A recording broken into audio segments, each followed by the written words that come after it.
Like, subscribe, share fanfiction audiobook channel for next part. Chapter 1. Roar. Tigers roared, elephants stomped, and other beasts of prey. They fled from the depths of the island to the outside. It seems that there is something terrifying inside. Not long after, a figure stepped out.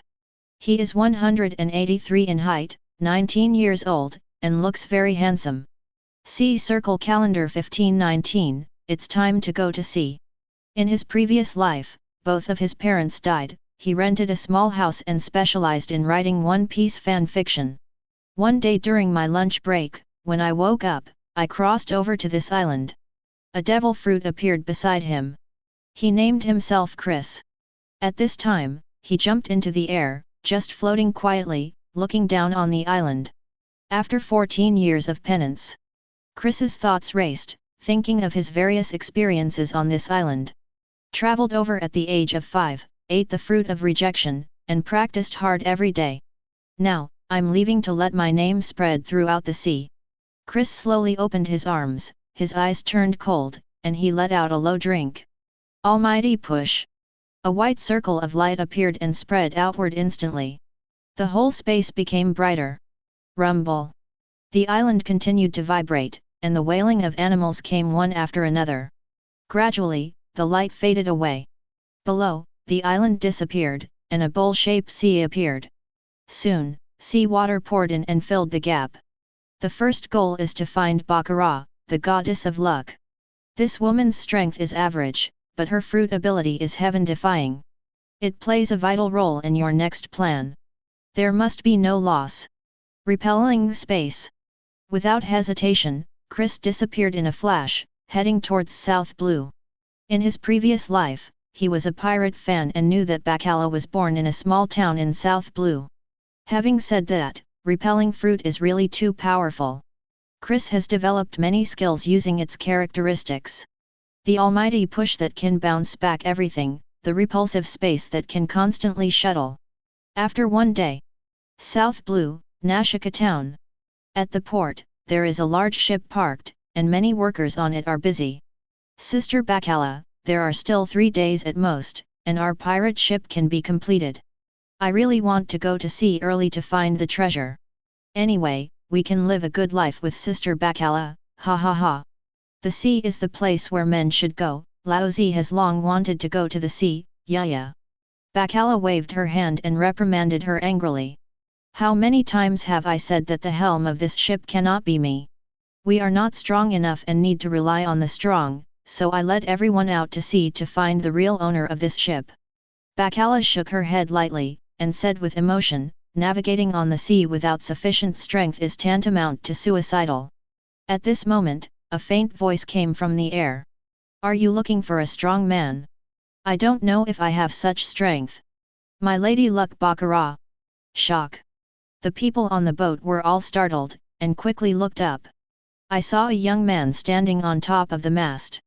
He was dressed in black and trousers, with his hands wrapped around his body, with a calm expression on his face. There are bursts of terrifying Haki faintly exuding from his body. Who are you? Why did you appear? Baccarat interrupted before his subordinates finished speaking. Quiet. These people were very convinced of Baccarat, and they all turned to look at Baccarat, and fell silent. Baccarat ignored their gazes and bowed slightly towards the direction of the mast. With a smile on Xiao Qiao's face, she said happily, Captain, Baccarat has been waiting for you for a long time, and you are welcome. Ever since Chris appeared, her intuition told herself. This young man is the strong man he has been waiting for. Needless to say, Baccarat trusted her instincts. Because, Lucky Fruit has never been wrong. What? He is our captain? How is this possible? Sister Baccarat, you are joking, please stop teasing us. Little bastards, who is Sister Baccarat, how could she make a mistake? Whoever dares to question, Laozi will be the first to deal with him. That's right, although the captain is young, he must be a strong man, he. We have a captain, long live. Chris still folded his hands in front of him, expressionless, still so calm and rational. Strong and domineering as always. For this result, he had already prepared in his heart, and he would not feel excited at all. With Baccarat's fruit ability, he can definitely see that he is a strong person. As long as she is not a stupid person, she naturally knows how to choose. Here, the first goal is achieved. Next, start the second goal, constantly recruit subordinates, and expand your power. These, before going to sea, Chris has already planned ahead of time. Chapter 2. 2 days later. At the port of Nashika town. Vihahahaha. Looking at the big boat in front of him, Burgess raised his arms and said with a big laugh, "Poison Q, we finally found the big boat and snatched it." Poison Q lay on top of Stallone, looking terminally ill and dying. "Burgess, I'm sickly. So, I'll leave it to you." When he spoke, he was intermittent and weak, as if he was about to die. "Okay, you wait here." Burgess laughed and strode forward. When he came to the shore, he looked at the workers on the boat and yelled. "Listen, people on board, Lao Zi wants this boat, get Lao Zi off immediately." When the workers heard the sound, they stopped one by one and looked down. They were about to yell, but a voice came from ahead. "It's okay to give this ship to you, beat me." Chris walked over slowly, and said calmly, "But if you lose, then obediently be my subordinate." After finishing speaking, he took a look at the poisonous Q next to him, and he really looked like a tuberculosis. 2 days ago, Chris and Baccarat mentioned the next plan. Now that Burgess and Poison Q appear, it just confirms the ability of Lucky Fruit. It can indeed bring you good luck. "Captain, this guy is too arrogant, beat him up." "Boss Chris, you are the strongest, come on." "What kind of rubbish, dare to provoke our captain, it's a long life." "Brothers, there is a good show to watch, come out quickly." Burgess immediately became interested. He likes fighting the most, so how could he refuse Chris' request? "Boy, Burgess, took your ship. Give Lao Zi down, vihahahaha." As soon as the voice fell, the person was like an arrow flying straight towards Chris. The fist the size of a sandbag has already been clenched, with a crazy look on his face. Chris crossed his arms in front of him, first glanced at Burgess, then turned to Poison Q. He said very calmly, "You two are optimistic, I will teach you a kind of power now, an ability that only the strong can have. That's Haki." As soon as he finished speaking, Burgess' big fist came to him. "Stop lecturing us, lie down for Lao Zi." Chris said flatly, "You'll hit me from the left." As soon as he finished speaking, his head tilted a little to the right. "What?" Burgess exclaimed, a look of shock on his face. His own punch was actually missed. How is this going? How did this guy escape? A series of questions appeared in his mind. Not only him, but even Poison Q beside him showed a shocked expression. He knew very well how powerful Burgess was. But the result turned out to be like this. It's unbelievable. Chris ignored the shock of the two of them and said something in a calm voice. The power to make people feel the other party's breath more strongly, this is observation Haki. Burgess, in disbelief, roared. Lao Zi can't believe he can't hit you. Fists, like rain, kept waving towards Chris. The speed is so fast that the ultimate is so fierce that if you get hit, you will definitely be finished. By increasing this power, you can perceive the position and number of enemies that are not in sight, and even the actions that the opponent will take in the next moment. Chris still put his arms around his body, or bowed his head, or turned sideways, constantly adjusting. Walking in the courtyard is like playing house. As far as I know, in some places, this is also called Xinggong. Although the name is different, the meaning is the same. Looking at the scene in front of them, the people around were shocked. Everyone stared blankly. What's going on? It's terrible. Could it be that the captain has 3 eyes, or how did he do it? What 3 eyes? Didn't you hear what Captain Chris said? This one is called Haki. Hey, what is it called Haki? Observation Haki, that's what Boss Chris said. You are too strong, Captain. My little brother really admires you so much. Baccarat stood quietly on the side, her beautiful eyes sparkling brightly, only the stalwart figure in her eyes. Sure enough, her intuition was the most correct. The person I have been looking forward to is Chris. That's right. Poison Q could no longer lie down and sat up, his vicissitudes face was full of horror. Observation Haki. He thought hard, but he had never heard of this word, and he had no idea that there was such a power in the world. At this moment, Burgess roared. Why is this happening? He has stopped attacking. I can't hit the young man in front of me at all, so what's the point of punching again?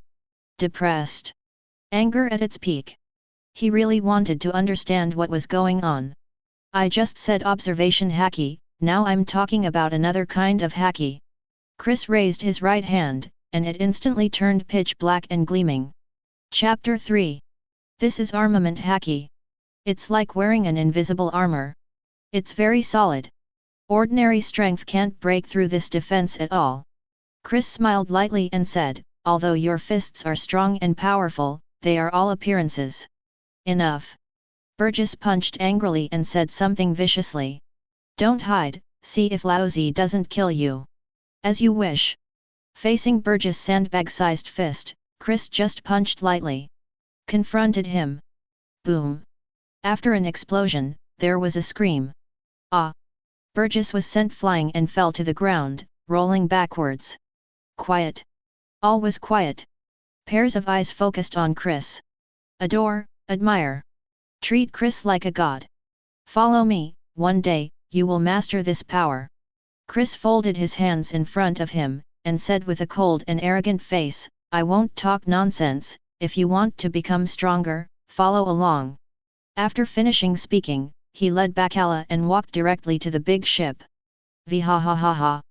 Burgess stood up, ignoring the pain in his hand, and laughed. With such a powerful force, Laozi doesn't want to miss it. Immediately afterwards, he glanced at Poison Q, and quickly said, whether you want to follow up or not, you can decide for yourself. Ignoring the poisonous Q, he hurriedly followed behind Chris, his face full of excitement.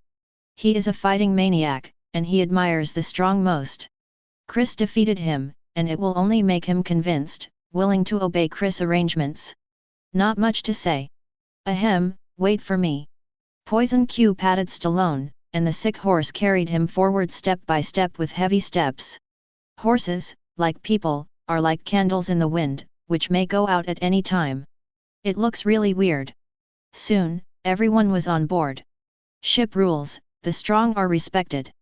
Once on board, Burgess saw the lettering on the mast. Captain, what do these regulations mean? Chris put his hands in his trouser pockets, and said lightly, this ship has only one rule. Speak with strength. Chris looked at the two of them with a casual expression, as long as your fists are harder than mine, then you are the boss of this ship. So, if you want to be the captain, then practice hard, I'm waiting for you to challenge. Before going to sea, he had already thought about all this. So, yesterday he carved this line on the mast with his own hands. In this way, to motivate everyone on board. Let us always maintain the fighting spirit. The weak are doomed to be eliminated. Captain, you are so angry with me, vhahahaha. Burgess is very happy, this kind of pirate group is exactly what he has been longing for. He is a pirate, if he makes a lot of rules, what kind of pirate is he? You might as well go home and farm. Everything is about strength. This is the best rule. Such a captain, I like.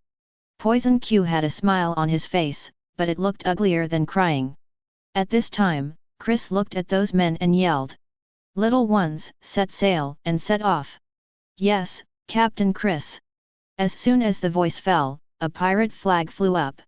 A white skull with two knives crossed behind it, the handle on the left has power written on it, and the handle on the right has wealth written on it.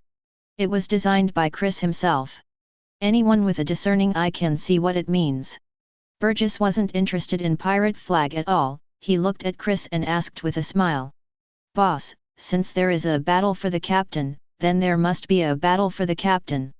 Chris nodded, and said with a blank expression, when there are more members, find a place to have a good fight and determine the order of the captains. You two work hard to practice, don't even be able to be the captain by then. After finishing speaking, he ignored them and walked directly to the training room. For him, improving his strength is the most important thing, and even a minute will not be wasted. Typical desperate Saburo. Bacala was free, so she followed behind Chris, intending to watch him practice. She does this a lot these days. I find it very interesting. Poison Q, we have to work hard, the captain of the first team belongs to me. Burgess clenched his fists and said loudly, who dares to compete with Laozi for this position, kill him. Poison Q coughed, with a weird smile on his face. Why, you don't want to be the captain anymore? Burgess glared at him and said dissatisfiedly, do you want me to kill you, BD? The captain is a ruthless character at first glance. If you challenge him, you will be slaughtered if you lose. Burgess fisted together and laughed, Laozi will not participate in the captain battle. As for Captain Fan's battle, Laozi must participate, vhahahaha. Chapter 4. 3 days later. South Blue, Victor Township. At this time, at the port, a large ship slowly docked. Finally found the island, Laozi is going to have a big meal, vhahahaha. Burgess threw his arms up and laughed. Poison Q glanced at the direction of the training room, and said intermittently, the captain is really desperate. Cough cough, I have been practicing all day long. The captain is under a lot of pressure. Burgess shrugged his shoulders and said loudly, if you don't work hard to become stronger, one day the captain will be replaced. Just then, footsteps came. Little ones, go to town and relax. Originally, Chris planned to continue practicing and ignore the outside world.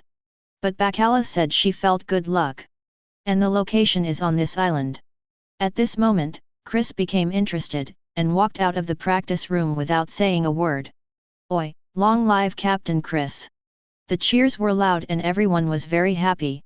Burgess looked at Chris, laughed and said, Captain, I thought you would continue to practice, but I didn't expect you to come out. The captain should have something to attend to. Poison Q was lying on the deck with his head tilted and his smile was very strange. This town will bring us good luck. As soon as Chris finished speaking, he jumped under the boat and acted quickly. Looks like a new partner is about to join, vhahahaha. Burgess brought up Drug Q and Stallone and jumped directly under the boat. A few days ago, after learning about Bacara's ability, the two of them were very shocked. I am more confident about the future of this ship. There's a captain so powerful, and such a heaven-defying ability to be lucky. The outlook is bright. Victor Town, a small square on the east side. Hand over the money, or Laozi will kill you. We only want money, if you are obedient, we will spare your life. Two middle-aged men in their 30s held knives and threatened a young man in front of them. This is robbery. I'll give it to you, please forgive me. The young man was trembling, and he was about to take money out of his pocket. At this time, a voice came over. You trash, how can you be so cowardly? The three of them looked over quickly. I saw a tall woman in a red dress slowly walking over from a distance. She wears sunglasses, has a cigarette dangling from her mouth, and holds a large flag. It was Betty. Where did the temptress come from? Get out of here. Brother, let's grab the money, let's go. As for the young man, he stared blankly at Betty. You trash, are you talking to yourself? At this time, Betty came close and stopped. She exhaled the smoke, and her expression was extremely arrogant. You are just two robbers, you are acting like a bedbug, you are still not a man. Rise up and fight, you humble weakling. After speaking, the banner waved at the young man, and a white wind blew over. Be the master of your own destiny, stop being so stupid. With another wave, another white wind blew past. The young man's eyes instantly brightened up when he was blown by the breeze. He clenched his fists, with a serious face, and said confidently, if you want me to hand over the money, it is absolutely impossible. He was very cowardly just now, but now he has become extremely strong. The reaction before and after was so great that the two robbers were a little confused. What's going on here? Before they could react, a figure quickly jumped over. Bang bang! Ah! Two screams sounded, fell to the ground, and passed out. Only then did the young man realize what he had done. How did I become so powerful? It must be her. He hurriedly turned his head to look, but there was nowhere to be seen the mysterious woman. already disappeared. Betty passed under a tree with a cigarette in her mouth, and she was about to leave the town. Suddenly, a voice came from above. Very good ability. Are you interested? Follow me to change the world. Surprised. Betty looked up quickly. This is a young man standing on top of a tree trunk. Dressed in black, with his hands in his trouser pockets, he looked calm and calm. It looks very mysterious. It seems that the scene just now has been seen by you. Betty exhaled the smoke, and said lightly, what do you mean by changing the world? Call out. Chris's figure flashed and appeared in front of her in an instant. This time, Betty was really shocked. So fast. I can't see at all how he moves. If he wants to kill himself, then... Cold sweat dripped from Betty's forehead, she was really frightened. This world is too unfair. The high-ranking celestial dragons will only exploit the common people and make the people at the bottom live incomparably miserable lives. Chris looked at Betty with firm eyes, and said word by word, how can such a rubbish world be allowed to continue? Follow me to overthrow the celestial dragons.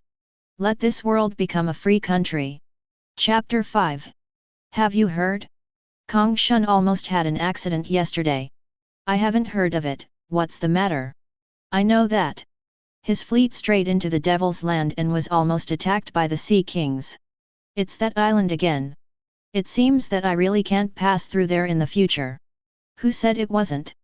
Baccarat was carrying some cosmetics, and had just returned to the port when she heard the conversation of passers-by. In an instant, a flash of inspiration flashed in her mind, and she hurried forward to ask.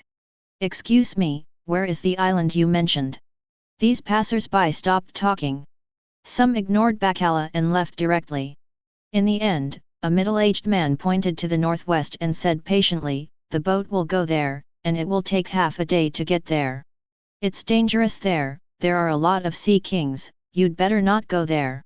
After finishing speaking, he ignored Bacala, followed in the footsteps of his companions, and left quickly. Bacala looked around, and there was a blue sea in the northwest, and there was no shadow of the island at all. Speak to Chris later, there is a new adventure. Bacala didn't stay any longer, and walked directly to the boat. Chris no above. Captain, why is my partner this time a woman? Burgess looked at the beauty in red in front of him, shrugged his shoulders, and looked a little uninterested. Poison Q was still lying on the ground, struggling to breathe and said, since the captain chose her, there must be something different. Chris leaned against the railing, ignored what the two of them said, and introduced himself. She's our new partner, Paramecia inspiring fruit ability Betty. Betty looked at Poison Q, took a puff of cigarette and said, what's wrong with this guy, he looks like he's about to die of illness. Welcome the new partner. Bacala walked slowly with graceful steps, and said with a smile, with your joining, I won't be so boring in the future. Betty glanced at this noble and dignified woman, exhaled the smoke from her mouth, and looked cold. You are the ability user who ate the lucky fruit, Bacala, right? On the way back, when Chris mentioned Bacala's ability, she was really shocked. In this world, there is such a magical devil fruit. It's incredible. At this time, Chris said something loudly. Little ones, count the number of people. Get ready and set sail. Yes, Captain Chris. All the staff began to get busy. The anchor, the sail. Bacala looked at Chris, stroked her dark red hair, and said with a gentle smile, Chris, let's go to the northwest first. Did you find anything, Miss Bacala? Burgess immediately became interested and hurriedly asked. Chris didn't speak, just looked at Bacala quietly, waiting for her to answer. Just now I heard a conversation from a passerby. There have always been sea kings near a certain island in the northwest. My gut tells me we're going to have good luck there. Bacala had a gentle smile, a natural and generous expression, and her expression was very calm. There is no appearance of inviting credit. Chris, being a decisive person, instinctively yelled. Yang Fan, head to the northwest. Receive. The big ship adjusted its direction and headed quickly towards the destination. Burgess raised his arms high and laughed wildly, there will be something amazing on that island, ha ha ha ha. I'm looking forward to it, Ahem. Poison Q's vicissitudes of face showed a rare look of excitement. Bailey leaned on the chair, crossed his legs, exhaled the smoke from his mouth, and said something lightly. I didn't expect to encounter such an interesting thing just after I got on the boat, not bad. I went to practice, and something called me. After Chris finished speaking, he went straight to the practice room. Bacala looked at Betty and said with a smile, Betty, let's watch Chris practice. Okay, just to get to know our captain. Then, the two talked and laughed, and followed Chris. Burgess shook his head and sighed, the captain's talent is amazing, and he still works so hard to cultivate, it's really scary. Poison Q coughed and said, the captain has a big goal. I am looking forward to the future of this ship more and more. 6 hours later. Report. The siren sounded from the observation deck, and the volume was very high. An island is found ahead, and an island is found ahead. Repeated several times in a row. Have you reached your destination, Vihahahaha? Burgess strode to the railing, raised his arms, and said with great joy. Poison Q sat on the chair and said slowly, I guess it's not a new partner joining, I'm afraid it's devil fruit. At this time, footsteps came, and Chris' voice sounded at the same time. No matter what it is, just go up and take a look. Betty looked forward and saw that the island was lush and full of plants. There are sea kings nearby. It seems that no one has landed on this island for a long time. Speaking of which, Burgess is a little weird. He turned to look at Chris and asked, Captain, what should we do when the sea kings appear later? I really don't know how to deal with such a huge monster in the sea. Chapter 6. Report. Suddenly, there was a sound of panic from the observation deck. The big thing is bad, there is a monster in front. Sure enough, the sea water continued to surge, and there were many dark shadows underneath. One by one is huge and swimming fast. Seeing this scene, everyone panicked. It's over, the monster is coming. Captain, let's turn around quickly. I'm going to die, Laozi hasn't married a wife yet. Big sea kings, oops. Although Burgess was brave, he also became frightened when he saw the dense black shadow. Captain, are we going to pass like this, will it be too dangerous? Poison Q shook his head, and said with emotion, with such a big body, it is very difficult to kill him even if he is poisoned. Roar! Suddenly, a loud roar came. A lot of monsters appeared on the sea. Some are giant snakes, some are cat-faced, some are crab-like. His eyes were extremely cold, staring at the Chris. It seems that a fierce attack will be launched in the next moment. Now, those timid people can no longer stand. Some sat down on the deck, some cried, and some squatted down with their heads in their arms. Chris, if you want to escape now, there is still time. Betty couldn't keep calm anymore, she frowned and said quickly, there are so many sea kings, if they attack, then.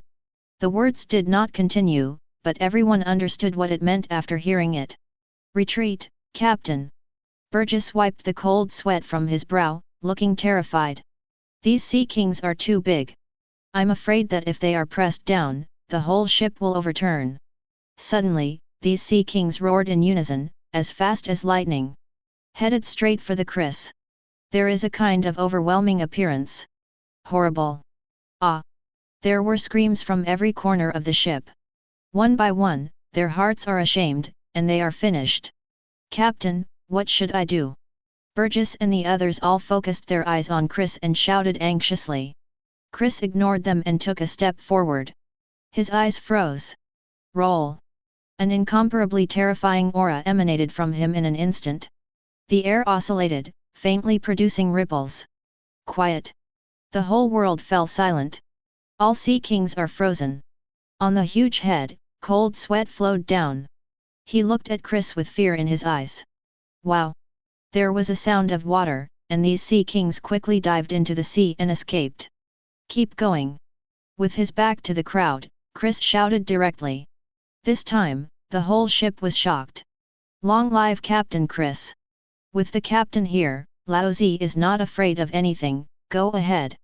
Too strong, Captain, you are really too strong. Go away, the captain is too Haki, ah. Captain Chris, I will follow you all my life, woo woo woo. Burgess looked at Chris's back, admiring him more and more, and couldn't help laughing.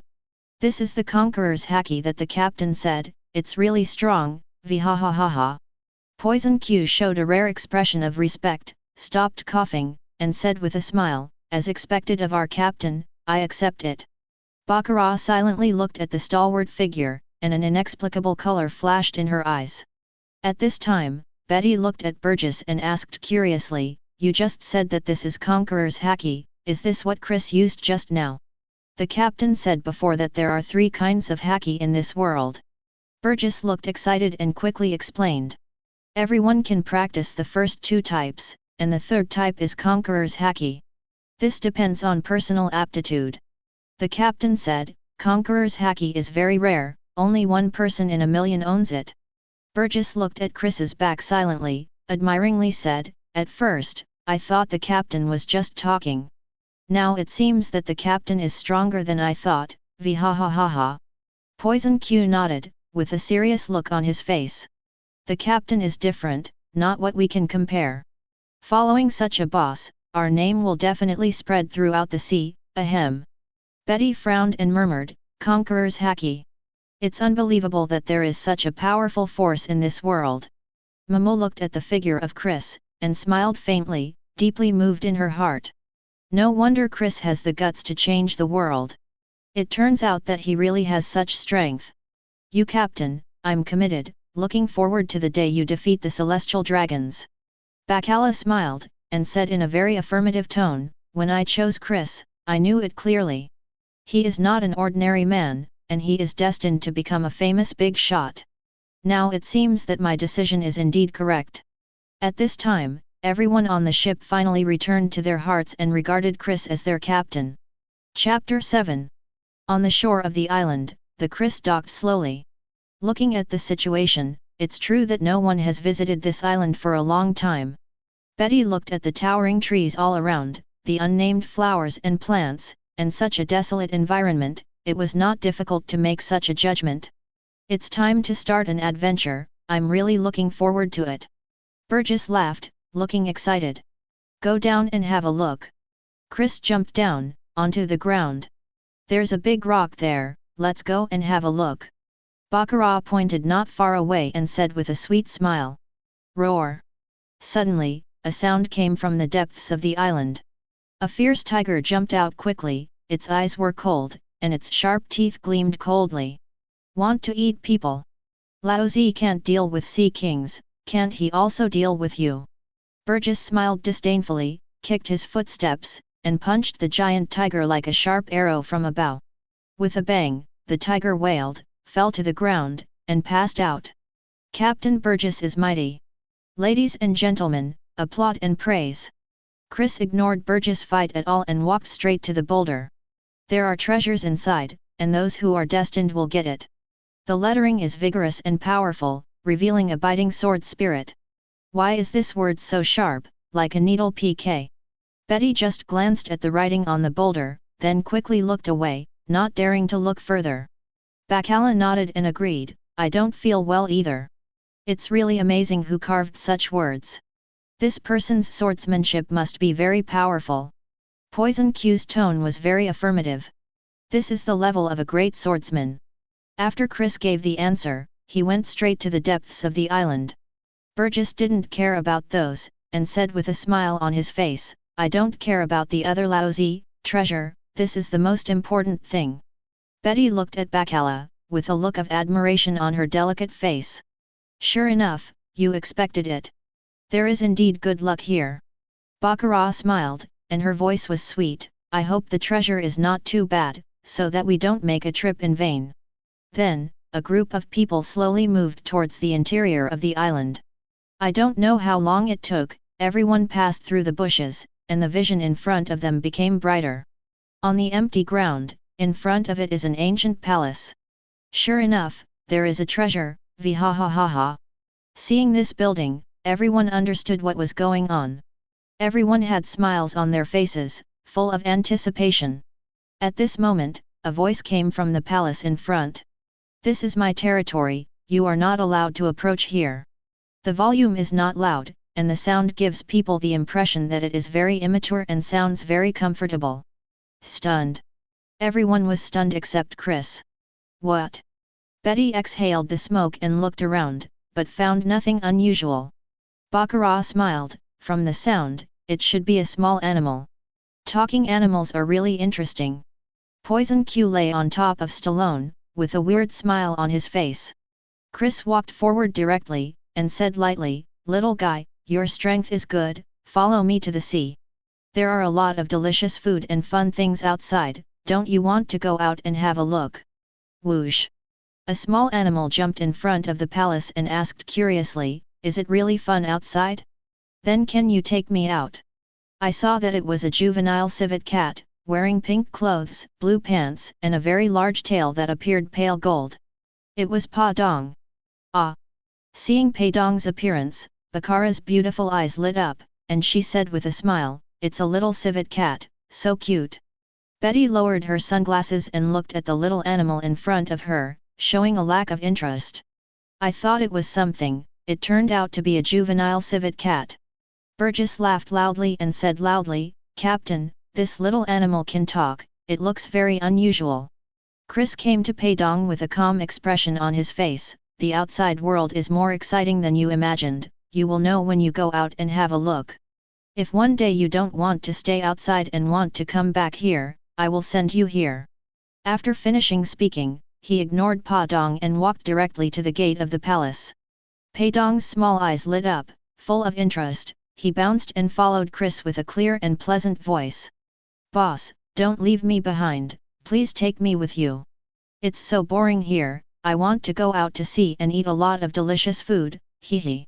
Betty shrugged her shoulders, looked at Baccarat and said, "It seems that your fruit ability is really too powerful. With you here, it's easy for Chris to do anything, without the slightest difficulty." Burgess nodded, agreeing. Miss Baccarat's ability is indeed too heaven-defying. Whatever the captain does, he will have good luck. Poison Q coughed and said, "This little animal is worth studying, it's amazing." Poison Q, you are not allowed to play tricks on it. Baccarat glared at him, and said angrily, "If you kill such a cute little animal, I won't agree." Chapter 8.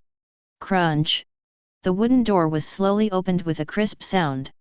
I saw that the palace looked very spacious, without any extra decorations, it was empty. In the innermost place, there is a cuboid stone table about 1 meter high, and 2 wooden boxes are placed on it. "Boss, there is a knife and a devil fruit on the table." Paong jumped on Chris's shoulder and began to explain with a smile. Baccarat looked at Paong with beautiful eyes, and said with a sweet smile, "Little guy, how do you know so clearly?" Paong grinned, very happy. "Originally there were 2 devil fruits here, but I ate one, and of course only one remained. It's amazing how animals eat devil fruit." With a cigarette in her mouth, Betty looked Paong up and down, wanting to see it clearly. Sure enough, anything is possible on the sea, ha ha ha ha. Hearing what Paong said, Chris understood. It turns out that the civet cat fruit of the phantom beast species appeared on this island. What will the other fruit be? A group of people came to the stone table and stopped to observe. A long box containing knives. Short box, devil fruit for sure. I hope it's not Zoan's, ahem. Poison Q's vicissitudes of life revealed a look of anticipation. Burgess said with a smile, "Logia is so rare, just a Paramecia is enough." Without hesitation, Chris opened the small wooden box directly. To the eye, this is a blue, apple-shaped devil fruit. "Captain, what type is this, is it Logia's?" Burgess has never eaten devil fruit, so he doesn't know anything about it. Betty frowned, and said with some doubts, "Blue devil fruit, what kind of ability is this? It should be Paramecia." Chris threw the fruit to Burgess and opened another wooden box. A red light flashed. An evil spirit suddenly burst out. The temperature of the air seems to have dropped a bit. "Boss, this knife is weird, I dare not touch it." Paong sat on Chris's shoulders, swishing his tail with a look of fear on his face. Baccarat shook her head lightly, and said with emotion, "The average person can't use such a heavy evil spirit at all, I'm afraid they will be cursed." "I'm curious, what level of broadsword is this?" Betty looked carefully at the red treasured sword, and said seriously, the last time it is at the level of a great sword, maybe even the supreme sword. Chris looked at it silently for a while, then directly grasped the hilt of the sword. Buzz! The red knife vibrated slightly, and the evil spirit surged wildly, and it quickly drilled towards Chris. Want to control Chris? Captain! Chris! Burgess and the others looked at Chris worriedly, fearing that something might happen to him. After all, this red knife is really too weird. Chris' eyes turned cold, and he stared at the sword. Surrender to me! The Conqueror's Haki radiated out and charged towards the red knife.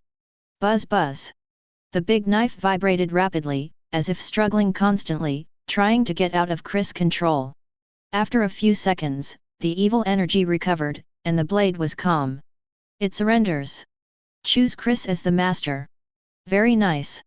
Chris pointed upwards at the broadsword, nodded, and praised without hesitation. He is very satisfied with this knife.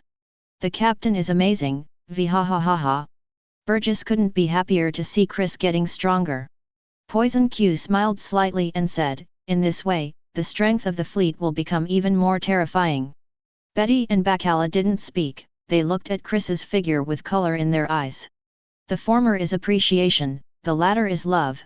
At this time, the people below reported. Captain, the entire palace has been searched, and nothing else has been found. Chris turned around and walked outside with a big knife in his hand. Little ones, let's go. Yes, Captain Chris. A group of people walked out of the palace one after another, and walked towards the outside of the island. 5 days later. The blue sky and white clouds, the sun is shining brightly, and the seagulls are singing. What a beautiful day! On the wide sea, a large ship cut through the water and moved forward quickly. Inside the practice room. Chris is really working so hard that he doesn't even know how to rest. Queen Sweetheart was leaning on the chair, crossing her legs, looking at the man in front of her with her beautiful eyes. Her smile was sweet and pleasant. The Chris entered the West Blue 2 days ago and landed in the town of Canaro. It was at that place that Queen Sugar was invited on board by Chris and became a member of the Chris Pirates. I'm used to Chris, a madman who practiced like this.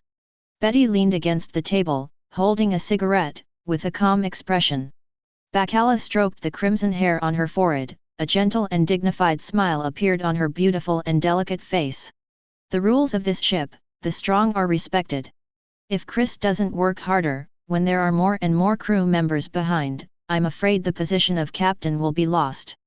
Bacala looked at the two of them and reminded, if you want to be the captain, you have to work hard, or you really have no chance. Chapter 9. Captain Fan. Queen Sweetheart waved her hand and said with a wry smile, with my strength, how can I be the captain? To be honest, I still haven't figured out why Chris made such ship rules. Betty flicked the cigarette butt into the sea, and said something lightly. For no other reason, Chris believes in his own strength, that's all. No matter how Captain Fan rotates, it will not affect his position as captain. He is just so confident. After finishing speaking, he looked forward, and there was a person cultivating there. I saw Chris posing, holding blood red with both hands, and waving it one after another. After being identified by Chris, it is a supremely sharp knife, and he named it Blood Red. Call. Chris finally swung his knife 10,000 times and completed today's task. Then, the blood red kept getting smaller and finally became a small red knife, which was hung by Chris around his neck. Every time I see this knife, I feel so magical. Seeing the blood red getting smaller and smaller, Queen Sweetheart couldn't help but sigh with emotion. Weapons can also eat devil fruit, I still can't believe it. Betty shrugged her shoulders and said lightly, there's nothing to be emotional about, the sea is so mysterious, just get used to it. Suddenly, there was an alarm sound outside. Report. A small town appeared in front of it, and a small town appeared in front of it. As always, repeated several times. Queen Sweetheart stood up, smiled and said, let's go to the town to buy some cosmetics and some beautiful clothes. Chris must be practicing again, he won't get off the boat, let's go. Betty glanced at Chris and saw that he was lifting the barbell, obviously not planning to land. It's different, this time he will disembark. Bacala looked at the constantly busy figure, smiled and said, Chris, our good luck has come again. Then let's go. Chris threw the barbell to the ground and walked directly to the door. Queen Sweetheart looked at Bacala, blinked her beautiful eyes, and asked curiously, Baccara, is your intuition coming again? Bacala nodded lightly, smiled gently, and didn't say much. Good luck again, what will it be this time? There was a rare look of expectation on Betty's pretty face. A group of people quickly came to the deck outside. Boss, can you teach me how to fish? Seeing Chris appear, Paong quickly threw away the fishing rod, jumped off the railing, and hopped towards Chris. It seems that this island has good luck again, vhahahaha. As soon as Burgess saw Chris appear, he knew what was going on and couldn't help laughing.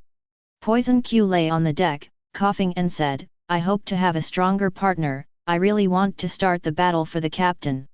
I'll teach you later when I'm free. Chris glanced at the pad on his shoulder, then jumped down and walked towards the town. The captain is so straightforward every time, he doesn't say a word of nonsense. Burgess mentioned the poisoned Q and the sick horse, laughed and jumped down.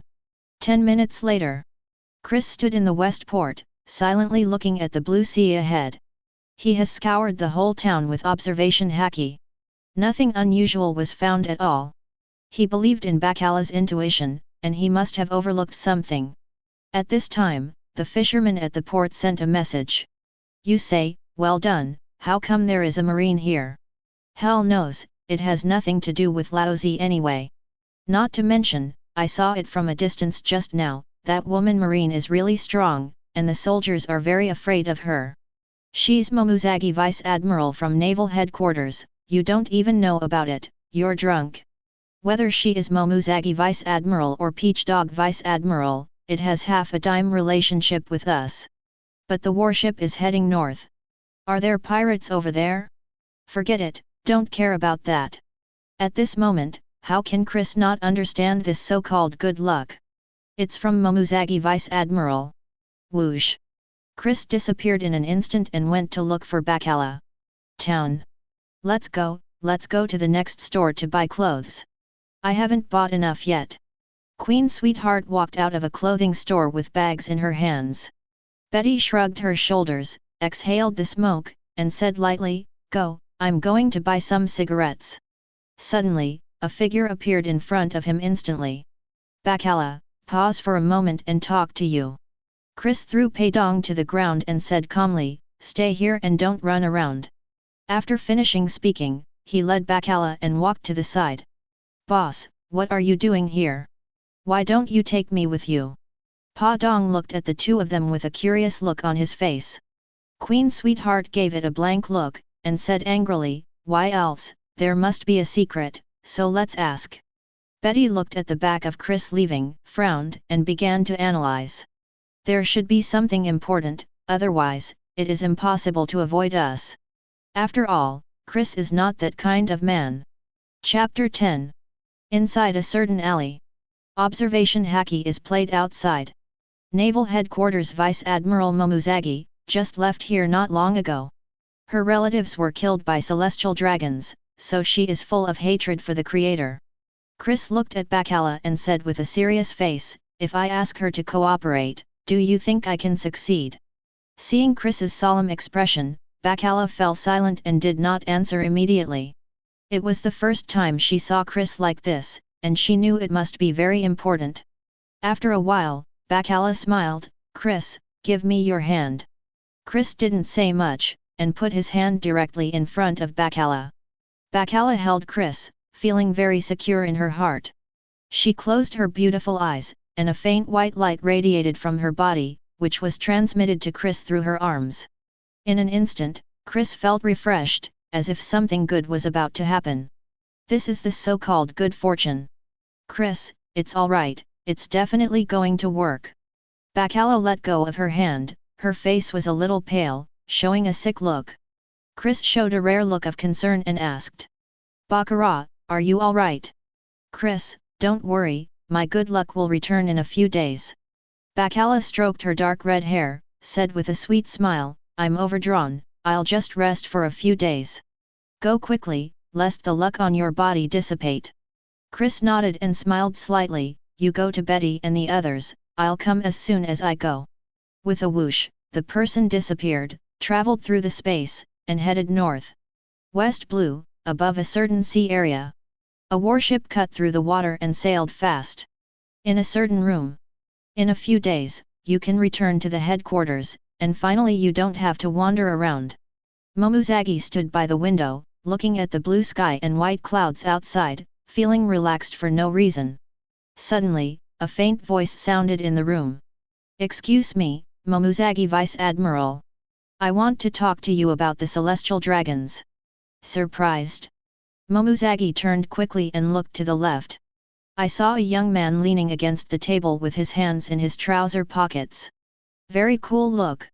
Who are you? Momousagi narrowed his eyes slightly, quietly placed his right hand on the hilt of the sword, and concentrated his mental power. To be able to appear here quietly, this man is really dangerous. Please don't get excited, Momousagi Vice Admiral.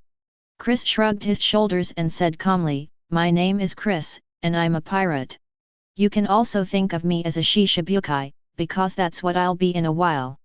Continuing the topic from now on, celestial dragons. Momousagi walked over slowly, the cloak with justice written on it looked so dazzling. Do you think it's possible to be a Shishibukai? Also, you, a pirate, dare to show up in front of me, you are brave enough. Momousagi stopped in his tracks, with cold eyes flickering, and said coldly, tell me, I'd like to see what you're going to do. Chris folded his hands in front of him with a calm face, I've already made a series of plans, as long as we cooperate. We will definitely be able to overthrow the celestial dragon's rule, and pull them down, one by one, from the altar. Momousagi was stunned, and said in disbelief, do you know what you're talking about? Based on your words, it is enough for you to die 100 times.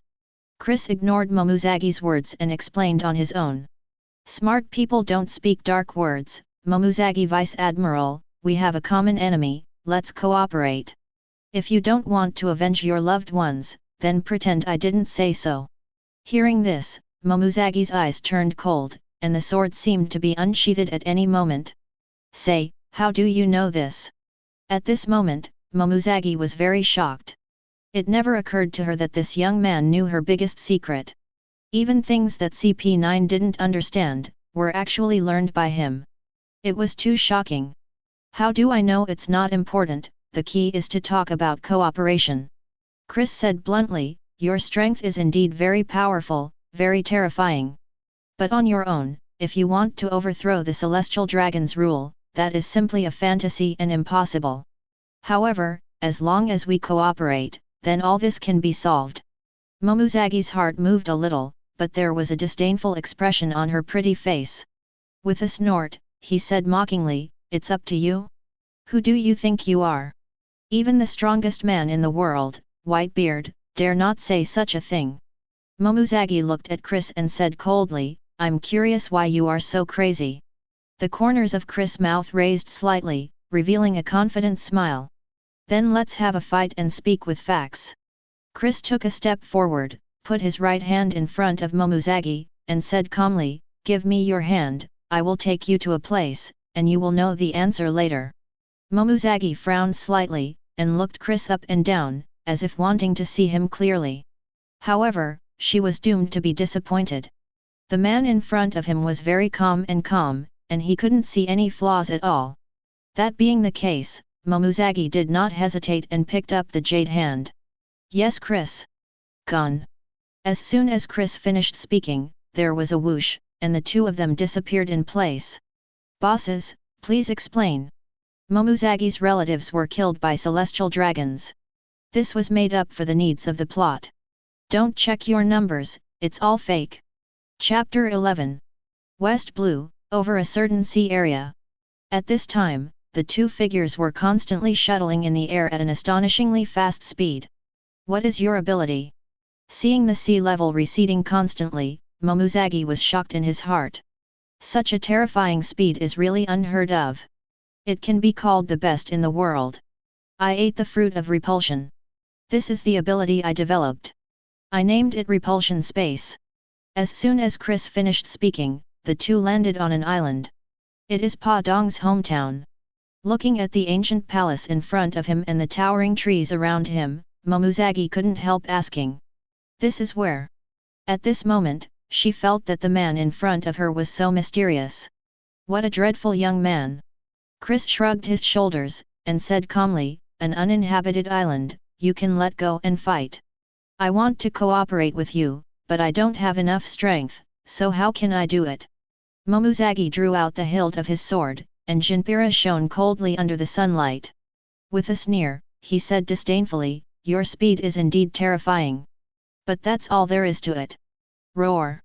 The roar of a beast was heard not far away, and the ground shook, approaching here. Before hitting, clear the surrounding obstacles. As soon as the voice fell, the Conqueror's Haki was released, and there was a whining sound nearby. All the animals, feeling this terrifying momentum, quickly fled away. Momousagi was secretly startled, the expression on her pretty face remained unchanged, and she said lightly, no wonder you dare to challenge celestial dragons, you really have a lot of courage. Then, let me see your true strength. With a kick of footsteps, he rushed towards Chris with his sword in hand. 10 minutes later. Do you still want to fight? Chris stood quietly, his expression indifferent, without the slightest pressure.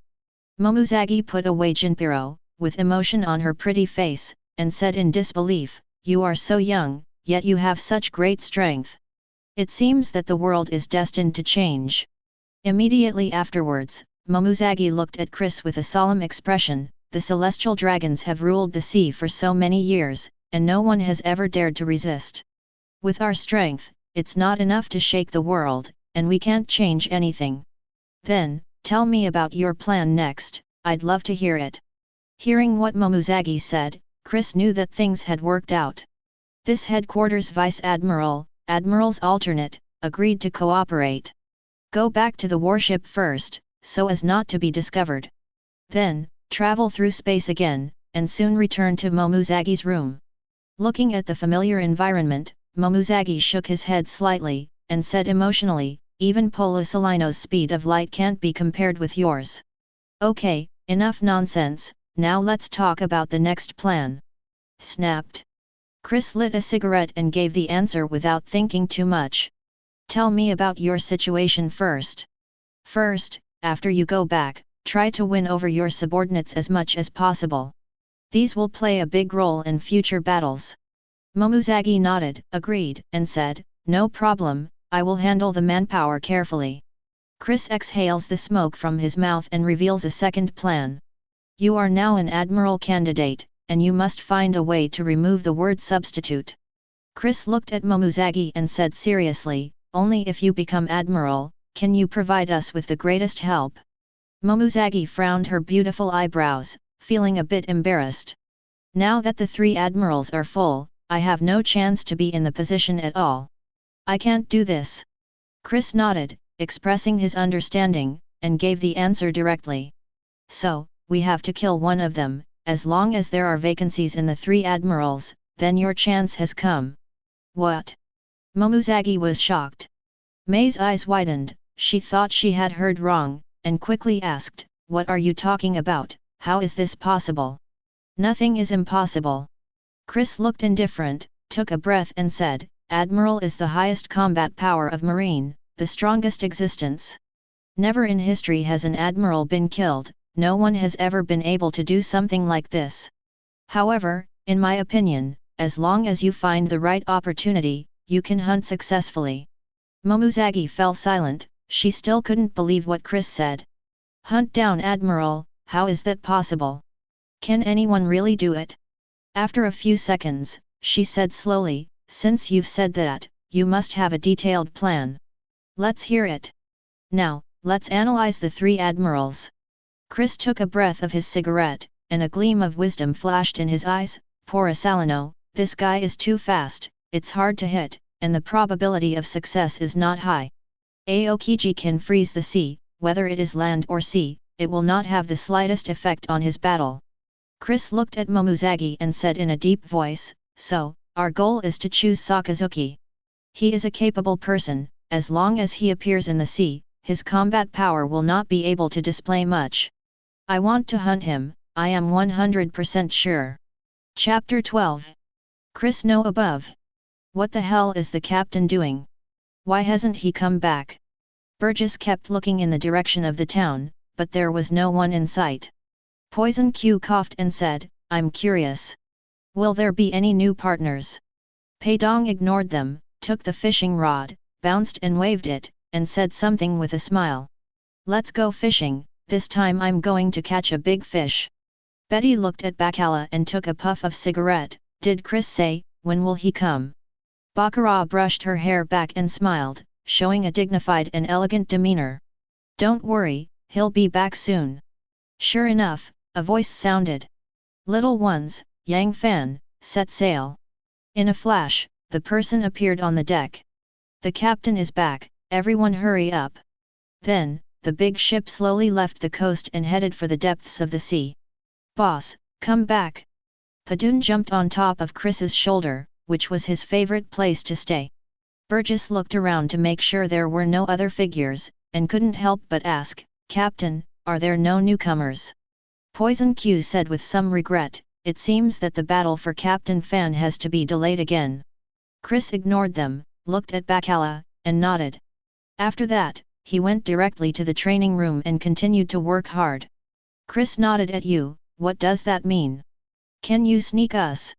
Queen Sweetheart looked at Bacala, blinking her beautiful eyes, very curious. Yes, Miss Bacala, can you tell us? Burgess was immediately interested and pleaded. Everyone looked at Bacala, eager to know the answer. You are really? Bacala gave them a blank look, and said angrily, don't you know what kind of person Chris is? If I say it, do you think he will spare me? One by one will cheat me, and if you want me to be punished, just say it. Poison Q glanced at them, said with a strange smile, the captain is a ruthless man, anyone who hinders his plan will definitely be slaughtered. Burgess shrugged, looking resigned. Forget it, Lao Zi will not inquire, so as not to cause trouble. Pa Dong sat on the railing, caught fish, turned his head and asked, what are you talking about? The boss is easy to talk, and he is not cruel at all. What do you know? Betty glanced at it, and said coldly, catch your fish with peace of mind, don't talk nonsense. Queen Sweetheart stroked her blonde hair and smiled sweetly, I don't care about you, I'm going to see Chris practice. Let's go, it's okay to be idle anyway, let's go together. Bacala led Sugar Queen by the hand, talking and laughing as they walked towards the practice room. When the three of them entered the training room, they saw two things on the table. A devil fruit, and a book. Look for it and see what ability this fruit has. Chris stands on his head, exercising with one hand, practicing physical skills. Betty glanced at the books on the table, with a look of shock on her pretty face. This is the devil fruit illustration book. Queen Sweetheart froze for a moment, and said in disbelief, is this true? I heard that this thing is very rare. I thought it was just a rumor, but I didn't expect it to actually exist. Bacala picked up the book, she knew what was going on. It must be Momousagi Vice Admiral to Chris, there is no other possibility. 5 minutes later. Stop. Sugar Queen pointed to the devil fruit on the book and said with a smile on her face, look, this one is exactly the same, this time it's right. Betty glanced at the devil fruit on the table, compared it with the illustrated book, and nodded. It's exactly the same, it's the fruit that's right. Bacala raised her head, looked forward with her beautiful eyes, and said with a smile, Chris, this is Paramecia sonic fruit. It is said in the illustrated book that by eating this devil fruit, the ability user can turn his roar into a destructive sonic cannon. And, the louder the roar, the stronger the destructive power of the sonic cannon. Queen Sweetheart's beautiful eyes lit up, as if she had thought of something, she said hastily. I suddenly discovered that this fruit is very suitable for Burgess. That guy has a very loud voice. If he eats this devil fruit, he will definitely be able to play it perfectly. At this time, Chris heard a voice. Take the fruit to him and let him make his own decision. Bacala nodded, and said with a smile, I'll take it. Queen Sweetheart patted Bacala on the shoulder and said something with a smile. Let's go together, I really want to see the ability of this fruit. Betty said lightly, are you so sure that he will eat it? Some people don't care about devil fruit at all, and they don't necessarily want to become capable. Soon, the three came to the deck. At this time, Burgess was leaning on the deck chair, basking in the sun. Burgess, your luck has come. Sugar Queen looked at the hunk and cracked a joke. Poison Q saw the book in Bacala's hand, and his vicissitudes of life were covered with a look of horror. That's the devil fruit illustration book. It's unbelievable that the rumors turned out to be true. Chapter 13. Devil Fruit Illustrated Book, what is this stuff? As soon as Paong heard something new, he immediately became interested, threw down the fishing rod, and jumped directly over it. Betty glanced at the little guy, and said lightly, the book that records devil fruit, you can understand it this way. Finally I know what devil fruit is, let me tell you, will it suit me? When he got this devil fruit, Burgess wanted to eat it very much. But everyone didn't know what fruit ability this was, so naturally they didn't dare to act rashly. Bacala handed him the fruit, and said with a sweet smile, what is the specific ability, please take a look at the illustrated book. After finishing speaking, he opened the book and turned to the page of the sonic fruit. Turn sound into a laser cannon. The louder the roar, the stronger the power. Excited, Burgess raised his arms high and laughed and said, great, this fruit is very suitable for Laozi, v ha ha ha ha. Poison Q looked at Bacala and the others, and coughed. What did the captain say, did he want Burgess to eat the fruit? Burgess also reacted, and quickly asked, yes, what did the captain say, do you think I'm suitable? The Sugar Queen rolled his eyes at him and sneered, do you think Chris would say these things as a person? He didn't even come over, you think he will say more? Betty glanced at Burgess and said flatly, Chris said it, you can figure it out. Hey, that's all. Bacala waved her hand, not letting the two of them say anything more, and took the initiative to explain. Chris is busy practicing. It's not easy for him to say much about this kind of thing. Let you make your own decision. However, I personally think that this devil fruit is really suitable for you. Poison Q showed a weird smile, and said directly, sure enough, it's the captain, who doesn't care about these trivial matters. Burgess shrugged, looking resigned. The captain is too cruel, he doesn't care about the crew under his hands at all. However, Laozi is determined to eat this fruit. After finishing speaking, he took a big bite. Well! In an instant, the expression on his face changed, showing the color of a pig's liver. Queen Sweetheart covered her mouth and laughed lightly, and said in a pleasant voice, it's so interesting to see you like this. Betty shook her head slightly and sighed with emotion. Seeing him like this, I think of the scene of eating devil fruit before, it's really disgusting. Paong jumped up and down, and said excitedly with a small face, Captain Burgess, take a look at your fruit ability, it must be very powerful. Then you should be optimistic, don't be shocked. Burgess strode over to the railing, looking out to the horizon. Roar! The big mouth opened, and a blue-white light appeared in the mouth, continuously gathering. Call out! A blue-white beam of light was fired from his mouth, quickly across the sea level. Boom! On the distant sea, there was a loud explosion. The sea suddenly surged with waves, and the momentum was amazing. Seeing this scene, everyone was frightened. Captain Burgess is mighty. The crew members who were already busy shouted loudly one by one, and sent flowers and applause. Queen Sweetheart looked surprised, and murmured, what a strong devil fruit, it's terrifying. Betty threw away the cigarette butt and said something lightly. This devil fruit has really strong attack power.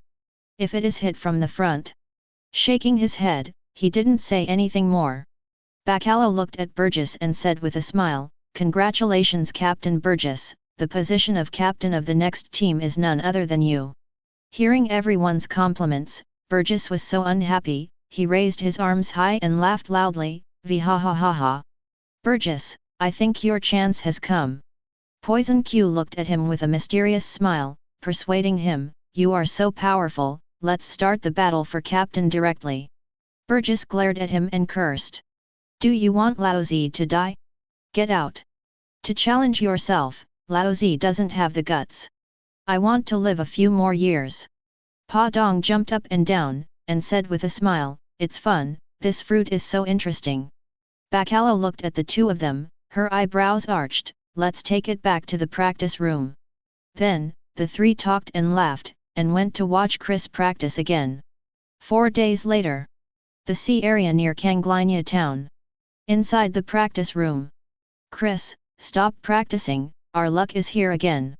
Bacala was leaning on the chair, crossing her legs, looking at that stalwart figure with beautiful eyes, her eyes sparkling brightly. Good luck again, what will it be this time? I'm looking forward to it. Queen Sweetheart's eyes lit up, and her beautiful and delicate face was full of interest. Betty shrugged her shoulders, looked at Bacala, and said with admiration, every time I hear you say that, I feel very incredible.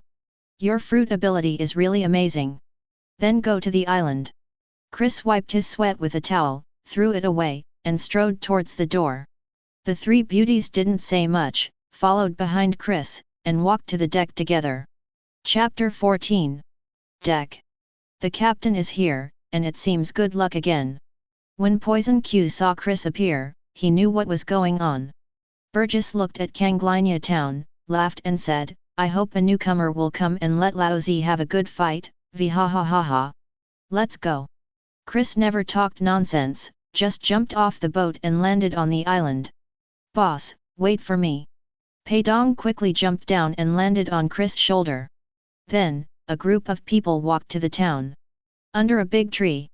A man was sitting on a chair, and a large group of people was opposite. Lafitte, everyone has sued me for using excessive violence and endangering the safety of the town. The mayor looked at Lafitte and said unceremoniously, now I officially inform you that you have been expelled, and you are not welcome in our town. Yes, a villain like you shouldn't let you stay here. What kind of security officer, he's just a BD. Yesterday he beat someone again, and he beat that person so badly, I can't stand it anymore. Lafitte, please get out of here and go somewhere else. Yes, let you stay here, our town will be destroyed sooner or later, please leave. Lafitte leaned back on the chair, twirled his cane, and smiled politely. Although everyone doesn't like me, I won't be angry. If that's the case, then I'll get out of here. Lafitte stood up, straightened his black top hat, and said with a slight smile, it seems that the time has come, it's time to let my name spread throughout the sea. Seeing that Lafitte had said that, the mayor didn't have much to say, so he waved his hand. Let's go back. After speaking, he led the residents away. Suddenly, there was a loud laugh behind him. Captain, just this guy, no matter how I look at it, I don't think he is strong, vhahaha. Lafitte twirled his cane, turned around and looked back. The leader was a young man in black clothes and black trousers, with a calm and rational demeanor, and he knew it was difficult to deal with. Behind him, there are several women, a big man, a sick man, and some little ones. Poison Q coughed and said, you will fight him later, you will know your strength. UBD, you've been egging on Burgess. Queen Sweetheart glanced at him, and said angrily, let him challenge Chris for a while, and challenge others for a while, you just like watching fights so much. Chris came closer, stopped in his tracks, with a calm look on his face. If you want to go to sea, follow us. It won't be long before you will be famous all over the world and become a famous big shot. Lafitte stood his cane in front of him, put his hands on it, and asked politely, excuse me, who are you? Burgess is straightforward, and said with a big smile, it doesn't matter who it is, it's going to do big things anyway. But with your small body, after boarding the boat, I'm afraid you will be at the bottom of the list. Betty shrugged her shoulders, looking a little speechless. If you keep talking, no one will be on the boat later. Queen Sweetheart smiled, and joked, he deserves a beating, he needs a good beating from Chris. Chris looked at Lafitte and gave the answer. You can think of it this way, I'm the man who's going to be a Shishibukai. If you want to be famous, get on this ship, it's that simple. Lafitte twirled his cane, smiled gently, and said very gentlemanly, since I can achieve my goal, then I must be on board. Thank you Captain for taking me in, Lafitte is very grateful. Chris nodded and said something confidently. In the future, you will feel honored for today's decision. After finishing speaking, he turned around and walked directly to the beach. Bacala walked gracefully, smiled and said, "There is one more person, and the boat is even more lively now." Queen Sweetheart blinked her beautiful eyes, a little anxious. "I hope his strength is not too bad, otherwise he will definitely be bullied by Burgess.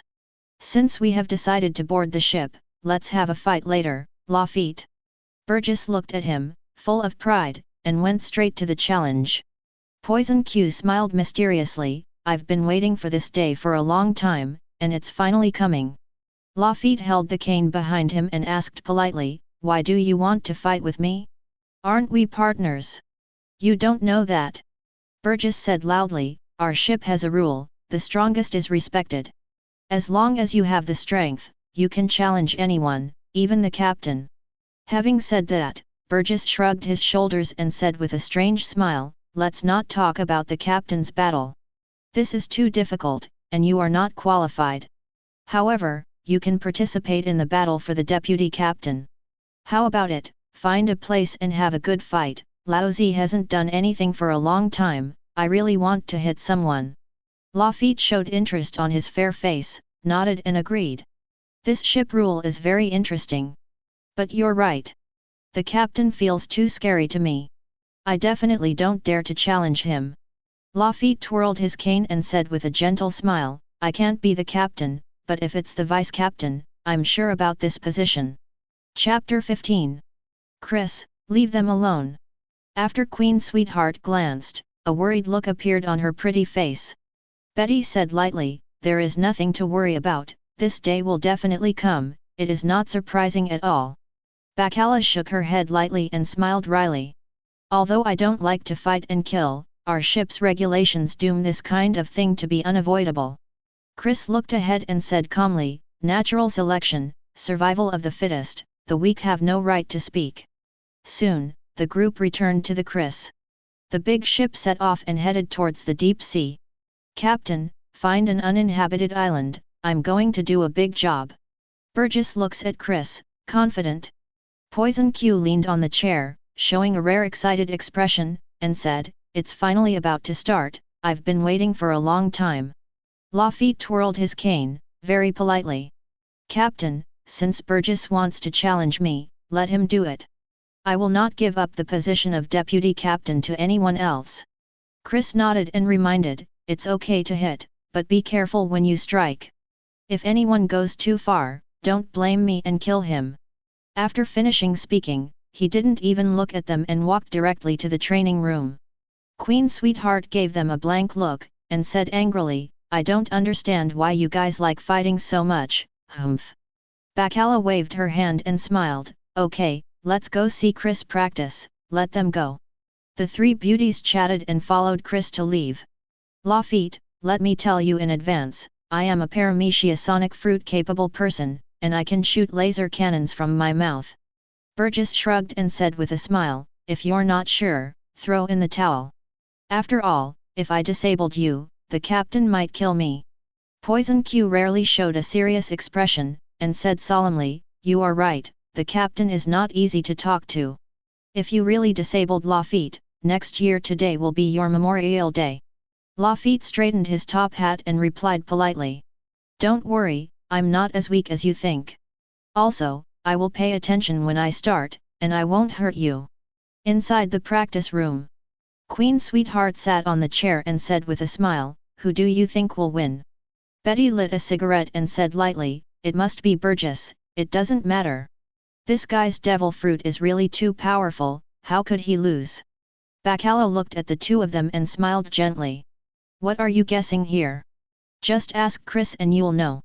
Queen Sweetheart giggled, nodded, and said, "You're right. We'd better leave this kind of professional question to our captain. Chris, a question, do you think Lafitte is stronger or Burgess?" All three looked at the man in front of them, waiting for him to give a standard answer.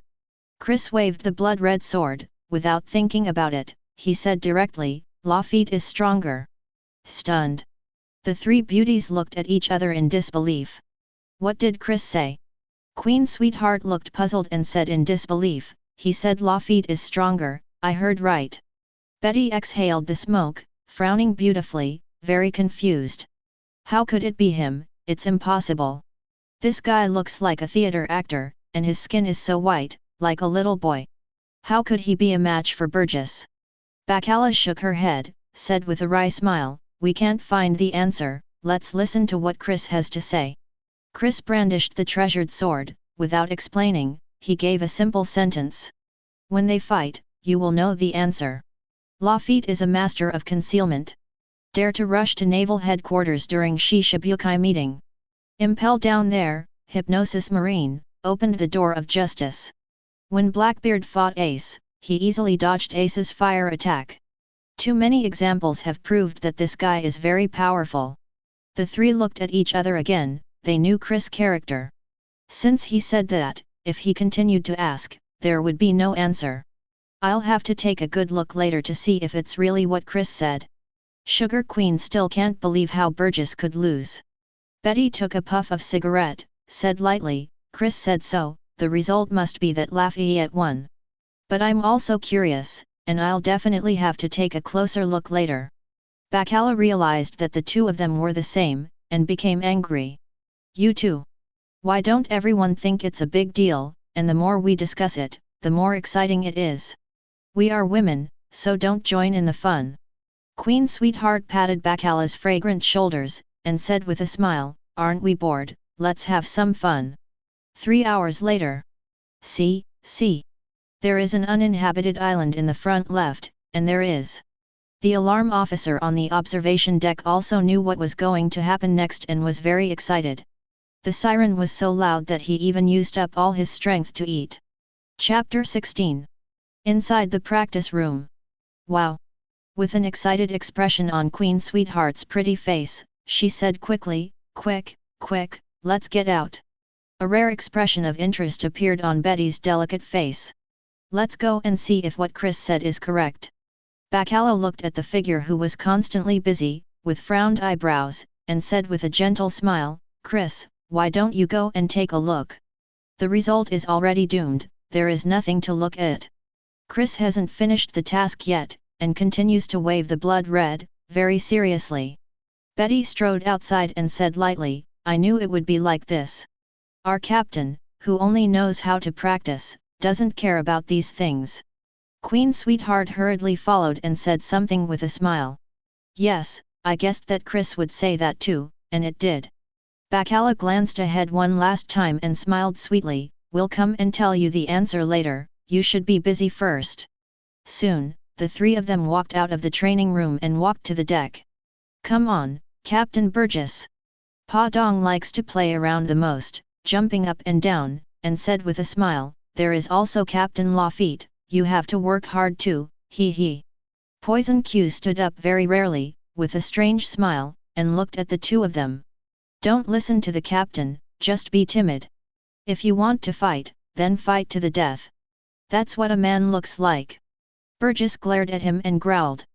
Poison Q, don't keep saying these things. Don't be slaughtered by the captain one day, I won't speak for you.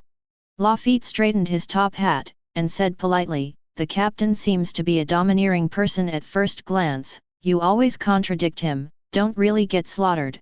I believe that the captain can definitely do this kind of thing. Queen Sweetheart came over, smiled sweetly, and said, that's right, that's the truth. Poison Q, he's always making noises there, maybe one day Chris will really clean him up. Betty said lightly, don't worry, we won't talk to you when the time comes, you should be very clear about this. Bacala gave them a blank look, and said angrily, one by one, you made Chris so cruel. Our captain, although a little stronger, will not do such a thing. You really think too much. Lafitte glanced in the direction of the practice room, and asked in a very gentlemanly manner, wouldn't the captain come and take a look? Burgess shrugged his shoulders and said helplessly, I knew the captain would be like this. He's not interested in these things at all. Except for cultivation, I don't care about anything else at all. Isn't this very good? Poison Q smiled and continued to stimulate the two of them. The captain is not here, you just can let go of your hands and feet and have a big fight. It's so boring if it's not dark. Burgess didn't bother to pay attention to the murder of the poisonous Q. He glanced at Lafitte and laughed loudly. Go down and see how Laozi abuses you, v ha ha ha ha. After speaking, he jumped directly to the island, eager to fight. Lafitte was not angry either, he was still so polite, and said with a slight smile, as you wish. In a flash, the figure also left the Chris. Queen Sweetheart looked at Poison Q, and asked curiously, why, don't you go down to join in the fun? I'm weak and sick, how can I get off the boat? Poison Q walked slowly towards the railing. Betty looked at the two of them and said lightly, come on, let's go to the railing. Soon, everyone gathered at the railing and looked up at the island. This small island is covered with green trees and covered with strangely shaped flowers and plants. It should be a long time since no one has logged in here. Come on, Captain Burgess, Captain Lafitte, you all have to work hard. Paong sat on the railing with a smile on his face, very happy. Captain Burgess, I am optimistic about you, don't lose. Let the storm come harder. I'm so excited, Laozi really wants to hit someone, what should I do? Captain Burgess, Captain Lafitte, you are all good, Laozi admires you. I declare now, the battle has begun. Men, who admire force the most, like to watch this kind of bloody fighting. Everyone was extremely excited, shouting and cheering, and their voices shook the sky. Hearing the tsunami-like shouts in his ears, Bacala shook his head and said with a wry smile, these guys like to join in the fun so much. Don't even talk about it. Queen Sweetheart looked at the two people below with beautiful eyes, her pretty face full of anticipation. When they yelled like this, I felt so excited, and I really wanted to shout with them. Betty lit a cigarette and said lightly, it's about to start, I want to see what kind of abilities this Lafitte has, which deserves Chris' approval. At this moment, on the island, Burgess and Lafitte stood opposite each other. A breeze blew, the leaves made a rustling sound, and the flowers and plants shook slightly. Seems to be cheering for both of them. Lafitte, I warn you one last time, it's too late to admit defeat. Burgess twisted his neck, getting ready to warm up. Lafitte twirled his cane, and said very politely, I really want to admit defeat, but the position of vice-captain is calling me. Burgess, don't worry, I will control well and won't hurt you. Chapter 17. Okay, Rory, let's talk about it, let's have a hard time. Burgess is a bold person, and he hates talking nonsense, so he throws out a straight sentence. Since you don't admit defeat, then I can start. As soon as the voice fell, he kicked his footsteps and rushed directly towards Lafitte as fast as lightning. Lafitte turned his cane and said politely, your speed is too slow, you should use your fruit ability. With a bang, the person has already flashed more than 10 meters away. Can't see how it moves at all. Shock. Everyone was shocked. Have you seen clearly, he did it. Queen Sweetheart looked at the two of them with a look of surprise on her pretty face, she couldn't figure it out at all. Betty frowned, and said in great confusion, I didn't see clearly, it feels like he disappeared suddenly. Such a fast speed, I have only seen it on one person. Bacala nodded and agreed, except for Chris, I've never seen anyone with such a speed. It's really scary. That's amazing, Captain Lafitte. Paong didn't care about these at all, it thought it was fun, so it applauded directly. Not bad, fast enough. Burgess laughed and said loudly, then, I'm going to get serious. Roar. A roar sounded, and the white and blue lights gathered in the mouth, faintly flickering the shadow of thunder and lightning. It looks very powerful. Lafitte straightened his top hat and said with a slight smile, not only you ate devil fruit, but I also had it. Swish. Suddenly, behind Lafitte, a pair of white wings appeared. Under the sunlight, it appears snow white, very beautiful. This time, everyone was dumbfounded again. Wow wow wow. Paong was amazed, applauded again, and said with a smile, what beautiful wings, so fun, hee hee. Poison Q coughed, unbelievable, never thought that Lafitte is also a capable person. It seems that this battle will be very exciting, but don't be soft. Queen Sweetheart's beautiful eyes lit up, her pretty face showed envy, and she murmured, it would be great if I had such beautiful wings on my body.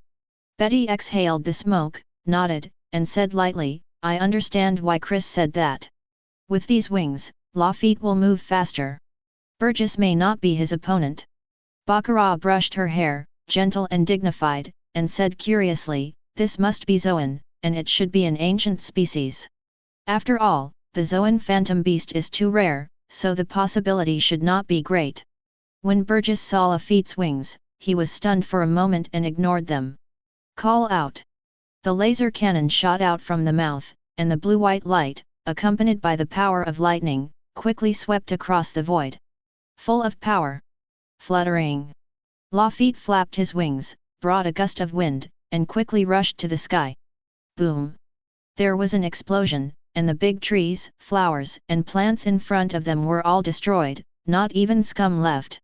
The smoke and dust rose, flowers lit up everywhere, and thick smoke billowed. It looks like an extinct world.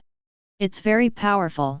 Lafitte flapped her snow-white wings, looked down at Burgess, and said with a slight smile, unfortunately, your speed is still too slow after all. Burgess, if you only have this strength, then I'm sorry, but the position of deputy captain belongs to me. Whoosh, like lightning, flew directly over Burgess, cane down, and launched the first wave of attack. Don't underestimate me, BD. With a big mouth, the blue-white light appeared again. You have no chance. Lafitte swung his cane and shouted coldly, hypnosis. A faint mental wave, from top to bottom, invaded Burgess's mind before he could react. In an instant, the blue-white light in his mouth dissipated. Burgess stood motionless, like a block of wood. There was no reaction at all to everything outside. You lost, Burgess. Hearing the voice, Burgess snapped back to his senses. Surprised. Lafitte's cane was pointing at his own neck, and he was just barely able to stab himself. The scene changed so quickly, not to mention Burgess, even the people next to him couldn't react. Why did you lose all of a sudden? Why was Burgess motionless just now, what happened? Queen Sweetheart frowned her beautiful eyebrows with a puzzled look on her face. Betty exhaled the smoke, and said lightly, just now Lafitte said the word hypnosis. It seems that this guy is not only a person with abilities, but also knows the hypnosis technique. Zuzu, my mother can see it. This guy was hit by Chris. He is indeed a master of concealment. Bacala frowned, smiled, and said, of course. Who is Chris, how could he say something wrong? Poison Q looked at Lafitte, with cold eyes, and said something mysteriously with a smile. This guy is so strong, let him fight the captain and see who is stronger. At this time, Burgess finally understood, touched his head, and laughed. Lafitte, you are so powerful that you can even perform hypnosis. Laozi is convinced, from now on, you are the vice-captain, vihahahaha. Lafitte put away his cane, turned around, and said politely, it is my honor to be the deputy captain of the Chris Pirates. In the days to come, please take care of everyone. Next, thunderous applause broke out on the boat, and Chi-Chi congratulated. Our vice-captain, Lafitte. Finally there is a deputy captain, long live. The captain is super strong, and the vice-captain is also great, who is our opponent now, la la la. It's time for a banquet to celebrate the birth of the vice-captain, let's cheer up everyone. Chapter 18. 3 days later. On the deck, several people were basking in the sun. I just don't understand how the captain would accept Perona.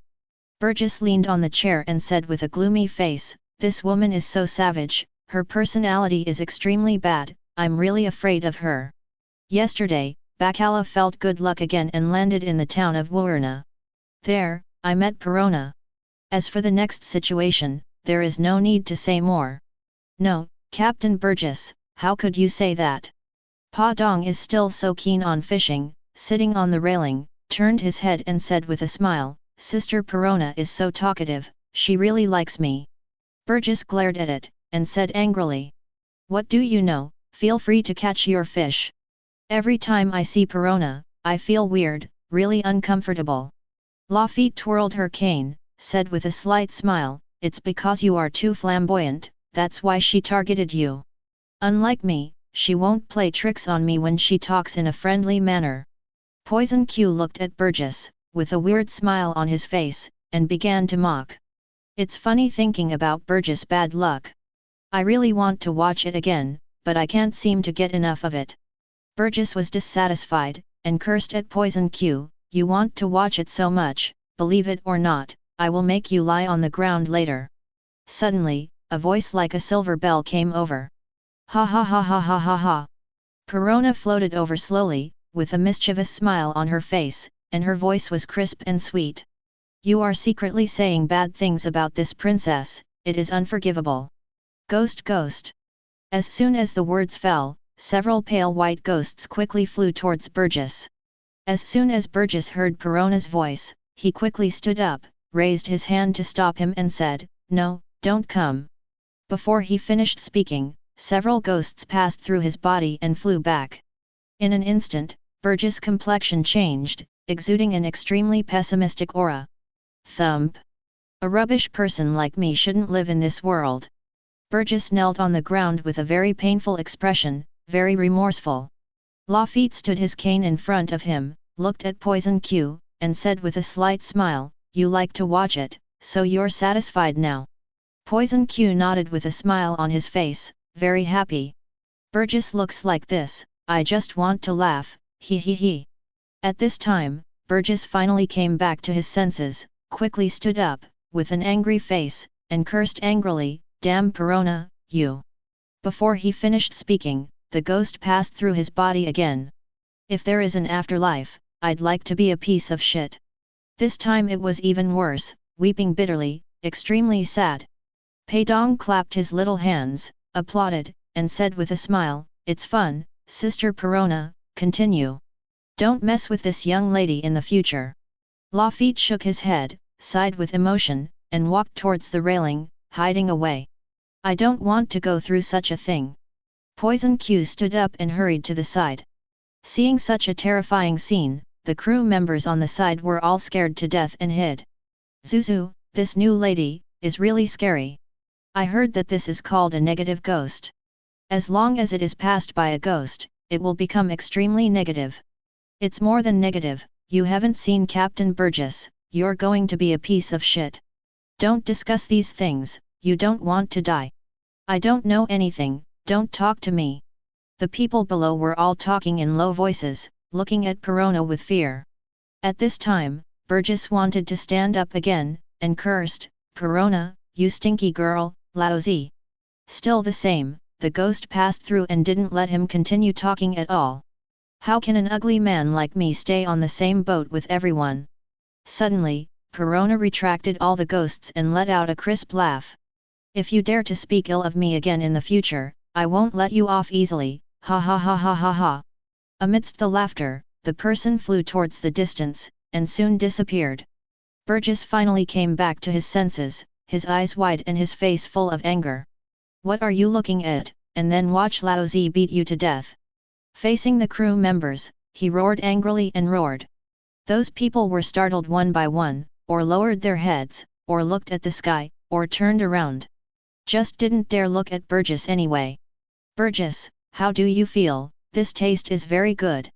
Poison Q looked at him, with a weird smile on his face, and began to tease him. Burgess pointed at him and shouted angrily, Poison Q, if you bring up this matter again in the future, don't blame Lao Zi for turning his face. And you, whoever dares to discuss this matter, was overheard by Lao Zi, and killed you directly. Lafitte straightened his top hat and said gently, Don't worry, how could we discuss this kind of thing? However, you have to pay attention to yourself, don't mess with that little devil again. This is the most important. Burgess leaned back in his chair, and said something angrily. Okay, how dare Lao Zi provoke her, I will definitely avoid this devil in the future, it's really maddening. Chapter 19. After 1 hour. Report. The island is found in the left front, do you log in? The left front. Sirens sounded from the observation deck. Hearing the voice from outside, Perona frowned, and said with some dissatisfaction, the voice of the siren is so ugly. Or, let them try the negative ghost later, do you think it's good? Queen Sugar looked at Perona floating in the air, and said something with a wry smile. It's almost enough, don't make too much trouble. Your pranks these past 2 days have made everyone on board tremble, can't you be more honest? Betty glanced at Perona, and said lightly, don't blame me for not reminding you, it pd off Chris, you have to suffer. Bacala waved her hand towards Betty, and smiled generously. Okay, don't scare her. But Perona, you really should restrain yourself and stop playing pranks all the time. Floating around in the air, Perona laughed like a silver bell, as long as they don't speak ill of the princess, then I won't play tricks on them from now on. That's good. Bacala nodded, looked at the busy figure, and said with a smile, Chris, I feel that good luck has arrived. Queen Sweetheart's beautiful eyes lit up, and she said something quickly with an excited look on her pretty face. Good luck again, great. Betty shrugged her shoulders, exhaled the smoke, and said calmly, I'm used to Bacala's ability. That's great, will there be a new partner?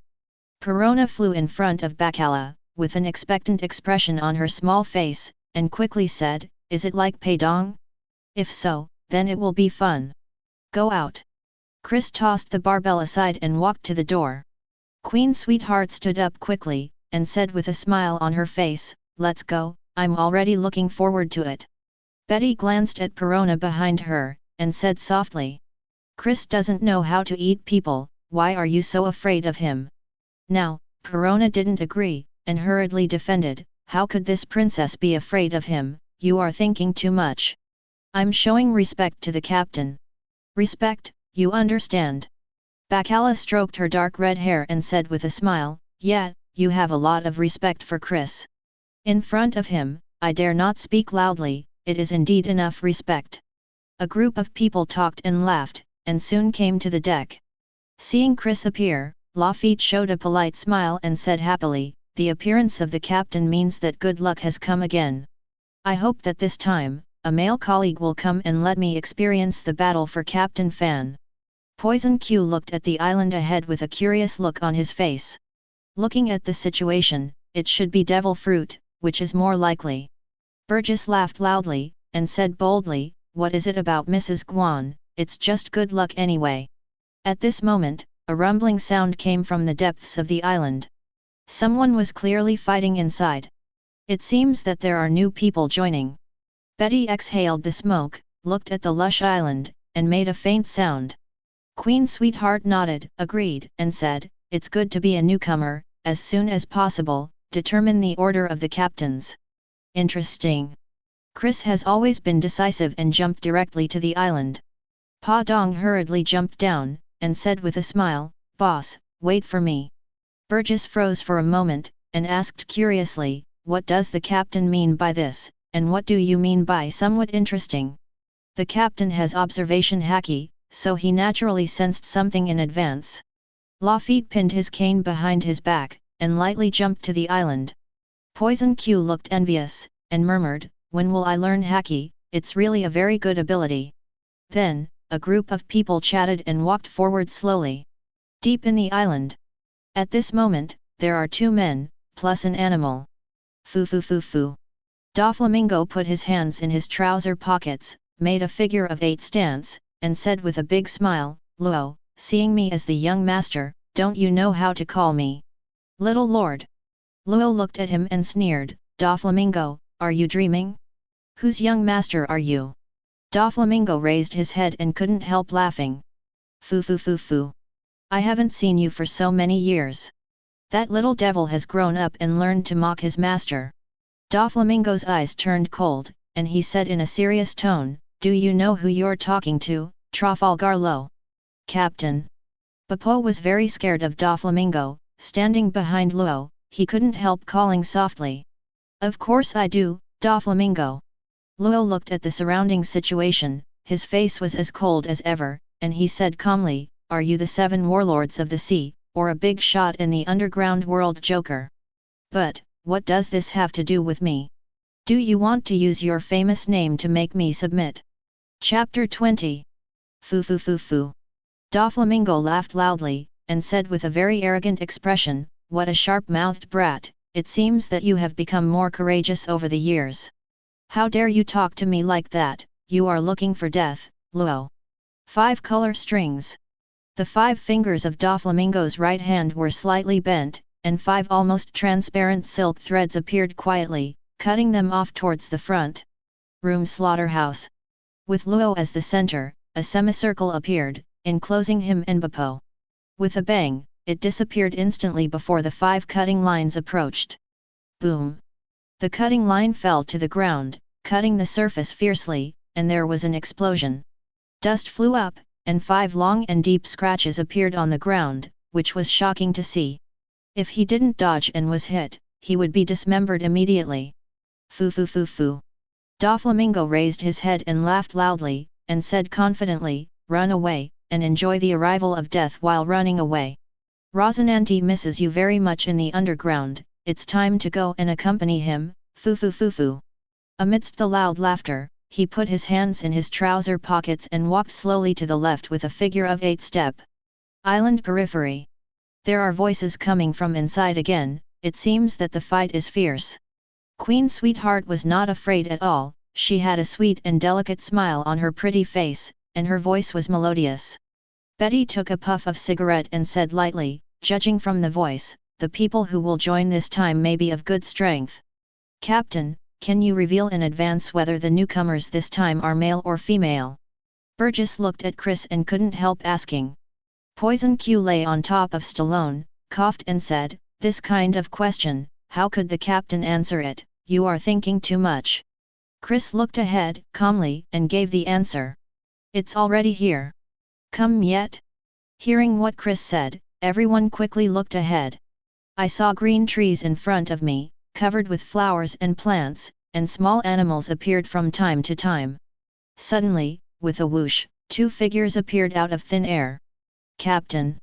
Bibbo looked anxious, and quickly said, "That Doflamingo is really too strong, what should we do?"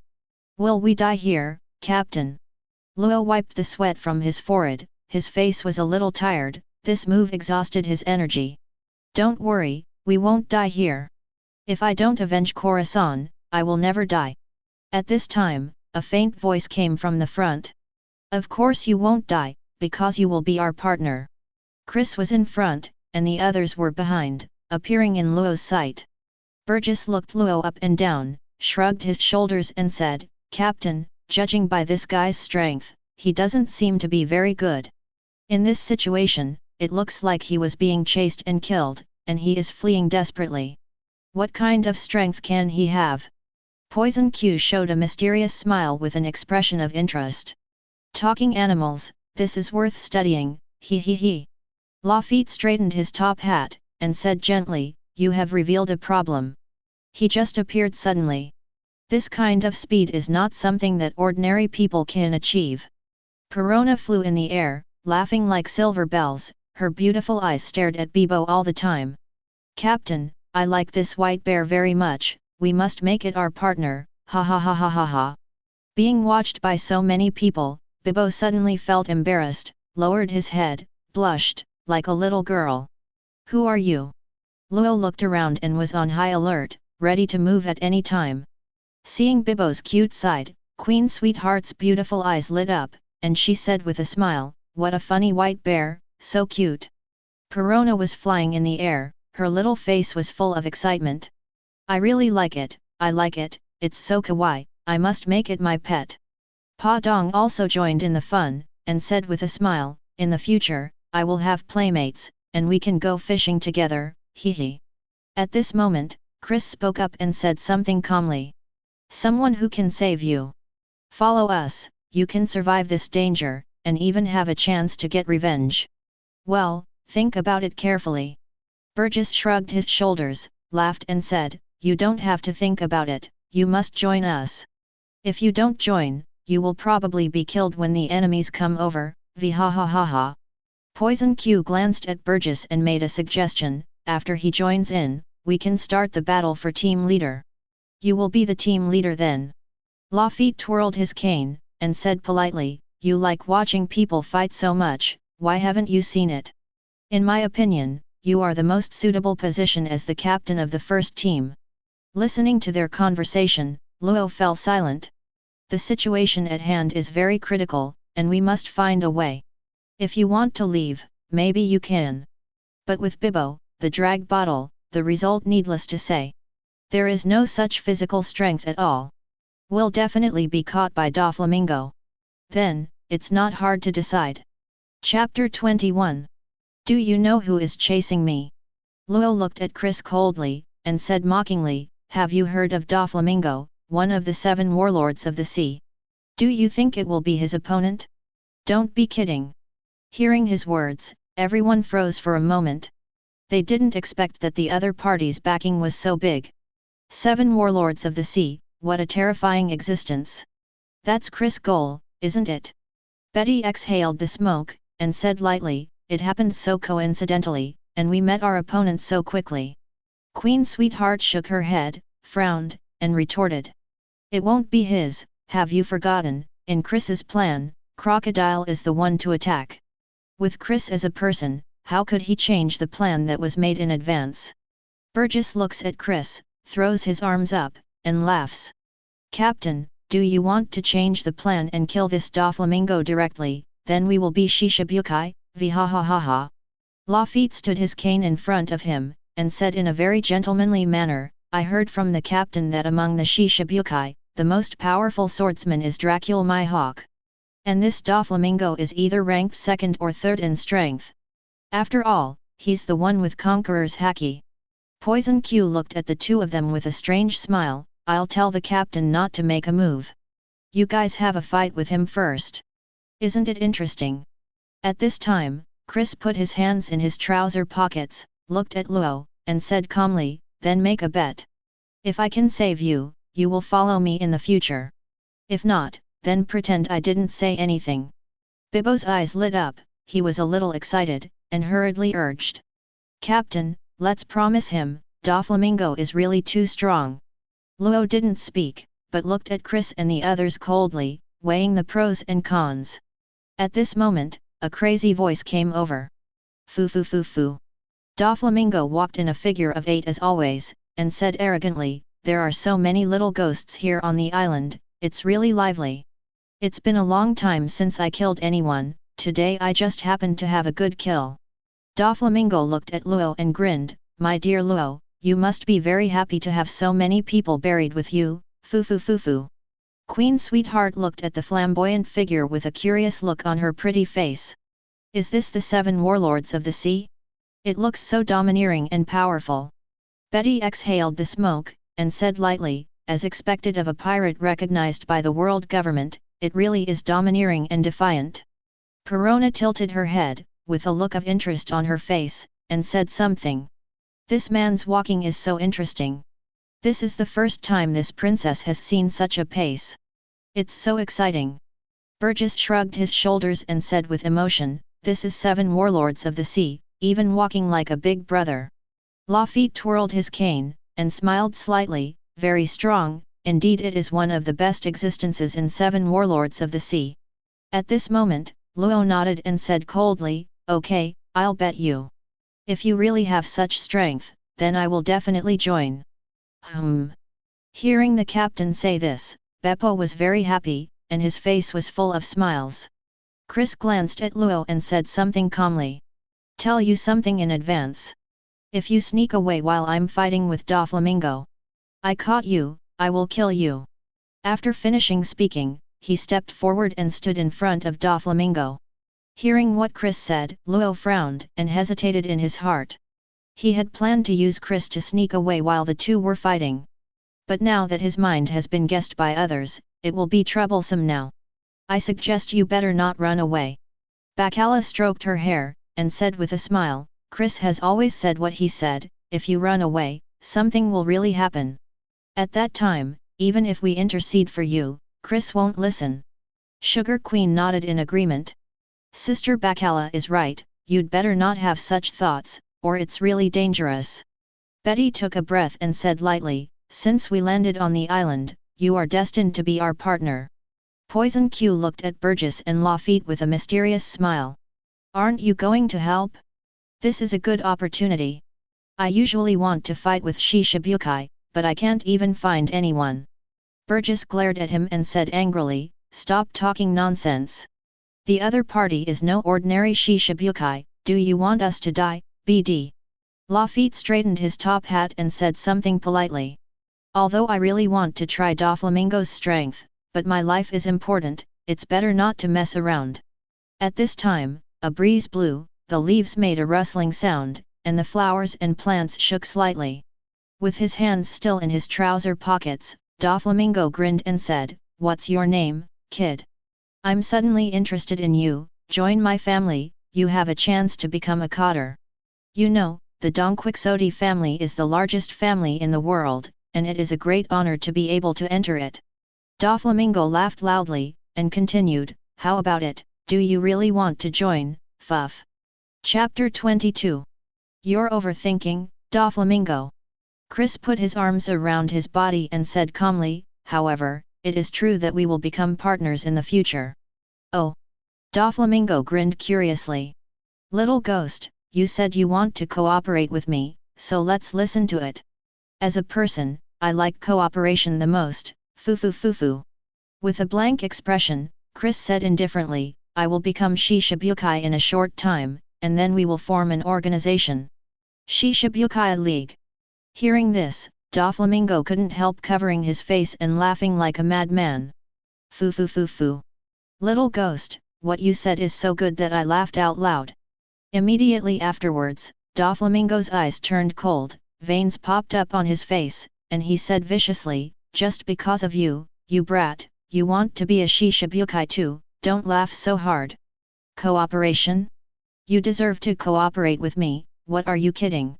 Seeing that Doflamingo was so arrogant, Burgess was not happy and shouted loudly, "Captain, this BD is too arrogant, let's fight. Isn't he dissatisfied, then subdue him." Lafitte twirled his cane and said with a slight smile, "After all, he is a powerful Shishibukai. If you want to talk about cooperation, it will definitely not work if you don't show your strength." Perona flew back and forth in the air, wrinkled her little face, looking very dissatisfied. "What is this called? It looks really annoying." Sugar Queen smiled and gave the answer, "His name is Doflamingo." Bacalo looked at everyone, smiled gently, and suggested, "This battle is inevitable, let's all walk away, so as not to be affected. Both are powerful monsters, and it's really dangerous to get too close." After Betty finished speaking, she walked directly to the back, away from the battlefield. Bippo looked at Luo and said anxiously, "Captain, what should we do? Move back." Luo has thought about it seriously, this Chris is very strong, so he still doesn't sneak away. Soon, the people around all retreated to the side, leaving the space for Chris and Doflamingo. It's superfluous to say these things now.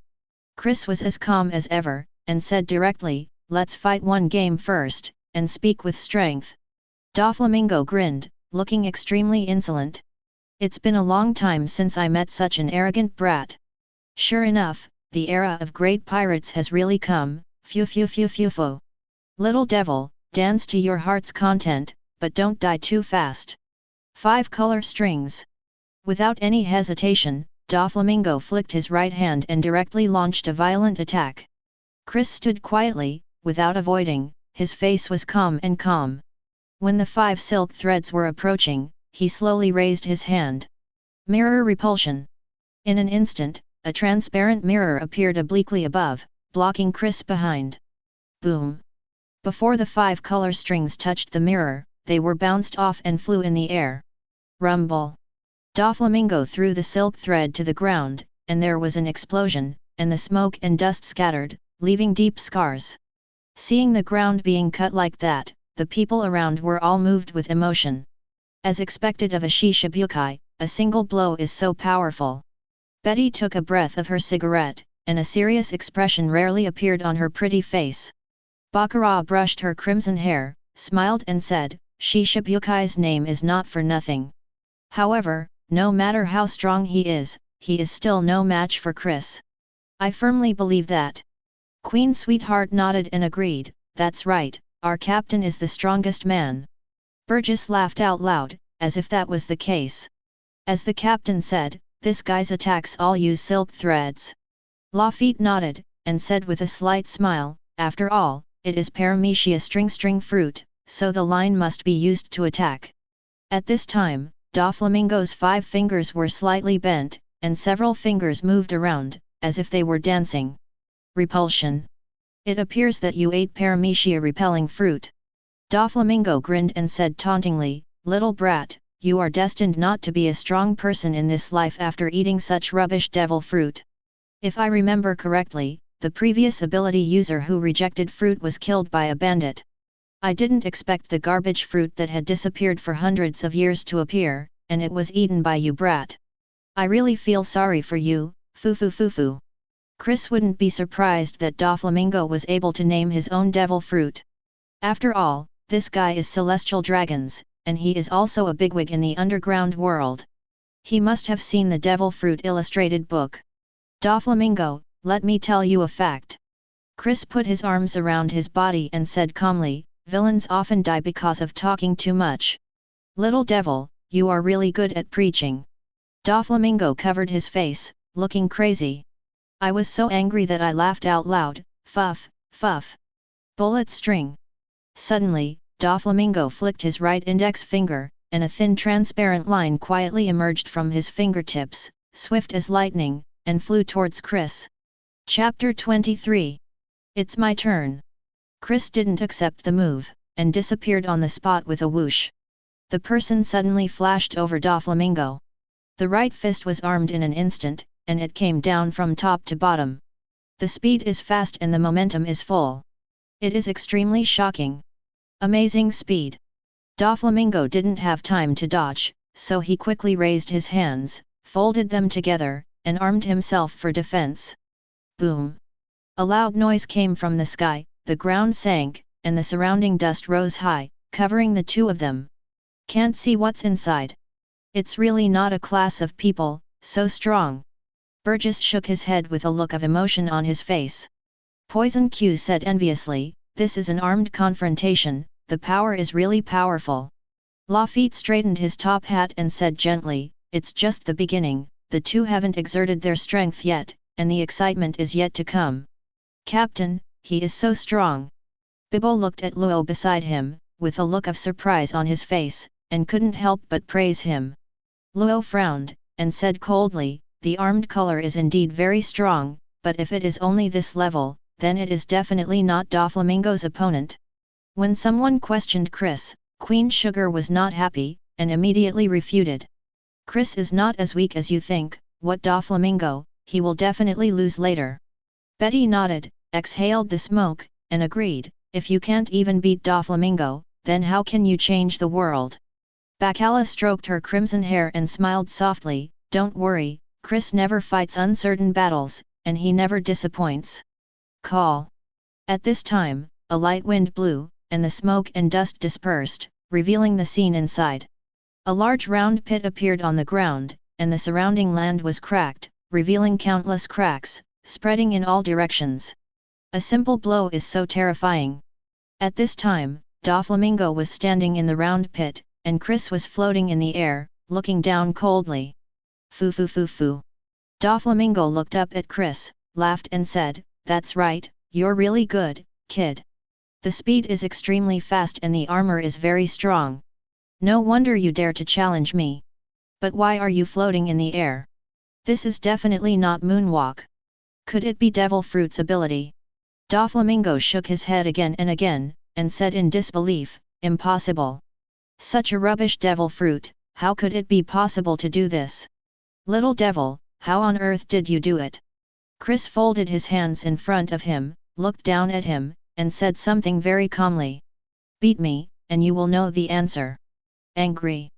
Doflamingo was furious.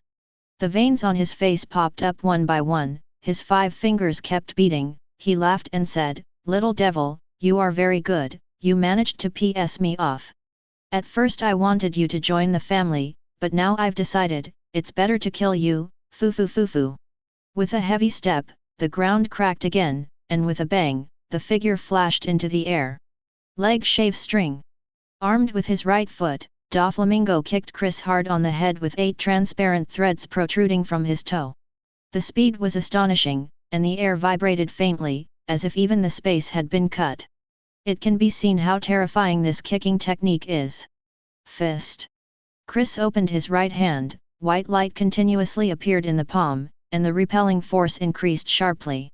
Finally, he clenched his fist violently. A large white fist appeared instantly. Facing Doflamingo's kick, he blasted hard. Boom! There was an explosion, and the screen froze immediately. Doflamingo's kick stopped in the air, about a meter away from Chris. The veins on Doflamingo's forehead popped out, and he used all his strength. No matter what, this kicking skill cannot fail. But no matter how hard he tried, his pitch-black right foot just couldn't move forward. Been excluded all the time. With an extremely calm expression, Chris spoke 2 words lightly. Fly. Boom. The large white fist, like a rocket thruster, suddenly exerted force before Doflamingo could react. With a whoosh, Doflamingo's body flew backwards continuously. He tried to stabilize his body, trying to dodge to avoid the repulsive force. Helpless, this white fist was compressed too much by Chris, and it was so repulsive that he couldn't get rid of it at all. Rumbling. In the process of flying backwards, Doflamingo knocked down the big tree continuously, making a series of explosive noises. But even if there was a big tree blocking it, Doflamingo couldn't stabilize his body and was still flying upside down. Damn brat, you have developed the repulsive fruit to such an extent that you can't be kept. Doflamingo finally bumped into a big tree and got embedded in some of his body before barely coming to a stop. At this time, the distance between Chris and Doflamingo was 200 meters. A total of more than a dozen big trees were broken. It can be seen how strong the repulsive force of this blow is. Seeing such a shocking scene, the people around couldn't stay calm anymore. Everyone admires Chris' strength to the extreme.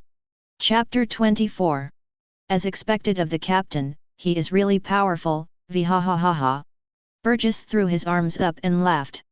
Poison Q lay on top of Stallone, with a mysterious smile and said, even Shishibukai, who is one of the best, is not the captain's opponent. Hey, Crocodile, then needless to say, will be Shishibukai soon. Lafitte twirled his cane and said something with a slight smile. You underestimate Doflamingo too much. This guy hasn't started to exert strength, and the next fight will be terrifying. Bibbo's bare eyes widened, with a look of admiration on his face. He said to Luo, Captain, he is really strong, we are saved. Luo shook his head and said coldly, it's not that easy, Doflamingo can't be defeated so easily.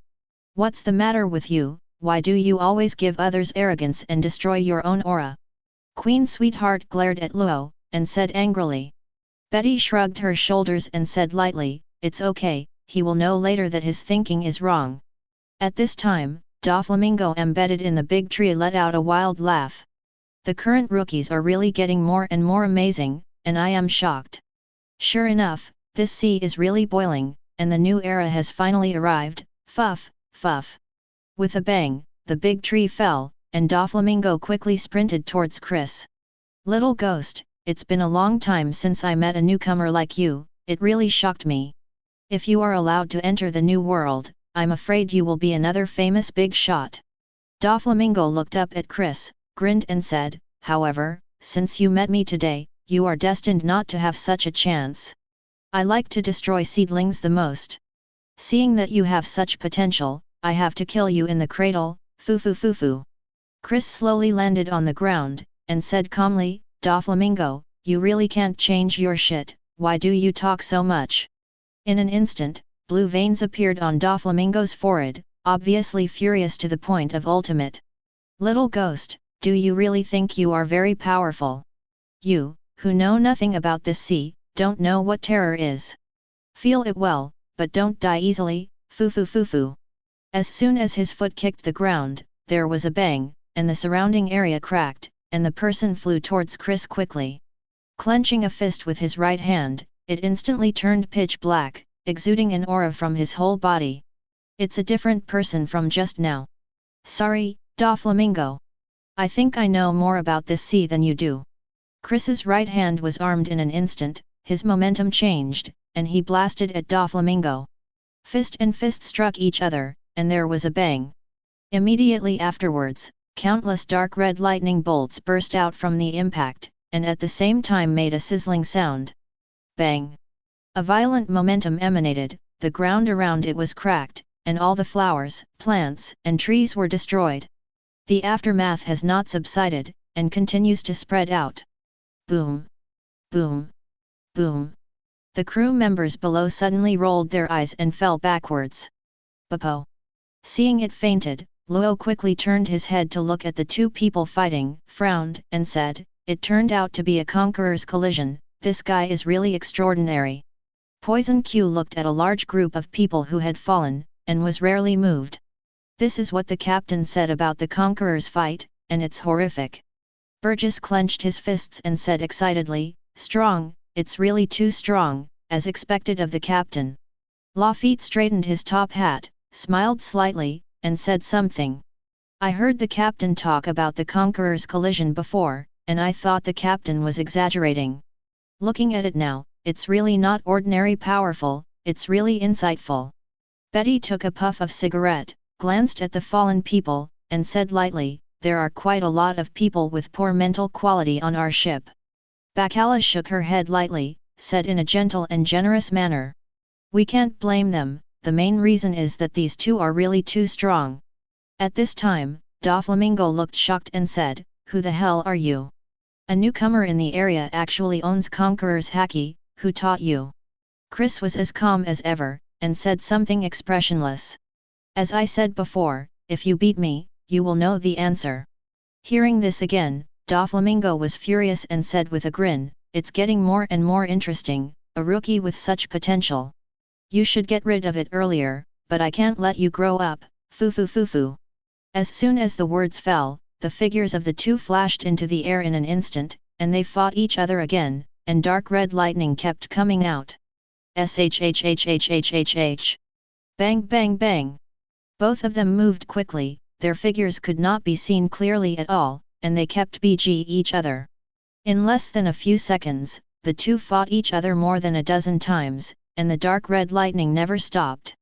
The people on the side who could see it secretly clicked their tongues. There is a dazzling sense of sight. Suddenly, there was a change in the field, and the two stopped and stood opposite each other. Doflamingo looked exhausted, breathed heavily, and sweat broke out on his forehead.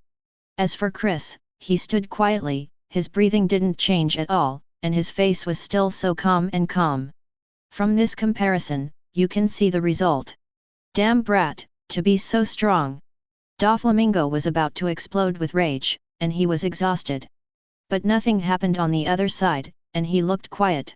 This makes Doflamingo, who has always been concerned about face, how can he accept it? The anger is soaring, wishing to destroy the world.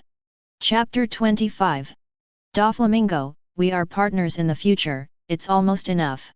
Chris put his arms around his body, and said calmly, "Luo has a great effect on me, I can't let you take him away, there is no doubt about it." Partner. Doflamingo twitched his fingers and grinned, "Little brat, don't be so self-righteous. You have such a potential rookie, if you don't kill me, I won't worry about it. How many years has it been? It's been a long time since I've used my full strength. You should feel very honored, foo. Doflamingo opened his hands, raised his head and laughed, and said arrogantly, "Little devil, let me show you the real power of devil fruit. Don't be too shocked, brat." With a blank expression on his face, Chris gave the answer directly. "A mere awakening, why are you so excited?" "Well." Doflamingo's laughter suddenly froze, as if someone had strangled his neck, and he couldn't make a sound. Shock. Completely bewildered. "You actually know about awakening?" Doflamingo could no longer keep calm, with a look of surprise on his face, he murmured, "You are a newcomer, how do you know so much?" "Impossible, there is definitely a problem." "Who the hell are you? You can't be an ordinary pirate." It appears that Doflamingo is distraught. Otherwise, it would be impossible to say so many questions. That's not like him. Chris shrugged his shoulders and said lightly, "I don't want to say the same thing a third time." Foo. Doflamingo laughed back angrily, and said something viciously. "Wait a little bit later, don't die too fast." Swish. With Doflamingo as the center, white silk threads spread out instantly. The ground turned white in an instant, as did the rocks, trees, and flowers. The surrounding things, without any exception, all turned white. It looks rather weird. The people on the side, seeing this scene, were all stunned, unable to react. This is the awakening that the captain said. A person with abilities can affect the surrounding things. It's really like this. Burgess' eyes widened, as if he had discovered something remarkable. Poison Q showed a mysterious smile, smiled and said, "What will the captain do next? I'm really looking forward to it." Lafitte stood his cane in front of him and said something softly. "This island is really not in vain. After seeing Shi Shibukai's top combat power, I finally know how big the gap is."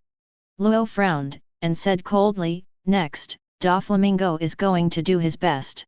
May your captain be safe from accidents." Queen Sweetheart looked at Bacala and the others, and said something angrily. "This man is really annoying. I don't like him very much." Betty shrugged his shoulders and said lightly, "We don't need to worry about these, Chris will teach him how to behave naturally."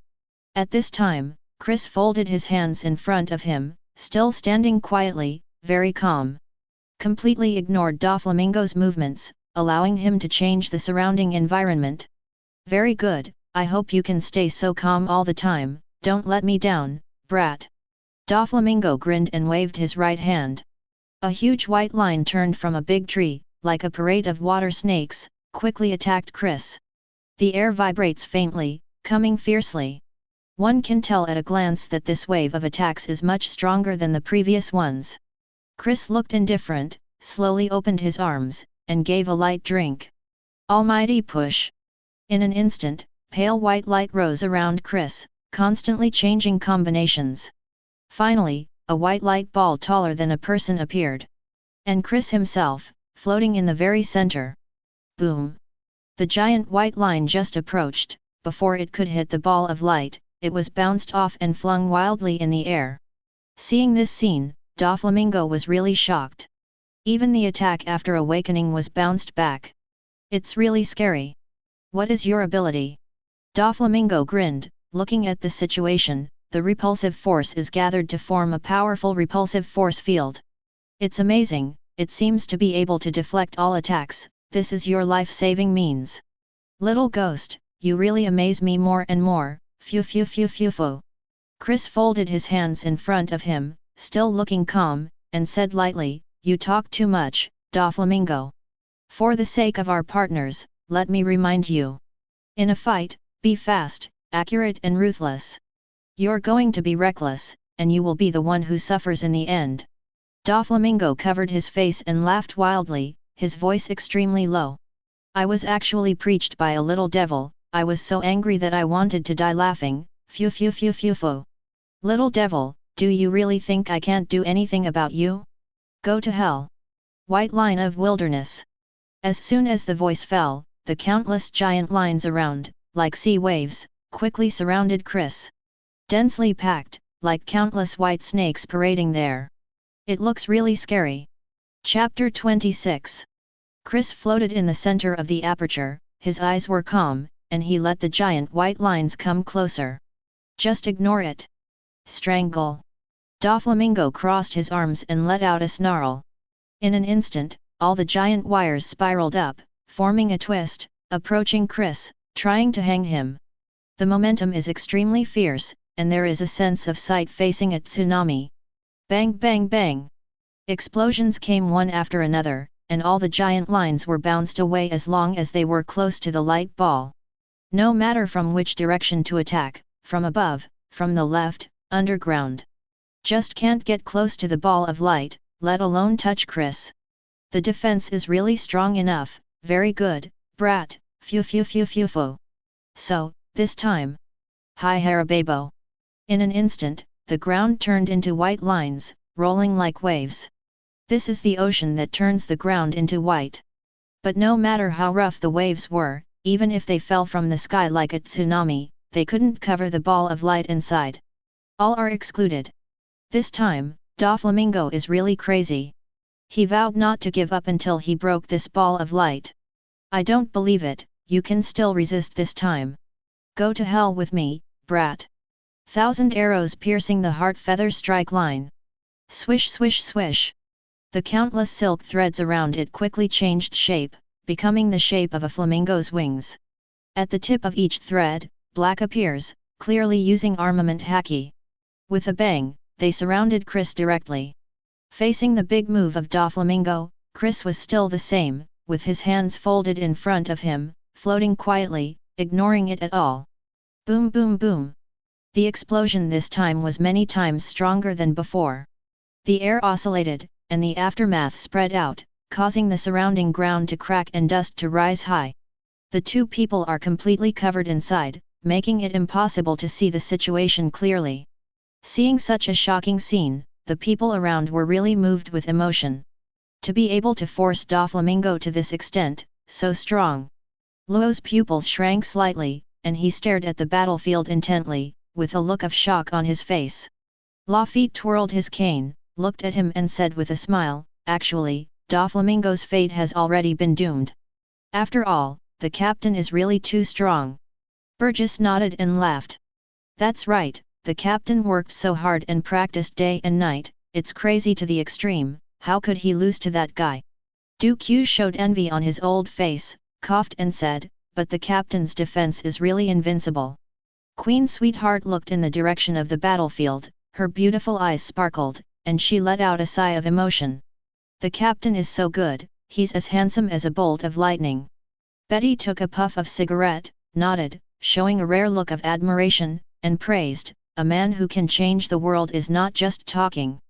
Perona was flying in the air, her little face was full of interest, and she made a crisp sound like a silver bell.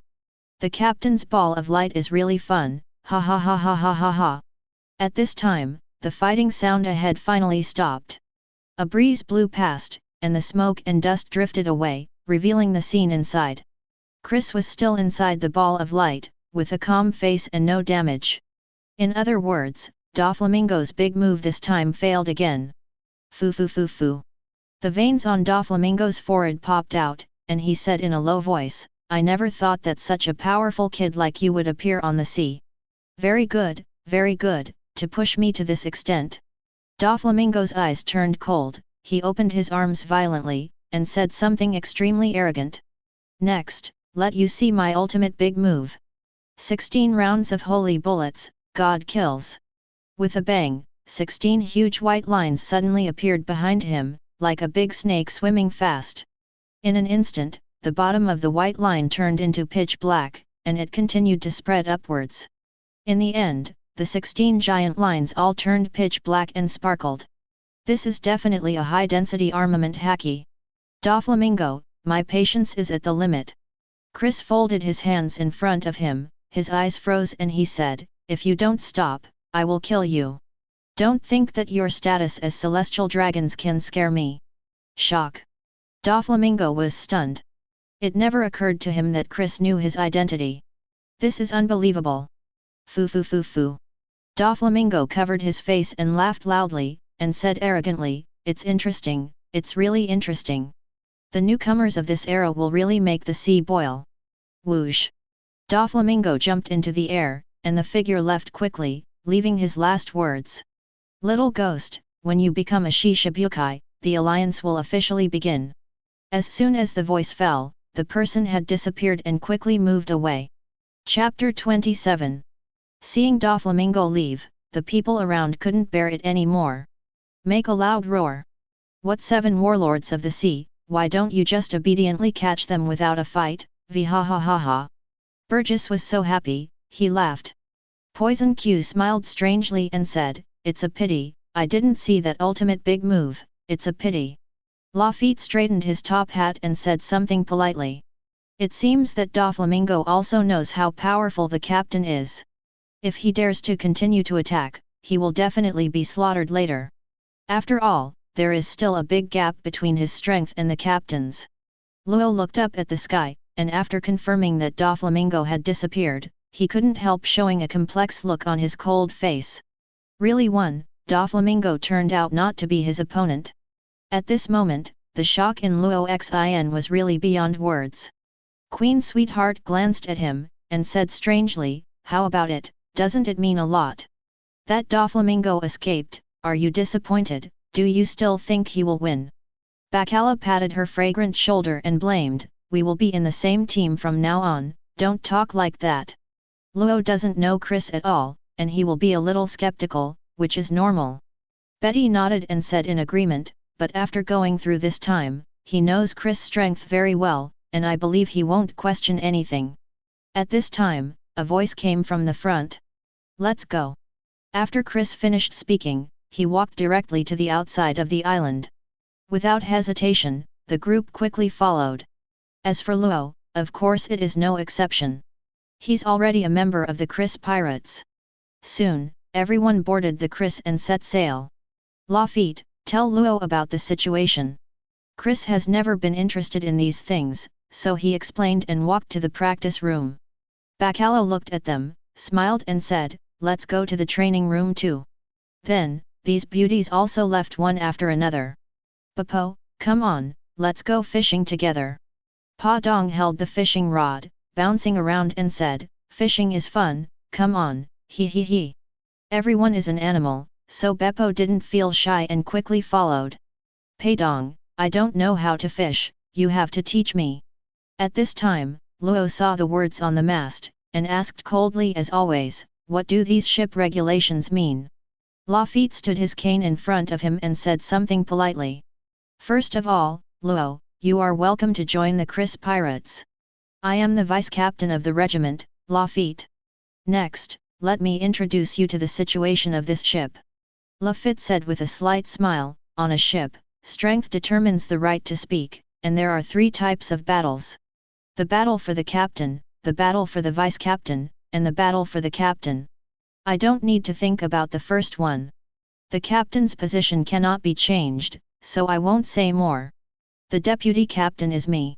If you want to challenge me, then I will accompany you at any time. Lafitte straightened his top hat, and the gentleman said, as for the battle for captain, that's up to you and Burgess. Burgess looked at Luo and laughed loudly, how about it, do you want to play a game? I really want to determine the order of the captains as soon as possible. Poison Q coughed and said, I too, like watching battles the most. 3 kinds of battles. Luo held the demon knife and cried, and said coldly, the environment of this ship is very suitable for me. Unrestrained, everything speaks with strength. However, I don't have the idea of competing for the position for the time being. I will talk about it in a few days. Burgess shook his head and said cursingly, I thought there was someone who likes to fight, but I didn't expect it to be this bear. Lafitte looked at Luo and said politely, next, I'll tell you about the next voyage, including our goal. Inside the practice room. Snapped. Chris stood by the window, lit a cigarette, and silently looked at the blue sky and white clouds outside. Seeing his abnormality, all the girls looked at each other with puzzled expressions on their faces, and began to discuss in low voices. What happened to Chris, why didn't he practice? Queen Sweetheart looked at the man's figure very curiously. Betty exhaled the smoke, and said lightly, it has something to do with Doflamingo, it should be related to the Shishibukai alliance. Bacala nodded, stroked her hair, and said something gentle and dignified. The plan couldn't keep up with the changes. No one expected that they would suddenly meet such a big shot. Chris must be making new plans, let's leave him alone. Then, in the training room, silence fell. These women are very conspicuous, afraid to interfere with Chris's thoughts. After an unknown amount of time, Chris flicked the cigarette butt out of the window, and suddenly said a word. I'm going out for a while, and I'll be back in 2 days.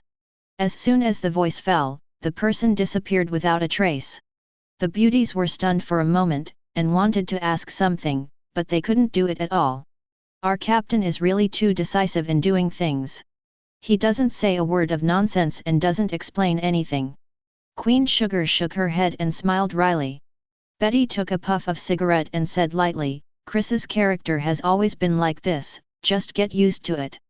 Perona was flying around in the air, her small face wrinkled, so this princess doesn't like staying with him, it's boring. Listening to their conversation, Bacala smiled and didn't say much. Momo looked at the sky outside the window and thought to herself, looking at the situation, it should be to contact other Shishibukai, that's the only possibility. Not to mention, Bacala did guess right, Chris is rushing to Com Belt to find the number one beauty of the pirates. Boya, Hancock. Chapter 28. Com Belt, Hydra Island. Boom boom boom. A crisp bell rang on the island. Master Snake Princess is about to take a bath. Inside the palace, there was a shout. Immediately afterwards, people in the city, no matter what they were doing, fighting, eating, chatting, all retreat quickly and are not allowed to stay in the city. A cordon was set up outside the bathing place, and many female soldiers were standing or sitting, strictly guarding it, preventing anyone from entering it. With a swipe, the curtain was drawn from both sides. The guards will be handed over to you. Hancock stared ahead, with a slightly indifferent tone, and gave the order. Yes, my lord. Sander Sonia, Marigold, the two responded respectfully. Hancock didn't say much, with a cold and arrogant look on his face, he walked slowly towards the bath with elegant and noble steps. After an unknown amount of time, a voice sounded. Excuse me, Boa Hancock. Give me a moment, let's talk about celestial dragons. As soon as the voice fell, the figure flashed, and Chris appeared by the bathtub. With his arms around his body, his face was indifferent, and he looked at Hancock with extremely calm eyes. Shock. Incomparably shocked. How could there be a man's voice? Hancock didn't have time to think about it, so he squatted down and hid in the pool water. With his hands in front of him, he turned around quickly and looked in the direction of the sound. When I caught my eye, I saw that this was a young man in black clothes and trousers, about 185 centimeters tall, and quite handsome. Who are you? There was a cold light in Hancock's beautiful eyes, killing intent appeared on her pretty face, and her tone was extremely cold. This man saw the pattern on his back, and he must not be allowed to live. Must kill him. Let me introduce myself, I am the captain of the Chris Pirates, Chris. Chris looked at Hancock's white skin and said calmly, I'll be a Shishibukai soon. The reason why I came to you is very simple, it is for the next Shishibukai alliance. Hancock wasn't listening to Chris at all, she was very confused right now. Why didn't my two younger sisters come in? If so, how can I stand up? Sander Sonia, Marigold. Hancock hugged his body, turned to face the direction of the door, and shouted. The tone is full of anger. Sorry, Boa Hancock. Chris was calm as always, and said lightly, I have rejected all the surrounding voices. So, the outside can't hear the movement inside, and that's the reason. Repelling sound? There is such a skill. Hancock was shocked again, knowing that if he continued to wait, his two younger sisters would not be able to come in. Anyway, this man has already seen it, so it doesn't matter. With a whoosh, she stood up quickly, jumped directly to the side of the bath, and put on her clothes. Damn man, how did you appear here? Hancock's pretty face was frosty, and his tone was full of murderous intent. When did I feel so unbearable? Not only the slave's mark was exposed, but even the body was seen. At this moment, the anger in her heart. It can burn the whole world. It doesn't matter how I got here. Chris said lightly, next, let's talk about celestial dragons. You were once a slave to the celestial dragons, and must have hated them immensely. Then, we can cooperate deeply. Chris looked into Hancock's eyes and said seriously, my goal is to pull the celestial dragons off the altar and kill them all. Shock. This time Hancock was really shocked. You. They are the creators, how dare you, dare to do this to them? Mentioning celestial dragons, Hancock's pretty face turned pale, and his eyes were full of fear. He was really terrified. It seems that the shadow of the past had a great influence on her. It's all about talking about tigers. There's nothing you dare not. Chris looked at Hancock and said with disdain, sure enough, when you mention celestial dragons, you completely lose your fighting power and almost collapse. On the surface, it looks very arrogant and indifferent, pretending to be decent. But the heart is already riddled with holes, and it is too fragile to withstand a single blow. Poor people must have something to hate, and I'm talking about people like you. In his previous life, when he watched One Piece, he hated Hancock's character. Since being hurt by celestial dragons, Hancock has hidden his heart deeply. In front of people, he behaved extremely strong and domineering. The character is simply bad to the extreme. Therefore, Chris really doesn't have any affection for the number one beauty of One Piece. Otherwise, he could have thrown the clothes directly to Hancock without making her stand up.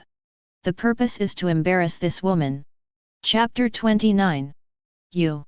Hancock pointed at the man in front of him, his face turned blue and white, from embarrassment to anger. The deepest secret in my heart was just spoken out. How could she feel better? Let's die for this concubine. Marrow marrow mellow. Hancock made a heart shape with both hands, and a large pink heart appeared instantly, flying towards Chris quickly. The air vibrated, blowing Hancock's hair, making her look even more beautiful. Mirror repulsion. Chris didn't dodge, and slowly raised his right hand, creating a mirror in front of him. With a bang, the large love heart bounced off and landed on the side of the bathtub. In an instant, the color there changed, and it was directly petrified. What? Seeing this scene, Hancock's beautiful eyes widened, and his beautiful face was full of shock. How is this possible? My invincible marrow marrow mellow was actually bounced away. What is your ability? Hancock frowned, and said in disbelief, why can you deflect my attack? How did you do it? Chris withdrew his right hand and said something calmly. I am a person with the ability to repel fruit, and I can repel any attack in the world. Your marrow marrow mellow, although a little weird, is nothing. Chris looked at Hancock and said lightly, as for the Shishibukai alliance, Doflamingo has agreed to join, and it's up to you. I want to make Igia, do you have the strength? With a whoosh, Hancock jumped straight into the air and swept his right foot towards Chris' head. Perfume femur. A gust of fragrant wind hits, the air vibrate faintly, the oncoming force is ferocious. It seems that there is still a fight. Chris's right hand was armed in an instant, with 5 fingers spread out, facing Hancock's jade foot, and grabbed it. With a bang, Hancock's fair calf was grabbed by Chris. Whoosh! A slight voice sounded, and the two disappeared immediately, as if they had never appeared before. Less than a second. Before Hancock could react, the scene changed. I saw lush surroundings, towering trees everywhere, and all kinds of strangely shaped flowers and plants on the ground. This is clearly a desert island. Shock. Hancock was really stunned. This island, she knows, is near Nine Snake Island. But he was brought here in an instant. What a terrifying speed. Who are you? Hancock looked at the man in front of him with beautiful eyes, his delicate and perfect face was full of shock, and he said quickly, what kind of ability do you have, why are you so fast? She suddenly discovered that since this man appeared, she has been shocked many times in a row. I'm the one who changes the world. Chris was as calm as ever, this is a skill I developed, repelling space. Okay, the place here is big enough, if you want to fight now, just come. Hancock squinted his beautiful eyes slightly, and looked at the man in front of him seriously, wanting to see him clearly. He has a very good appearance, the expression on his face has always been calm, and his body exudes the aura of a strong man. Where the hell is this monster coming from? You are very strong, Igia recognizes your strength. As soon as Hancock stepped on the ground, with a bang, he rushed to Chris like lightning. But don't underestimate Igia, BD. Perfume femur. Hancock did it again, the only difference. This time, the momentum has completely changed, thunderous and extremely powerful. Chris looked calm, his right hand was armed in an instant, slowly lifted up, and stood in front of him. Boom! There was a loud explosion, followed by dark red lightning, flying around the two of them. The aftermath spread out, and the nearby trees, flowers, and plants were all destroyed and fell down one after another. What? Shock. Hancock was shocked again. Conqueror's Haki. This guy actually has such courage. How is this possible? You, like Igia, have the qualifications to become a king. Hancock looked at the man in front of him, with a complicated look on his pretty face, very puzzled. Impossible, when did Conqueror's Haki become so common? You are definitely not an ordinary person, who are you? Chris pushed out with his right hand, jolting Hancock aside. Looking at her, he said with a serious face, "Boya Hancock, there is one thing you must understand. Although you are a Shishibukai, your strength is at the bottom. Don't think that owning Conqueror's Haki means that you are very powerful, you are completely behind." Speaking of this, Chris showed a mocking expression on his face, and said with disdain, "I think I am a Shishibukai, so I can sit back and relax and feel that I am the strongest pirate in the sea. Hiding in the calm belt every day, I am lazy, do not want to make progress, and have no sense of competition. Seriously, if this goes on, Boya Hancock, you're really useless." Chapter 30. I was shocked by Chris for a while, and I was constantly suppressed by him. Hancock was really angry and wanted to beat up the man in front of him. But she clearly knew that she was no match for this man. At this time, a flash of inspiration flashed in her mind, and she thought of a way.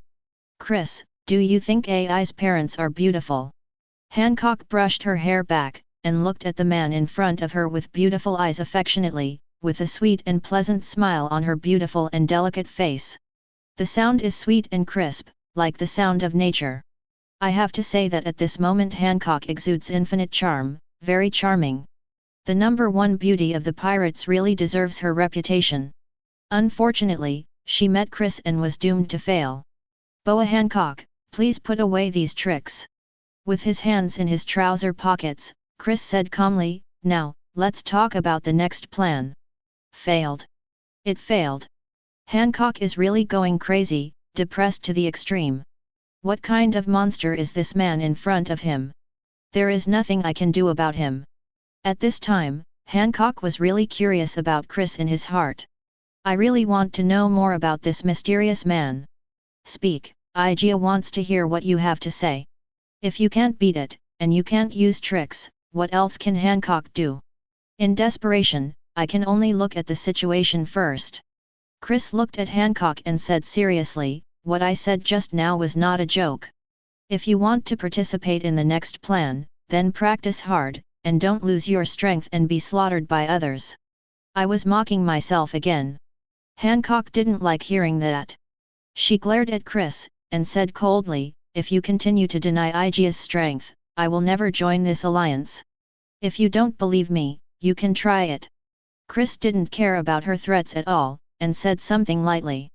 "After I become a Shishibukai, I will go to New World and lay down a country as a base. At that time, between us Shishibukai, we can share resources and exchange goods. After all, the country you live in is really too poor, and there are not many cultivation resources at all. It is difficult for the people below to grow up." Before he finished speaking, Hancock interrupted him directly. She glared at Chris fiercely, with an angry look on her pretty face, and said dissatisfiedly, "What nonsense are you talking about? How poor is Igia's kingdom? Don't always have a self-righteous expression, Igia is very uncomfortable. As a queen, Hancock is very powerful and domineering. How can she allow others to slander her country like this?" But she didn't know that Chris was tougher than her. "Boa Hancock, do you know the rules on my ship?" Chris said coldly, "On my boat, the strong are respected, and those with insufficient strength are not qualified to speak. Since just now, you have refuted me again and again. I solemnly warn you that if you are weak, you must learn to bow your head.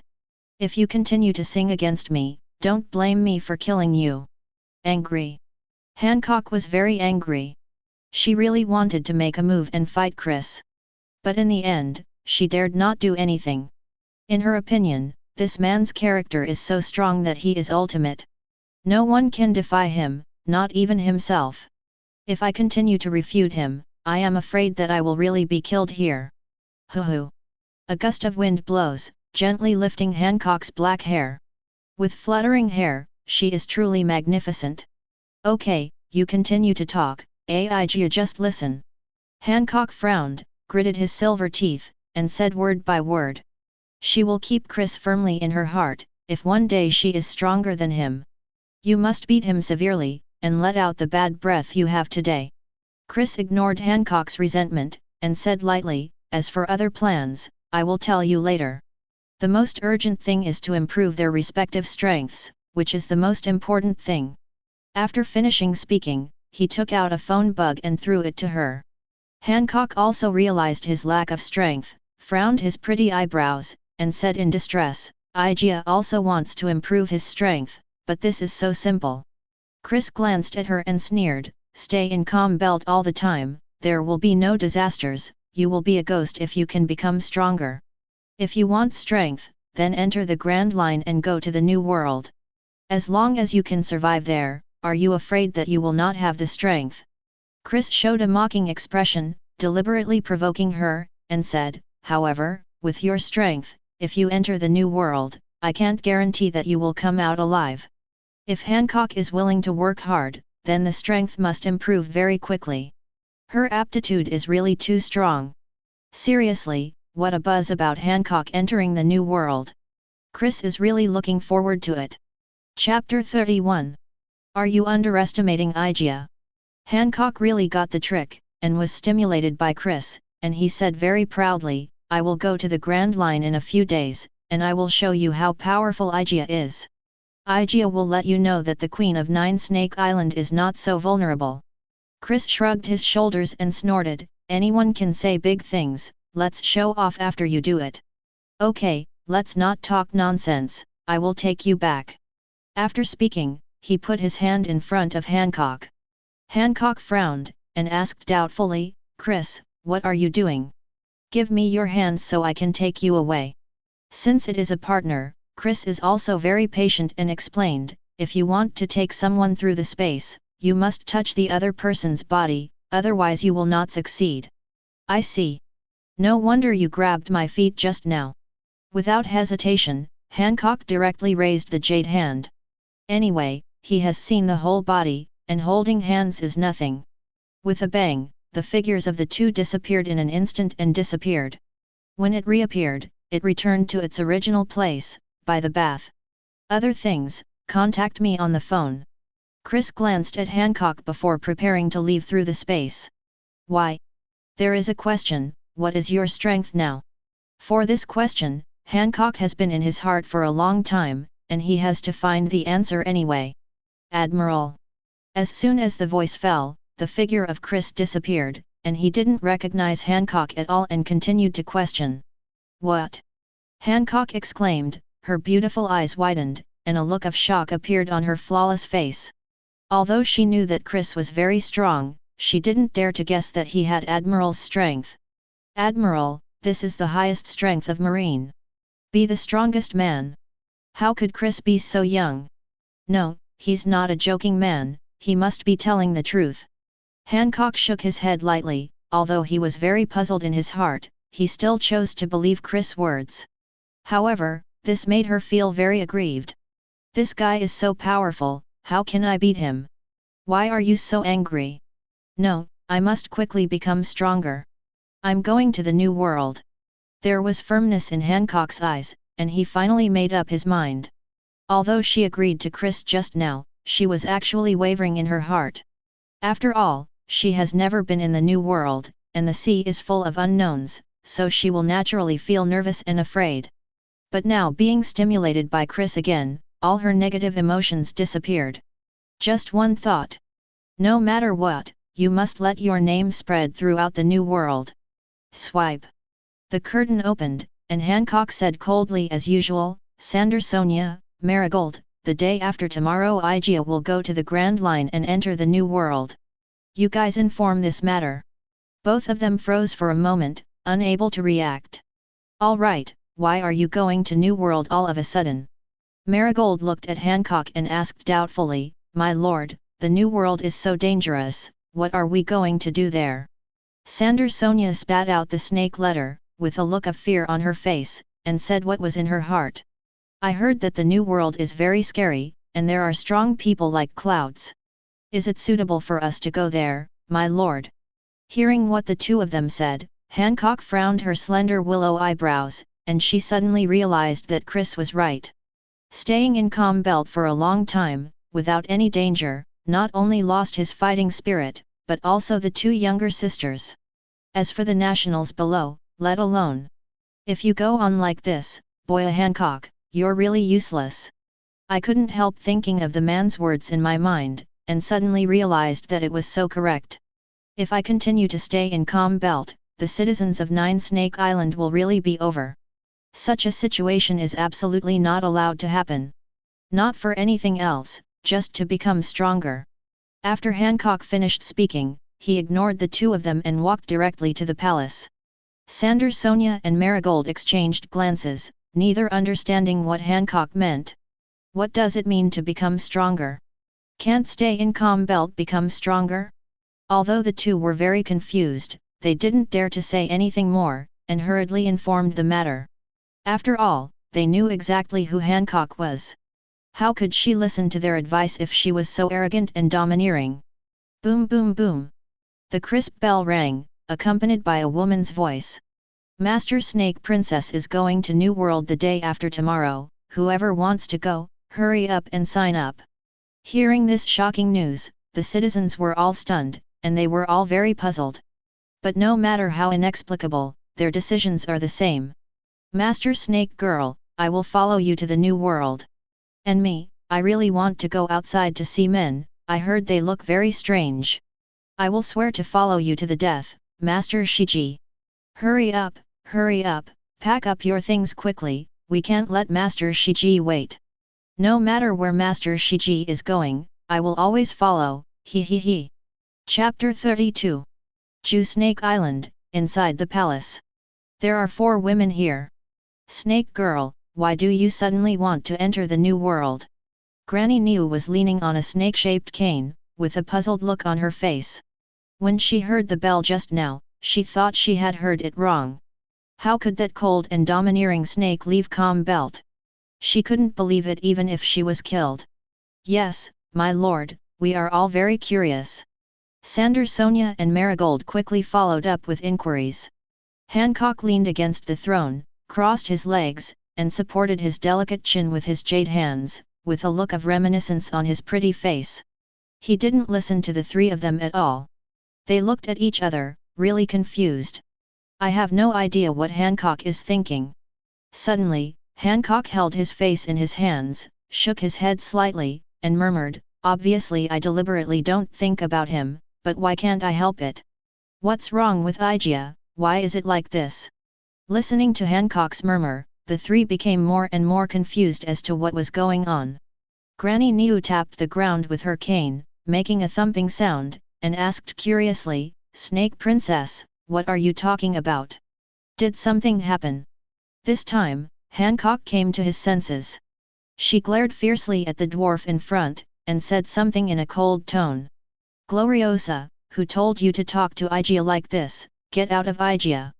Marigold looked at Hancock and quickly tried to persuade him, my lord, Granny Niu is here to help us analyze the New World, after all we don't know anything about it. Sonia nodded, and said, my lord, let Granny Niu tell us about the New World. Actually, someone came to AI's family just now, and it was a man. Hancock ignored what the 2 of them said, and said to himself, his name is Chris, and he is very powerful, at the level of Admiral. He's going to be a Shishibukai next, and he's coming to talk to my concubine about cooperation, which is the Shishibukai alliance. Holding his flushed face, Hancock said shyly, he's so handsome and powerful, the AI family likes him very much. Someone came to your door? Talking about the Shishibukai alliance? Hancock still likes him? It's all about what? The amount of information was too great for all 3 of them to react, and they were all stunned. In the end, it was Granny Niu who came to her senses the fastest, and hurriedly asked, Snake Girl, you said that someone came to you just now, how is this possible? How did he come to Nine Snake Island, can he do such a thing? Marigold also said, my lord, weren't you in the bath just now, how did you meet him? Sonia nodded, spit out the snake letter, and said something quickly. And the 2 of us have been guarding outside, and we didn't hear any sound at all. How could there be someone? Hancock gradually calmed down, and turned into the cold queen again, saying coldly, he ate the fruit of repulsion and developed a powerful skill to repel space. Aigia was taking a bath at that time, when he suddenly appeared. As for why you can't hear the sound, it's because he rejected the sound, so how can you hear it? Heard Hancock say she was in the shower when the man appeared. Just this sentence shocked all three of them. Shiji, did he see the pattern on your back? Granny Nu had a horrified look on her old face, and said something hastily. Yeah, he probably didn't see it. Marigold and Sandersonia also asked questions quickly. Igia was taking a bath at the time, how could he not see it? Hancock pushed back his black and beautiful hair, smiled and said, but it doesn't matter if you don't see it, he already knew that I was a slave of the celestial dragons. But he didn't care about it at all. Instead, he asked the concubine to quickly improve her strength and prepare for the future battle. Pull the celestial dragons down from the altar, so that Haki's words can only be spoken by a man who loves his family. Celestial dragons. Hearing these three words, Marigold and Sandersonia both exclaimed. There was a look of fear on his face, obviously recalling some bad memories. As for Granny Nu, she felt that her head was not enough. The words celestial dragons came out from Hancock's mouth. And he said it so normally, without being nervous or afraid at all. This is unbelievable. You know, what Hancock fears and hates the most is celestial dragons. Shiji, you said that he already knew that you had a pattern on your back, how is this possible? Granny Nu wrinkled her face and said in disbelief, he still wants to make enemies with the celestial dragons, he's just joking. That's the creator, how dare he have such an idea, it's impossible. Sandersonia and Marigold, both of whom were still in fear, hadn't heard what Granny Nu had to say. Hancock's eyes turned cold, he looked at Granny Nu, and said viciously, Gloriosa, if you dare to continue to question the man AI's favorite, I will throw you out immediately. He is the best man in the world, Igia does not allow anyone to slander him. Absolutely not. Chapter 33. Understood. This time, Grandma Nu understood completely. The most beautiful woman in the world in front of her fell in love with a man. This result shocked her to ultimate. What kind of person Hancock is, Granny Nu really knows very well, very clear. She is an iceberg. But now the situation is that the iceberg has melted. Hancock was overwhelmed by the man. Shiji, are you in love with him? Granny Nu showed a serious expression on her vicissitudes of life, and said solemnly, the reason why you entered New World is because he gave you advice, that's right. Hancock nodded slightly, and said something very proudly. Chris said that my strength is too weak. If I continue to stay in Calm Belt, I will be completely useless. Hancock bit his jade finger lightly, with a serious look on his pretty face, he's right, Igia really wasted a lot of time before, and never worked hard on cultivation. The citizens of Nine Snakes are a fighting nation. But now, they all hide in the Calm Belt and don't go out to fight the strong. The fighting consciousness of the whole country has declined to ultimate. If this continues, the country will really perish. Hancock's eyes were determined, and he said with great momentum, so, no matter what, you must get out of the Calm Belt and go to the Grand Line. At this time, both Marigold and Sandersonia have gradually returned to normal. My lord sister is right, we all listen to you. The two nodded and quickly agreed. Boom! Granny Nu knocked her cane on the ground, and she stood on it with her arms outstretched, with a look of relief on her face. Shiji, I didn't expect you to have such a big change. This is really a great thing. The problem you mentioned, I have actually discovered it a long time ago, but I haven't told you about it. Granny Nu looked at Hancock, smiled and said kindly, the former snake girl was too confident in her own strength, and she didn't listen to persuasion at all. Nowadays, you are able to recognize your shortcomings and make changes, which makes me very happy. Hancock stood up, turned his back to Granny Nu, and said something in a cold voice. Gloriosa, who do you think you are? Stop preaching to Igia, you traitor who abandoned the country. When Granny Nu heard this, she instantly blew up, and was about to approach Hancock to make a theory, but was stopped by Marigold and Sandersonia. Snake girl, you actually called me a traitor, Nyunio. I've always protected you like a mother, don't you know? Marigold and Sandersonia nodded repeatedly and said with a smile, yes yes yes. Grandma Nu, don't be angry, my lord sister didn't mean that. Hancock ignored the three people's words, and put his jade hand on Samiro's head, with a sweet and happy smile on his delicate and fair face. "Chris, you just wait, we'll meet in New World. Igia is looking forward to that day." West Blue, above a certain sea area. A large ship was sailing through the sea and was heading towards the North Blue at a fast pace. Inside the practice room. "It's been a day, why hasn't Chris come back yet?" Queen Sweetheart was leaning on the chair with her legs crossed, looking a bit bored. Bacala stroked her dark red hair, smiled and said, "Are you used to watching Chris practice, and it feels weird when he's gone?" Betty took a puff of cigarette and said lightly, "Not to mention, my mother suddenly discovered that watching Chris practice is really a kind of enjoyment." At this moment, with a bang, a figure suddenly appeared in front of him. "Did anything happen on board after I left?" Chris looked at them and asked calmly. Queen Sweetheart's beautiful eyes lit up, and she said with a smile, "Ah, Chris, you're back. Don't worry, there is no special situation, everything is normal." Seeing Chris came back, Baccara couldn't help showing a smile on her pretty face. "With this man in front of him, this ship really has a backbone, so I don't have to worry about it." Chris nodded, didn't say much, took out the blood-red sword, and started to swing it. 4 days later. Above the deck. Finally entered North Blue, vhahahaha. Looking at the vast sea, Burgess was in a very good mood and couldn't help laughing. Lafitte twirled his cane and said with a slight smile, "After the North Blue voyage is over, there is only one left, which is East Blue. After that, we have to go into the Grand Line, kill the crocodile, and become Shishibukai." Poison Q leaned on the chair with an expectant look on his face. "I really hope to enter New World sooner and attack a country, then I can poison many people to death, hee." Luo held the demon knife and cried, and said coldly, "There are a lot of monsters in the New World. Whether they can survive there is a serious problem." Suddenly, an alarm sounded from the observation deck. "Report.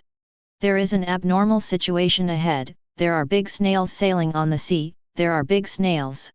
The tone was full of surprise, obviously the alarmist was shocked by these big snails.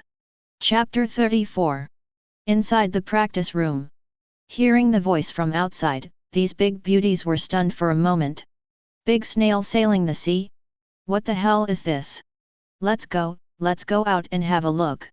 Queen Sweetheart immediately became interested, her pretty face was full of curiosity.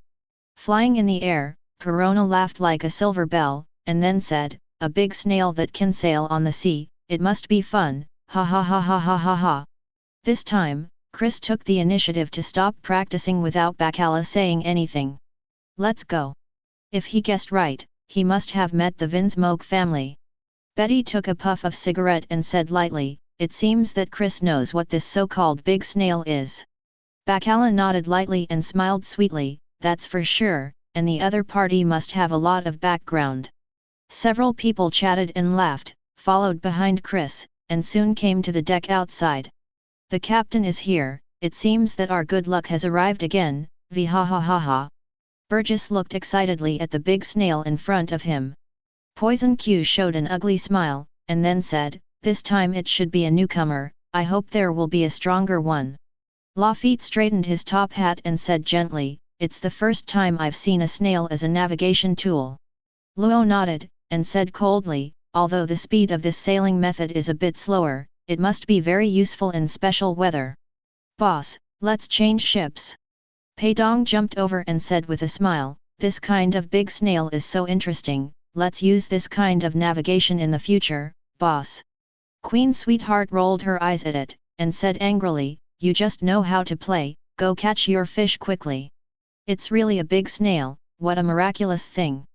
Perona looked forward, her beautiful eyes sparkling, and her pretty face was full of freshness. "The route remains the same, I will come as I go." As soon as the voice fell, Chris had disappeared on the deck without a trace.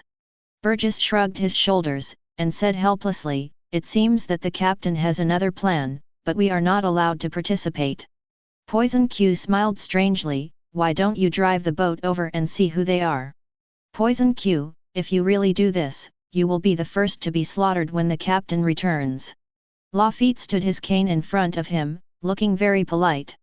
Luo echoed, and said coldly as always, if you really get close to the past, you will definitely anger the captain, and death will be inevitable. Perona wrinkled her small face and was very depressed. My princess really wants to see the big snail, but this bad guy just won't let me. I'm really pd off, Chris must have had his own ideas in doing this, and we'll just move on. Betty took a breath of her cigarette, her pretty face always so calm and calm. Germa War House, inside the hall. This battle was fought too easily, without much effort at all. If there are such wars in the future, then it will be easy for us to make money. Yang Ji leaned on the sofa, crossed his legs, looked excited, and laughed loudly. Naji narrowed his eyes slightly, showing a cruel smile, and said with a hey smile, unfortunately, the opponent surrendered too quickly, or I really want to kill more people. I long for blood, that feeling is so good, haha. Yazi put his arms around his body and said coldly, I haven't killed enough, I must kill more next time. Listening to the words of the three younger brothers, feeling their rebelliousness, Rejo secretly sighed in his heart. She really doesn't like this family and really wants to escape from here. From her point of view, her relatives are all cold-blooded animals, so she can't feel the slightest warmth at all. Feel so sad for this family. Don't keep thinking about killing people, the mission is the most important thing. Judge looked at his sons and daughters and said seriously, as mercenaries, the most important thing for us is to complete the mission of the employer and earn enough wealth. Only by completing missions one by one and accumulating a lot of money can we prepare for the North Blue hegemony again. Judge became more and more excited as he spoke, clenched his right fist tightly, and swore, no matter what, the souls of the old country must be able to rest in peace for a long time in North Blue. Germa 66, we must fight for North Blue again and restore the former glory. At this time, a faint voice sounded. Excuse me, Vinsmoke Judge.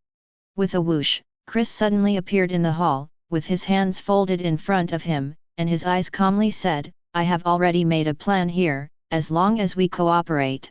In less than 5 years, the kingdom of Germa will definitely reign over North Blue again. I don't know if you are interested. How about this cooperation plan? Shock. All 5 of them were taken aback. Someone was able to break in here without making a sound. One by one, they hurriedly looked towards the place where the sound was made, wanting to see who it was. A young man, dressed in black and black trousers, looks very handsome, with a very calm face. There is a strong aura exuding from his body, and one can tell at a glance that his strength is definitely not weak. Who are you? Naji and Yuji asked in unison, with expressions of surprise on their faces. Chris ignored their shock and said calmly, I'm the captain of the Chris Pirates, Chris. You can also think of me as a Shishibukai, because it won't be long before that's who I will be. Chapter 35. The 5 members of the Vinsmoke family looked at each other with doubts in their eyes. Chris? None of them had heard the name. Yang Ji looked at the man in front of him, sneered, and said disdainfully, are you talking in your sleep? Who is Shishibukai? That is a great pirate recognized by the world government. You want to be Shishibukai? Don't laugh so hard. Naji nodded, with an extremely cold expression, you dare to be arrogant in front of us, I won't kill you later, I will torture you, he he he. Yuji was the most decisive, stood up and was about to attack Chris. Slow down. Judge was more experienced, waved his hand, looked at Chris coldly, and said with a serious smile, young man, you said you want to talk about cooperation, so tell me about your plan. For him, fighting for the North Blue is the most important thing. As long as there is even a little bit of hope, he will not miss it. So, no matter what, he will listen patiently to the young man's thoughts. Hearing what his father said, the 3 of Yuji had no choice but to give up and dared not say anything more. Rejo leaned on the sofa, crossed his legs, propped his delicate chin with his right hand, and looked at Chris with interest. With a woman's intuition, this young man must be very powerful. In Rejo's view, even if all 5 of them go up, they are not the young man's opponent. Chris ignored Rejo's gaze, and said lightly, I'll enter the Grand Line soon, defeat Crocodile, and become Shishibukai. Next, I will go to New World and attack a non-government alliance country as my base. Forgot to tell you guys, I contacted other Shishibukai to form an organization, Shishibukai Alliance. Currently, Doflamingo, King of Dressrosa, and Boa Hancock, Queen of Amazon Lily, are all members of the alliance. Chris looked at the 5 of them and said calmly as always, in the future, the Shishibukai Alliance will carry out resource sharing and commodity exchange, involving all aspects. Even if you need weapons, we can provide them, so that you can improve your combat power and deter North Blue. As for the long-term plan, we will negotiate slowly later, but I promise. Within 5 years, Germa's flag will be planted all over North Blue. Shocked. Very shocking. Hearing Chris' impassioned speech, the hearts of the 5 people were all shocked. If I can't help it in my heart, I will choose to believe what Chris said. Also, people who own Conqueror's Haki have their own aura, and what they say is easy to convince. What's more, with Baccarat's lucky fruit, when Chris does things, the success rate has increased many times. However, although the 5 of them were shocked, they quickly calmed down. In 5 years, do you have this strength? Yang Ji was the most impulsive and reckless. Without even thinking about it, he yelled directly, he will talk a lot of nonsense. If we have the guts, let's fight and speak with facts. Naji nodded and said with a sneer, I really take myself seriously, Lao Zi will definitely kill you later. I'll make the first move later, none of you will fight me. There was a cold light in Yuji's eyes, and his tone was extremely cold. Reija didn't speak, and sat quietly, watching Chris carefully with beautiful eyes full of curiosity. Who is this young man? Why is the tone so loud? Does he really have such strength? At this moment, Reija was attracted by Chris, and wanted to know the mysterious man in front of him. Good, very good. Judge slapped the sofa and laughed loudly, what you said makes sense and makes me full of hope for the future. But... Judge's eyes turned cold, he looked at Chris, and said viciously, you're a brat, you really have such strength. As the Vinsmoke family, can you cooperate casually? Chris shrugged his shoulders and said calmly, it seems that we have to fight again. In this case, then find a spacious place and have a good fight. 3 minutes later. Warhouse, practice field. This is a special training place for soldiers. The ground is solid and can be used to check your strength. Judge looked at Chris and offered to explain. In his opinion, if nothing else, this young man is his nobleman. In any case, treat him well and be relatively enthusiastic, not too cold. Stop talking nonsense, if you want to make a call, just start. Chris is not interested in this training ground at all, he doesn't even look at it, and he doesn't care. Yang Ji has endured it for a long time, and he can't bear it anymore, so he will jump out to fight immediately. However, a figure was faster than him, and that was Yi Ji. As the eldest brother, I must come first. As soon as the words fell, the person had come to Chris, and said 4 words in a cold tone. Sparks, twirling. On the right hand, flames appeared instantly, extremely hot, shining pale gold, and the heat wave was billowing. The temperature of the air rose a little in an instant, and there was still a faint white smoke. Full of momentum, ferocious. Brother hit him hard as soon as he came up, it seems that he is very dissatisfied with this guy. Naji put his hands in his trouser pockets, with an excited expression on his face, wanting to see Chris being abused. Yang Ji snorted and said disdainfully, this guy named Chris is so arrogant. If the eldest brother doesn't go first, I will definitely torture him and let him die in pain, ha ha ha. Chapter 36. Fist. Facing Yuji's onslaught, Chris didn't dodge. He spread the 5 fingers of his right hand and gathered a lot of white light in an instant. As soon as he grasped it, he slammed it out. Boom! There was an explosion. Ah! Yazi screamed and flew back. He stepped on the ground continuously, trying to stabilize his body, but the big white fist kept repelling him. There is no way to stop. Boom boom boom! The people continued to fly backwards, and soon came to Judge and the others. Shock. Incomparably shocked. Seeing Yuji like this, the 4 of them had horrified expressions on their faces. What's going on, why can't the eldest brother stop? Neji looked at Iji's back with an expression of disbelief on his face. Yang Ji said quickly, "Don't worry about it, stop the big brother first." As soon as the words fell, he immediately jumped behind Yazi and pushed with both hands, trying to stop him. However, Yang Ji obviously thought too much. Chris's blow contained a lot of repulsive force, how could it be so easy to resist? When Iji's back touched his hands, it didn't even take 0.01 second, and Yuji was knocked back directly. This is the mantis arm as a car, overreaching. Damn it, why is it so powerful? Yang Ji was so angry that he cursed, unable to stabilize his body at all, and was taken away by his elder brother. Before Neji could be shocked, he quickly jumped behind Yuji, raised his right leg, and swept forward fiercely. With a bang, Neji kicked Yuji on the back. Finally, he stabilized the figures of the two people in front of him. "Second brother, can't you think of another way, as for kicking?" Yuji looked at Neji, a little speechless. Neji waved his hand, looked at Chris, frowned and said, "Don't talk about that, we have to plan. This guy is really strong, one-on-one, we are afraid that we are not his opponent." Yi Ji nodded, agreed, and said, "The three of you go up together, just take turns to abuse him." Judge looked at Chris and asked curiously, "Chris, what is your ability?" Raja didn't speak, and stared at Chris with beautiful eyes, feeling extremely curious in his heart. It is really terrifying to have such strength with a simple punch. My intuition was right, he was really strong. I ate the fruit of repulsion, this is the skill I developed, repulsion fist. Chris seemed to be very patient, and explained in detail, gather the repulsive force together to form a fist, and then swing it out, and there will be such an effect. Repel fruit. Raja frowned his beautiful eyebrows, feeling very puzzled in his heart.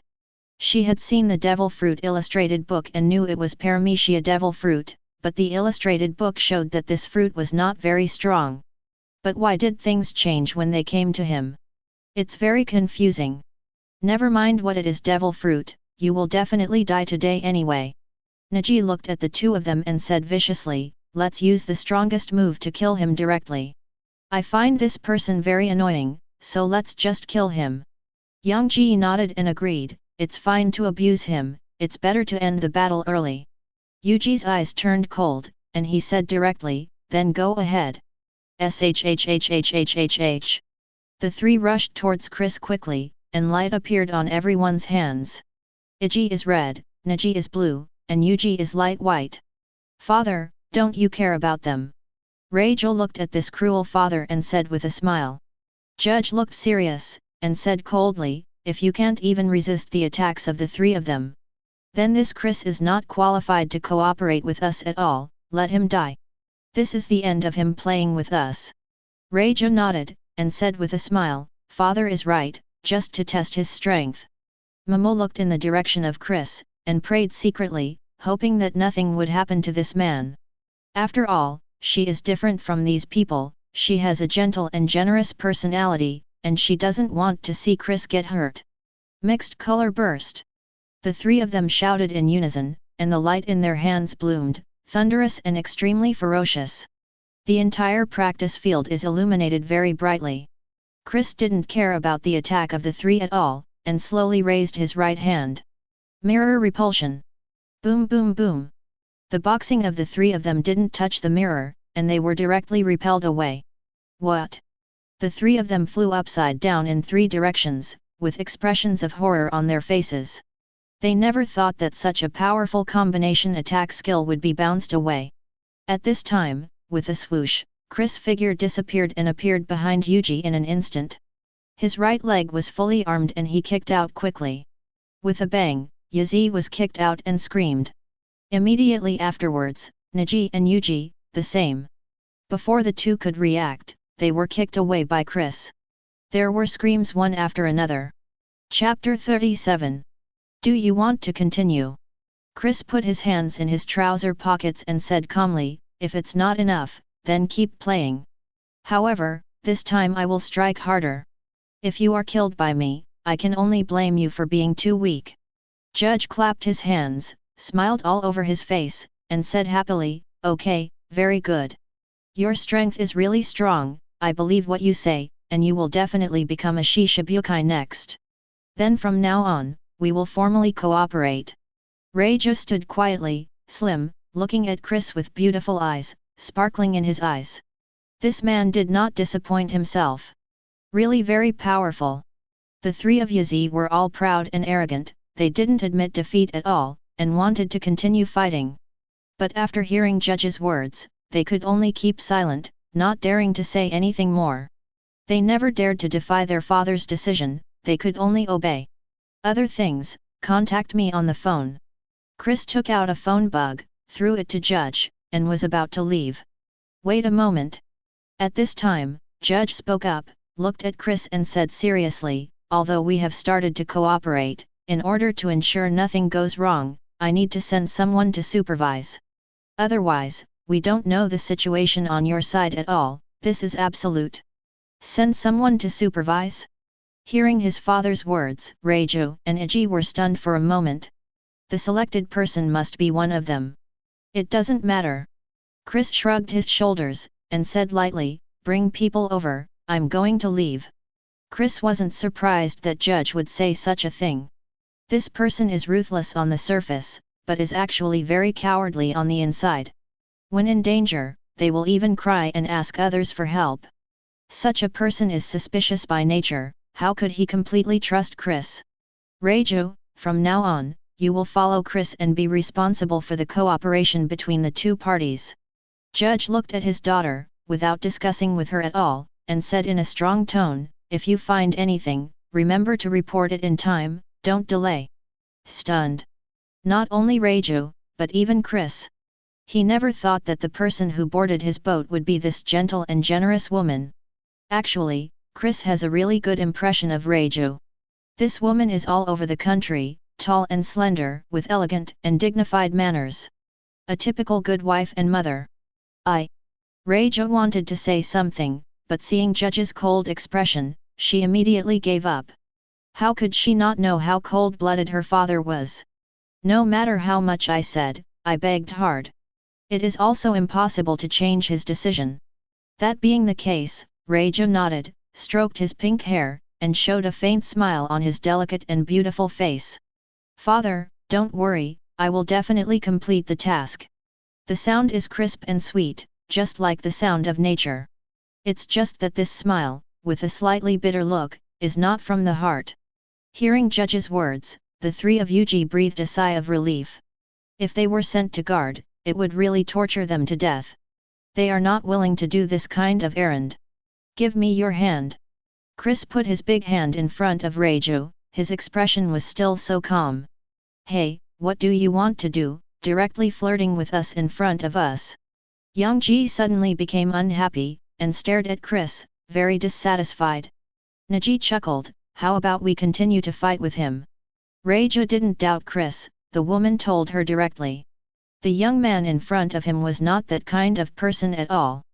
Momo looked at Chris, with a gentle and pleasant smile on his delicate face, and asked curiously, Chris, may I ask, why do you want to do this?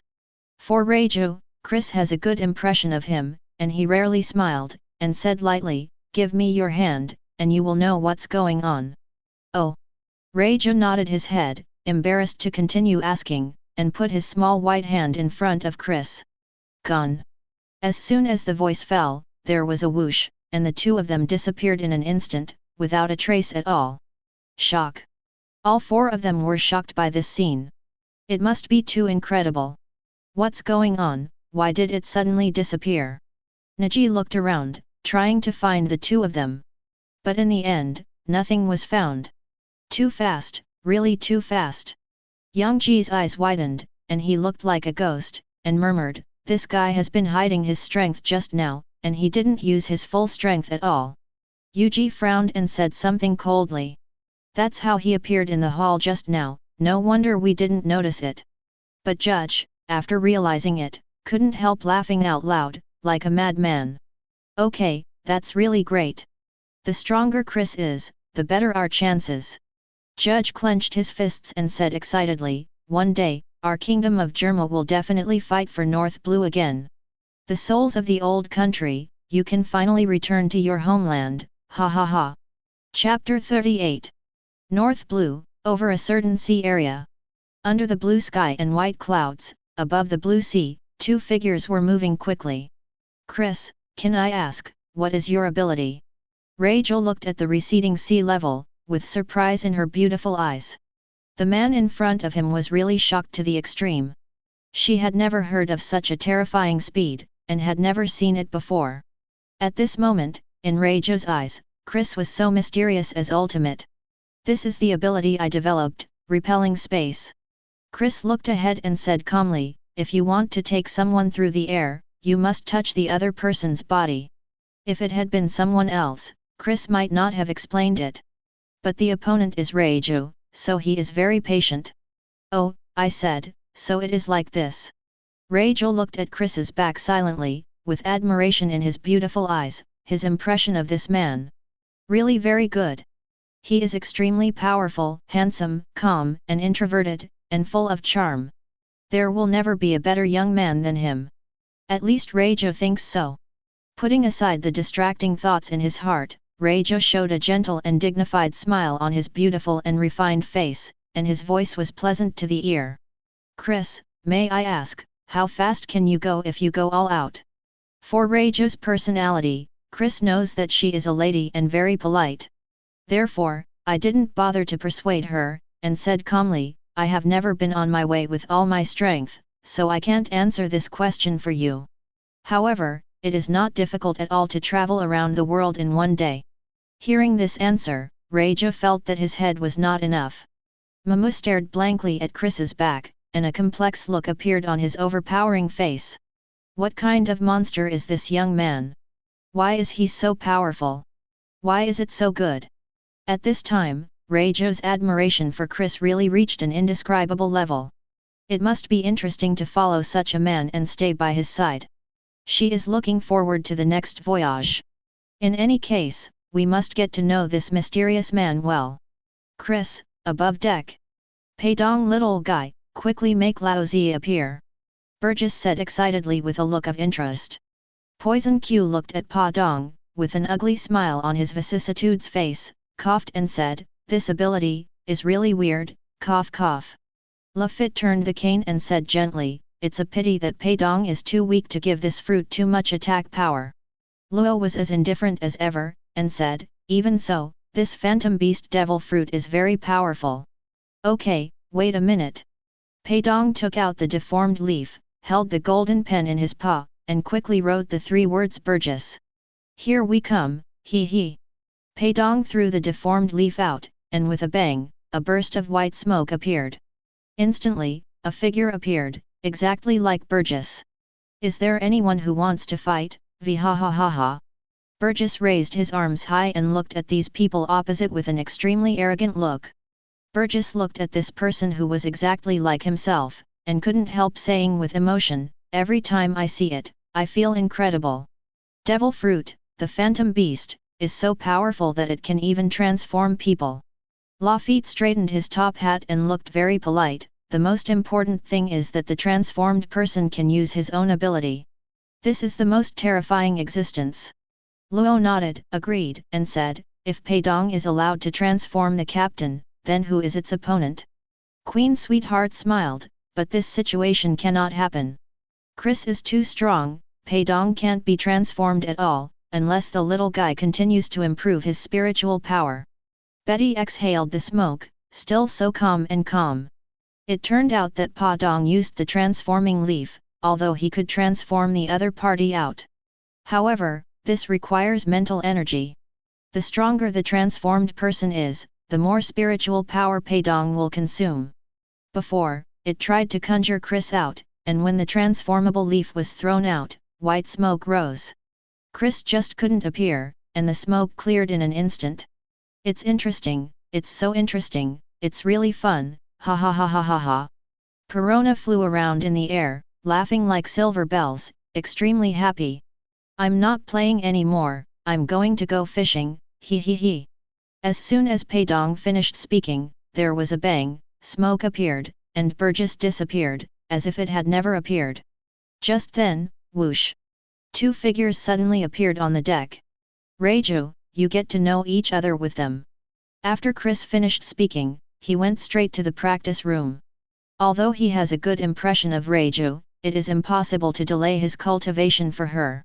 For Chris, strength is king, and everything else is secondary. Chapter 39. A woman came. This is the new crew? It's a woman again, so boring. Burgess has never been interested in women, shook his head, and walked directly to the side. Poison Q looked at Reiju, showing a weird smile. The captain likes women very much, it's understandable. Luo glanced at Poison Q, and said coldly, everyone knows what kind of person the captain is. Besides cultivation, there are other things in his eyes. Lafitte nodded and agreed, I think so too. Afterwards, he twirled his cane, looked at Reiju, and said politely, hello, welcome to join the Chris Pirates. I am the deputy captain of this group Lafitte. Next, let me take a few minutes of your time, and I will introduce you to the situation on board. Bacala waved her hand, frowned, and said with a smile, Lafitte, we are all women, and we will handle this matter by ourselves. Queen Sweetheart nodded and echoed, that's right, you are busy with your work, we can do it ourselves. Perona flew around Reiju with a curious look on her small face. Your eyebrows are so strange, they turned out to be curled up. This is the first time this princess has seen it, ha ha ha ha ha ha. Feeling everyone's enthusiasm, Reiju smiled gently, and said generously, you guys misunderstood, I am not a new member of the crew. I'm a member of the Vinsmoke family, and I'm here to be responsible for the cooperation between the two parties. I hope everyone can take care of me in the days to come, thank you. Not a new member? Everyone froze for a moment, unable to react. Since the captain let you aboard, we don't have much to say. Anyway, you are very welcome. Lafitte smiled at Reiju, and walked to the side after speaking. Luo and the others didn't ask any more questions and walked away. After all, there must be a reason for Chris to do so. It's better for them to keep silent than to ask too many questions. Reiju, let's talk in the training room. Baccara looked at her with beautiful eyes, and said with a smile, when we are free, we stay in the practice room, watch Chris practice, and pass the time. Betty took a puff of cigarette and said lightly, let's go over and have a chat, I'm very curious about this cooperation. Went to see Chris practice. Hearing this, Reiju's beautiful eyes lit up, and he immediately became interested, and said with a sweet smile, okay, let's go there together, just to get to know Chris. His strength is very strong, and it feels very mysterious to me. I just want to see how he cultivates. Queen Sweetheart walked forward and explained with a smile, he is the most hard-working person on board. Besides practicing every day, I still practice. I am not interested in other things at all. He is simply a cultivator. Bacala looked at Reiju and said with a sweet smile, because of the rules of this ship, the strong are respected, and everything speaks with strength. If Chris doesn't work harder, then the captain's position will be replaced one day. At this time, a group of people had already arrived at the door of the training room and walked in one after another. When I caught my eye, I saw a figure in front of me, waving a blood-red sword there. Reiju took a look at the training room and found that many equipments are complete. Barbells, sandbags, boulders. Chris is practicing with his sword. He has a mission every day. Queen Sweetheart sat down, looked at Reiju, and explained with a slight smile, that is to swing the sword 10,000 times, this is the goal he set for himself. Betty was leaning on the chair with her legs crossed, looking calm and calm. It can be seen from this that Chris' sword skills must be very powerful. It's just that he never showed it, and has been hiding his strength. Flying in the air, Perona quickly followed up and said, not only does he hide his sword skills, Chris's physical skills are also super strong. Didn't you guys say it last time? Chris developed a few very powerful skills. Morning peacock, day tiger, evening elephant, what else is there? Perona frowned, and said distressedly, I can't remember, I remember there is another one. Bacala stroked her dark red hair and said with a smile, it's Yegai. Chris said that this martial art is named according to the time of day. Morning, day, evening, night, just a whole day. Perona's beautiful eyes lit up, and she nodded again and again, that's right, that's it, ha ha ha ha ha ha. Hearing their conversation, Reijo became more and more surprised, looking at Chris. It is simply admiration to the extreme. Knows swordsmanship, physical skills, and demon fruit power. Reijo looked at the few of them, with beautiful eyes shining, and said in admiration, I have never heard of such a complete combat power. If you don't say it, I really can't believe that there will be such a powerful man in this world. Queen Sweetheart nodded, and then became emotional, so, he is destined to change the world, it is inevitable. Betty threw away the cigarette butt, and said lightly, if you don't have enough strength, how can you gain a foothold in New World? Thinking about it, it's not surprising. Bacala looked at Reijo and smiled gently, anyway, if you stay on this ship, you will gradually get to know Chris and what kind of person he is. Yes, I would like to ask. Reijo suddenly thought of a question, looked at them and asked curiously, what is Chris's strength now, has he ever said this? This was the question she had been wanting to ask all along, but she was too embarrassed to ask Chris. Now that these people are so easy to talk to, it's a good time to ask. I know. Perona flew in front of Reijo, smiled and said, Chris said, his current strength is at Admiral level. Chapter 40. What? Reijo's beautiful eyes widened in an instant, and a look of shock appeared on his alluring face. Admiral, this is Marine's highest power. It is an invincible existence. How is it possible that Chris has come this far? Yes, Reijo admits that Chris is strong, very strong. But it never occurred to him that he would be so strong. Chris is indeed this strength. Betty glanced at Reijo, and said lightly, don't look at him because he is young, but he works too hard, he works so hard every day and night. So, having such strength is actually not unacceptable. Queen Sugar looked in Chris's direction, with a smile on her pretty face, by the way, he seems to have grown a little taller. It used to be 183 centimeters, but now it is 185 centimeters. It is estimated that when I enter the Grand Line, I will continue to grow taller. Baccarat brushed her hair, said elegantly and nobly, he is only 19 years old, and he is growing his body. Isn't it normal to grow taller? Reijo didn't speak again, looking at the man in front of her with beautiful eyes, with admiration in his eyes. Such a young man possesses such great strength. Regarding Chris' future, Reijo is really full of curiosity and wants to see where he will go.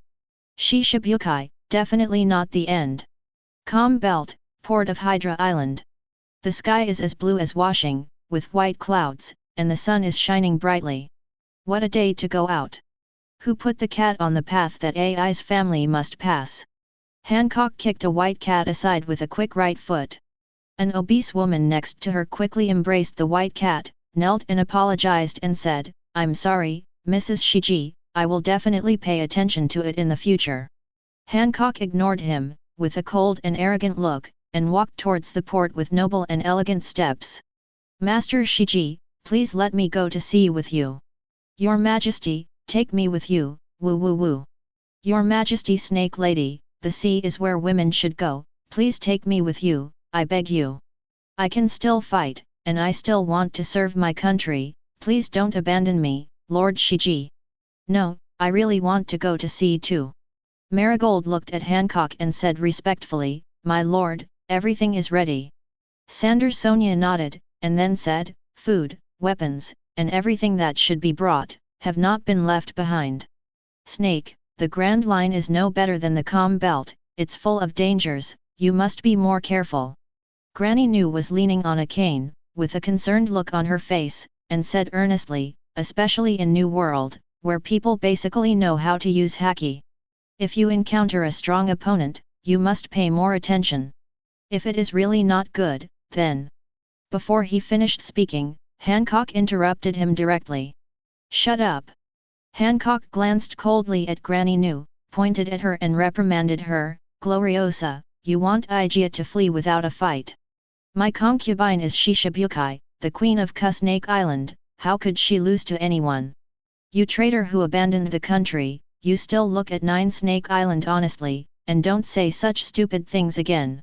After finishing speaking, he pushed his hair back and strode towards the boat. Granny Niu became mad instantly, and said quickly, "Snake girl, you can't be so arrogant all the time, when you meet an opponent you can't match, you must avoid it." "Grandma Nu, don't worry, we will pay attention." Marigold and Sander Sonia said something in unison, and hurriedly followed. Granny Nu shook her head lightly, with a look of helplessness on her vicissitudes of life. She said to herself, "It seems that Snake Princess still needs to suffer a little bit. But that's good too. When you enter the new world, you will know your own shortcomings. It is also a good thing to suffer setbacks." Soon, the big ship set off, slowly left the port, and headed for the deep sea. Inside the lounge. "What should I do? I really want to call Chris." Hancock sat on top of Samiro, holding his cheeks in his jade hands, very shy, and said to himself, "This can't work, Chris must be busy now, I can't disturb him." Marigold and Sander Sonia looked at each other with helpless expressions. These 2 days, Hancock will appear in this situation. Whether you are sitting or standing, you will talk to yourself there. Every time I mentioned it in my mouth, it was the word Chris. At first, the two of them didn't know what was going on, but after Granny Nu said, they knew that Hancock fell in love with Chris. But Ju Snake Island is all women, and the two of them simply can't understand what love is. So I am really puzzled by the appearance of Hancock. "Sister, if you want to call him, then call him directly, he will definitely not be angry." Marigold looked at Hancock and said with a smile, "After all, sister, you are the most beautiful woman in the world, and he will definitely forgive you." Sander Sonia nodded and agreed, "Yes, my lord, you miss him here, and that Chris doesn't know. Wouldn't it be nice to just call him and tell him we're going to the Grand Line?" In fact, the main reason is that the two of them really want to see what this Chris looks like. To be able to make my sister become so absent-minded and forgetful about food and drink. Chapter 41. That's right, the concubine is ready to go to the Grand Line, so I have to tell him anyway. Hancock's beautiful eyes lit up, his perfectly perfect face revealed an excited expression, and he murmured, "I have to let him know that the one who enters the new world first must be Igia." Without hesitation, he quickly took out the phone bug and dialed. "Chris, inside the training room. Just now I reported Chris's strength." Rachel leaned on the chair, crossed his legs, touched his white chin with his small hand, smiled and said, "My father and the others are all shocked. They never thought that Chris's strength would be so strong." Perona flew in front of Raju, and she liked this gentle big sister very much. "Sister Raju, why didn't you say something just now? I really want to hear how they were shocked. It must be very interesting, very fun, ha ha ha ha ha ha." Queen Sweetheart gave her a blank look, and said angrily, "You girl, you know how to play around, can you listen to this? People are calling over there, and you are listening by the side, how can it be like this?" Betty glanced at Raju, said lightly, "Chris trusts you very much, you should understand what to say and what not to say." Bacala waved her hand and said with a smile, "What are you talking about? Raju is so gentle and dignified. How could he do something that hurt us? Besides, these are not top secret matters, so there is no way to report them. Among these people, she knows the most things undoubtedly. If Chris deliberately concealed it, he would certainly not let Raju know too much about the situation. Whatever Raju can hear, Chris wants her to know, that's all. Partners like Momousagi, this is heavily classified. No one could know except Bacala." Bakara, Devil Fruit Illustration. At this time, Chris stopped practicing and walked over. Hearing his words, all the girls were stunned for a moment, very puzzled. As a human being, Chris has never been interested in these things, why did he want to see this all of a sudden? "Chris, let me ask weakly, did you find anything?" Queen Sugar looked at Chris with beautiful eyes, a curious look on her pretty face. Betty took a puff of cigarette and said affirmatively, "Needless to say, there must be special circumstances." Bacala took the Devil Fruit Illustrated book out of the drawer, smiled sweetly, and handed it to Chris. "If a person with the ability eats a devil fruit, he will not be able to eat a second one." Chris opened the illustrated book and explained patiently, "I've been working on a problem since I got the fruit of rejection. How to use the ability to repel fruit so that I can eat 2 devil fruits, or even multiple devil fruits. Now, I have found a way to completely repel the 2 devil fruits without causing them to conflict, and I can use them all. Shocked. The girls were shocked to the extreme by the big news of Chris. Ability users can only eat 1 devil fruit, this is something everyone knows. This is the iron rule, no one can change it. But luckily now, the man in front of him actually figured out a way. How can this not frighten them? Chris, are you telling the truth? Queen Sweetheart's beautiful eyes widened, with a surprised expression on her pretty face, she said quickly, I know you don't like joking, but this is too incredible. Betty has always been calm, but she couldn't be calm at this time, and asked, Chris, are you sure you can really succeed? This is not a joke. If you eat 2 devil fruits and fight inside your body, it will explode. Betty looked at Chris and said solemnly, so, I suggest you don't try it, this is really too dangerous, there is no way out. Perona nodded and echoed, it's better not to try such a horrible thing. If it really explodes, it will be very scary. Chris, I know you're not a reckless person, but I suggest you reconsider. Rachel looked at Chris, with concern in his beautiful eyes, and said in a pleasant voice, after all, in history, there has never been a case of eating 2 devil fruits. The danger here is simply too great. Bacala looked at the figure of Chris, with a sweet smile on his dignified and elegant face, and said something very affirmatively. Don't worry, you'll be fine. My gut tells me Chris can do it. Hearing Bacara's words, all the girls looked at her in unison, completely stunned. Who is Baccara? That's Lady Luck. Since she said that, it also showed a fact. Chris could really eat 2 devil fruits. Since Bacala has said so, then there must be no problem. Betty shrugged her shoulders and said something very casually. Queen Sweetheart nodded, with a look of surprise on her face, she murmured, how is this possible? 1 person can eat 2 devil fruits. If people outside know about this, it won't cause a sensation. Raja stroked his delicate chin, and said in a very affirmative tone, if it really gets out, the sea will definitely boil. Don't worry, I won't report this matter, just don't know. Chapter 42. Blue. At this time, the phone bug on the boulder rang. Chris walked over without hesitation. He knew very well that the only person who could call him was the number 1 beauty in the world, Hancock. Queen Sweetheart and the others looked at each other with curiosity. Since they got on the boat, the phone bug in the training room has never rang. One by one didn't say much, and looked ahead carefully, wanting to see who it would be. When he came to the boulder, Chris directly mentioned the phone bug, and it was officially connected. Chris, my concubine didn't bother you. The phone bug mimics Hancock, with flowing hair and a crimson dress. She is indeed the number 1 beauty, even if the phone bug imitates her, she is still so beautiful. What's the matter, just say it. Chris flipped through the devil fruit illustrated book, as calm and indifferent as ever. Seeing the appearance of the phone bug, Perona and the others understood the identity of the visitor. The only female in Shishibukai, Boya, Hancock. Strange, why would she call Chris? Queen Sweetheart looked at the phone bug in front of her, with a puzzled expression on her pretty face, she couldn't figure it out. Betty took a puff of cigarette and said lightly, you don't need to think too much. Chris left a few days ago. He must be discussing the alliance. Perona was flying around in the air, her small face was full of envy, even the phone bug is so beautiful, so how about me? As expected, the number 1 beauty in the world is really too beautiful, ha ha ha ha ha ha ha. Raja nodded lightly, stroked his fair chin, and agreed, Boya Hancock is a legendary beauty. It is said that any man who sees her will be petrified by her. She is so beautiful. Now that I see this phone bug, I know that the rumors are true. Bacala looked at Raju, blinked her beautiful eyes, and smiled generously. You're right, but Chris is clearly not in that category. Whoever the woman is, it doesn't make much difference to Chris. Bacala turned her head to look at Chris, and said with a smile, he is a man who wants to make a big career. He puts all his energy into cultivation and doesn't care about any women at all.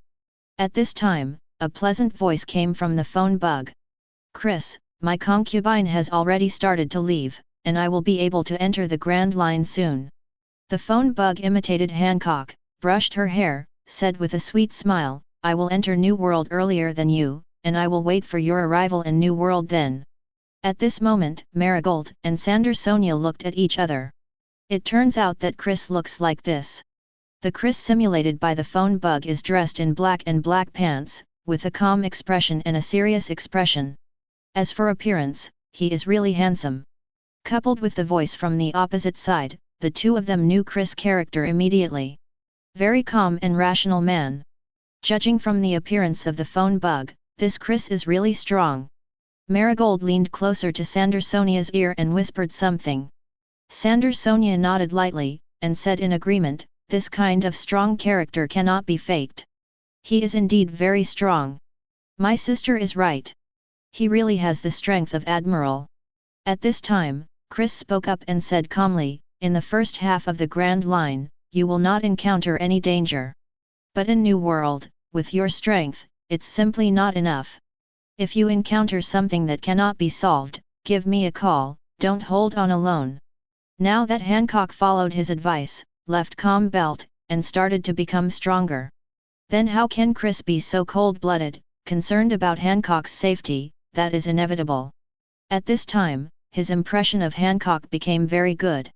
This woman is not so unreasonable, but she is worthy of praise. Chris, you are not allowed to underestimate Igia. Hancock acted like a baby, and said angrily, all of you look down on the concubine, and don't believe in the strength of the concubine, When the concubine enters the New World, I will definitely prove with my strength that you are all wrong. Even if she was denied by Granny Nu, she could still accept it. But if the other party is replaced by his sweetheart, then Hancock is absolutely unacceptable. She secretly made a decision that no matter what happened, she would not ask Chris for help. She didn't want her sweetheart to look down on her. Even if there is great danger, they will never contact him. Okay, it's not like this before. For Hancock's coquettish tone, Chris didn't pay attention to it at all, and didn't have any other thoughts, he was still so calm.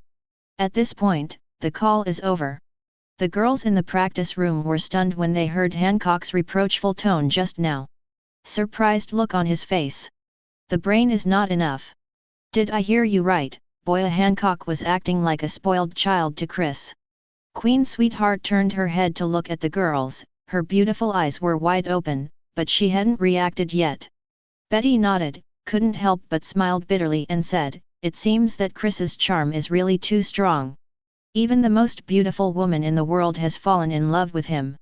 Flying in the air, Perona said with a smile, although this princess doesn't understand love, there is indeed something wrong with that woman's tone of voice. Rachel looked at Chris's figure, with a look of emotion on his flawless face, and murmured, it's actually not strange, it's normal.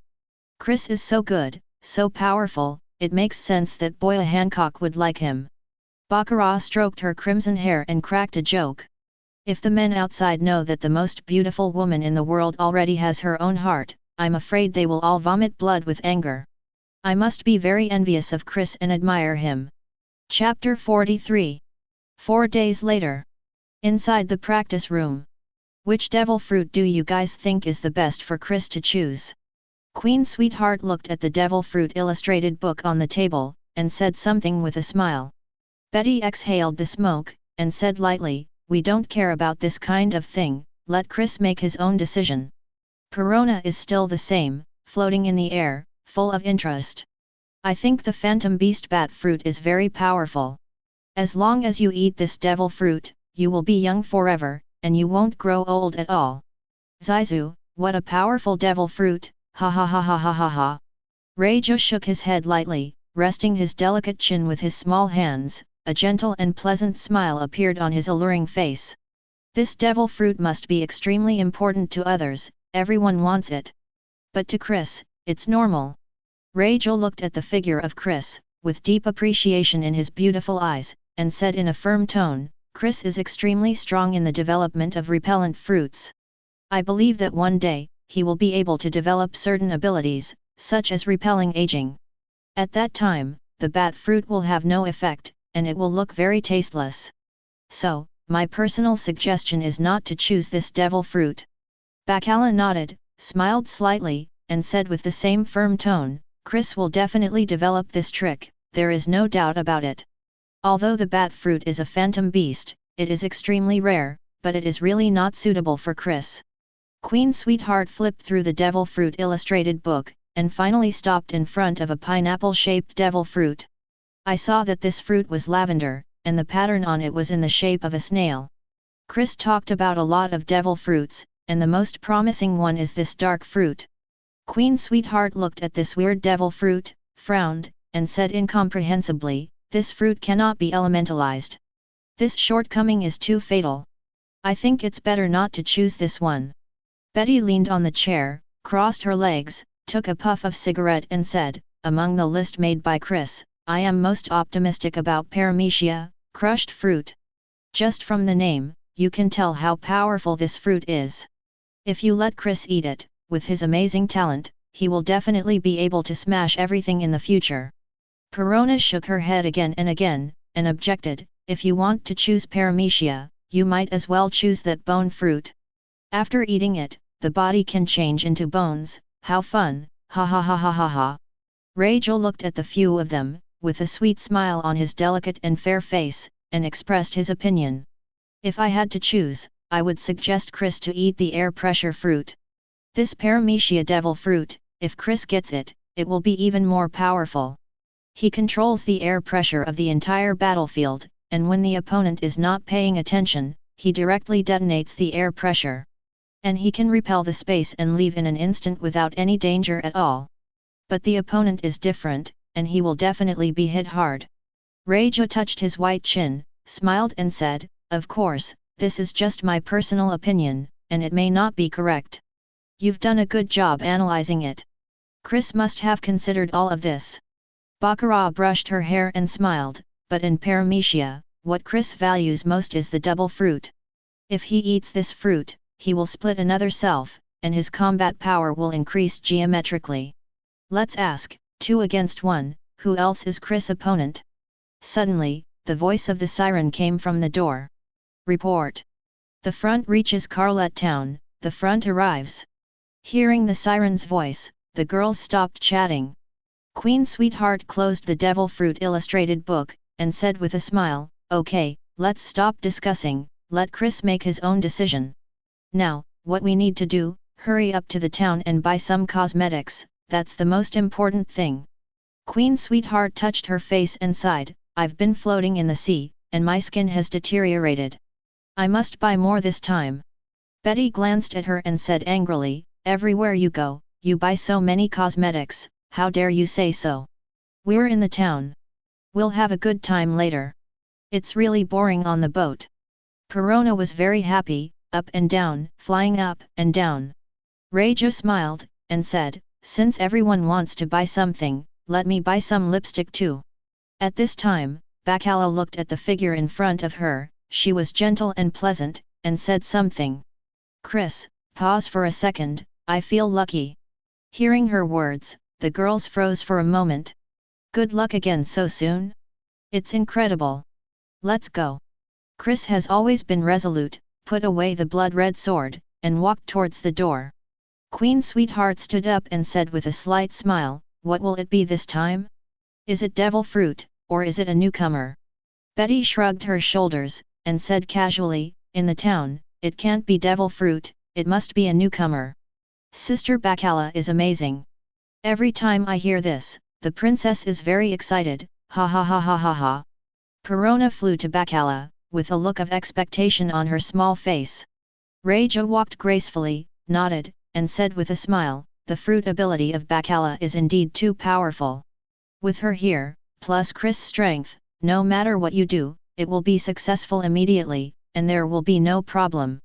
Chapter 44. Deck.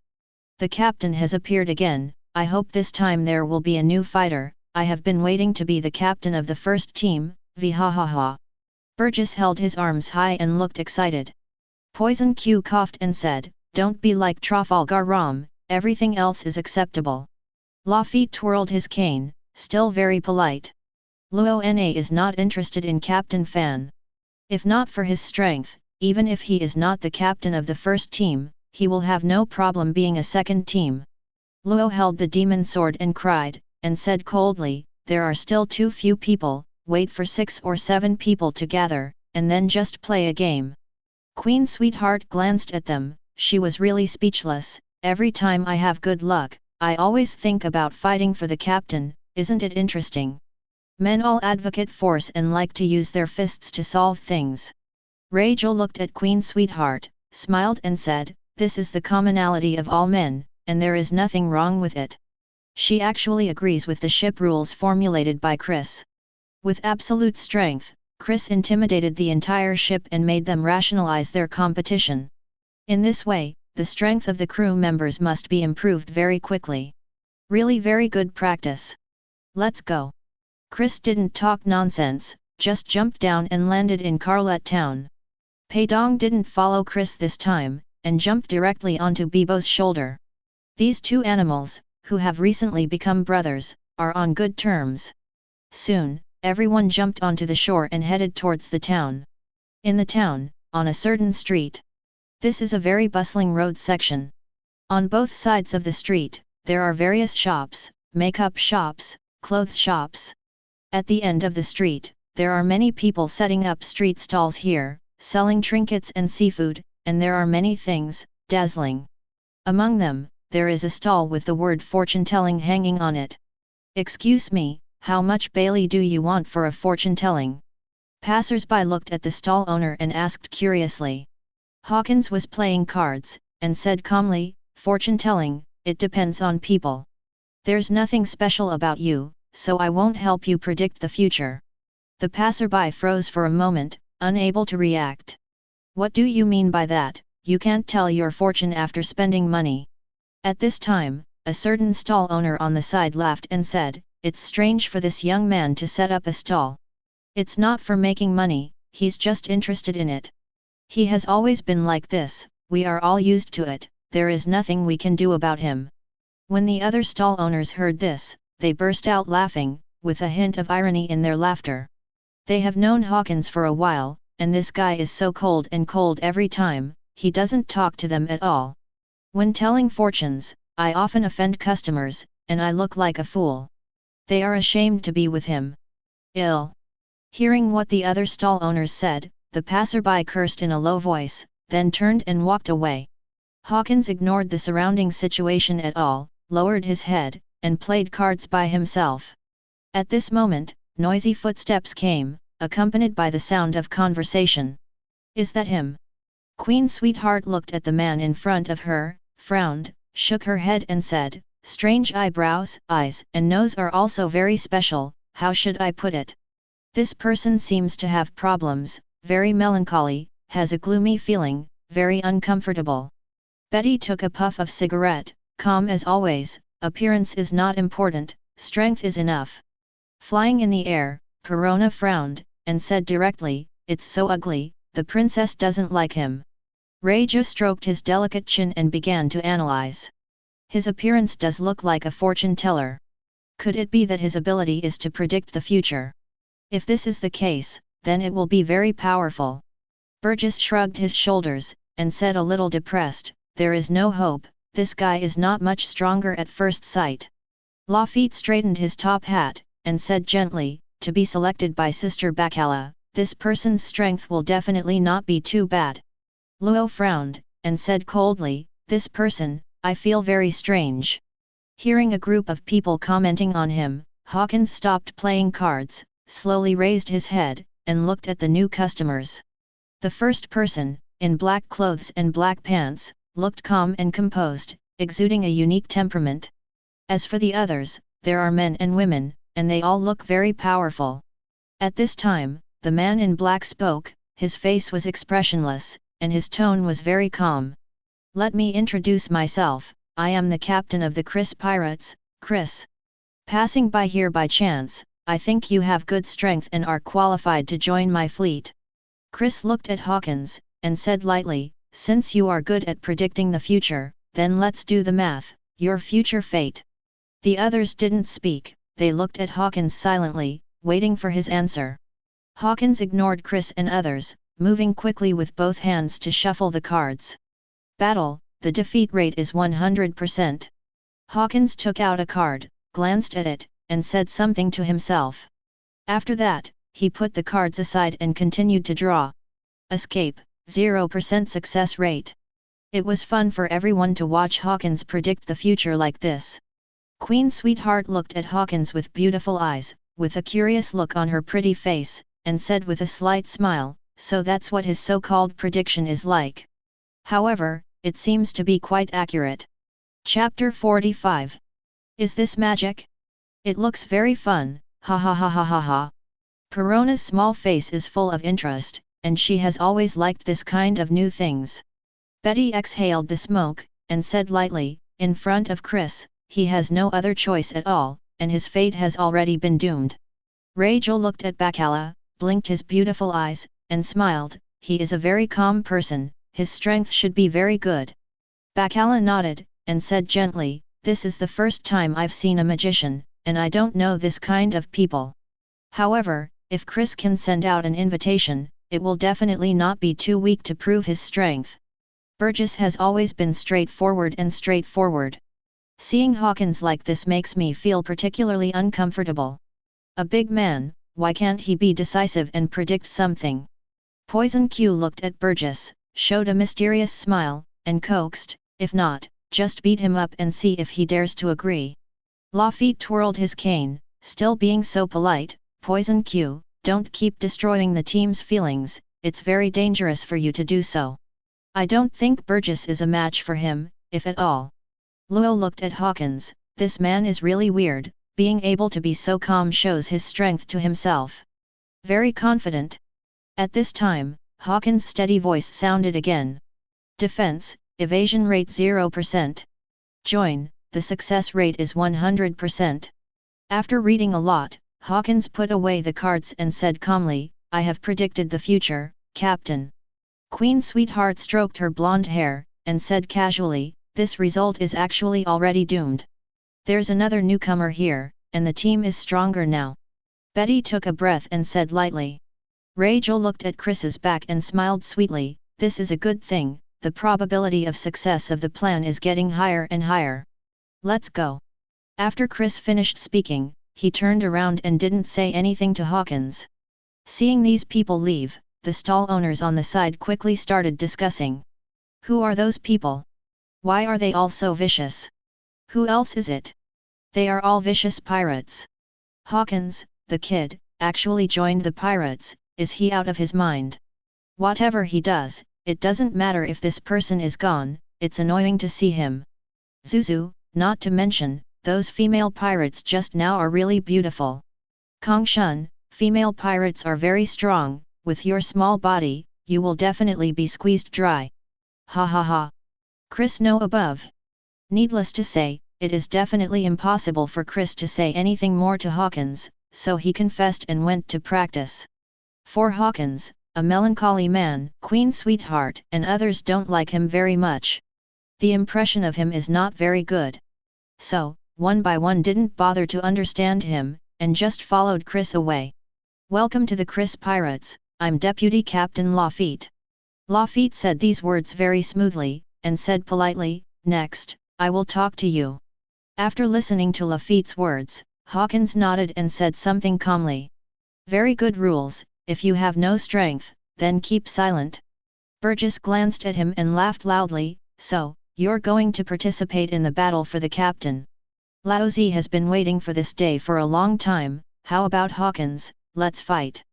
Poison Q laughed and said, "I've been waiting for a long time, and I'm looking forward to the appearance of the team leader." Hawkins was still so gloomy, with a dead face. "The number is too small, wait until we enter the Grand Line, and then we will fight again."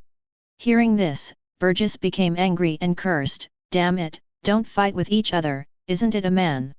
Forget it, Laozi won't ask any more questions from now on, what are you doing?" After finishing speaking, he turned and left angrily. There was a mysterious smile on Poison Q's vicissitudes of face. "It's a pity, I really want to see the crew fight." Lafitte twirled his cane and said with a slight smile, "Like you, Luo will not be involved in the battle for captain for the time being. Actually, this is also good. When there are more crew members, then the battle for the deputy captain and the battle for the captain will be carried out together. As for the battle for the captain, there is no need to say more. Lafitte stood his crutches in front of him, with a rare serious expression on his pale face, and said solemnly, "Chris pirates, the captain can only be Chris, there is no doubt about it." With the understanding of Chris, Lafitte has been convinced and has great respect for Chris. Anyone who dares to challenge Chris' Majesty will not respect him. Lafitte was the first to refuse. The battle for the captain, whoever participates will be slaughtered. Luo said something coldly, and then walked directly to the side, still so cold. Hawkins nodded, and said in a low tone, "Battle, the failure rate is 100%. This is the first time I have encountered such a situation. This shows how strong Captain Chris is." Lafitte showed a polite smile and said something very gentlemanly. "Next, I'll tell you something else. The future voyage route, and the goals after that. I saw that the gravitational fruit was mentioned in the comment area. This is actually unnecessary. Forward repulsion, you can use Shenluo Tianzheng. Reverse repulsion, you can use universal pull. So there is no need to eat gravitational fruit. Repelling fruit is not just repelling, can also attract, *. Chapter 46. 5 days later. Naval Headquarters, Marine Fort. In the spacious conference room, many generals sat. Meeting now. Sengoku sat upright, with a serious face, and said to Branyu, "Send the information." "Yes, Master Sengoku." Branyu is a very competent assistant, he does things cleanly and efficiently, and the materials are distributed within a short time. At this time, Sengoku looked at the generals and said in a deep voice, "Recently, the sea is very unstable, and many things have happened. The 4 emperors entrenched in New World are constantly expanding their territory and recruiting troops. They simply don't pay attention to marine. As for Shishibukai, these marine garbage have been very restless recently." Sengoku knocked on the desk and said solemnly, "Dracula who does his own thing my hawk, Don Quixote who conducts underground transactions Doflamingo. However, the most critical issue is the Amazon Queen of Lilies, Boa Hancock. Branyu, please report on Boa Hancock's recent situation." Branyu nodded and said respectfully, "Yes, Master Sengoku." Then, he looked at the generals present, and continued, 3 days ago, Boa Hancock led the people of the Amazon Lily into the Grand Line. Then, battles broke out. The evil ghost with a bounty of 83 million baileys, Real Jun, the bounty of 37 million baileys for the Black Iron, the bounty of 11 million baileys. Branyu read out several names in a row, which shows that he has done his homework, there is no doubt about it. We called her and asked why she did it. After all, Boa Hancock has been on the calm belt, and has never sailed this far. Branyu looked at the generals and said with a clear mind, the answer she gave was to go to New World. As for what it was for, she didn't give an answer. Sengoku took his words and said seriously, "She is not only Shishibukai, but also the most beautiful woman in the world. If this woman really enters the New World, it will definitely make the sea boil, which is not what we want to happen." Sengoku looked at the generals present, and said in a deep voice, "She is Shishibukai, and she uses the slogan of exterminating pirates, so we can't say much to her. Okay, now let's discuss and analyze why Boa Hancock behaved so strangely." Sakazuki was the toughest, with resolute eyes, and said very seriously, "Is it necessary for so many people to participate in the discussion for a mere Boa Hancock? What Shishibukai, a bunch of bloody pirates, the most disgusting piece of trash on the sea." Polisalino leaned against the chair, crossed his legs, clipped his nails, and looked like he was doing nothing. The current Shishibukai is really scary. Sengoku glanced at both of them, completely ignoring their words. For these two people, he didn't like them very much, and he had a very bad impression. Sakazuki is too tough and insists on twisted justice. Polisalino, who has nothing to do all day, is too lazy to be like a dog. Ha ha ha, Sengoku, let's stop talking about this, would you like a donut? Garp chomped, grinning broadly. Such a serious meeting was directly destroyed by him. BD Garp. Sengoku gave him a hard look and said angrily, "Who told you to eat donuts here, ha?" At this time, Doberman looked at the people present and said coldly, "Sakazuki Admiral is right, these Shishibukai are all the scum of the sea. Just like them, it's not worth discussing with us at all. If they dare to go too far, there will be absolute justice and they will all be caught and impelled down." He is Sakazuki's subordinate, loyal to Sakazuki, and naturally has a very strong personality. A typical Hawk general. The strength is very strong. During the Summit War, the only Vice Admiral who dared to scold the 4 emperors. And only him. That's right, Shishibukai are rubbish one by one, why should we discuss them? With a cigarette in his mouth, the ghost spider said decisively, "Marine is the strongest force in the sea. As for Shishibukai, these dregs should be wiped out. I firmly support Sakazuki Admiral. There is really no need to discuss them at this time." Like Doberman, this is also a typical hawkish general. "That's right, Sakazuki Admiral is right, don't discuss them." The other hawkish generals quickly echoed one by one. This shows how highly respected Sakazuki, the core figure of the Hawks, is. It is definitely an existence that responds to everyone. The Dove generals all looked at Aokiji, hoping that he would stand up and speak. After all, the opponent was Sakazuki, the big hawk, and they didn't have the guts to speak. Can only rely on the leader of the Dove, Aokiji Admiral. "I'm watching what I do. Didn't Marshal Sengoku say it? Let's discuss it." Aokiji twisted his neck, yawned and said, "I went to bed too late last night, so I was so sleepy, I need to sleep first." After finishing speaking, he took off the blindfold on his forehead, leaned against the chair and fell asleep soundly.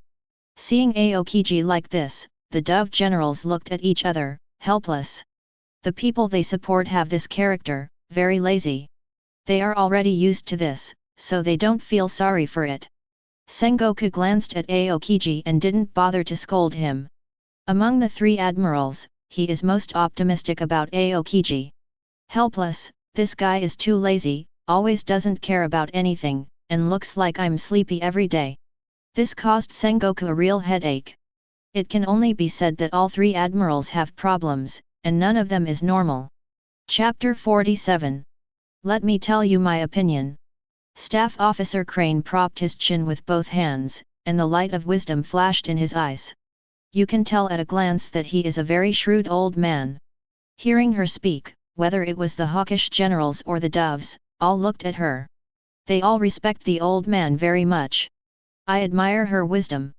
What's your opinion, Zaihe? Let's hear it quickly. Garp ate the donut and laughed out loud, very generous. Staff Officer he didn't look at him either, and said to himself, Boya Hancock, she is an extremely proud woman. Nowadays, her reputation is strong enough that she doesn't need to prove anything at all. So expanding her reputation by hunting pirates is not her goal. As for doing things for Marine, taking the initiative to clean up these bounty criminals, this is definitely not her purpose. Crane put his arms around his body, and said in a very affirmative tone, then there is only one answer, and she wants to become stronger. Next, she will definitely enter New World, pick those powerful opponents, and fight with them. After all, Amazon Lily's women are all militants and will not be willing to be lonely. Garp patted the table, laughed and said, it's amazing, it's amazing.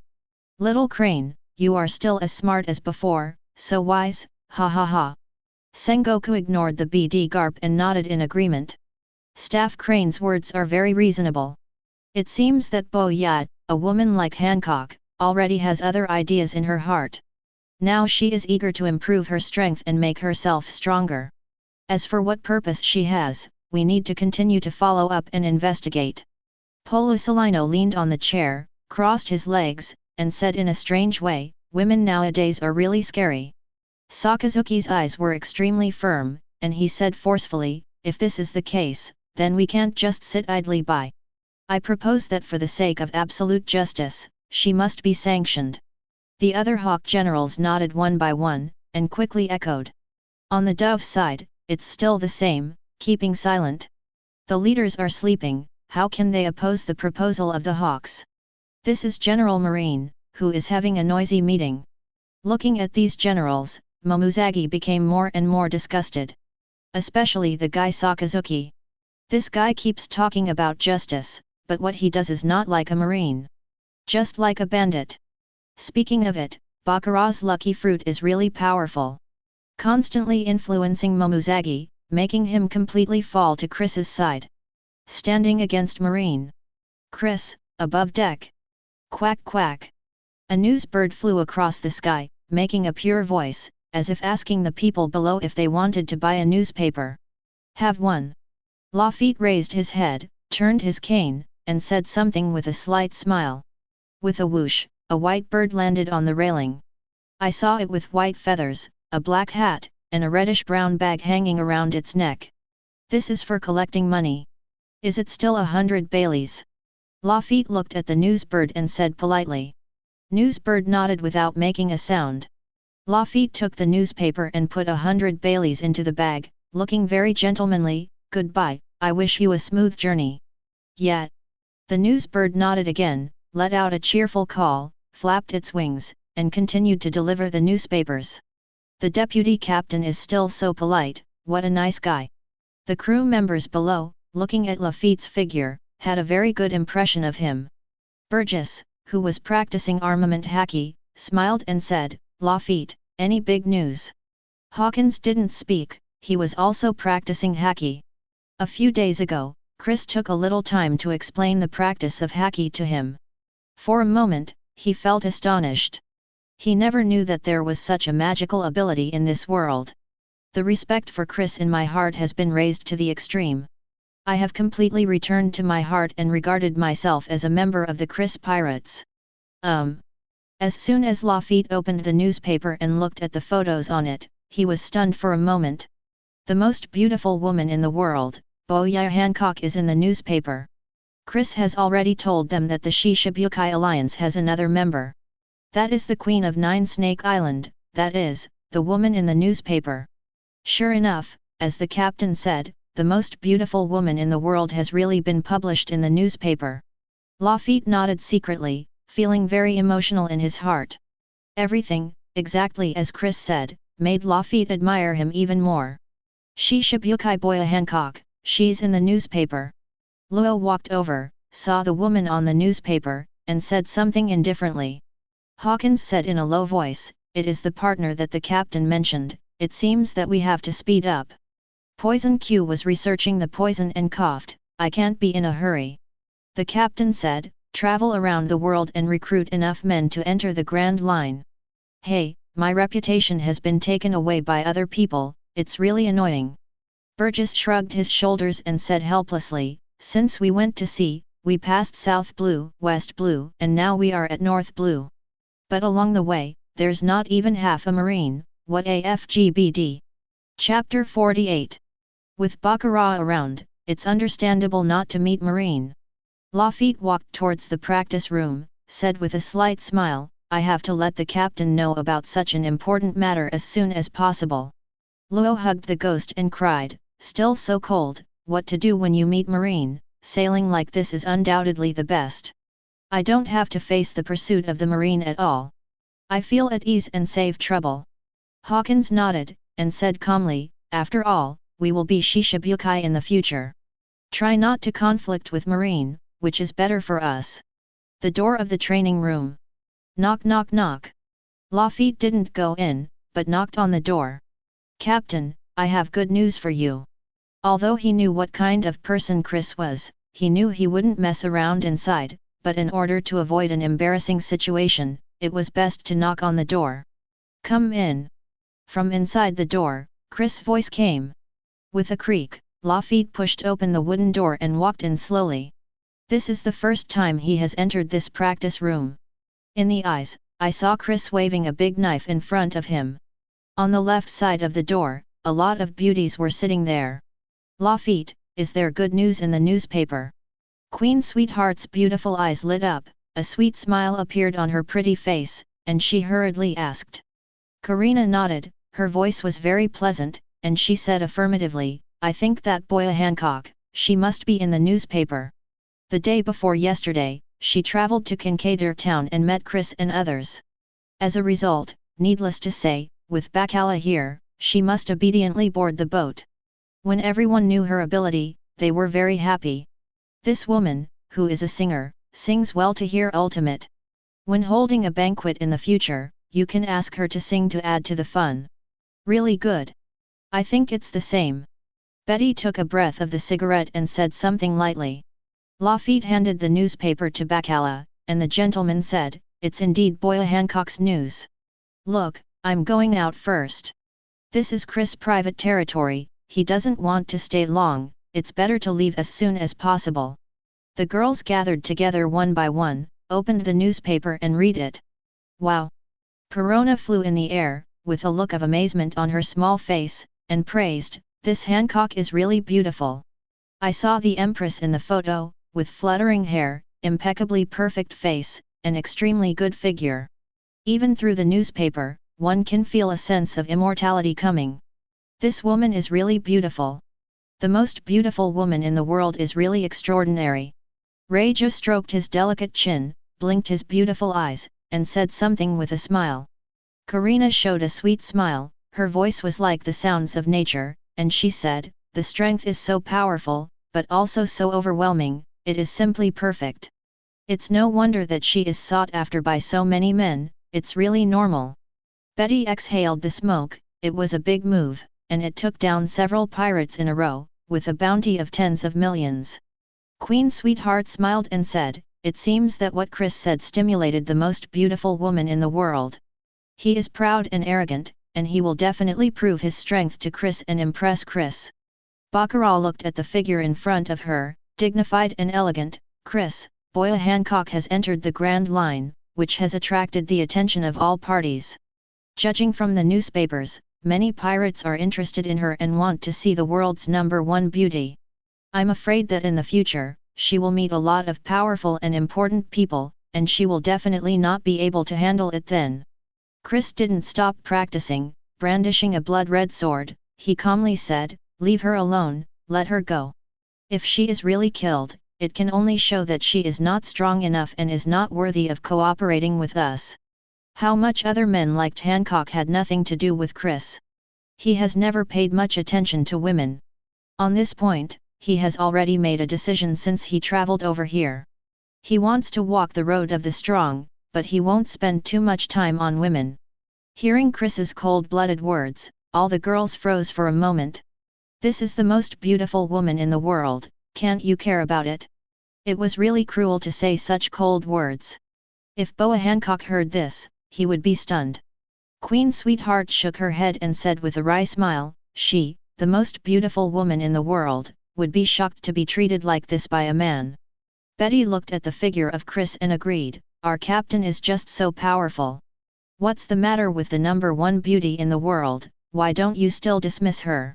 Karina covered her mouth and smiled lightly, making a voice like a silver bell, and said with a smile, "If Hancock is here, I really want to see the expression on her face. Should be very surprised, very angry, he. Flying in the air, Perona also laughed, "I really want to see it too, it must be very interesting, ha ha ha ha ha ha." Rachel looked at Bacala, smiled and said, "Chris is still so calm and never changed for anyone." Bacala nodded and smiled slightly, "He is firm in his heart, has his own goals, and will not be influenced by anyone. Even if it is the most beautiful woman in the world, it can't affect him." Chapter 49. After one day. North Blue, above a certain sea area. Report. I found an island in the front right, and there is a pirate ship parked on the shore. Front right. Hearing the siren's voice, Burgess quickly stood up and looked forward to the right. "There is really a pirate ship, we can fight now, v ha ha ha ha." Burgess raised his arms, looking excited, so happy. Poison Q also looked in that direction, and said with a strange smile, "It's been a long time since I killed anyone, and now I can finally see blood." Lafitte twirled his cane and smiled slightly, "It's really not easy. Since I went out to sea, this is the first batch of pirates we encountered. However, whether the ship will change course or not is not up to us." Lafitte looked at them and said seriously, "The helm of this ship can only be Captain Chris." Luo nodded and agreed, "Let's just wait for the news and ignore it, Hawkins followed up, a ship can only have one captain. Whatever the route of the voyage, it is the captain's decision alone, that is beyond doubt. Just then, there was a sound of footsteps. Queen Sweetheart had a look of anticipation on her pretty face, and said with a smile, "There are pirates appearing, and good luck has also come. Such a situation has never been encountered before." Betty looked at the front right, and said lightly, "This time, the things must be different." Karina frowned, blinked her eyes, and said with a sly smile, "When the time comes, we must rob them of their treasure." Floating in the air, Perona let out a clear laugh, "This princess will let these pirates know what fear is, ha ha ha ha ha ha ha." At this time, Burgess jumped up, laughed and said, "The captain has appeared, it seems that Laozi can have a big fight." Poison Q chuckled, "I can finally kill people, I have endured it for a long time. Then you have to look forward to it, and hope that the opponent's strength will not be too weak." Lafitte stood his cane in front of him, and the gentleman smiled, "After all, if you want to fight us, ordinary pirates are not enough." Luo held the demon knife and cried, and said coldly, "Actually, what I want to see most is the captain's battle. But here is North Blue, there are no powerful pirates at all, the captain is impossible to make a move." Hawkins nodded, "If the captain makes a move, it's none of our business. In this case, the crew below will not be able to gain experience." Soon, the Chris came to the shore and stopped beside another pirate ship. Seeing the huge pirate ship next to it, everyone started talking. Burgess was excited and laughed and said, "With such a big pirate ship, the opponent's strength must not be much weaker. Now we can have a good fight." Poison Q looked at the big ship with a mysterious smile, "That ship is bigger than ours, why don't we just grab it? Our ship is really not big enough." Hawkins was as dead as ever, and said in a low voice, "In the future, there will be more and more newcomers, and it will be very crowded." Luo nodded and echoed, "It's indeed time to change ships." "Okay, okay." Perona's beautiful eyes were shining, and she smiled, "The boat opposite is too hacky, let's use that boat in the future." Karina looked at the big ship, without blinking her eyes, and said with emotion, "Such a big pirate ship, there must be a lot of treasures in it, it's really discovered now. I know about the pirate flag." Reijo touched his white chin and said with a smile. Queen Sweetheart asked quickly, and quickly said, "Reijo, what is the origin of the other party, why is the pirate ship so big?" The others didn't say much. Kakai looked at Reijo, waiting for her to give an answer. Reijo brushed his hair, and showed a gentle and pleasant smile on his flawless face, "I have investigated all the famous pirate groups in North Blue. This pirate flag is the symbol of the White Ghost Pirates. Captain Oliver the White Ghost is the pirate with the highest bounty in North Blue, 83 million Baileys." Reijo looked at everyone, smiled sweetly and said, "This guy is ruthless.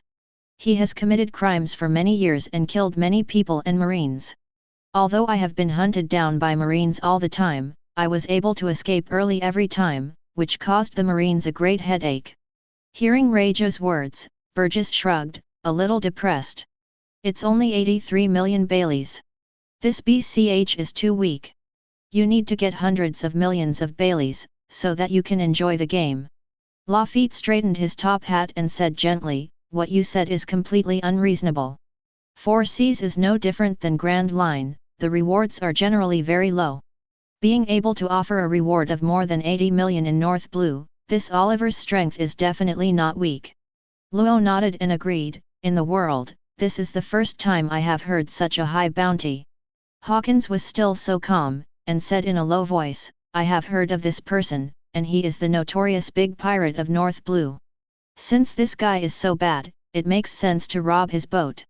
Queen Sweetheart blinked her beautiful eyes, and a lovely smile appeared on her pretty face. At this time, Chris made a sound and said calmly, "Little ones, go check it out, that ship will belong to us from now on." "Yes, Captain Chris." "Hurry up, change the big ship, ha ha ha." "Hurry up Laozi, there must be treasure on board, quack quack." "Hey hey, it's just bad luck for you to meet our Captain Chris, and I will mourn for you for 3 minutes. Dude, don't talk nonsense, let's talk after you grab it, la la la." Chapter 50. Deep in the island. At this time, many pirates gathered here, all of them were bachelors, without a single woman. Brothers, take out all the treasures you have robbed this time. Oliver sat on a boulder and waved his hand in an arrogant tone. He was tall, with a fat head and big ears, a full beard, and a fierce look in his eyes. This appearance, like an evil spirit, can stop Xiao from crying. Yes, Captain Oliver. Everyone hurriedly got to work, with excitement on their faces, extremely excited. As pirates, this moment is undoubtedly their favorite. Amidst the roar, all the treasures were poured out. Gold and silver jewelry, silk and satin, emerald pearls. It is piled up into a hill, and under the sunlight, it is shining with colorful lights. Very dazzling. The things we snatched this time seem to be pretty good, ha ha ha. Oliver raised his head and laughed loudly, and said arrogantly, pick out the treasure and see if there are any good things. Then, loud laughter came from below from time to time. Wow, this gold is heavy. This pearl must be very valuable, quack quack. FK it, the treasure we robbed this time is enough for us to use for a few months, he he he. At this moment, a little boy roared loudly. Devil fruit, I found devil fruit. Hearing this, the other little ones stopped one by one and looked over quickly. Now, Oliver couldn't sit still anymore, stood up quickly, and strode forward. Get out of the way for lousy, and go about your business. The little guys were very afraid of Oliver, so they quickly dispersed and continued to pick out treasures. Guy looked at Oliver and said with a smile on his face, Captain, we are really developed now. He is the mate, with a bounty of 31 million Baileys. Oliver took the small box and saw 3 things in it. 1 devil fruit, 1 notebook, 2 phone bugs. Oliver is a person who is rough on the outside and thin on the inside. When he turned his head, he said loudly, where did you get this little box? The little ones stopped and looked at each other. At this time, a thin young man raised his hand and said happily, Captain, it was me, I found it. The people around him all looked at him enviously, thinking that this guy was going to be a big star. After discovering such a good thing, Oliver has no reason not to reward it. Oliver picked up the devil fruit, laughed and said, very good, very good. Where did you snatch it? Tell me, and listen. Xiao Zailuo hurried forward and explained excitedly, Captain, I snatched it from an old man's house. The old guy didn't hand over the treasure, so I killed him and searched the house.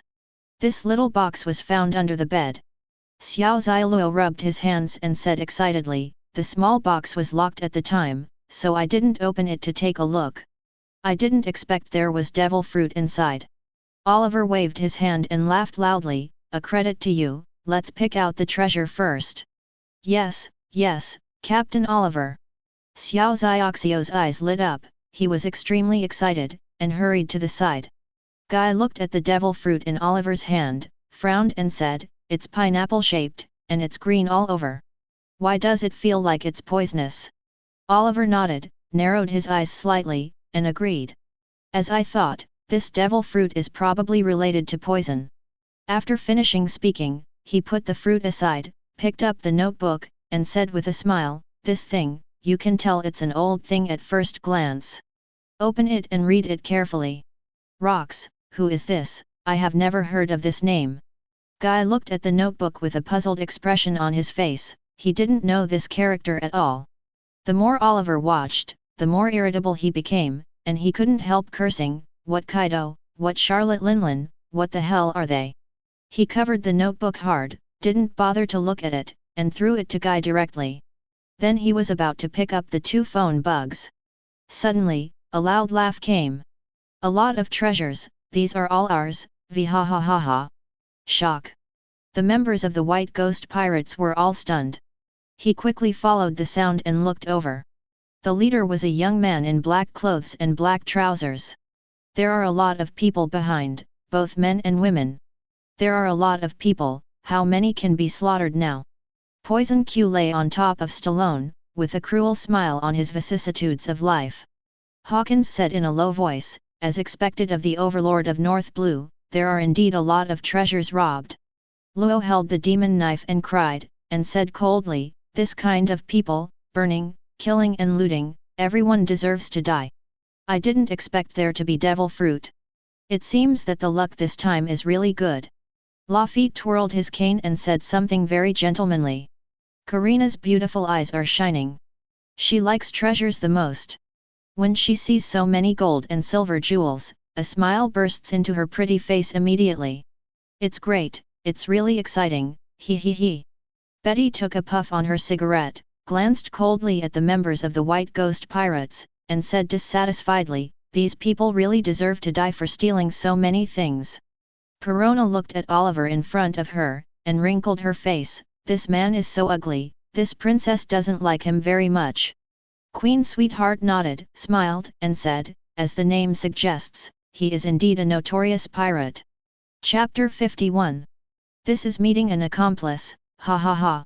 Oliver opened his hands, raised his head and laughed loudly, and said arrogantly, in North Blue, someone dared to snatch Lao Zi's treasure. His eyes turned cold, he glared fiercely at the person in front of him, and said in a ferocious tone, you guys are getting impatient, you brats. Guy nodded, showing a cruel smile, and said coldly, don't rush to kill them later, those women are very beautiful, just for the brothers to have fun. Master Guy, please leave one for the villain, anyone is fine, he he he. Guys who are overconfident, don't go out to inquire, we are the overlord of North Blue, dare to provoke us, you want to die. Stop talking nonsense, brothers, copy the guys and kill them. That beauty with curly eyebrows has a really good figure, Lao Zi will play with her later, quack quack. Queen Sweetheart looked at Reiju, smiled and said, someone has taken a fancy to you and praised you for your good figure. Perona was flying in the air, laughing like silver bells, Sister Reiju is very beautiful, she has a great figure, ha ha ha ha ha ha. You are the only ones who are beautiful. I can't compare to you. Reiju rolled his eyes at the two of them, with a gentle and pleasant smile on his alluring face, like a sister next door. At this time, Chris put his hands in his trouser pockets and said calmly, I'll give you a minute to deal with them. Yes, Captain. Lafitte twirled his cane, and respectfully agreed.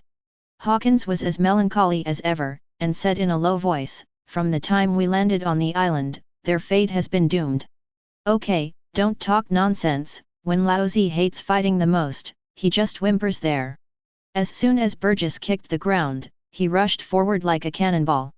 Then, bang bang bang, there were screams one after another, and they were killed one by one. In the end, there was only one person standing, and that was Oliver. Fear. Seeing such a horrible scene, he said tremblingly, forgive me, I will give you all the treasures. I'm sorry, these things belong to us. Lafitte looked like a gentleman, and with a wave of his cane, he launched an attack directly. Ah! After a scream, everyone in the White Ghost Pirates was wiped out. What the hell, the overlord of North Blue is simply stinky shit. Burgess kicked a dead body away, swearing. Poison Q chuckled, it's been a long time since I killed someone, this feeling is really good. Lafitte twirled his cane and said gently, we can't blame them for being too weak. We are really too strong. From now on, there will be no overlord in North Blue. Hawkins said suddenly.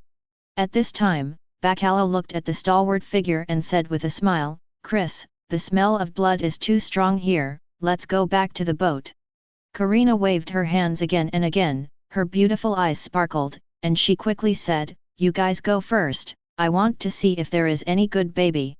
As soon as the words fell, he hurriedly walked towards the pile of treasures, looking like a little money fan. This guy really has an eye for money. Sugar Queen glanced at Karina, a little dumbfounded. Little ones, clean up the battlefield and move everything back. After Chris finished speaking, he turned and left directly. Yes, Captain Chris. The crew members were extremely excited, rushing to the Golden Mountain, very excited. On top of the new Chris number.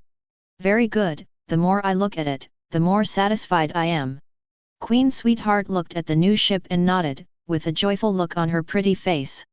Betty exhaled the smoke, and said lightly, it is indeed better than the previous one. Perona was flying around in the air, smiling, this ship is so big, the princess can fly farther in the future, ha ha ha ha ha ha. Miss Bacala, have you found it? What is this devil fruit? Burgess looked at Bacala and asked curiously. Lafitte twirled his cane and said politely, the pineapple-shaped one is definitely Logia devil fruit. But this color, what kind of thing in nature can it be? Baccarat stopped turning the pages of the book, her beautiful eyes lit up, she was gentle and dignified. I found it, it is indeed Logia's. Reja stroked his delicate chin, and said generously, the Logia miasma fruit can use miasma, and it is also corrosive. Looks like we got an amazing devil fruit. Luo nodded, as indifferent as ever, the miasma is poisonous and corrosive. This devil fruit, if developed well, will definitely be powerful. Hawkins said in a low voice, poison is the most troublesome thing. If there is no antidote, you can only wait for death. Poison Q rarely showed a look of excitement, watching Chris, and said something quickly. Captain, this fruit is very suitable for me, let me eat it. Burgess shrugged his shoulders, laughed and said, you are poisonous, and this fruit is also poisonous. It is indeed the most suitable for you. Whatever.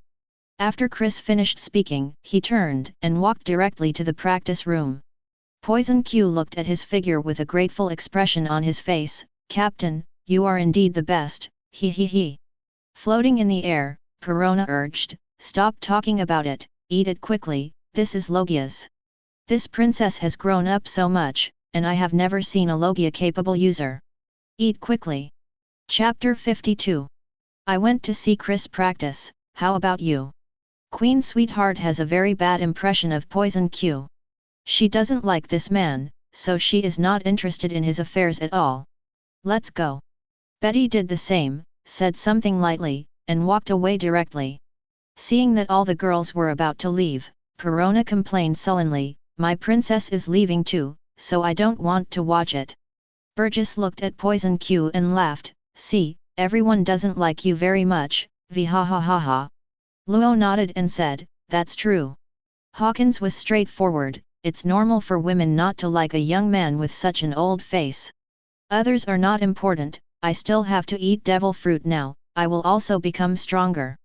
Poison Q didn't say anything else, just started to eat. Vomit. Even Du Q, who has a weird personality, can't bear the smell of devil fruit. The originally old face became more and more ugly. The others didn't speak, just looked at Poison Q silently, wanting to see what is so magical about the so-called Logia devil fruit. Hey, so strong, I feel that none of you are my opponents. Poison Q raised his hand, looked down, and saw that his right hand gradually disappeared and turned into a light green mist. Damn it, don't mess around. Several people retreated quickly, for fear of inhaling the miasma and causing poisoning. Poison Q laughed, and said strangely, next, let you see how powerful it is. Corrosion. He waved his right hand towards a chair next to him, the miasma came, and as soon as he touched that chair, tsitsize. There was a crisp sound on the chair, the color on it continued to fall off, and soon the entire chair was corroded. Disappeared completely. Very corrosive. Luo hugged the ghost and cried, calmly analyzed, and said, if you don't know armament Haki, then fighting Poison Q is very dangerous. Hawkins said in a low voice, now, the position of the captain of the first team can be confirmed. Poison Q, you have been encouraging me to start a war before. Burgess laughed and said, now it's your turn, fight Lafitte, you're sure to win. Lafitte straightened his top hat, and the gentleman said, anyone who has the strength can challenge me. However, some injuries are definitely unavoidable, after all, there will always be some blood and fighting. Poison Q took the miasma back and said with a smile, there is no rush for now, when I develop the fruit proficiently, then your position will be mine. Inside the practice room. It's much more spacious here, and the air is better. Queen Sweetheart looked around and was very satisfied with this new place. Reja glanced at the notebook on the table, then turned to look at the busy figure, and asked with a smile, Chris, have you finished the notebook? It's over. Chris waved a big knife, and a faint voice came over. Bacala opened the book and said with a smile, let's take a look together. Time passed slowly, and soon everyone read the notebook, but there were puzzled expressions on their faces. Who is Rox? It seems to be very powerful. Karina frowned her beautiful eyebrows and kept thinking about it, but she had never heard of this person's name. Betty exhaled the smoke, and said lightly, I've never heard of this person, he must have been a big shot a long time ago. Queen Sweetheart smiled slightly, this notebook is so old, so the person who recorded it must be very old. Just ask Chris, he's sure to know. Rejo propped up his delicate chin, gentle and dignified, and said with a smile, Chris, tell us about the content of the book, we are all curious. Baccarat stroked her hair, her tone was extremely positive, although I don't know who Rox is, this treasure map must be real. Rox, more than 40 years ago, the figure who dominated the sea. Chris brandished a big knife, and explained in detail, during that period, he really managed to rule the sea, and there were countless strong people under his hands.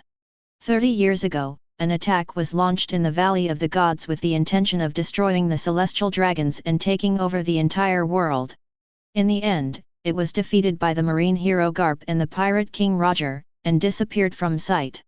In the 4 emperors, 3 of them are his former subordinates, Edward Newgate, Charlotte Linlin, and Kaido.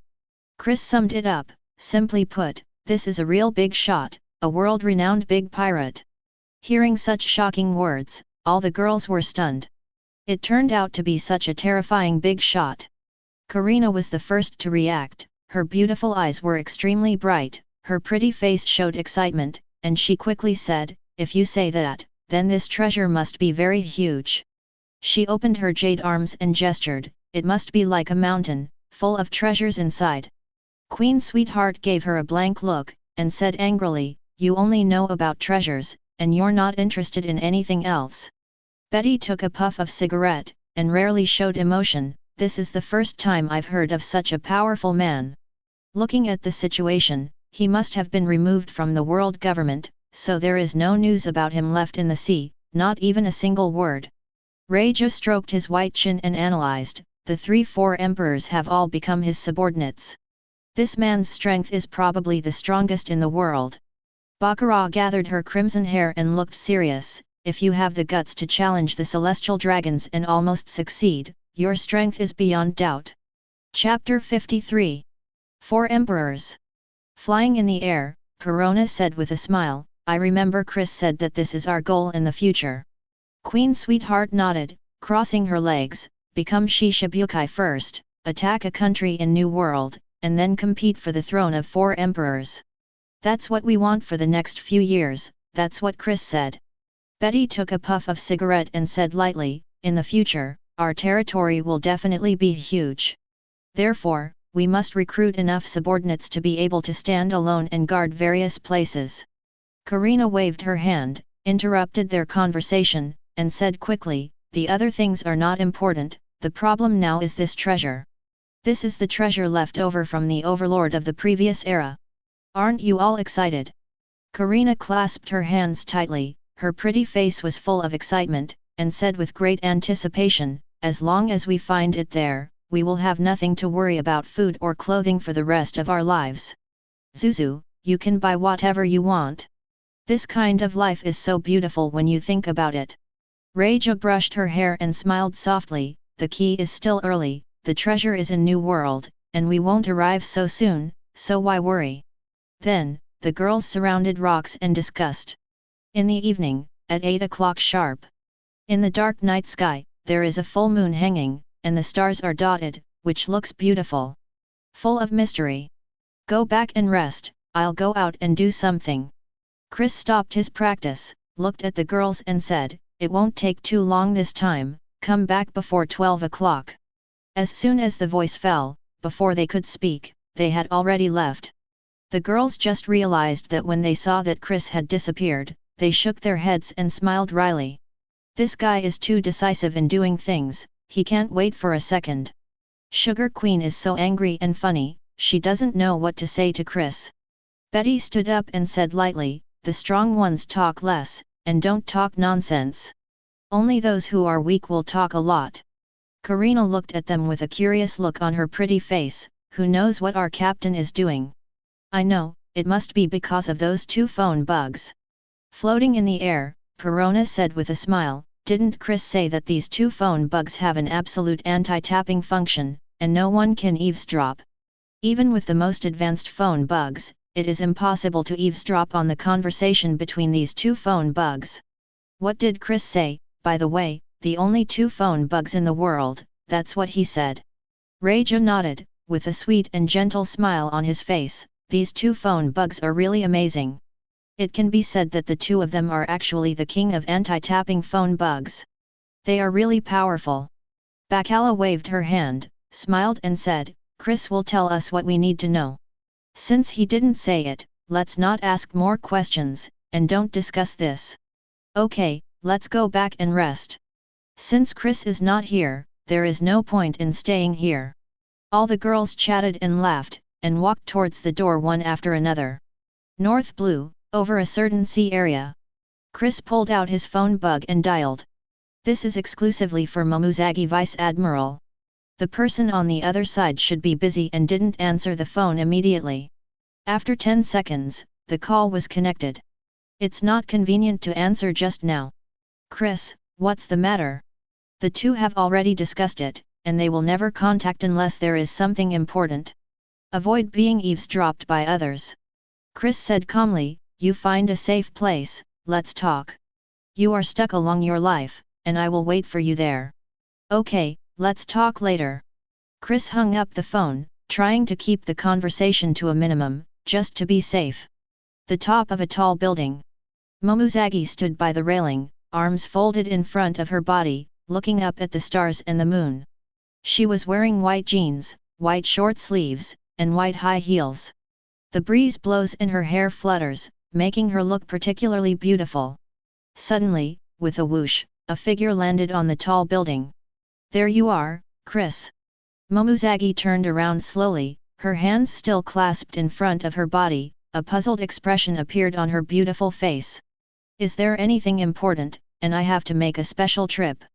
Chris wasn't surprised that Momousagi wasn't wearing a white cape of justice. After all, it's off-duty time. As a Marine, you have to have your own life and do what you like. It's definitely inconvenient if you're wearing Marine clothing every day. You take this. Chris threw a phone bug to Momousagi, and said calmly as always, I have two phone bugs in my hand, which can completely prevent tapping. When we talk in the future, we don't have to worry about being stolen by others. Chapter 54. What? Shock. Even if Momousagi is an admiral alternate and well-informed, he has never heard of such a phone bug. Chris, are you sure you can really completely prevent eavesdropping? Momousagi looked at Chris, with a look of surprise still on her pretty face, completely in disbelief. Chris put his hands in his trouser pockets and said calmly, don't worry about this, there is absolutely no problem. As for why it is so certain, it is the memory of Chris's previous life. As a pirate fan, he knows too many things.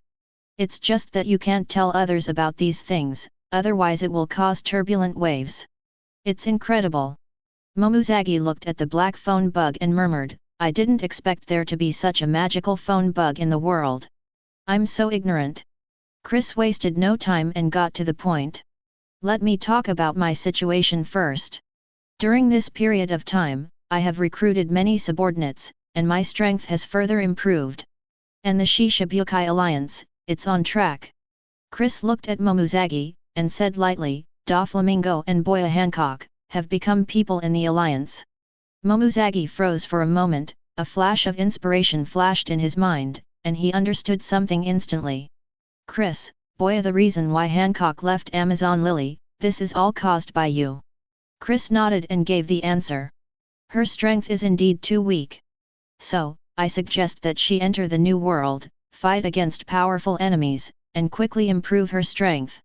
Fortunately, she is not a hopeless woman, and finally embarked on a journey to the Grand Line. Momousagi shook his head and said with a wry smile, the headquarters has discussed this matter, but we can't analyze the specific reason at all. I didn't expect it, it turned out that you were behind all of this. It's incredible. But having said that, your movements are very fast. I believe that you will be able to become a Shishibukai in a short time. Next, Chris will do more important things, such as cooperating with the Vinsmoke family to get the treasure map of the Big Pirate Rocks. After listening to Chris' narration, Momousagi shook her head, with a look of emotion on her beautiful and delicate face. Your experience during this time is really too rich, it can be written into a book for people to read. Compared to you, I found myself doing very poorly and basically making no progress. Momousagi looked at Chris and said with a wry smile, Sakazuki has no mission to go out, so we can only continue to wait. In terms of recruiting subordinates, I have been in contact with Hina recently, and the probability of success is very high. Her strength is very good.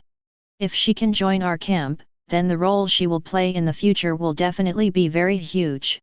Chris nodded and agreed. Colonel Hina, a cage fruit capable person, is indeed very capable and full of potential. When you become Admiral in the future, it is more than enough to promote her to be a Vice Admiral. Then, Momousagi explained the situation on her side. What the two of them said was to pick the more important ones, and they didn't say any nonsense. We can't talk for too long, so that's it. Chris looked at Momousagi, and said calmly, the interview will be cancelled in the future. If there is anything, please call directly, so it will be safer. Momousagi nodded and agreed. The next time I contact you, I believe you are already Shishibukai, waiting for your good news. Gone. As soon as the voice fell, the figure disappeared in an instant, without a trace. Without the slightest hesitation, Momousagi jumped down and left. North Blue, above a certain sea area. 11:30 in the evening. The moonlight fell from the sky like water, covering the Chris like it was day. At this time, the crew members all returned to their rooms and went to bed early. With a whoosh, Chris suddenly appeared on the deck, and did not attract the attention of the sirens. Chris is about to take a step forward and continue to practice hard. But he suddenly discovered that there was a beautiful woman standing at the front of the deck. It was the gentle and dignified Reiju. After thinking for a while, Chris gave up his practice and walked directly to Reiju. This gentle and pleasant big beauty deserves his time to care. If you don't see it, forget it. But since I found this situation, I have to say hello anyway. I don't know what Reiju was thinking, he was so engrossed that he didn't even hear Chris' footsteps. What's the matter, why don't you go to bed so late? As calm as ever, Chris asked directly. This time, Reiju came back to his senses, with a flustered look on his overpowering face. He stroked his fan-colored hair, turned around slowly, said with an uncomfortable smile, I can't sleep, get up and look at the moon. Chris, did you just get back? Snapped. Chris and Reiju stood side by side, lit a cigarette, looked ahead and said lightly, I just came back, I saw you here, so I came over to have a look. Tell me, is there anything bothering you? Chris smokes, Reiju knows. It's just that he seldom smokes, so he doesn't see many times, and doesn't meet often. Not to mention, a capable man is always so handsome no matter what he does. Now, in the moonlight, the way Chris smokes. Really handsome.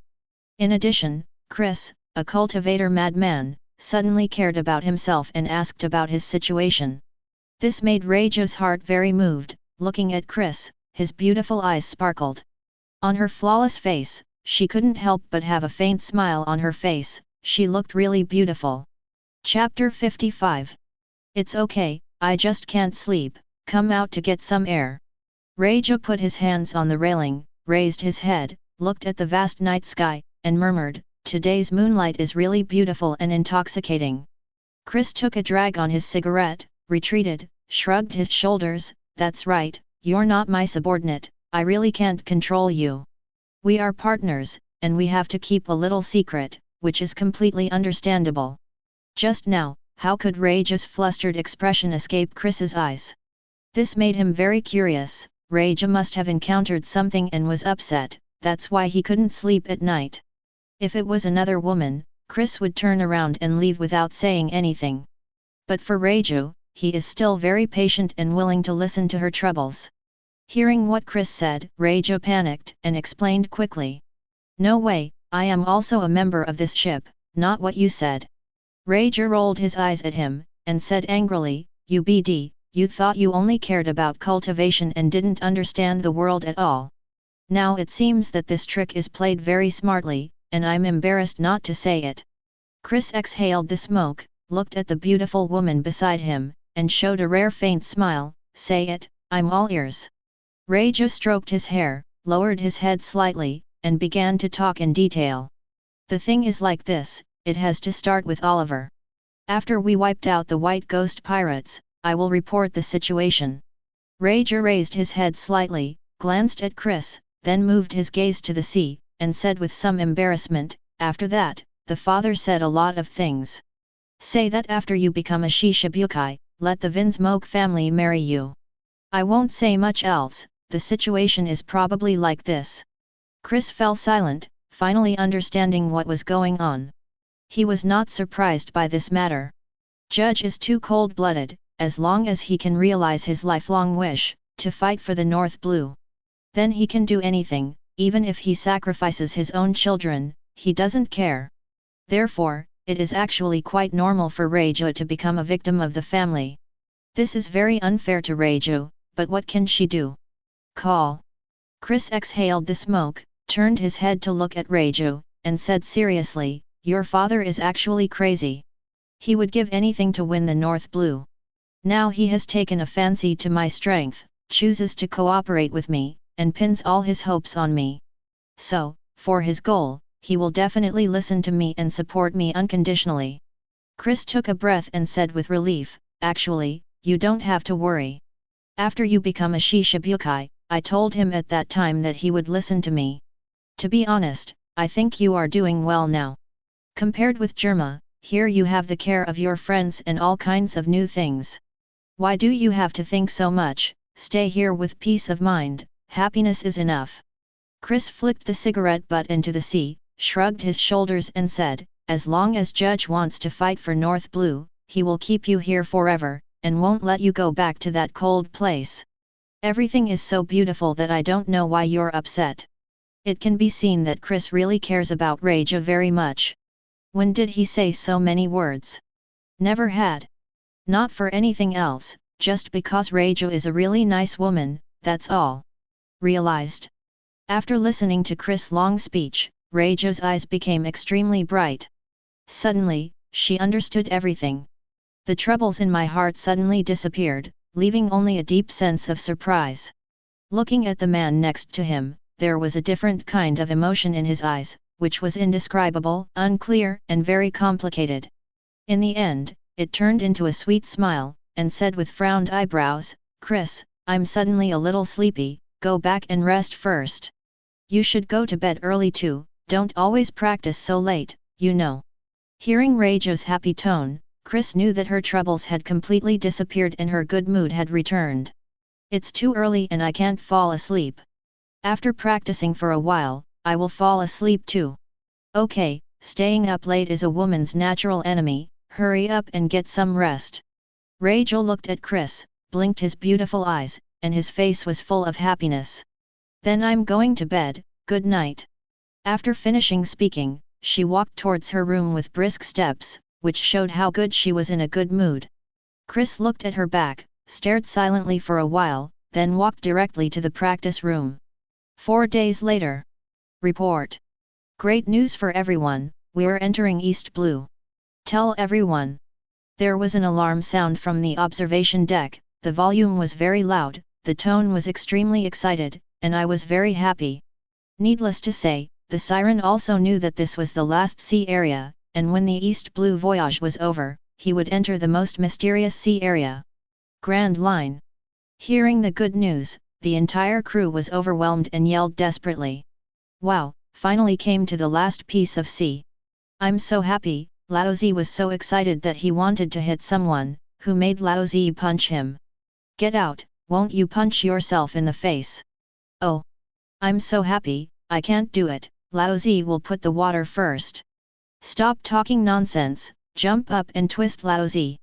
I want to say, can you stop pushing me, shit. Chapter 56.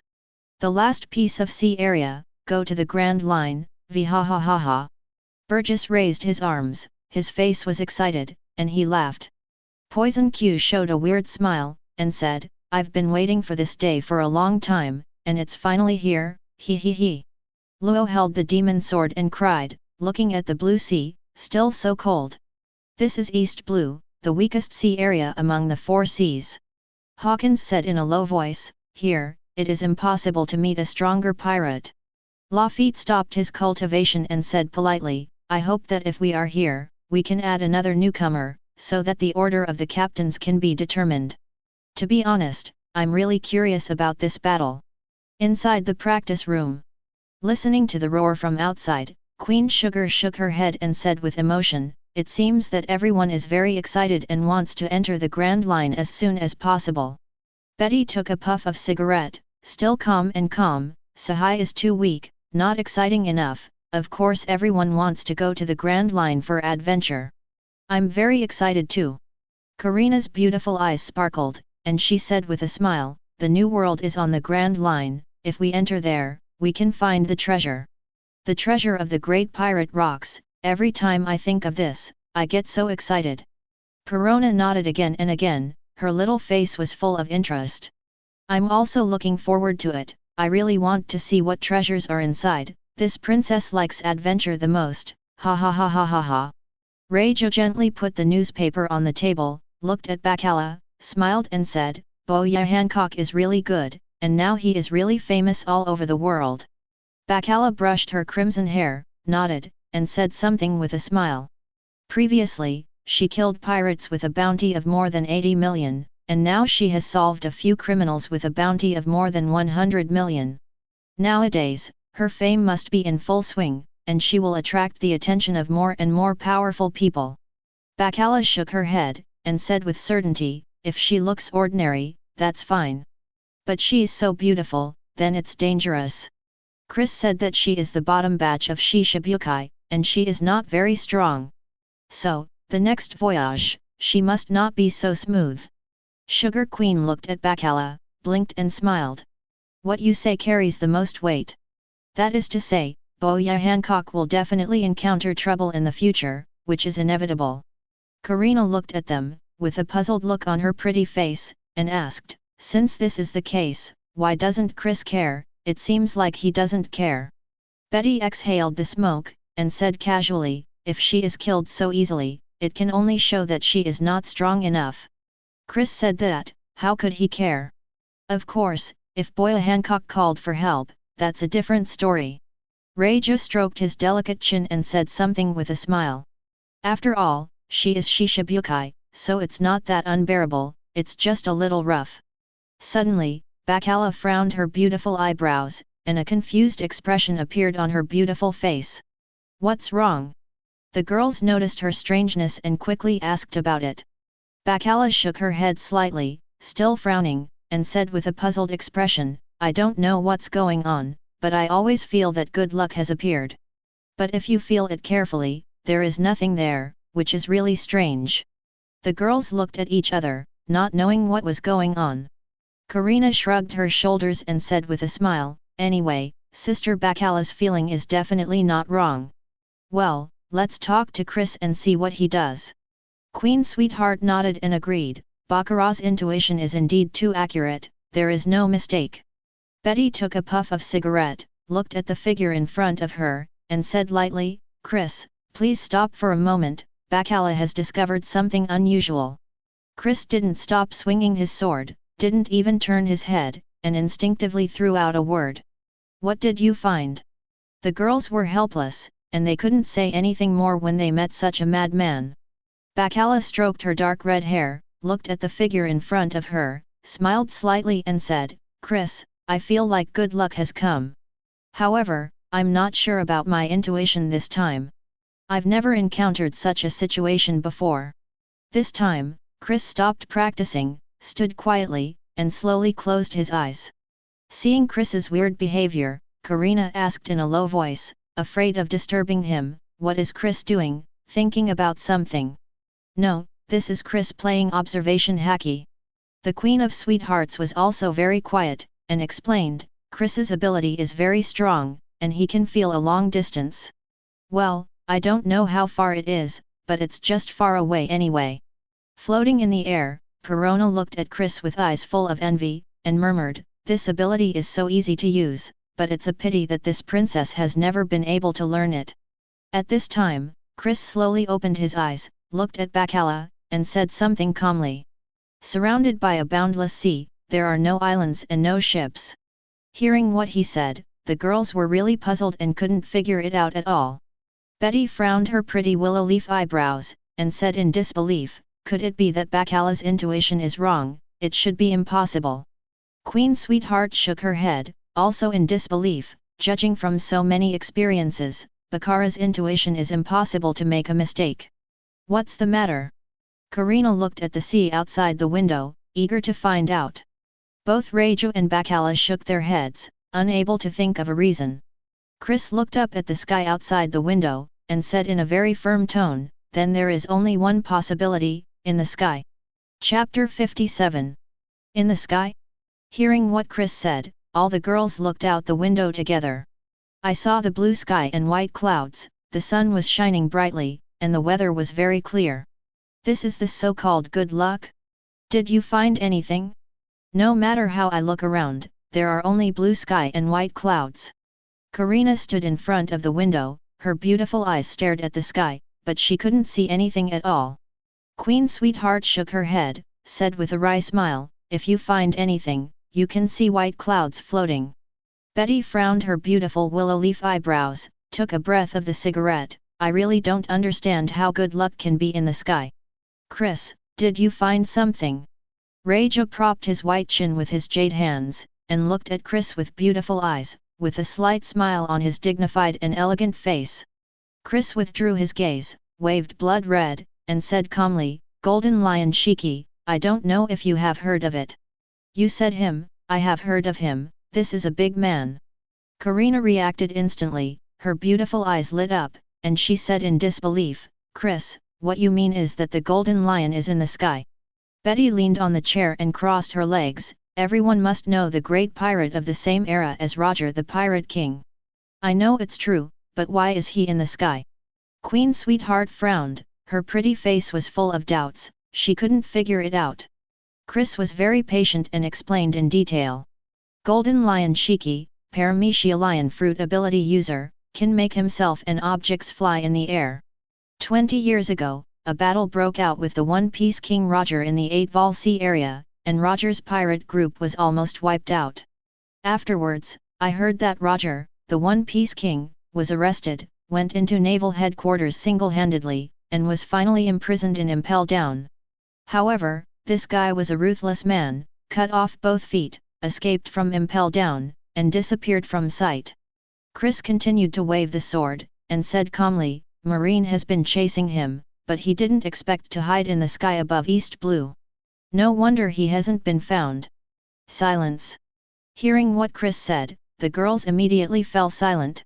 They have all heard of Golden Lion Shiki more or less, but they don't know much, and they don't know him at all. Only now did the girls realize that this guy was much, much stronger than they had imagined. It's really amazing. Karina looked at the sky outside the window, with admiration in her beautiful eyes, and said with emotion, the whole army of Pirate King Roger was almost wiped out, so how strong must he be? Queen Sweetheart shook her head, unable to believe it, the key is to escape from Impel Down, it's too scary. He must have been the first to get out of there, and no one has ever been able to do that.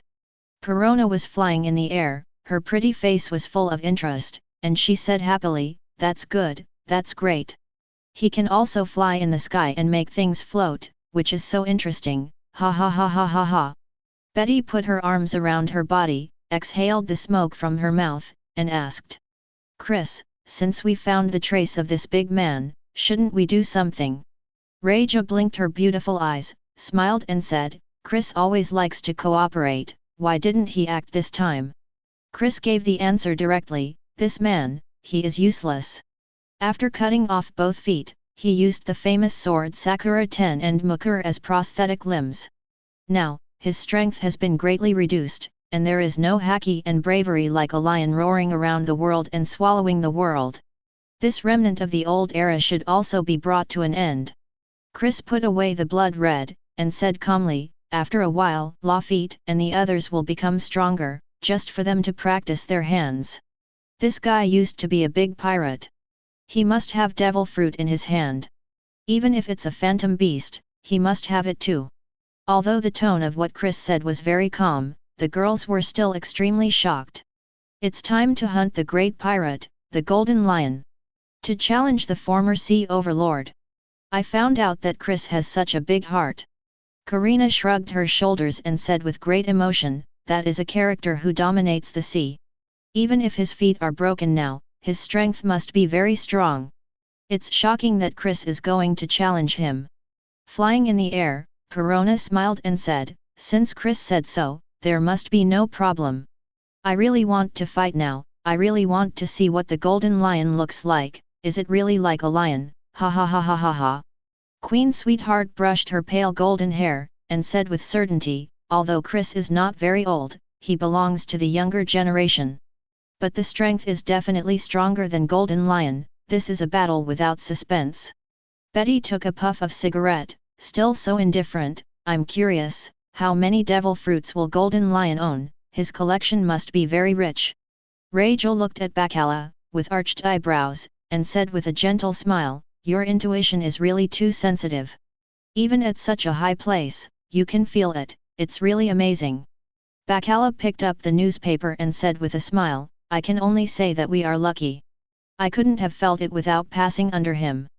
Perhaps it's fate. This former maritime overlord is destined to be terminated by Chris. Chapter 58. 3 days later. East Blue, Sea Restaurant Party. At this time, inside the restaurant, people came and went, and there were a lot of customers, and there was an endless stream. As expected of the most famous restaurant in East Blue, the taste is really delicious. That's for sure. Not only is the environment good here, but the boss is also very enthusiastic. It's like a fairyland. Wow wow wow, it's so delicious, let's have another one, I'm going to have a big meal today, ha ha ha. It's really great here, not only has delicious food, but also a lot of beauties, I like it so much. At this time, a scream sounded. It's not good, the big thing is not good, there are many pirate ships coming. Hearing the exclamation, the guests in the restaurant were taken aback for a moment, and hurriedly looked outside. I saw a big boat in the lead, followed by dozens of small boats, sailing towards this side. Full of momentum, very scary. It's over, it's Admiral Krieg's pirate team, it's over now. Admiral Krieg, who is that, does he dare to mess around here?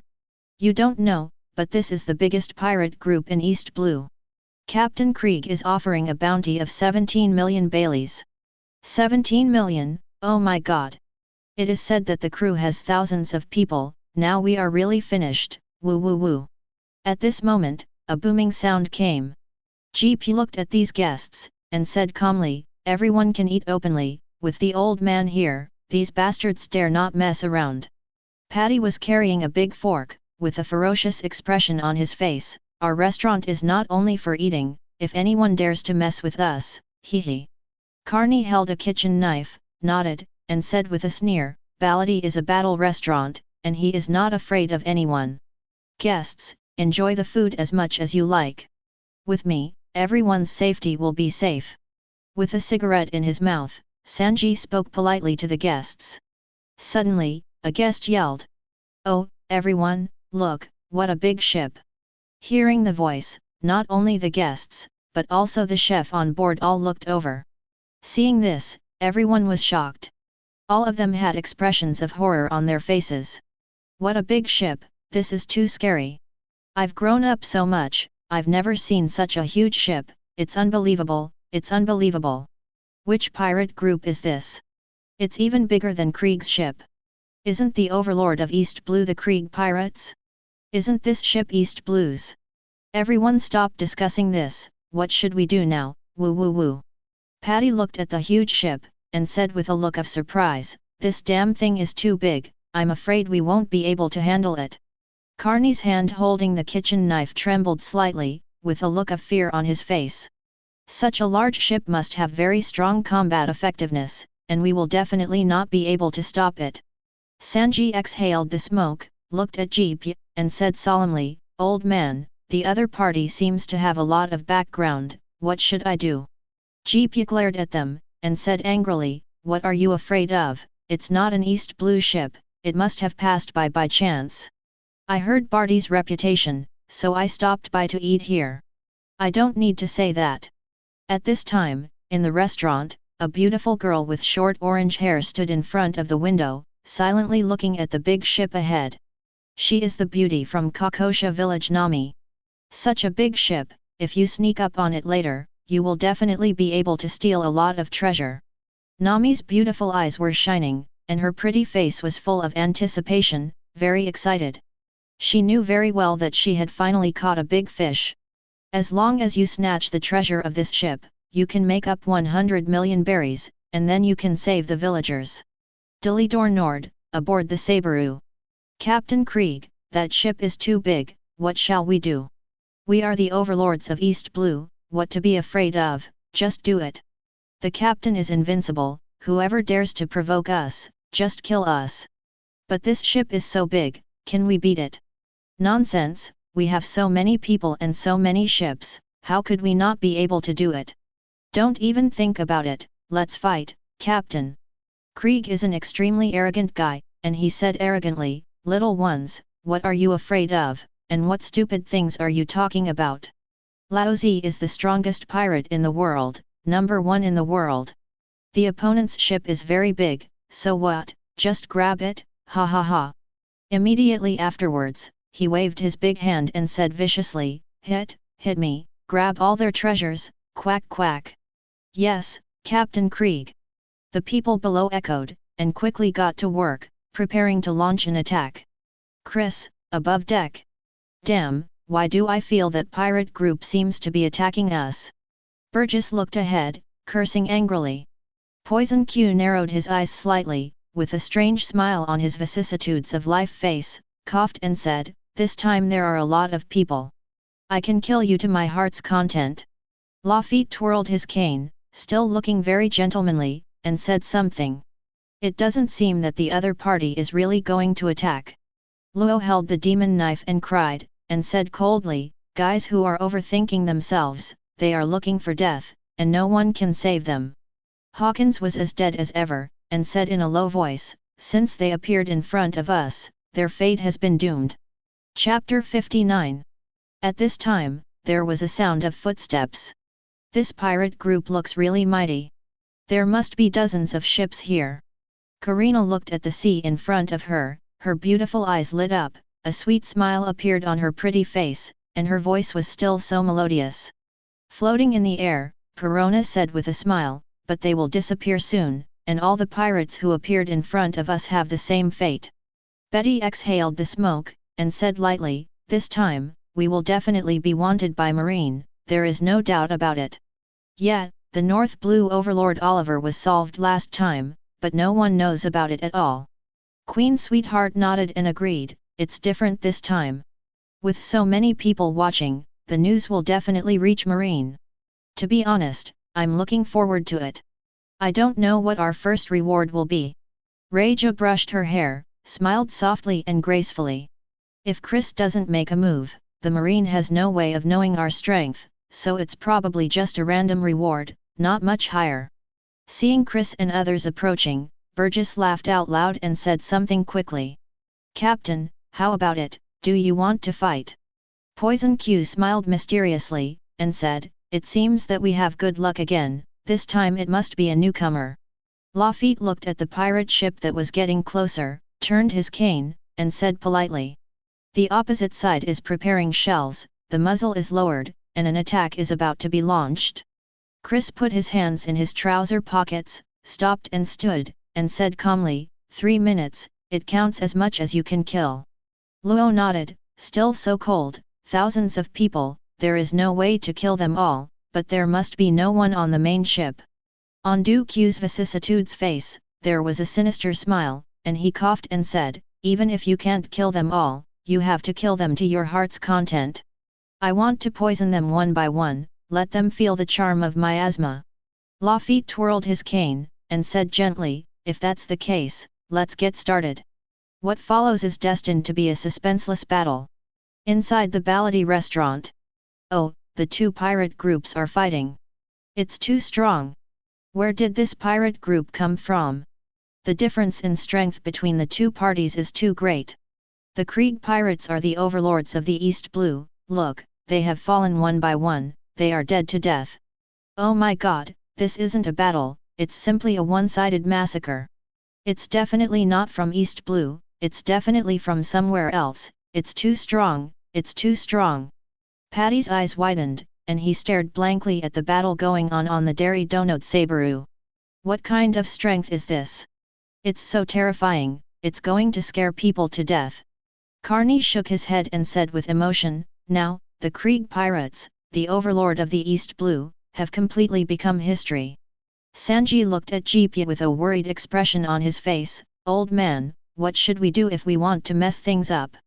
Jeepya couldn't keep calm anymore, frowned and said, at that time, I have to beg for mercy, there is no other good way.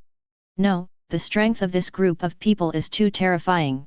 Seeing the situation of the Krieg pirates, Nami changed his decision instantly, and thought to himself, I will sneak into the Krieg ship later, there must be a lot of treasure there. Well, it's safer this way, so that's it. At a certain window, a man watched the battle with an excited look on his dark face. This person has dark skin and looks a little ugly. It is the one who has the title of Ghostagen. Too strong, this is the fleet I am looking forward to, I want to board this pirate ship, I must keep up with them. Ajin secretly vowed in his heart that no matter what, he must join the Krieg pirates. Dilidor Nord, aboard the Sabaru. At this point, the battle was drawing to a close. The people on the main ship were killed to only 2 people. Admiral Krieg, and below the flame. Who are you, who are you? Admiral Krieg was lying on the deck, his hands quietly touching his belly, ready to take out his hidden pistol. Boom! Burgess stepped on his head and said viciously, you want to play dirty, what kind of rubbish? After finishing below, Lafitte smiled gently, the pirates here in East Blue have short-sightedness, and their combat awareness is too weak. The main reason is that we are too strong. Hawkins said lifelessly.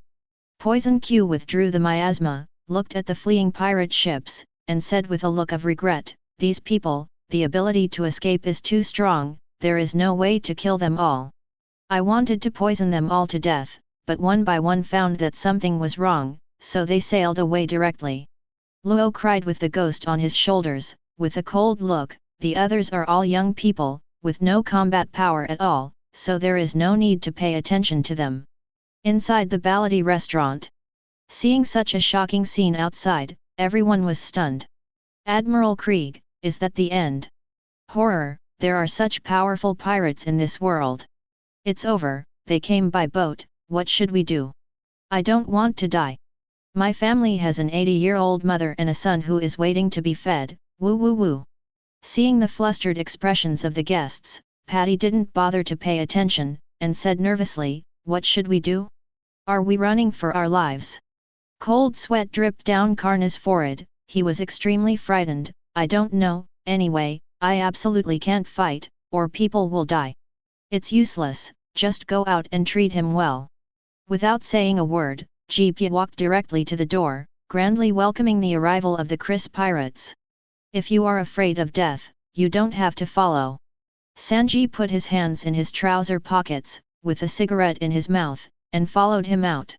Chapter 60. Krieg no above. A lot of people were escaped. Queen Sweetheart looked at the sea in the distance, and saw many small boats fleeing desperately at an astonishingly fast speed.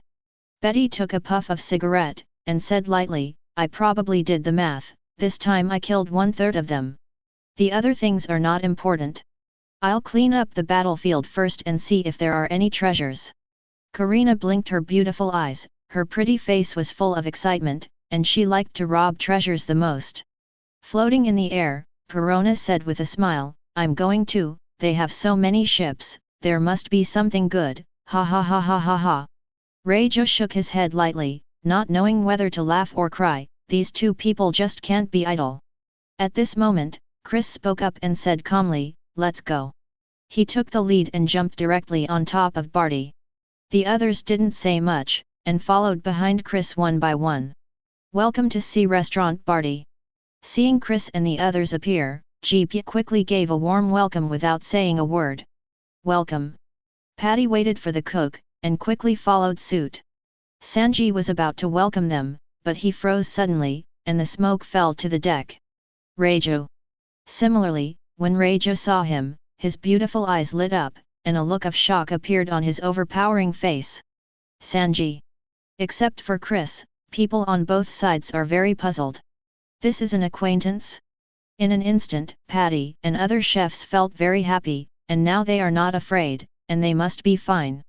Queen Sweetheart looked at Sanji, then at Reijo. Her beautiful eyes were shining. She understood what was going on. "Reijo, he is from your family, his eyebrows are very similar, they are all different."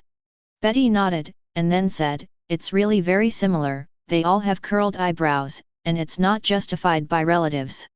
Chris ignored it at all, and walked directly into the restaurant. "You go in first, I will come over later."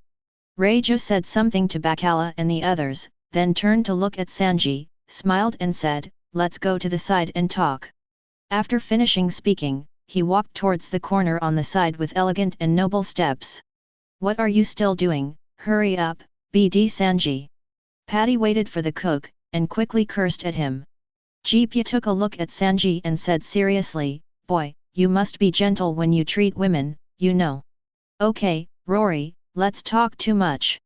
Sanji lit a cigarette, and walked directly to the side.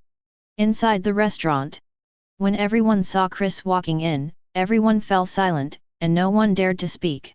Seeing the appearance of the guests, Burgess was very proud. He raised his arms high and laughed and said, "Captain, everyone is afraid of us, ha ha ha ha. No way, we are pirates, he he he." Poison Q showed a weird smile, looking around, as if looking for prey. Hawkins said in a deadpan voice, "I killed so many people just now, how could everyone not be afraid?" Queen Sweetheart looked around, and said with a smile, "There are a lot of guests here, the food must be delicious." Betty shrugged her shoulders and said lightly, "You'll know if you try it later." At this time, Chris stopped and put his arms around his body, still so calm. "I'm the captain of the Chris Pirates, Chris. If you want to join us, you can come and sign up." After speaking, go straight to an empty table on the left. Lafitte twirled his cane, looked around, and said with a slight smile, "The captain must have found a good seedling, who could it be?" Luo nodded and agreed, "It is impossible for the captain to say these words for no reason, it is inevitable. If the captain can take a fancy to it, the potential must be very good." Hawkins' voice was still low and extremely steady. Burgess glanced around, laughed and said, "If you want to join, then hurry up, don't be a mother-in-law, ha ha ha ha." The guests looked at each other in blank dismay, completely confused about the situation. "It's so good, the ghost is willing to be a pirate." But these words, they must not dare to say, one by one kept silent. Everyone secretly breathed a sigh of relief. It seems that this group of people will not mess around, they are not such vicious pirates. It seems to be all right, hurry up and get some food, and entertain the distinguished guests well. Patty and the other chefs immediately rushed into the kitchen without saying a word, and got busy. When did such a powerful young man appear in the sea? It's really scary. Germa glanced at Chris's direction and secretly sighed.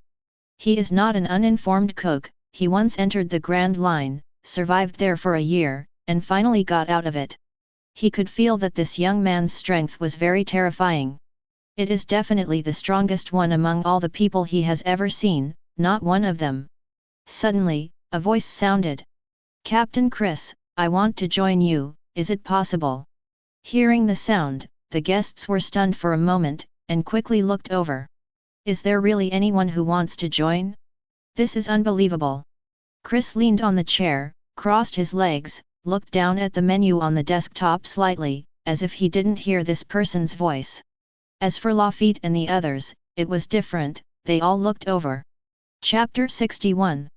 Carrying two strangely shaped weapons, Ajin slowly walked in front of Chris, ignoring the gazes of the people around him. "Captain Chris, my name is Ajin, and I am now requesting to join the Chris Pirates." His tone was cold and his demeanor was incomparably ruthless. One could tell that he was a ruthless character. Burgess looked him up and down, and said with a sneer, "Your name is Ah Jin, right? Why do you look so weak and ugly?" Poison Q chuckled, "He has a very cold personality, he must be a ruthless guy. From the looks of it, he's joining us today." Hawkins was playing cards, looking dead, and said something in a low voice. Lafitte straightened his top hat, and the gentleman said, having the courage to stand up, "This in itself shows that he is quite capable." Queen Sweetheart looked at Betty and murmured in a low voice, "This man looks so dark, he looks like a villain. What does it matter, no matter how fierce he is, he can compare to Chris." Betty shrugged and said something casually. Listening to the conversation between the two of them, Bacala couldn't help but rolled her eyes, and said angrily, "What are you talking about? You describe Chris as a bandit." At this moment, Chris looked at Lafitte and said calmly, "Tell him about it." Aiken looked at Lafitte with a puzzled expression, not knowing what Chris meant. "First of all, congratulations on joining the Chris Pirates." Lafitte stood up and said politely, "I am Lafitte, the deputy captain of the regiment. Next, I will tell you about the rules on the ship." Hearing Lafitte's words, Burgess shook his head, feeling very helpless. "The deputy captain of the regiment, I have to add these words every time, I really like to show off. There are only a few times left. After a while, this position will be mine." Poison Q looked at Lafitte's figure and said mysteriously with a smile. Hawkins looked at him, and said in a dead voice, "From the perspective of your bones, you don't have the fate to be the deputy captain." Luo held the demon knife and cried, nodded, and said in agreement, "Although he has the ability of Logia, compared with Lafitte, there is still a big gap. Deputy Captain Lafitte, the rules of this ship are very suitable for me." Ajin's eyes were fierce, and he said with a cruel smile, "We are pirates, how can we talk about the rules, everything is still done with fists." The surrounding guests were all very surprised when they heard Lafitte say such a terrifying ship rule, and started talking in low voices. "Is this really a pirate? There are still all kinds of battles, it's too scary. I don't know, this group of pirates is really weird, I've never seen anything like this before. There has been fighting on the ship. If you say that, then this young captain must be very strong, or he would have been replaced long ago. It's too dangerous here, let's leave quickly." Similarly, GP was also shocked when he heard these words. He had never heard of or seen such a weird ship rule. He's going to be on the Grand Line next, really looking forward to what he'll do. He himself is very optimistic about Chris, and thinks that this young man will definitely be a famous big shot in the future. At this moment, a pleasant voice sounded. "Captain Chris, I want to join you too." I saw a slender woman with pale blonde hair slowly walking in front of Chris. Her name is beautiful, Maddie. As the name suggests, she is indeed a very beautiful big beauty. This time, the guests were really stunned. Such a flowery and jade-like beauty actually joined the pirates. And it's proactive and willing. It really made them feel sorry, and at the same time full of envy for Chris. This young man is full of beauty and is surrounded by beauties. 2FG Inhuman.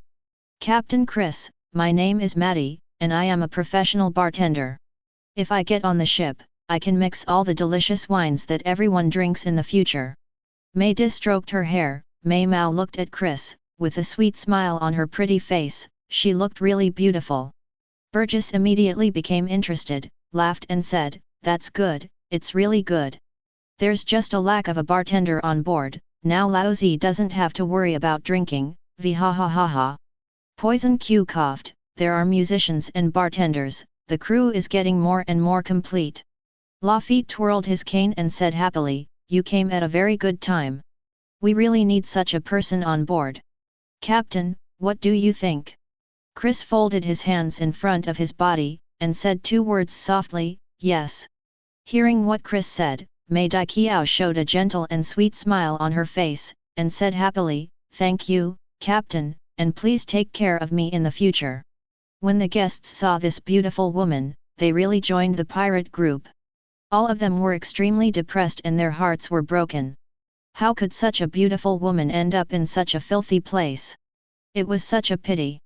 At this time, Queen Sweetheart looked at Mei Di, waved her hand, and said with a smile, "Come and sit here, let's have a good chat. Meaty, Betty, and my mother's name are only one letter different. It's a coincidence.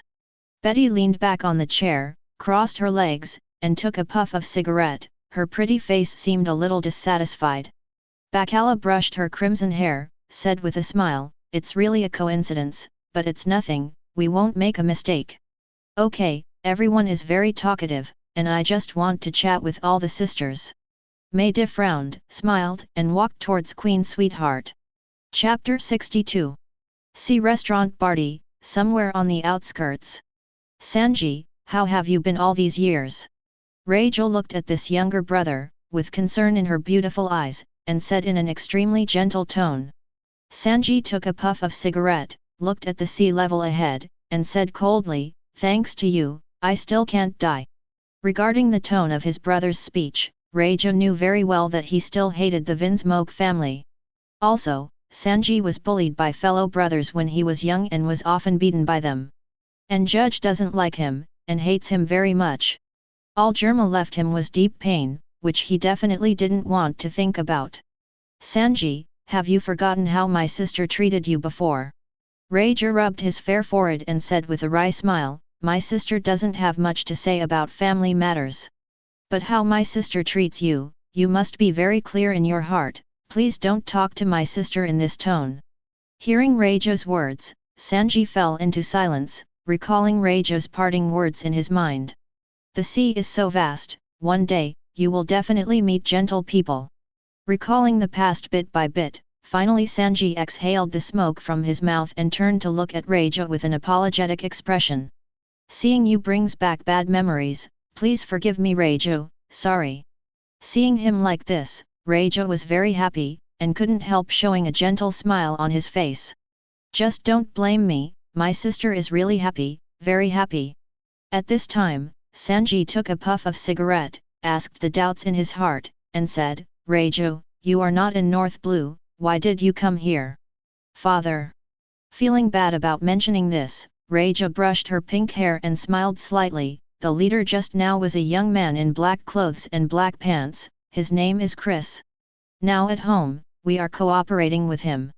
So I was sent to supervise and be responsible for the cooperation between the two parties. It's a good thing to say. Fortunately, I followed him to East Blue. Otherwise, my sister wouldn't even know you were here. Sanji frowned, and said in disbelief, that cold-blooded guy, how could he cooperate with Chris?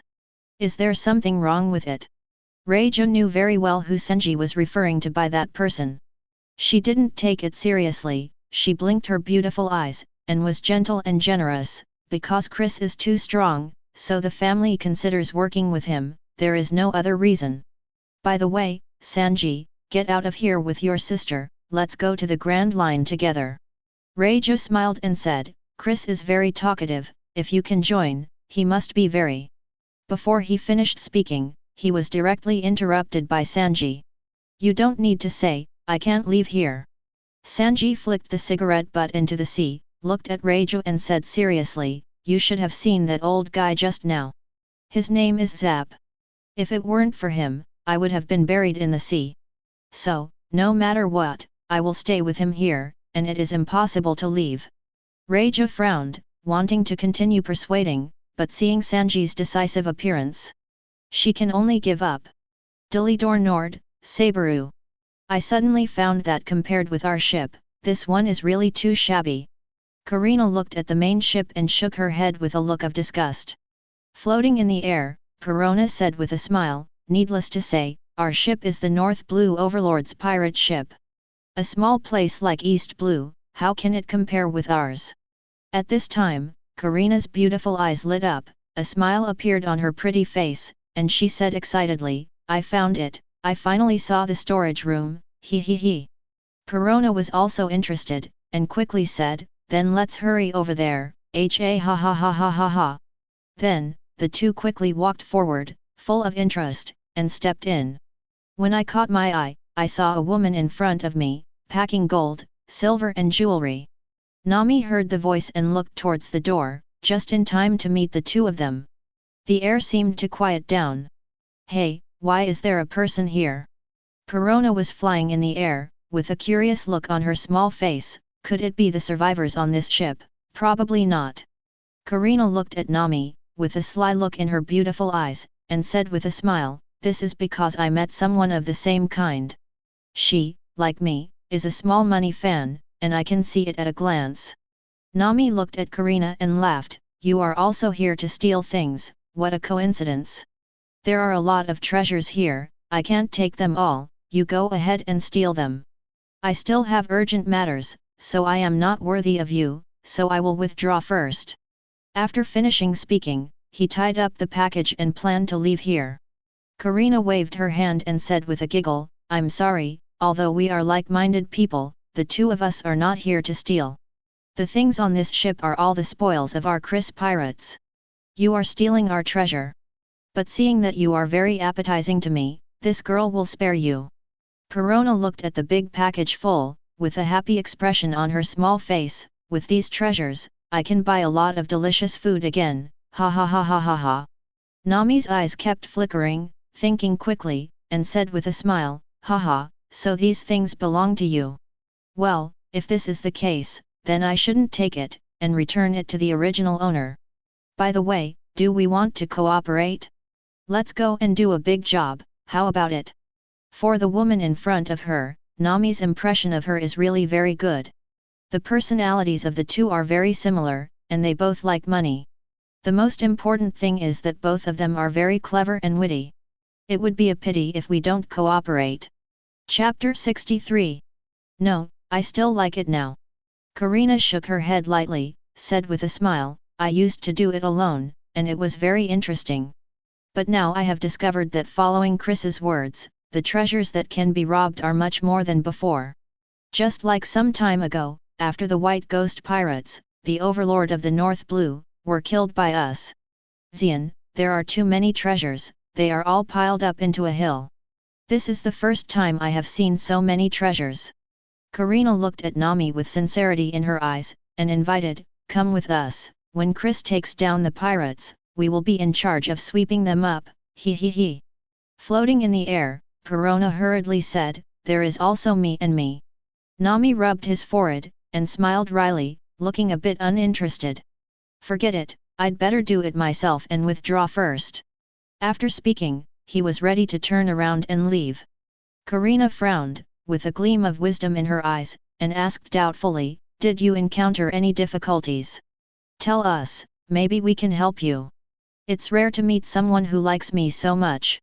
We should help each other, shouldn't we?"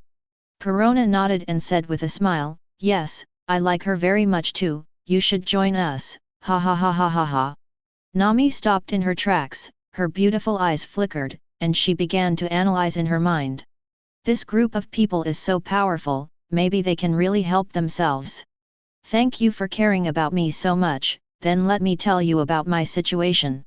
Nami turned to look at the two of them, shook his head, and said with emotion, "Actually, the reason why I came out to steal is to make up 100 million Baileys. My village, Caucosia village, has been taken over by the damn Murlocs, who bully us every day and don't treat us as human beings at all. But the Murlocs promised me that as long as I can hand over 100 million Baileys, they will let my village go." Nami clenched her fists, cheered herself up, and said confidently, "As long as I keep working hard, I can make up this amount in a few years." Karina and Perona looked at each other and finally understood what was going on. This is easy to handle, and it doesn't have to be so troublesome at all. Karina shrugged her shoulders, smiled and said, "I'll tell Chris later, go directly and kill those Murlocs, that's all. Then you follow me on board, we will unite in the future, he he he." Perona nodded, and said with a smile, "That's right, no matter what kind of Murloc he is vulnerable in front of Chris. As long as Chris is willing to fight, he can kill them every minute." Nami waved his hand, explained, and said worriedly, "The leader of these Murlocs, the dragon, has a bounty of 20 million Baileys, and he is the pirate with the highest bounty in East Blue. He is so powerful, and there are many powerful Murlocs under his command. Can you really defeat them?" Karina brushed her hair and said casually, "Anne, don't worry about this. Didn't I just say that the overlord of North Blue has been killed by us? Do you know how much he offered a reward? 83 million. This evil dragon is only 20 million. It's rubbish to death. It's not a matter of minutes to beat him. Perona flew around in the air, laughing like silver bells, and Chris didn't even take a shot when he killed the North Blue Overlord last time. There are more than 80 million pirates in the area, our captain can't even look down on them. The evil dragon you mentioned, our captain can't even look down on us. Okay, let's go back quickly, don't whine about it. Hearing what the two of them said, Nami was shocked. More than 80 million. What a horrible bounty. She dared not even think about it. Good, so amazing. Nami came back to her senses, her pretty face was full of horror, she was really shocked. In her opinion, the evil dragon with a bounty of 20 million is already too strong. Invincible. As for more than 80 million, what kind of existence is this? It is too scary. Then, without hesitation, the three of them chatted and walked outside. Inside the Ballady restaurant. Not bad, it's really good. Queen Sweetheart looked at the sumptuous food on the table, with a happy expression on her beautiful face, and said with emotion, "It's really delicious, it's great." Betty had finished eating, leaned on the chair, crossed her legs, took a puff of cigarette and said something. "The taste is really delicious, worthy of being the most famous restaurant in East Blue." Maida looked at the few of them, smiled and said, "It's a pity that there is no condition now. If we serve some good wine for everyone, it will make the atmosphere even more exciting." Reijo has been back for a while, Momo looked at Miiti, and said something with a smile.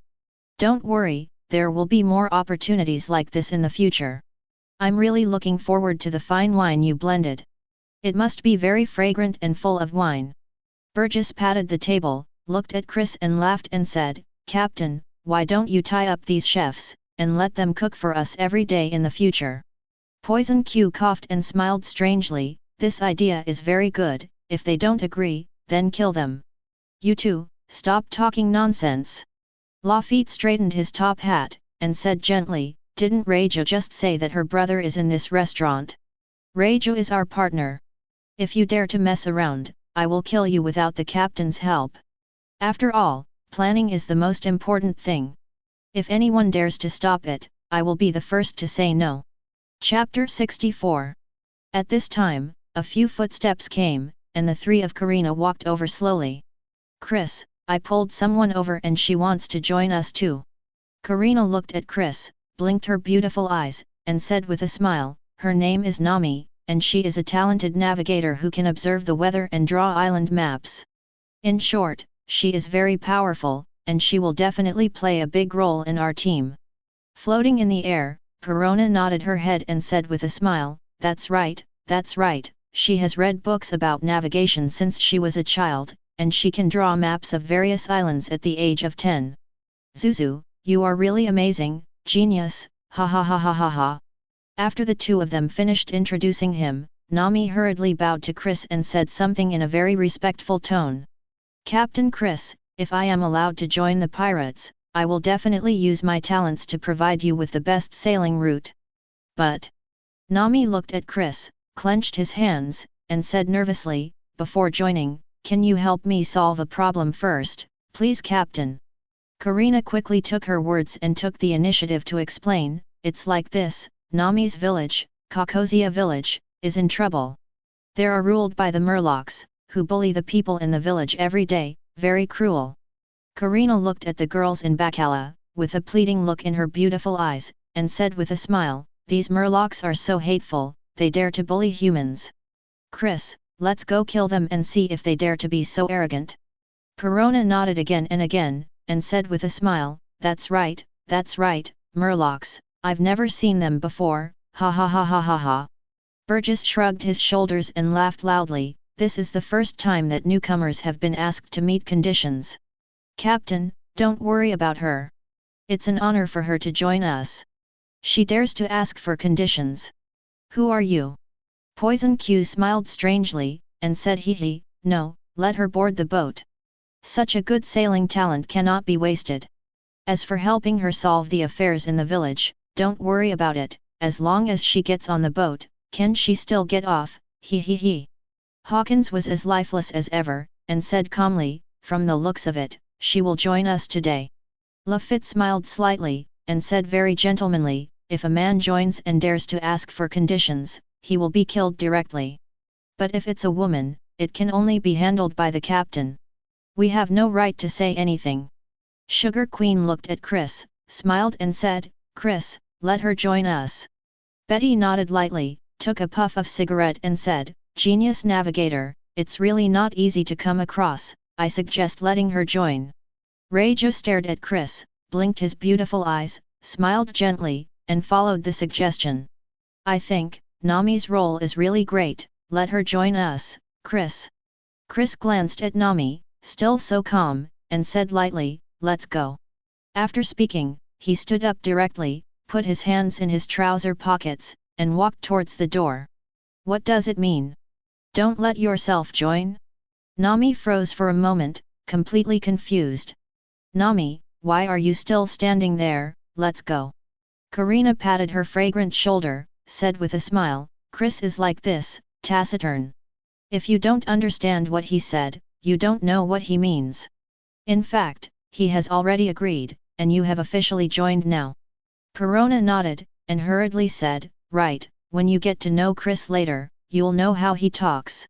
Burgess stood up, shrugged his shoulders and said, "Since the captain agrees, Laozi has nothing to say." "No, you can refuse." Poison Q looked at Burgess with a strange smile, "This Nami dares to raise conditions, we must oppose her joining." "Burgess, go talk to the captain, don't let her join, he he he." Burgess glared at him and said viciously, "UFG want to kill Laozi. If you really question the captain's decision, Laozi will end well."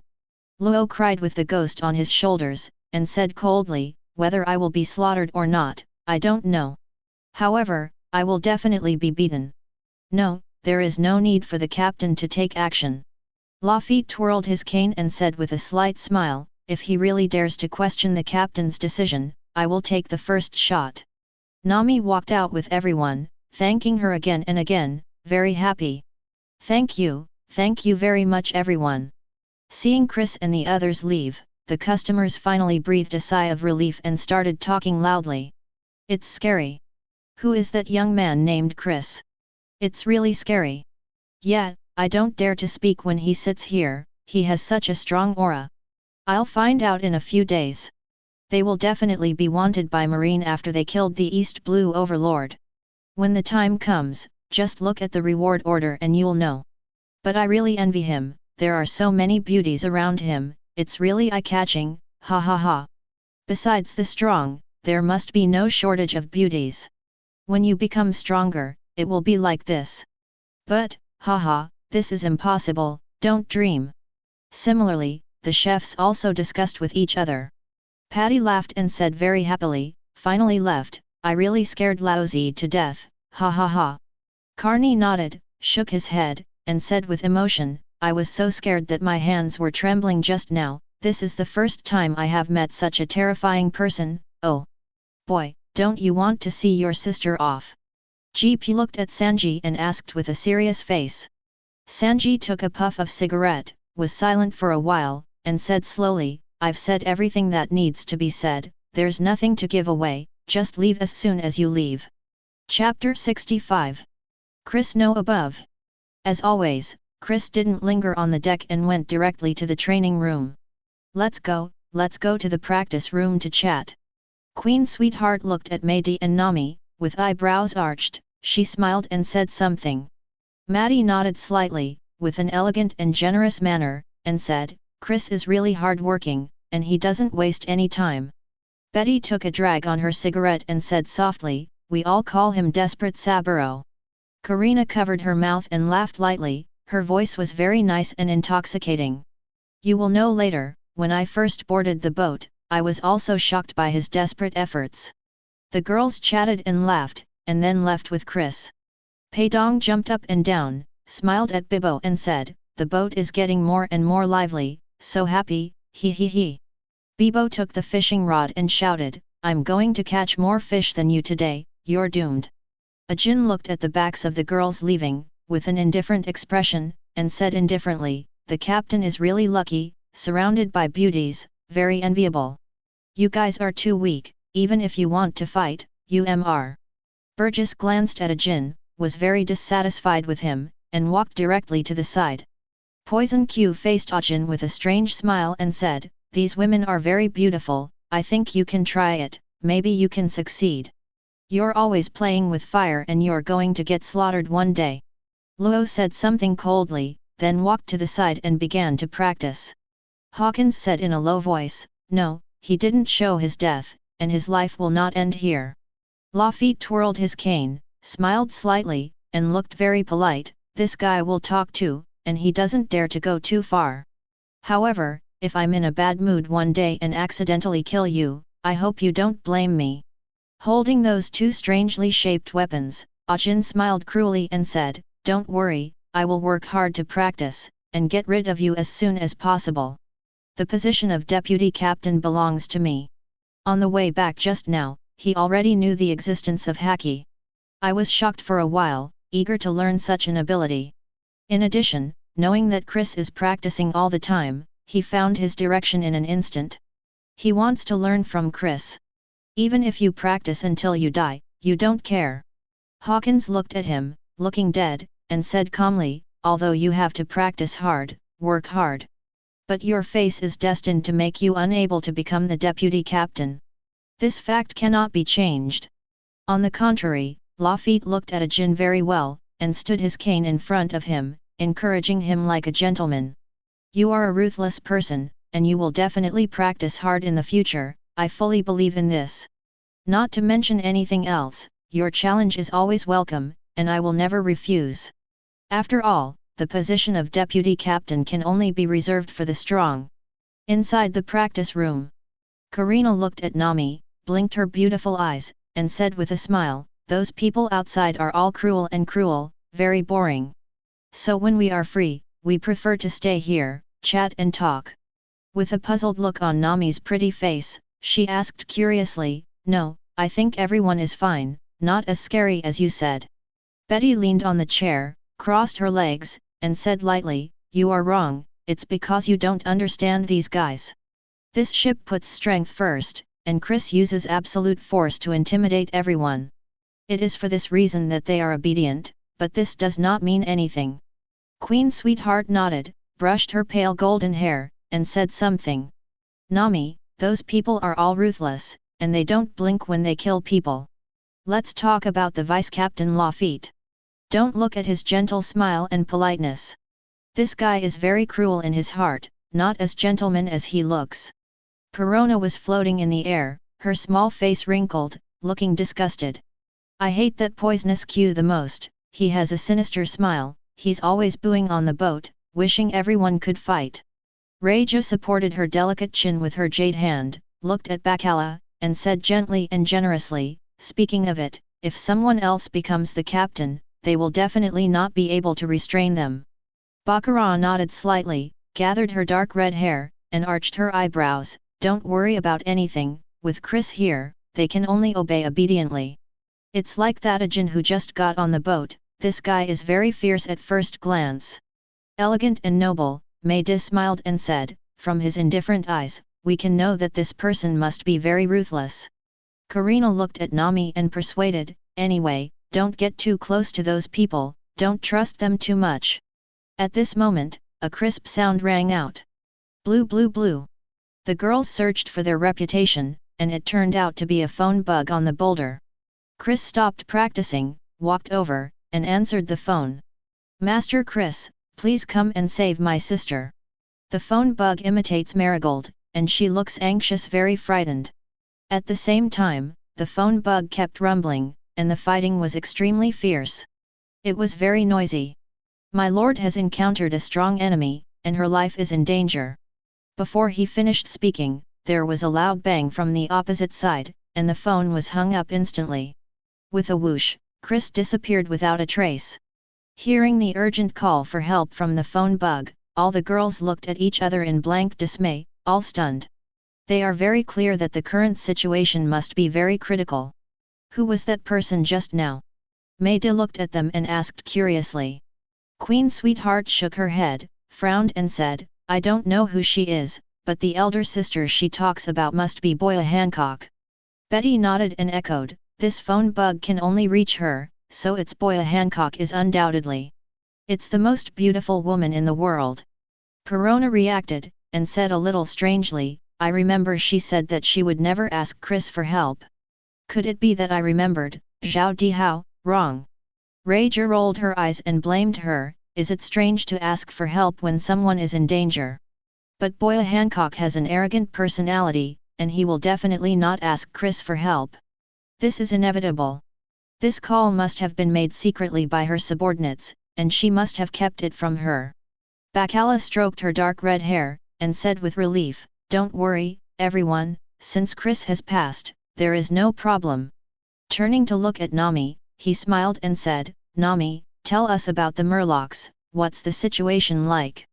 Oh! Nami came back to his senses, smiled awkwardly, and explained, it's like this, the village was always peaceful, and one day. Chapter 66. The first half of the Grand Line, Larnia. This is an inaccessible island, and there are countless beasts on the island, which is very dangerous. At this time, a big battle broke out here. Well, have you got in touch with Chris? Sanders Sonia looked at Marigold eagerly, and asked quickly. Marigold nodded, looked at the battle in the distance, and said worriedly, we made contact, but the vibration was too big just now, and the phone bug accidentally hung up. Master Chris must have answered it, it depends on whether he can come over sooner, alas.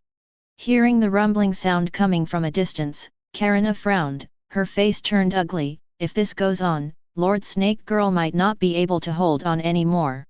Holding the bow and arrow, Margaret said faithfully, Master Sandersonia, Mr. Marigold, let's go up together and fight with him. Yes, fight him, and swear to protect Snake Master G. The other fighters on Nine Snake Island shared the same hatred, with a look of determination on their faces.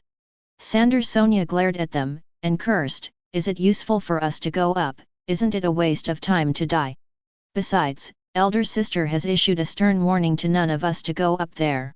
Don't you know her good intentions? Marigold stomped his feet and said bitterly, if we can escape from the sea, we'll retreat immediately and we'll be done. But if he really gets on the boat, and he uses that trembling ability, we'll all die at sea. Karina was in a hurry, walked back and forth, and said something quickly. What to do, what should we do? At this time, there was a sound of laughter in front of him. Boya Hancock, you are not my opponent, just surrender. Carmenio wears green clothes, a green mask, and a long tongue, which looks like a lizard.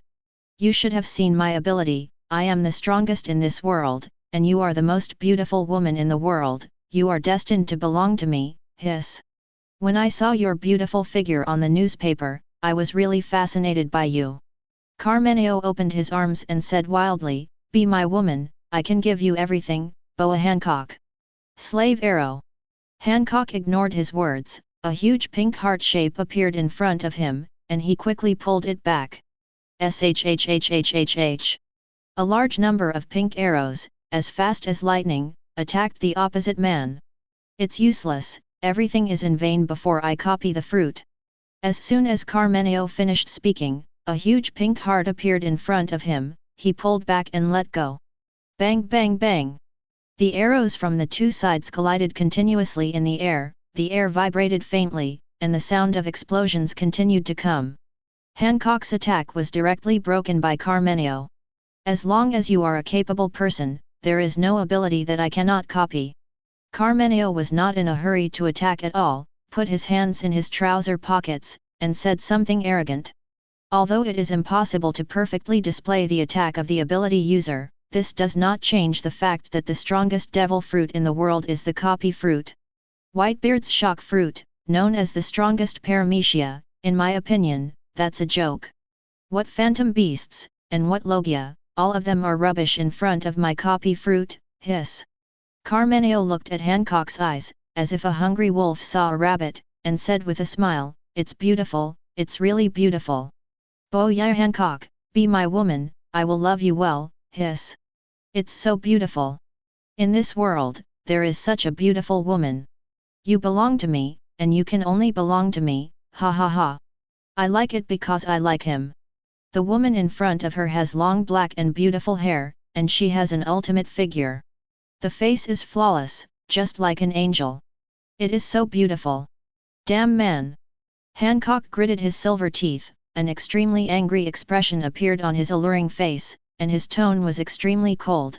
You want to be a concubine's woman just because of you, what kind of BD are you? Igia will definitely kill you, definitely will. Carmenio laughed loudly, like a madman, and arrogantly said, you haven't understood, boy Hancock. If I hadn't kept my hands, you would be lying on the ground now, and you could still stand and talk to Laozi. If you were a man, you would have died hundreds of times. Believe it or not. Carmenio looked Hancock up and down, and said, you are so beautiful, I don't want to do it, I don't want to hurt you. Ask for her flowers. If such a magnificent woman suffers even the slightest bit of harm, Laozi will not allow it. Boy Hancock, follow me, you swear that you will be good to you, and I will listen to you in everything from now on. A woman like you is worth everything I give. Hancock frowned his beautiful willow leaf eyebrows, and kept thinking about the countermeasures in his mind. How could he defeat him? Although she kept saying that she would kill Carmenio, Hancock knew very well that it was just talk. I can't do it by myself. This lizard man is really too strong, and he is not his opponent at all. Regretted, Hancock felt extremely ashamed at this moment. He vowed to leave Nine Snake Island, threatening to shock the sea and let everyone know his strength. 0. But before entering the new world, he has already encountered an unmatched opponent. It really hurt Hancock. Her heart, which had always been high above and refused to bow down, finally fell to the ground. She admitted she was wrong, she knew she had been wrong before. How about it, do you want to understand? Carmenio seriously admired Hancock's peerless demeanor, laughed and said, it's okay, think about it slowly, I have plenty of time, hiss. You know Boa Hancock, I used to be Whitebeard's crew, and I've been to too many places with him. I have seen too many women. I have never seen any kind of beauties. I have seen all of them. It's the first time Laozi has seen a beautiful woman like you, and he has never met her before. Carmenio sized up the beautiful woman in front of him carefully, with wolf-like eyes in his eyes, and began to comment. The hair is soft, the eyes are very charming, and the skin is so fair. May, I don't even know what to say, it's so perfect, it feels like you don't have any shortcomings at all. Oh my god! How can there be such a flawless woman in the world? Laozi loves you to death, boy King Hancock. Chapter 67. Hearing Carmenio's insolent words, the fighters on Nine Snake Island were filled with righteous indignation. Let's go up and help, even if we fight to the death, we will not hesitate. That's right, the Amazons, the warriors of Lily, have never been greedy for life or fear of death. Master Sandersonia, Lord Marigold, let's attack and defend Lord Snake to the death. When I decided to go out to sea with Master Shiji, I put my life and death aside, no matter what, I must protect Master Shiji. Let's fight, I beg the two adults, let us help Lord Snake Girl. Marigold fell silent, right and wrong, with a tangled look on his face. Sandersonia was not polite, and directly reprimanded them, angrily said, stop saying such stupid things, do you hear me? We are all Amazons, the people of Lily, how can we just watch you die? If we go to sea together, we must go back together. Everyone must be safe and sound, and we must not make sacrifices lightly. Karina frowned, and said worriedly, but it's not an option to continue like this. We don't even know when Lord Chris will come. 27. Even if you delay here, there must be a limit, this BD can't wait too long. Sure enough, Carmenio in the field at this time has already appreciated Hancock and analyzed it very thoroughly. Well, haven't you made a decision yet? Carmenio shrugged his shoulders and said with a big smile, boy Hancock, in this world, strength comes first. My strength is so strong, what else do you have to consider, just be my woman obediently. Although Laozi likes you very much and dotes on you very much, there is a limit to Laozi's patience. Carmenio looked at Hancock and laughed, looking like a hungry wolf. If you still disagree, Laozi can only force it. It will hurt you a little at that time. There is no way to do it. I don't want to do this either. Hancock's beautiful eyebrows were locked all the time, and they never let go. She thought of many ways, but in the end they all denied it and gave up all of them. The BD in front of him is simply invulnerable, no matter what he does, he is no match for him. Marigold, Sander Sonia, take the citizens, you get out of here immediately. Hancock turned his head to look in the direction of the 9 Snake Island warriors, his pretty face was full of seriousness, and he gave an order. As soon as the girls heard it, they immediately knew what Hancock was thinking, and they planned to fight to the end. Going to fight to the death? No, my lord, we will fight with you, and we will die together. Marigold suddenly became anxious, looked at Hancock, and said something in an extremely firm tone. Sander Sonia fixed her eyes on the man and said viciously, even if we die, we will never leave. Yes, Lord Snake, please let us fight with you. The fighters on 9 Snake Island shouted one by one, and died generously, none of them were afraid. Hancock was about to speak when Carmenio spoke first. One by one, are you courting death? Carmenio looked at them coldly, and said with disdain on his face, just you people, Laozi can take care of it in a few minutes, what rubbish. Suddenly, a flash of inspiration flashed in his mind, and he thought of a good way. Gaimanyo looked at this overpowering beauty, laughed and said something threatening. Boya Hancock, I already have a way to make you succumb, what you said just now exposed your weakness, ha ha ha. As long as I hold your citizens firmly, do you still dare not agree? Carmenio looked at Hancock, smiled cruelly, and said, I'll ask you again, would you like to be my woman? If Laozi is not satisfied with your answer, Laozi will kill them immediately. Also, killing them one by one. Hearing this, Hancock was extremely furious, kicked his footsteps, and rushed towards Carmenio like an arrow from the string. Damn it, you dare to threaten this concubine, go to hell. Perfume femur. The right leg in the high heels swept across Carmenio's head. It was full of momentum, and the air trembled. It's too slow. In front of me, your speed is not enough to see. Carmenio had found a good way, he didn't fight Hancock, he jumped and avoided the attack directly. He glanced coldly at Hancock, smiled fiercely and said, okay, very good, Laozi's bottom line has been obliterated by you. In this case, let me give you a small punishment first, and let you know the consequences of doing so. As soon as the voice fell, he clenched his right fist hard, bulged his biceps, placed it in front of him, and made a gesture of shaking his arms. A pale white circle of light quietly appeared, wrapping his fist. In the sun, it glistens, exuding a mysterious and incomparable power. Run! Seeing Carmenio make this move, Hancock shrank his pupils, turned his head quickly, and shouted at the citizens. On the surface, she is high, and she looks like she doesn't take the citizens seriously. But in fact, these are all pretended by her, it is not the same thing at all. At this moment, her face, which is all over the country and the city, is full of anxiety, very worried. Hurry up and hide. The soldiers on 9 Snake Island, upon hearing Han 150 Cook's words, immediately turned around one by one, and were about to start fleeing. It's late, ha ha ha.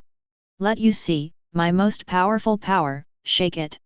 Carmenio roared loudly, looked at the fleeing citizens, and punched the air hard. An explosion sounded, and many white cracks appeared in the space, which were densely packed and continuously spread outward. Rumble! The ground quickly cracked, the air shook violently, and all the trees and flowers fell down. The ferocious castration quickly spread to the citizens. A series of screams rang out, and everyone fell to the ground, and no one was spared. However, these citizens, apart from being a little embarrassed, did not suffer any harm. Boya Hancock, see my strength. Carmenio looked at Hancock, smiled coldly and said, this is just the first warning, if you still don't agree, then I'm sorry. Next, Laozi won't hold back any more, and will definitely kill them one by one. Chapter 68. Are you all right? How is everyone doing? Hancock dodged, moved quickly, and came in front of the citizens of 9 Snake Island. At this time, the ground was completely destroyed, countless cracks appeared, Trees collapsed, flowers and plants were broken, and there was devastation everywhere. Like a ruin. Sister. Sander, Sonia and Marigold saw Hancock coming, shouted quickly. We're fine, Lord Snake G. The citizens stood up one by one, their faces were ashamed, and their image was very embarrassing. Karina looked at Hancock with a solemn face, and said with a vow, Master Snake, run away. Let's hold him back and buy you enough time. I beg you to get out of here, no matter what, you must jump out. Marigold nodded and said something quickly. My lord, let's go, you must leave here safely.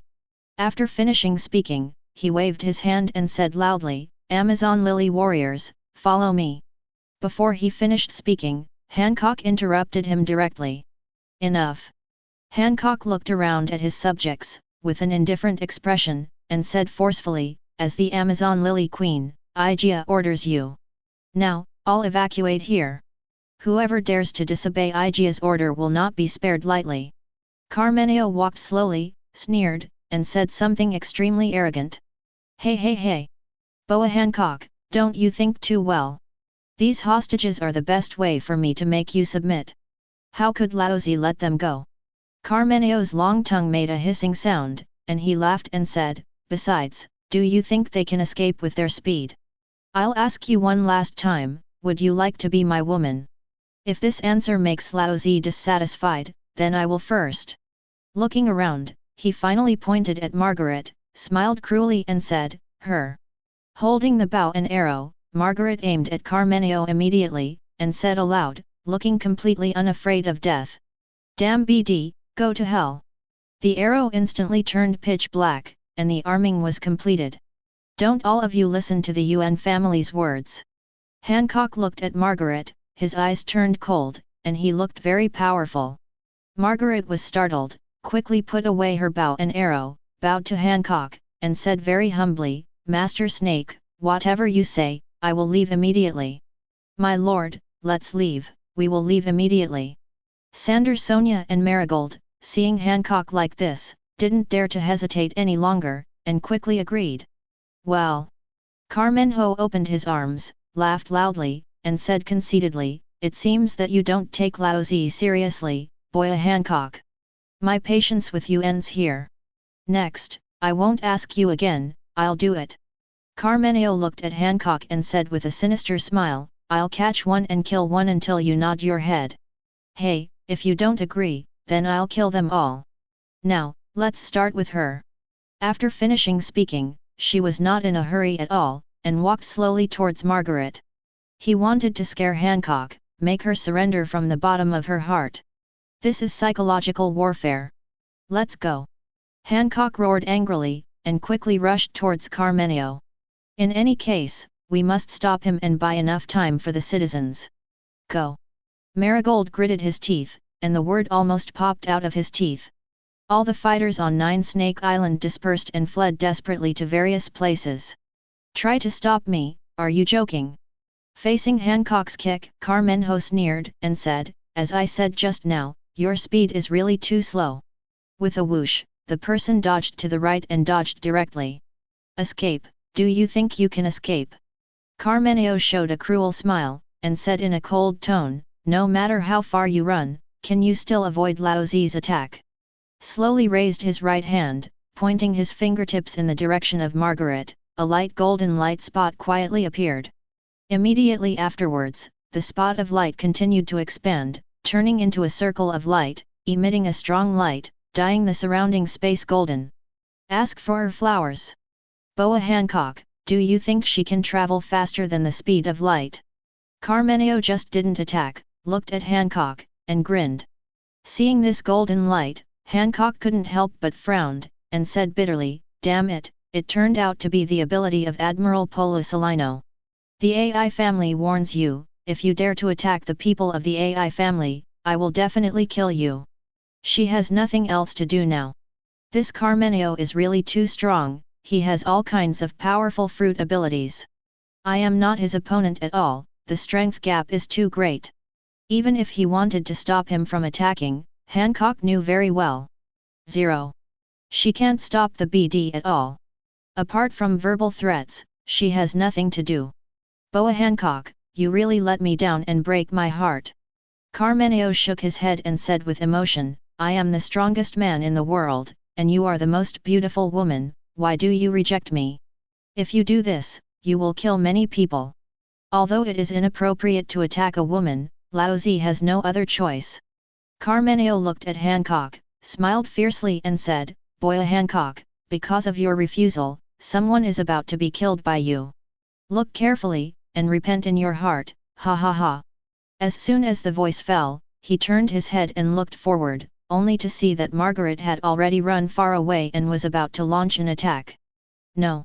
Hancock stared blankly at Margaret's direction, and shouted with an extremely anxious look on his overpowering face. It's late.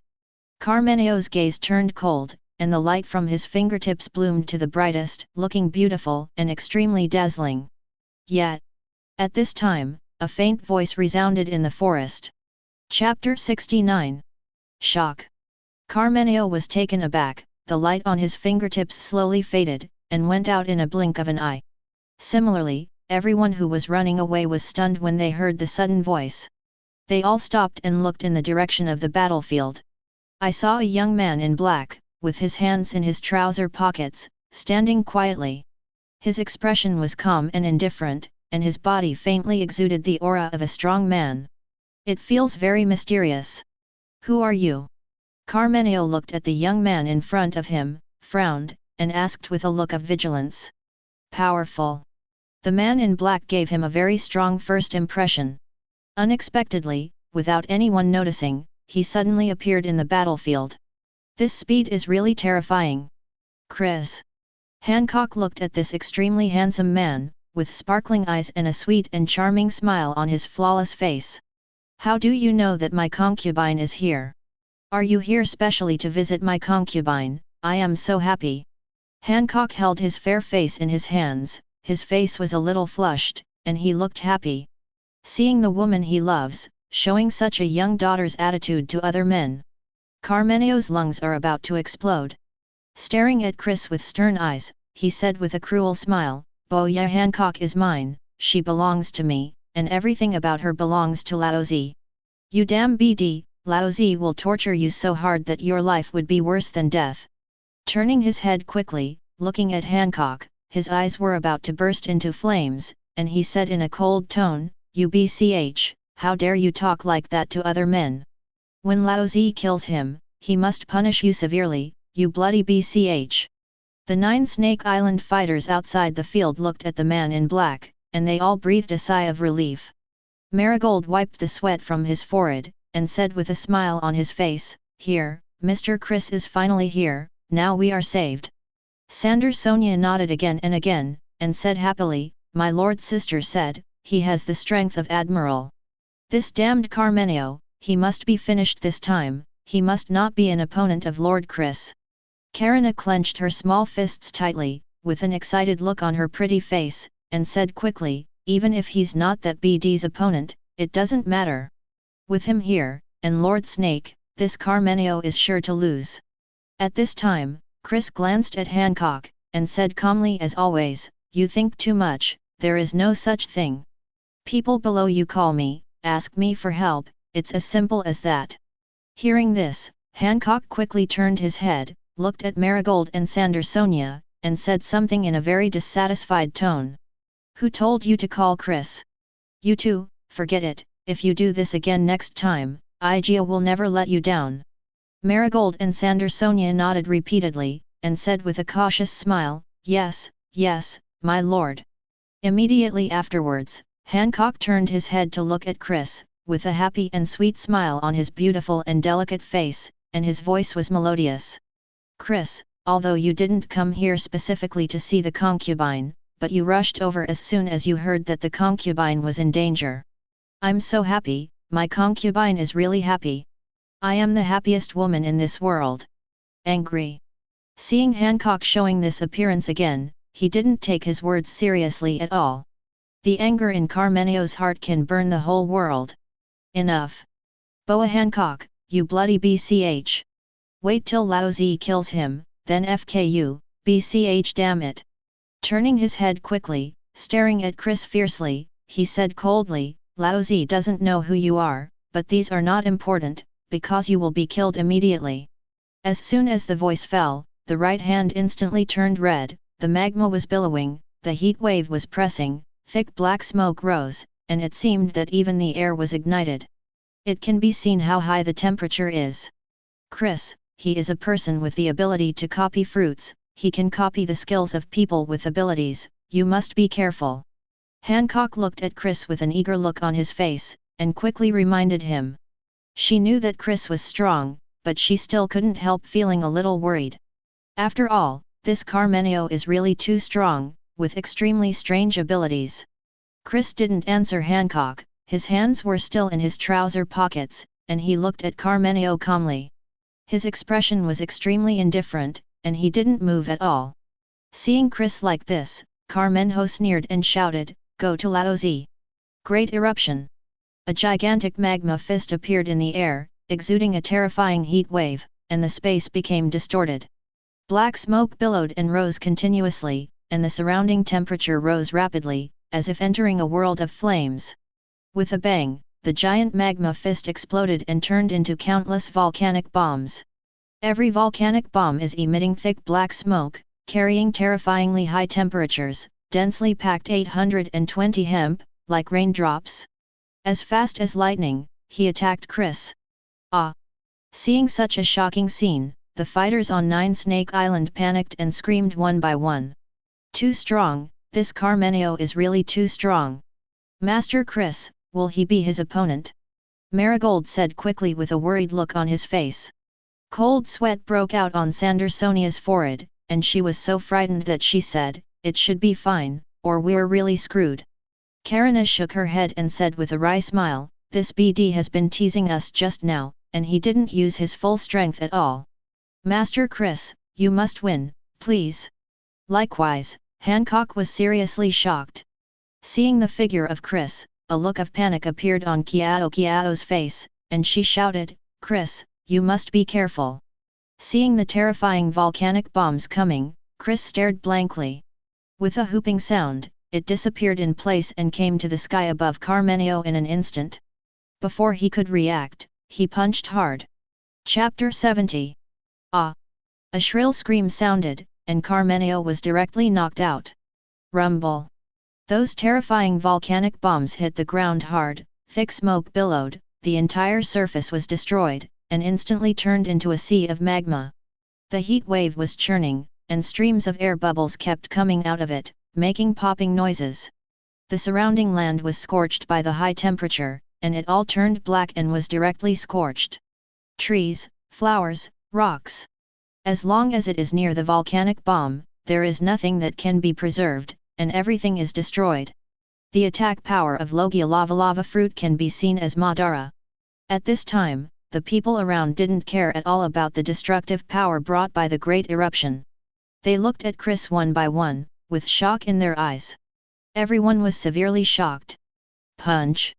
267 killed this extremely powerful man with a simple punch. This is really too scary. This is Lord Chris, no wonder my sister said that he has Admiral strength, it is really amazing. Marigold looked at Chris with a shocked look on his face, and couldn't help but feel awe in his heart. I really admire Chris's strength. Sandersonia nodded, the panic was no longer visible on her face, and she said with a smile on her face, as expected of the man my sister is looking for, I recognize this brother-in-law. Before I heard you mention the strength of Master Chris, I still didn't believe it. Karina shook her head, with an expression of incomparable emotion on her pretty face, she murmured, Now, I really understand. Strong, Master Chris is really too strong, he definitely has the strength to rival Admiral. Margaret raised her arms high and cheered loudly, Long live Chris! Long live Lord Chris! The other 9 Snake Island citizens quickly followed suit and shouted. The sound is loud, very lively, full of flowers and applause. At this moment, all the fighters of Amazon Lily have a heart of admiration for Chris. I admire him so much. Chris, you're amazing, really amazing. Hancock walked towards Chris with elegant and noble steps, with an expression of admiration on his extremely delicate face. There was deep affection in her beautiful eyes, and her tone was extremely gentle. She said, "As a concubine, I know that you are the strongest. Chris, I'm proud of you." Not far away, Marigold and Sandersonia looked at each other and nodded. "Come on, everyone get out of here, keep your voice down." Marigold looked at the soldiers and reminded him in a low voice.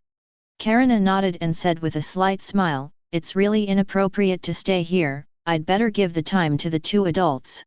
Walk, walk, walk. The soldiers also knew that it was not appropriate to stay here, so they took action one by one and retreated to the periphery. Soon, deep in the island, there were only 3 people left. 2 people were standing, and 1 person was lying there like a dead dog. Snapped. Chris ignored Hancock's compliment, lit a cigarette, and smoked silently. Seeing his sweetheart swallowing clouds and mist, Hancock's beautiful eyes sparkled. "Chris, I suddenly realized that you look really handsome when you smoke." With her hands behind her back, Hancock leaned forward slightly, showing her perfect figure without a doubt. There was a captivating smile on the face of King Walkingchange, and he said in a sweet voice, "Chris, I want to thank you. If you didn't show up today, I'm afraid Ishan will have to explain it here." Looking at Chris with a look of determination, he said in a firm tone, "Igia is the queen of the lily of the Amazons. She only lives to die in battle, and she will definitely not give in. However, you appeared, like a hero, appeared in front of the concubine, and protected the concubine." "Oh, what did I say? I don't know what to say." Hancock cupped his cheeks in his hands and shook his head slightly, extremely shy. "She looks so cute in this way. Such a peerless beauty is truly unique in the world. I will never find such a beautiful person again." "Hi." Chris still ignored Hancock, spit out the smoke, and looked at a fruit tree tens of meters away to the right. "What's up, Chris?" Hancock finally came to his senses, noticed the strangeness of Chris, and quickly followed suit. "But there is just a fruit tree with some apple-shaped fruits growing on it, there is nothing unusual about it." She didn't understand why Chris was staring there. Chris didn't answer her, slowly raised his right hand, and let out a low drink. Universal pull. In an instant, a white round hole appeared in the palm, the size of a ping-pong ball. With a whooping sound, a fruit separated from the tree tens of meters away, flew towards Chris quickly. Shock. Hancock was in shock. Such a long distance, but Chris was able to attract the fruit. It is unbelievable. Universal pull. Hancock looked at the man beside him, with beautiful eyes shining, and asked curiously, "Chris, what kind of ability is this? Didn't you eat the fruit of repulsion? Logically speaking, you should only be able to repel outwards. How come it becomes attractive now? It really makes me very puzzled." At this time, the fruit had been caught by Chris, took a breath of cigarettes, and said something calmly. "Repelling the fruit, I developed it into 2 situations. One is positive repulsion, and the other is reverse. Positive repulsion, when using the fruit ability, it will repel outward." Chris exhaled the smoke in his mouth, and said lightly, "The reverse repulsion is just the opposite. When using the ability, it is to attract inward." Shocked. Although Chris's tone was flat, without any waves. But Hancock was really shocked. How terrifying is the talent of this man in front of him. 5.5. To be able to develop the fruit of rejection to such an extent. Hancock felt that his head was really not enough. "Chris, you really are the most powerful man in the world." Hancock looked at the extremely handsome man in front of him, blinked his beautiful eyes, and said with a smile, "I think it doesn't matter what it is. If it is in your hands, it will be solved without any difficulty." "Really, that's how you feel to the concubine? You are a powerful and mysterious man, hee. Chapter 71. Ignoring Hancock's compliment, Chris knelt down slowly and placed the fruit on Carmenio's heart. At this moment, Chris' gaze was as calm as ever, without any hint of excitement. "Chris, what are you doing?" Hancock also squatted down, seeing Chris's weird behavior, she still couldn't help asking. Not to mention, the title of the most beautiful woman in the world is really not forged. After squatting, Hancock's figure became more and more conspicuous, with fluttering hair. This is the rhythm to be awesome. Ever since I ate the repelling fruit, I have been researching how to repel the devil fruit eaten by the capable user. Chris flicked the cigarette butt away, and said calmly, this is what I'm going to do now. After finishing speaking, the 5 fingers of his right hand spread out, and a faint white light quietly appeared, continuously gathering together. What? Shocked. Hancock was shocked again. She knew that Chris was very powerful and mysterious. But I dare not imagine that he has such a strange ability. Is this really something humans can do? Is this man in front of him really omnipotent? That's all, I don't know what to say anymore. Hancock looked at Chris, with admiration in his beautiful eyes, and said with a smile, you are too good, I don't have to be shocked in the future. Anyway, no matter what happens to you, it is reasonable, and I will firmly remember this. Chris still ignored her, and the white light in his right hand bloomed, extremely dazzling, covering Sanping in his court. His eyes froze, and his right hand was directly attached to Carmenio's body. Repulsion activated. Carmenio's head was severely injured, and he lay there like a dead dog, unable to wake up at all. It's changed, it's really changed. Hancock was staring at the fruit, Milo didn't blink. At this time, she suddenly discovered that the color of the fruit was constantly changing. The fruit, which was originally blue all over, gradually turned black at the bottom at this moment, and quickly spread upwards. Soon, the whole fruit turned into pitch black, with weird patterns wrapped around it. It looks so mysterious, so unusual. Successful, really successful. Hancock looked at Chris, his beautiful eyes burst out with dazzling light, his pretty face was full of admiration, and he said something joyfully. Chris, you amazed me too much, you are really outstanding and amazing, do you know that? Proud, I am really proud of myself. Chris took his right hand away, the white light gradually disappeared, and rarely showed a faint smile, saying, it did succeed. Holding the fruit in his hand, he stood up slowly. There was a sound, and Carmenio was kicked away by Chris and drifted towards the direction of the magma. Perhaps it was the pain that woke Carmenio up. He suddenly found that he was weak and in excruciating pain. Damn it, what's going on? Suddenly, out of the corner of his eye, he spotted the magma below him, and he was shocked. He quickly shook his right hand, intending to use the magma to assimilate it. What, my ability? When he found that he couldn't use the devil fruit ability, Carmenio was completely flustered. He knew he was doomed. With a bang, the person fell into the magma. Ah! After a scream, the whole person was submerged in magma, and he couldn't die anymore. Hancock snorted and said with a smile, damn stinky man, dare to threaten Igia, this is what will happen to you. Then, he turned his head to look at Chris, smiled and said, Chris, thank you for killing him for my concubine. Chris didn't answer, just lowered his head slightly, silently looking at the devil fruit in his hand. With a certain gaze, he finally made a final decision. He raised his hand and took a bite directly. Chris, what are you doing? Hancock was taken aback, with a look of panic on Xiao Xiao's face, and said eagerly, I'm about to spit it out, I can't eat it. A capable person eats 2 devil fruits, and will. Chris waved his hand, signaling Hancock not to be so nervous. Then, he slowly closed his eyes, and a white light appeared from his body, covering his whole body.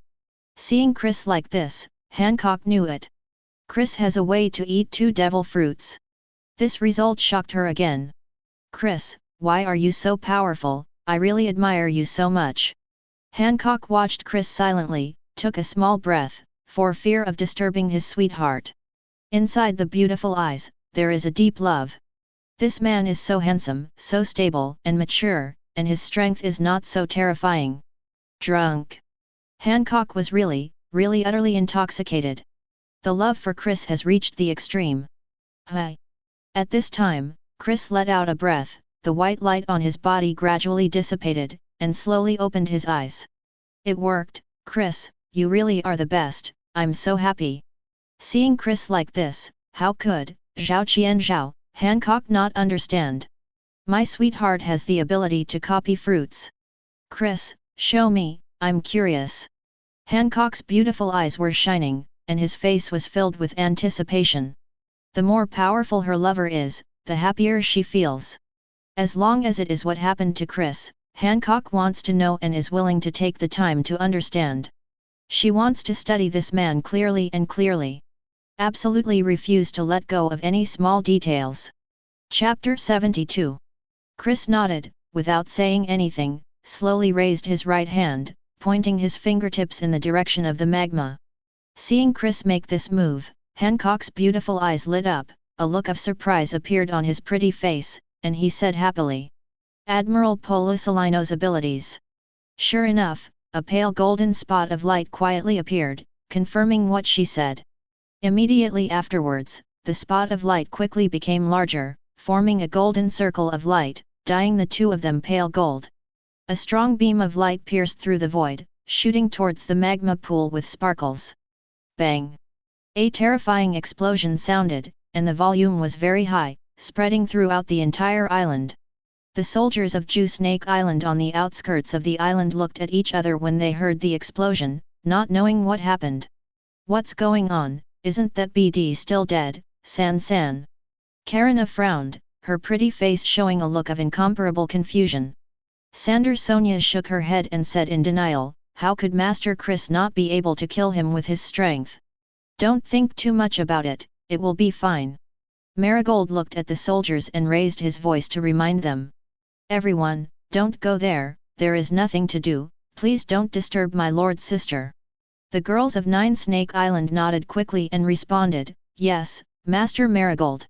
Deep in the island, looking at the place hit by the light beam, Hancock showed a shocking expression on his face, and murmured, "It's so strong, it's really so strong." As expected of the devil fruit owned by Admiral, the attack power is really extraordinary. I saw that the original magma pool had disappeared, leaving a huge deep pit surrounded by scorched black land. This scene is like purgatory. Chris frowned very rarely, with a thoughtful look on his resolute face.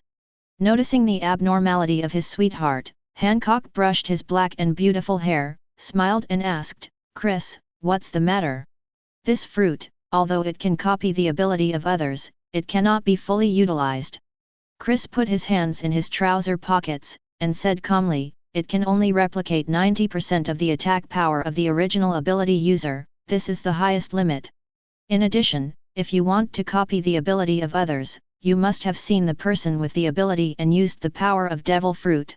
Just now I was thinking about using the repelling fruit in this way to repel all the weaknesses of the copying fruit." There was determination in Chris' eyes, and he said in a deep voice, "If I do this, then this devil fruit will be the strongest existence in the world. At that time, I can copy anyone's ability, and I can play it perfectly. In this way, if you want to pull celestial dragons down from the altar, you will have a better chance of winning." Hearing Arrow's swearing words, Hancock's heart was full of joy, his beautiful eyes sparkled, and Jonan couldn't help but burst into a sweet smile on his pretty face. "Yes, Chris, you will definitely succeed. I believe that nothing in this world can stop you. You are so good, your talent is so amazing, there is no reason to fail." Chris looked at Hancock and said lightly, "Let's not talk about that, what are your plans for the future?"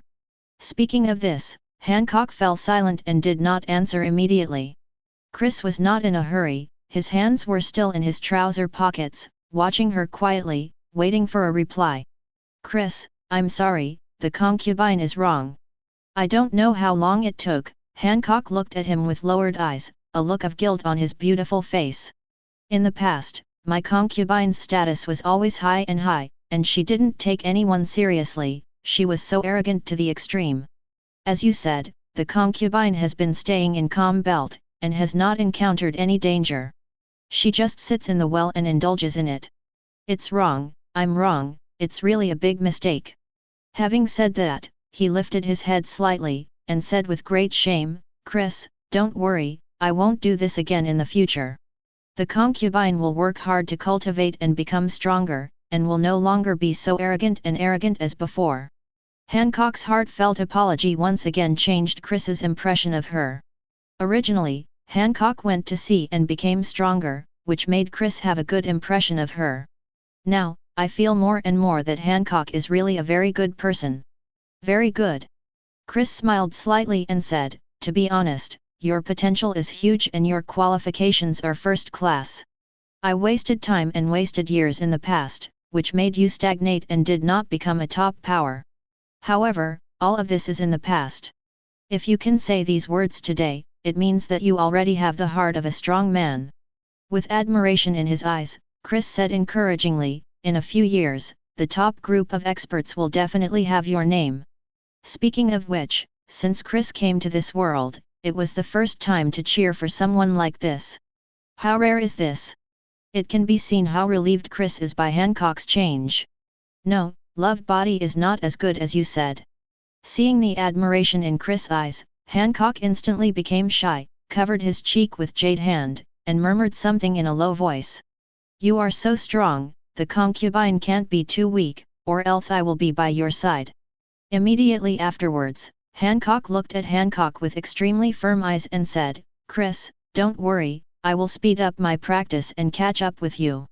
Chris nodded and said with a smile, "Next you will enter the new world, where the strong are in the land, and there are many crises. If you are in danger again, don't hold on, remember to call me." Hancock hummed, nodded his head heavily, frowned, and said with a smile, "Yes, you are my biggest backer. In the future, whenever I encounter something that cannot be solved, I will definitely contact you, hehe." Chris didn't talk nonsense, and said directly, 1.9 "Okay, you continue sailing, I'm leaving."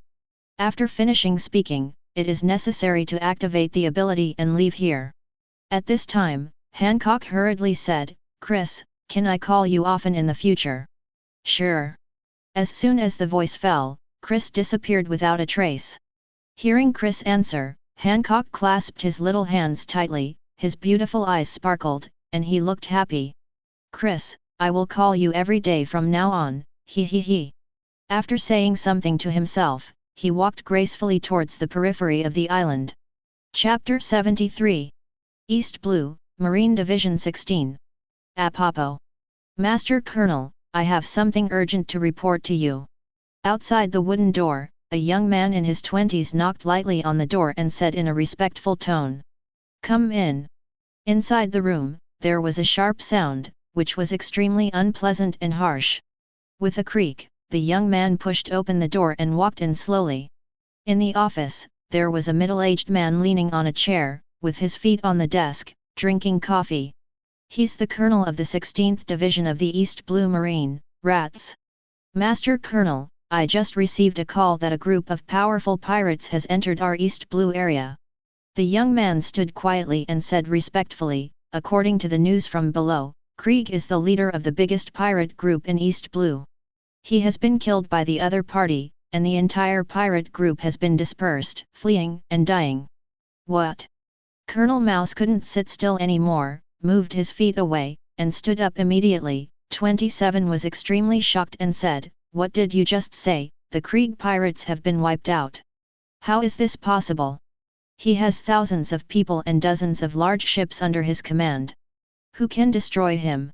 Did the people below report it indiscriminately? Check it out." The young man lowered his head, not daring to hesitate, and quickly explained. "Master Colonel, the situation has been investigated and it is indeed true. At Barty, the restaurant on the sea, the two groups met and a fight broke out. The Krieg pirates didn't have any parry power at all, and were directly wiped out by the group." The young man handed a stack of papers in front of him, and said in a humble tone, "Master Colonel, this is the situation of the other party's pirate group, please take a look." Without the slightest hesitation, Colonel Mouse opened the paper and began to read. "Captain Chris, in black and black trousers." Colonel Mouse glanced at 10 lines, and the more he looked, the more surprised he became, and his expression kept changing. Whether it's the Vice-Captain Lafitte or the other captains, each one of them is extremely powerful and can be called terrifying. Judging from the data, Krieg and others are completely like sheep, without any resistance zone at all. Directly slaughtered. Damn, damn! Colonel Mouse slammed the information onto the table, with an angry expression on his mouse face, and cursed in an extremely piercing voice. Where did these damned pirates come from? Why did they come to East Blue? Damn it, why don't you go somewhere else, and choose to come to East Blue, you bastards? No, no, this group of people is too dangerous and must be reported. Colonel Mouse had a terrified look on his face, and said to himself, these people are all vicious desperados, and they must be reported to the headquarters so that they can be dealt with. That's right, that's it, it's settled. Okay, you go out, I will handle this matter. The young man agreed, and quickly turned around and walked towards the door, not daring to say anything more. This Colonel Mouse, as his name suggests, is very despicable, unscrupulous, greedy for life and afraid of death. The soldiers in the branch were all very afraid of him and respected him so much that they didn't dare to say a word. Naval Headquarters, Marine Fort. At this time, there were many generals sitting in the meeting room. Suddenly, Branyu walked over quickly with a stack of documents. Master Sengoku, there is a message from below just now, please take a look. Passed the information to Sengoku respectfully, and stood quietly aside. Polisalino leaned on the chair, crossed his legs, and said strangely, is there any surprising news? Please don't scare the old man. Branyu looked at Kizaru and said humbly, the 16th branch of East Blue has just received news that a group of powerful pirates has entered East Blue. And it was so easy to wipe out the biggest pirate group in East Blue in one fell swoop. Garp quickly turned his head, looked at Branyu and said, quickly, tell me about the situation in detail, I am very interested in this old man. East Blue, the weakest sea area, finally got a little quiet, ha ha ha. Hua Shaishan looked at Garp, showed an extremely gentle smile, and said something. Speaking of which, East Blue is your hometown, no wonder you care so much about it. The flying squirrel nodded, and said with a smile, East Blue is indeed too calm, there are basically no riots, and it is the most stable sea area in the four seas. At this time, Sengoku had finished reading the information, looked at Branyu, and said seriously, next, you report the situation. Yes, Master Sengoku. Branyu looked at the generals present and introduced them in detail. This pirate group is named Chris Pirates, and the captain's name is Chris. At Barty's, East Blue's most famous restaurant, a fight broke out. Captain Chris didn't make a move, and the captains below wiped out the other side within 3 minutes. After reporting the news, we conducted an analysis and found that the ship used by this group of pirates is the one belonging to the White Ghost Pirates, the overlord of the North Blue. According to our speculation, it is very likely that the White Ghost Pirates have been wiped out, and even their ships have been taken away. Branyu's mind is very clear, he memorized all these contents, and quickly explained the situation clearly, letting everyone present know the specific situation.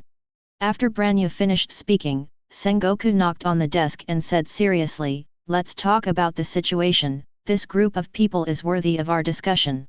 It's really good. Garp raised his head and laughed loudly, and said loudly, East Blue has such a funny kid here, I really want to visit my hometown now, ha ha ha. BD Garp, stop yelling in the conference room. Sengoku gave him a hard look, scowled, and reprimanded him very dissatisfied. Chapter 74. Ouch! Polisalino tilted his mouth, and said in a strange way, young people nowadays are really scary. Sakazuki was dignified, with an extremely serious expression on his resolute face, and said something. For the sake of absolute justice, troops must be dispatched immediately to wipe out all these damned pirates. Doberman nodded and echoed, Sakazuki Admiral is right, you can't ignore these vicious scumbags. I propose to send a colonel from the headquarters to rush to East Blue and arrest all these people. With a cigarette in his mouth, the ghost spider said viciously, the pirates are becoming more and more rampant these days. They don't pay much attention to marine. For the sake of justice, we must strike hard, and we must stop hesitating. The other Hawk generals nodded one by one and agreed. Aokiji did not remain silent, but yawned and said, East Blue is a long way away, if we get there, the pirates would have already left. Hua Shaishan nodded, and then said, Kuzan Admiral is right, far water can't save near fire, and these pirates are not dead, it is impossible to wait for the arrival of marine. This Chris, although he is a young man with great potential, is not worthy of such a big fight by the headquarters. The flying squirrel looked at the generals present and said seriously. Momousagi sat quietly without making any comments, and secretly felt emotional in his heart. Chris finally came into Marine's sight, and the next thing is to see how much reward he gets. In the last conversation, Chris told her that before becoming Shishibukai, he would make his name known. After all, it may have been a fluke that an unknown person suddenly killed the crocodile. At that time, if Marine uses this as an excuse to refuse him to join Shishibukai, wouldn't it be a big loss? But don't be afraid now, Chris has Naval Headquarters attention, and it's time to beat Crocodile. Then the position of Shishibukai is secure. Let me tell you my opinion. At this time, staff officer he propped his chin with both hands, with a wise light in his eyes, he spoke slowly. It was still the same, after hearing her words, everyone stopped communicating, and Kikai looked at her, waiting for her analysis results. The title of Marine think tank can be seen as Madara. Zaya he is going to express his opinion again, ha ha ha. Garp looked at Staff Crane and laughed out loud, unscrupulously. Crane ignored the old guy, and said to himself, the Chris pirates, obviously, plan to go to sea for a long time. The people on board don't look like rookies at all. Instead, they seem to have been in the Grand Line. Everyone has very rich combat experience. Logia miasma fruit, Paramecia sonic fruit, are very powerful devil fruit. Staff Officer Crane looked down at the table slightly, and said in a very affirmative tone, judging from the data, these crew members are all ruthless and murderous without blinking an eye. But they obeyed Chris obediently. From this we can see that Chris must be extremely strong. What Dr. Erman said just now, send the colonel of the headquarters to arrest him. If my prediction is correct, he will undoubtedly fail. The strength of this group requires at least the help of Rear Admiral from the headquarters, or even the use of Vice Admiral. In my opinion, Rear Admiral is very difficult to face them, and there is a possibility of defeat. When staff officer he called out his name, Dr. Erman was the first to speak immediately, and said doubtfully, these trash never entered the Grand Line at all. Besides, he was unknown before, and was never rewarded by Shi at all. Isn't it too much to dispatch strength above the general level for the first arrest? Ghost Spider nodded, took a puff of cigarette and said, I also think it's a big fuss, there's no need for it. Facing a group of newcomers who haven't been in the Grand Line yet, dispatching strength above the general level is discrediting Marine.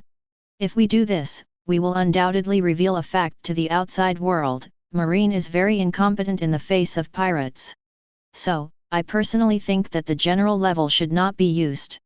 Polisalino leaned on the chair, crossed his legs, put his arms around his body, and still said strangely, young people nowadays, it's really scary, I'm scared to death. Aokiji made a rare speech, and said lazily, Staff Crane's analysis is in place, we really need to pay enough attention. The flying squirrel nodded, and then said, it's not a fuss, but this group of people is really different. Instead of sending a risky Rear Admiral, it's better to send a Vice Admiral and arrest them all. Garp patted the table and laughed loudly, then send me, Vice Admiral, over there, I don't know if the old man has this experience. Without further ado, Sengoku glared at him and said, BD Garp, you want to go back to East Blue again? No way. Stay in the headquarters honestly, and you are not allowed to go anywhere, do you hear me? At this moment, Sakazuki spoke out with a serious look on his face. It is indeed wasteful to dispatch Vice Admiral, but in order to implement absolute justice, it is also reasonable to do so. For these garbage, we should use the strongest force to wipe them out, and see who dares to fight against Marine. Sengoku nodded, looked at the generals present, and said solemnly, this group of people is too strong, and they have great potential. If you let them enter the Grand Line, then it will be a headache again.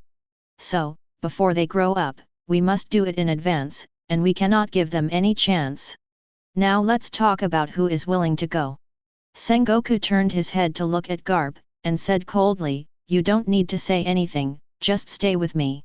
Garp laughed loudly, Sengoku, don't keep holding on to me, the old man is in poor health recently, how could he return to East Blue, ha ha ha. The generals present looked at each other, but no one spoke immediately. After all, This job is thankless.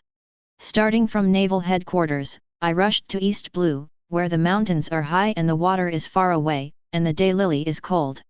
And the Chris pirates are not dead, they can move. If you really go to a rest, you will definitely have to catch up for a while before you can catch up.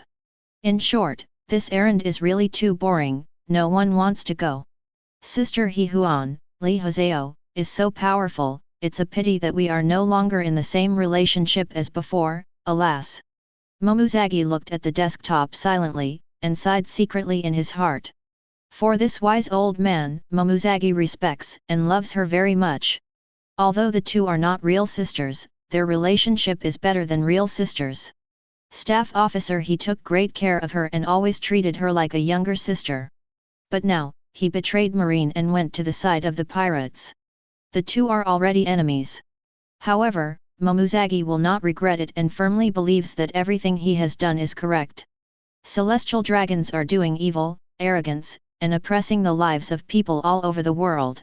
In this era, changes must be ushered in, and this cannot continue.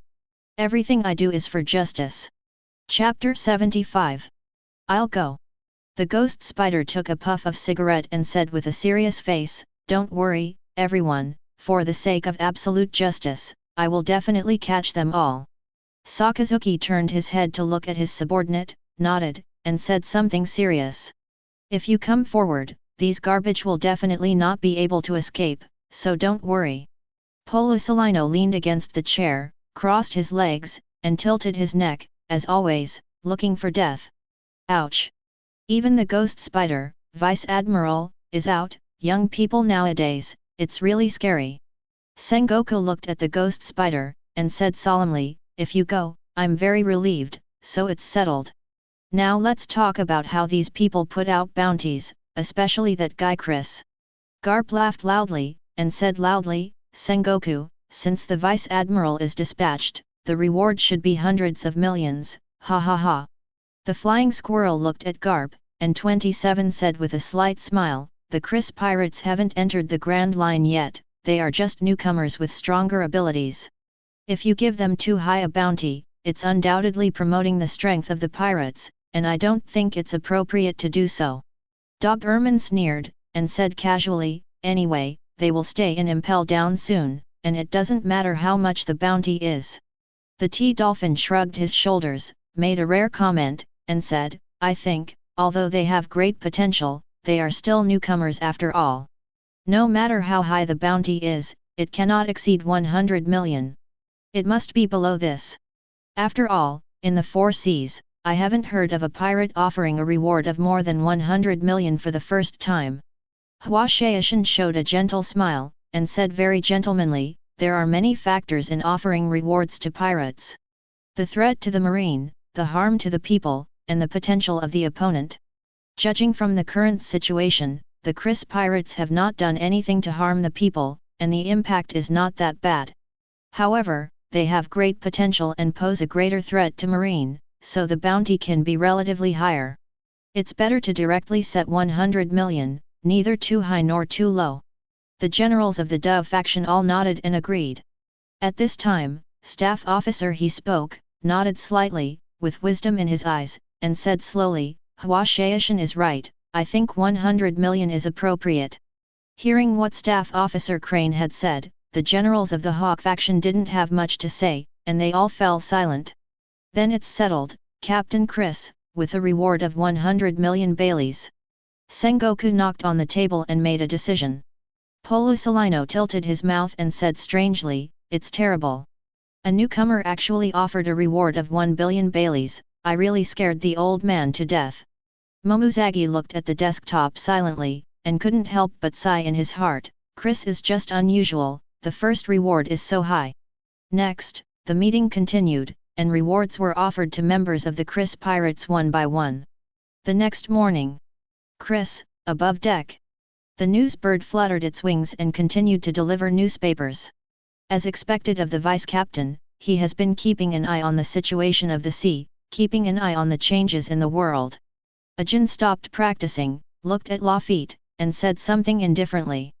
Burgess glanced at him and said disdainfully, "I heard that you want to be the vice captain, Laozi is dying of laughter. Just UNR, do you have that strength?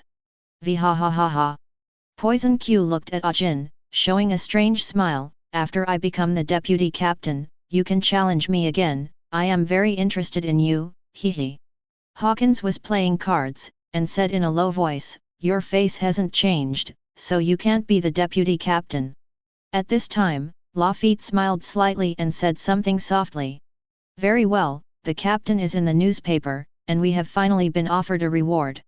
Hearing his words, everyone immediately became interested, put down what they were doing one by one, and hurried over. Burgess was the most anxious, and quickly said, how much, tell me quickly, how much is the reward for Laozi? Luo was still so cold and said, I'm curious about how much the captain's bounty is. So many, 1 eberly. Seeing the newspaper, Ajin's indifferent face revealed a look of shock, as if he had seen a ghost. Shocked. It really horrified him. East Blue has the highest bounty, only 20 to 30 million Baileys. But the captain of his own family offered a reward for the first time, directly offering 100 million. This is really incredible. As expected of the captain, he is really different. Hawkins nodded, and said calmly, as far as I know, no one has ever offered a reward of 100 million for the first time in the world. Burgess raised his arms high and said something very excited. Laozi offered a reward of 50 million Baileys, the first time he offered such a high reward, ha ha ha ha. Poison Q looked at the newspaper, with a mysterious smile on his vicissitudes face, I am more than you, 70 million Baileys. Does this mean that 110 Ming, my strength is stronger than all of you, he. Luo sneered, and said unceremoniously, don't forget, there is Lafitte. Our deputy captain is offering a reward of 85 million Baileys, which is 15 million more than you. Ajin ignored their conversation, shook his head, and said with emotion, Chiang, you are all too strong. Captain Chris is 100 million, plus more than 80 million, and others are tens of millions. It all adds up to more than 400 million. Ajin looked at them and said excitedly, 400 million, what kind of concept is this? All the pirates in East Blue, the combined bounties are not as much as ours. I want to learn from you, I want to become stronger, and I want to have such a high bounty. On Ajin's dark face, there was firmness and swearing, and he said very seriously. At this time, Ajin was very fortunate that with these people, he would definitely become stronger. To be able to go further, to be able to spread one's name throughout the entire ocean. Chapter 76. Okay, let's hurry up and tell our captain the good news. Lafitte smiled slightly, took the newspaper, and walked directly towards the practice room. Burgess looked at Poison Q with an indignant look on his face, and said very dissatisfied, you guys have more rewards than Laozi, shit. Although you have never fought, but from the looks of it, you are not his opponent. Hawkins said something in a low voice, then walked to the side and continued to practice. Poison Q looked at Burgess with an ugly smile and said, did you hear that, you are not my opponent, hee. Burgess glared at Hawkins back and yelled, Hawkins, don't you keep talking about faces. A man wants to speak, relying on fists, not fate. Aren't you good at fortune-telling, then do the math, are you my opponent? Luo held the demon sword and cried, and said coldly, you are not his opponent, there is no doubt about that. When Burgess heard this, he immediately became angry, raised his right fist high, and started to fight. You two, pretending to be 5 people and 6 people every day, with a stinky face, who will see it? There is a kind of find an island, let's fight, and the loser don't talk about 210 special mothers. 1.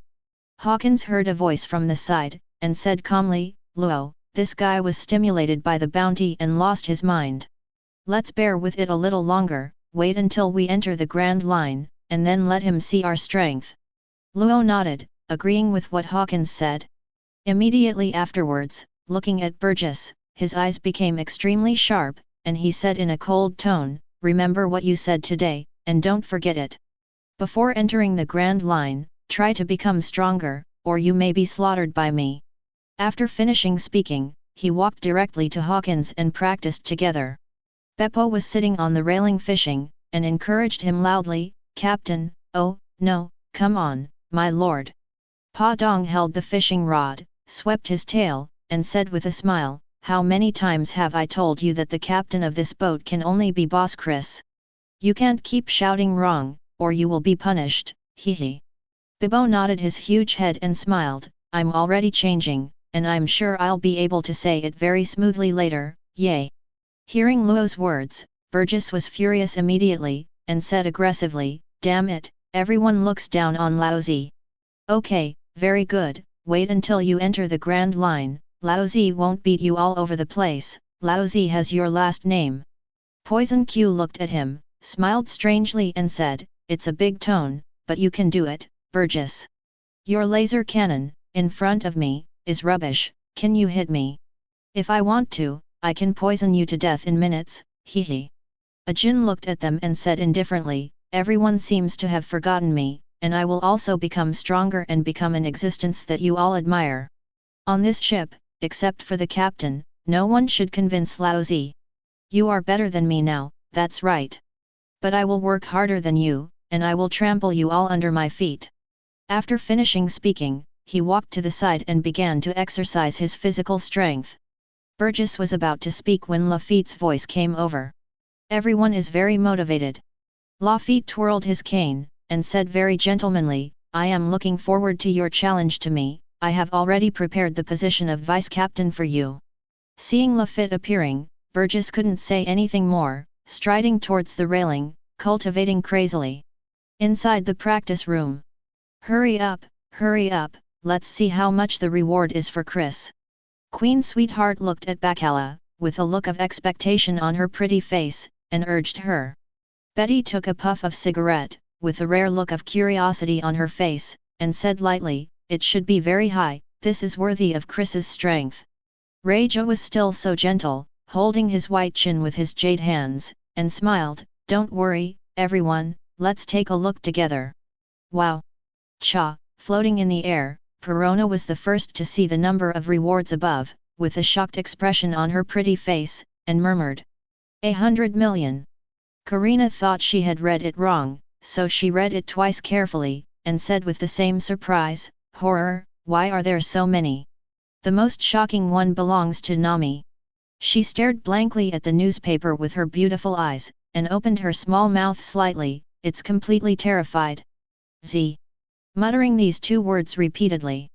After recovering, she shook her head and said with emotion, it's so scary, it's really incredible. In East Blue, no, it's the first time I've heard of such a high bounty since I was a child. Is this really something humans can do? I can't believe it, I was really scared. Queen Sweetheart turned her head quickly, looked at the figure in front of her, smiled all over her face, and said excitedly, Chris, your reward order came out. 100 million Baileys. That's right, you heard me right, it's 100 million Baileys. Chris didn't look back, continued to practice swordsmanship, and said calmly, I see. Seeing his appearance, all the girls looked at each other, and Kikai shook their heads, not knowing what to say. Queen Sweetheart was the hardest hit, and she happily reported the situation, so excited and so proud. But this Chris guy, unexpectedly acted so calmly. I'm speechless, I really have nothing to say. Queen Sweetheart sighed, and said with a wry smile, I am full of passion, but she is so calm, what is this? Betty shrugged her shoulders, exhaled the smoke, and said lightly, it's okay, I'm used to it. We made a big deal out of a molehill. Karina said with a smile, Chris is the one who wants to become the strongest, and there is only a reward of 100 million, drizzle. Perona was flying in the air, nodding repeatedly, that's right, ha ha ha ha ha ha ha. Although it is true to say so, but this is 100 million Baileys, so you have to be surprised. Nami found that his head was not enough, who is Chris, he is a little moody anyway. It seems that I have too little experience, so I was surprised. Reijo looked at Nami, blinked her beautiful eyes, and said with a smile, it's not like that. Chris' character is like this, calm and rational, no matter what happens, he will take it calmly and will not be influenced by the outside world. From this perspective, this advantage is really good. I believe that all strong men are like Chris. All, let's not be surprised, what a big deal. Chapter 77. Dress Rosa, inside the palace. Here comes the newspaper. With elegant steps, Violet walked towards the family cotter with a newspaper in her hand. Torrible sniffed his nose, laughed and said, "Take it here, Dover has been waiting for a long time, hey hey hey hey. Anyway, it's those things every day, what's so interesting about it dash." Pika made a sharp sound, very harsh, and extremely unpleasant. Diamante looked at Violet who was coming, and praised, "Violet, the clothes you are wearing today are very nice." Violet put the newspaper in front of Doflamingo, turned her head to look at Diamante, frowned, and said something with a smile. "Diamante, you look very good today." Diamante waved his hands again, and said very modestly, "No, no, I'm flattered. I'm in a so-so state today, so I can't say it's very good." Violet nodded, pretending to be suddenly enlightened, and said with a smile, "That's my mistake, I thought you would buy it and look good. Since you have said so, I will admit it." Diamante nodded, and said seriously, "I look really good today, and I'm in a very good mood." Jorah rolled his eyes at the two of them, and said something with a smile. "You two, let's play here. Miss Ben is so disgusting, oh ho ho ho ho ho." Gladius nodded, and said in a calm tone, "I saw the same way, it's very boring." "Why?"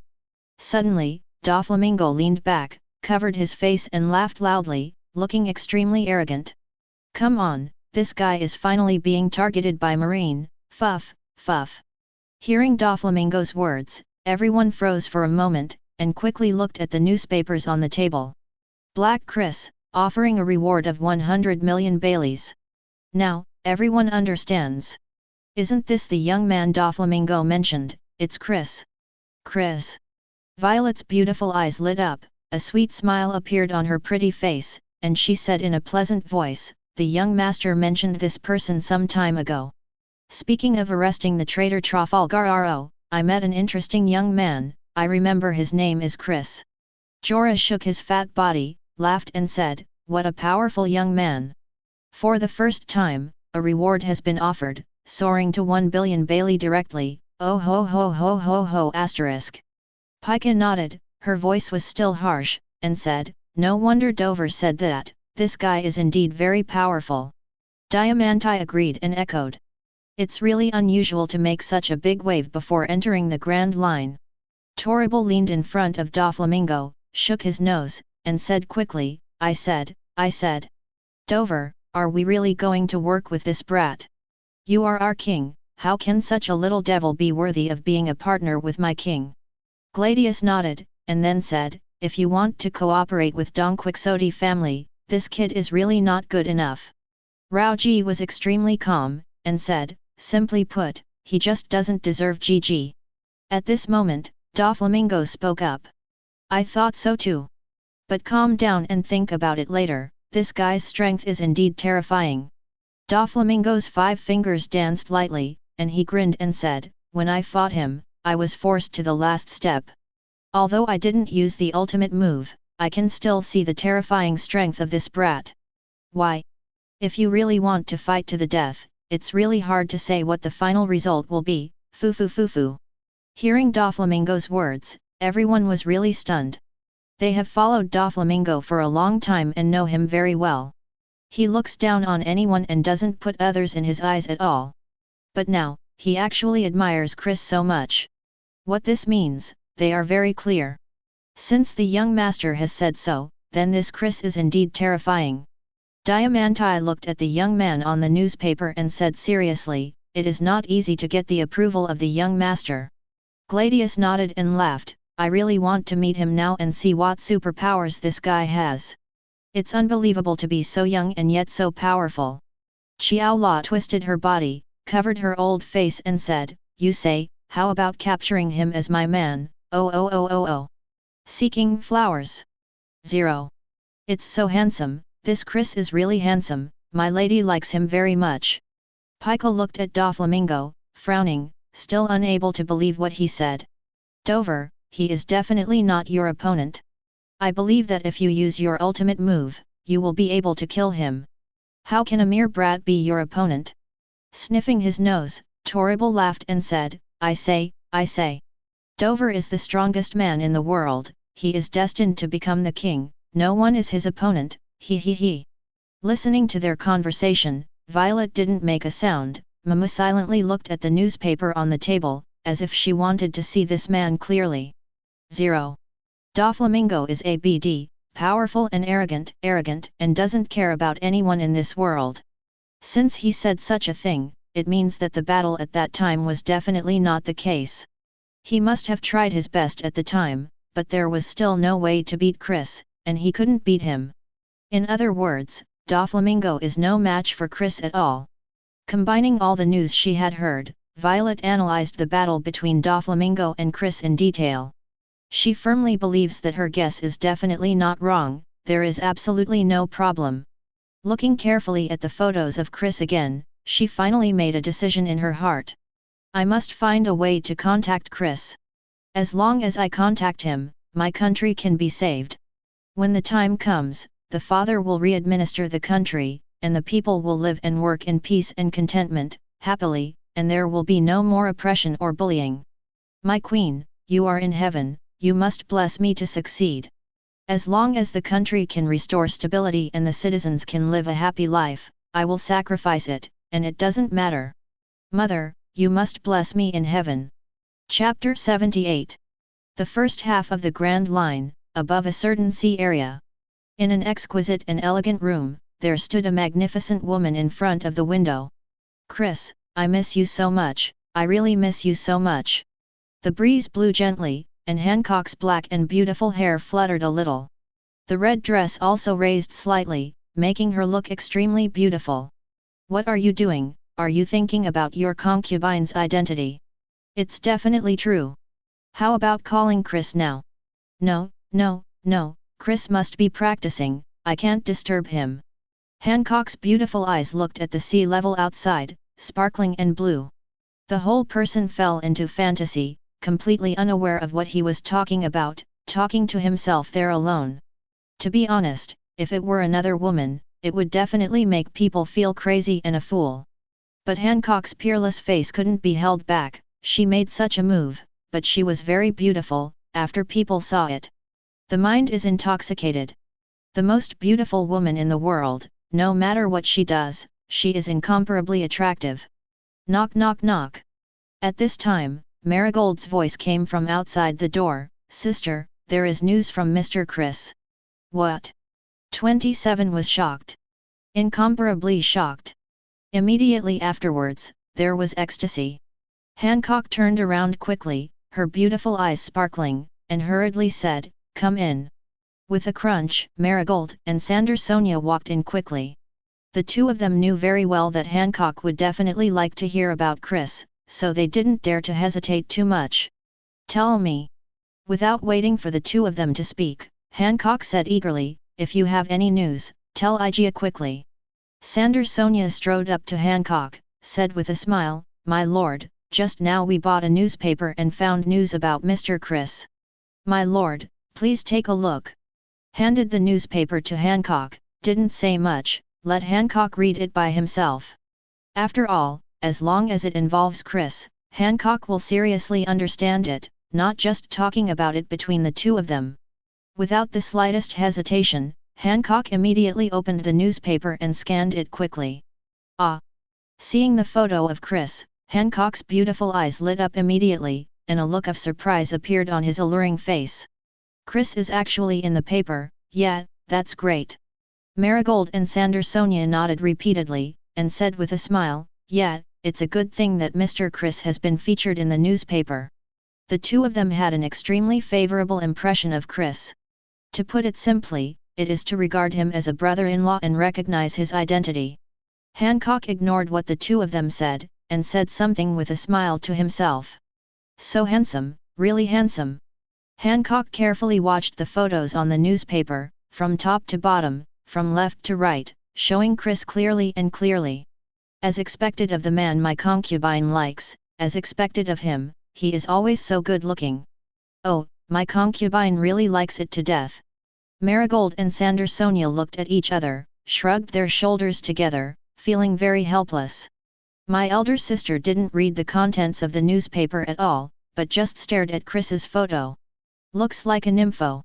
The two of them knew that if Hancock didn't remind him, he would definitely keep looking at Chris's photo, and it was impossible to stop. There was no other way. Marigold could only speak, and said with a slight smile, "Sir, don't you want to read the news of Master Chris?" Sandersonia also said, "Yes, my lord, here is the latest situation about Chris." Sure enough, when reminded by the two of them, Hancock suddenly woke up from the nympho state. "That's right, how did I forget about it?" After saying something to himself, he looked at the content seriously. Marigold and Sandersonia looked at each other again with wry smiles. "My sister is good at everything, but she is too obsessed with love. The whole person is really enchanted. It's usually better, but as soon as Chris is mentioned, my sister will fall into fantasy. He doesn't care about anything, just keeps talking about Chris and can't stop." The two of them reported this situation to Granny New and asked her to think of a way.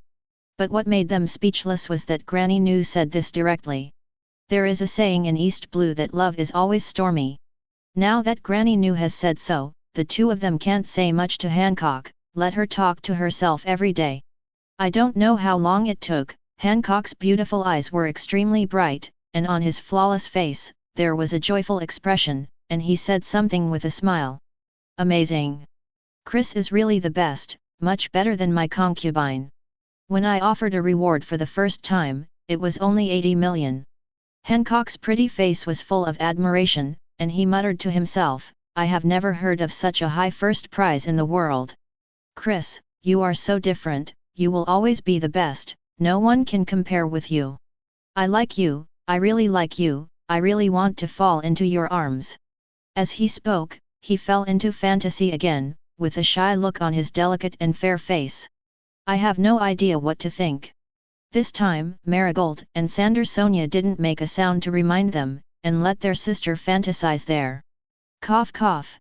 After a while, Hancock came back to his senses, looked at the two of them, and said firmly, "Marigold, Sandersonia, we have to speed up. Chris has become famous all over the world, let the world know his name. Igia can't lag behind, we must follow him and follow his footsteps closely. 170 Next, we also want to make a name for ourselves, and let everyone know the reputation of Amazon Lily." Hancock turned around slowly, looking at the blue sky and white clouds outside the window with her beautiful eyes. Her expression was extremely firm, and she continued, "Igia must not hold Chris back, absolutely not." Marigold and Sandersonia both nodded and quickly echoed.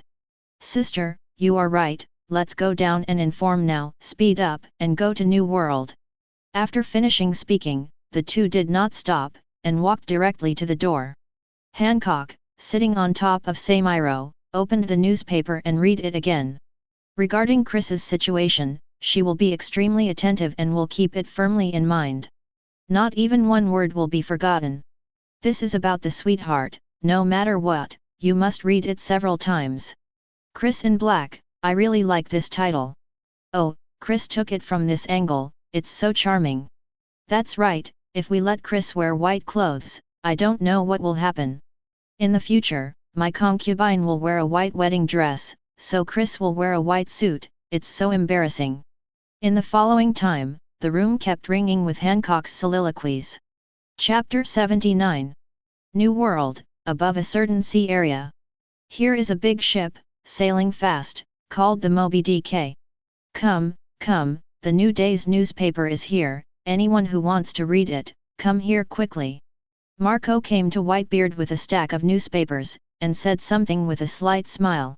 Vista always had a faint smile on his face, and said calmly, "Marco, there are only so many things on the sea, what's there to see?" Yizhang wiped his flintlock gun, and said, "The sea has been calm for so long, so where is there any news?" "That's hard to say." Marco sat on the deck with his eyelids slightly squinted, as if he hadn't woken up, and said something. "Isn't there a new news here? The world is offering a reward for the highest pirate." "Well, the first time the reward was offered, it reached 100 million. It's really the first time I've seen it." Hearing what he said, the team captains all froze for a moment, 037 stopped what they were doing, and asked Chi Lai. Jaws said very little, and rarely said, Marco, did you read it right? In the four seas, how could there be hundreds of millions of criminals offering rewards? I've never heard of it. Sage nodded, looking very gentlemanly, I've never heard of it either. After all, the world is too weak, and the bounty has never been much higher.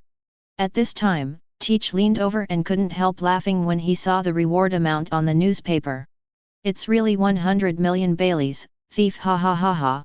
Fosse shook his head, with a puzzled look on his face. He still couldn't believe it and said, it's really terrifying to be able to offer a reward of 100 million Baileys without entering the Grand Line. Bram Ank put his arms around his body, smiled, and expressed his opinion.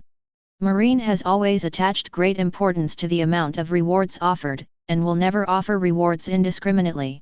In other words, this young man named Chris poses a great threat to Marine. Lakyo shrugged his shoulders, and said casually, although that's what I said, but this time Marine is too generous. For a person from all over the world, the first reward is 100 million. What do other pirates think of this? Marco read all the content, and said sleepily, the Overlord of North Blue has been killed, facing the Overlord of East Blue. This guy didn't even need to make a move, and the battle ended. Even if the arrest warrant comes out, Marine doesn't know what his abilities are and whether he ate devil fruit. Interesting, what a mysterious brat. With an indifferent expression on his face, Jin Guduo said, the crew members below offer rewards of tens of millions. Altogether, it has exceeded 400 million Baileys. Even in New World, this is not a small sum. Vista nodded and agreed, Logia miasma fruit and Paramecia sonic fruit are both very good devil fruits. There's no denying that this group of guys is going to make waves if they get into the Grand Line. If they can enter New World, then the title of Supernova must belong to them. Jaws put his arms around his body, and said calmly, it's another seed player, it depends on whether it can grow and germinate. Harta smiled, and said affirmatively, I personally think that this group of people will not fall so quickly, and one day in the future, they will definitely be able to hear their names again. At this time, Whitebeard, who was sitting on the throne, said in a deep voice, Marco, bring the newspaper. Father is also interested, thief, ha ha ha ha. Teach stood up with his hands spread out, raised his head and laughed loudly, with a very loud voice. Fosse smiled slightly and said, if you can get Dad's attention, even if this Chris is killed, he won't have any regrets. Yi Zhang was still polishing his flintlock, and echoed, who says it's not? Dad, what do you think of the potential of this young man, Chris? Marco handed the newspaper to Whitebeard, his eyelids half closed as always, his face looking languid. Whitebeard didn't answer, he was on his drip, looking down at the contents of the newspaper. After a while, he threw the newspaper aside, looked at these sons, and said with a big laugh, you all missed your eyes, gurglala. Hearing what he said, everyone looked at each other, not understanding what Whitebeard said. This means that Chris is not strong enough and does not have much potential? Vista looked at him, smiled and said gentlemanly, Father, what you mean is that this young man doesn't have much potential and will soon fall, right? Looking at my father's appearance, it should mean that. Jin Guduo nodded, with a serious look on his face. Harta frowned and said doubtfully, did I feel wrong? I really think this young man is very strong and has great potential. Marco waved his hand and said casually, what Dad meant, I'm afraid he thinks this young man is very unusual. Think we underestimated this guy, he has more potential than we thought. Whitebeard grinned and said expectantly, this kid is scarier than you think. Speaking of which, Laozi hasn't seen the eyes of a strong man from a young man for a long time. This kid named Chris has sharp eyes, and he has the demeanor of a strong man. What a funny kid, there will be another character in the sea in the future, gulala. Shock. The captains were all shocked. Who is Whitebeard? That is the strongest man in the world. There is no need to say more about the gold content in the words he said himself. It means that this Chris is really not simple. Let me just say, this young man is very unusual. Hearing Whitebeard's evaluation, Harta smiled, very happy.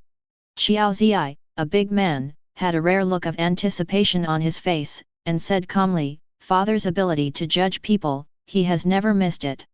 This young man, it seems that we will continue to pay attention to him in the future." Vista nodded, with a smile on his face as always, agreeing. "How long has it been?"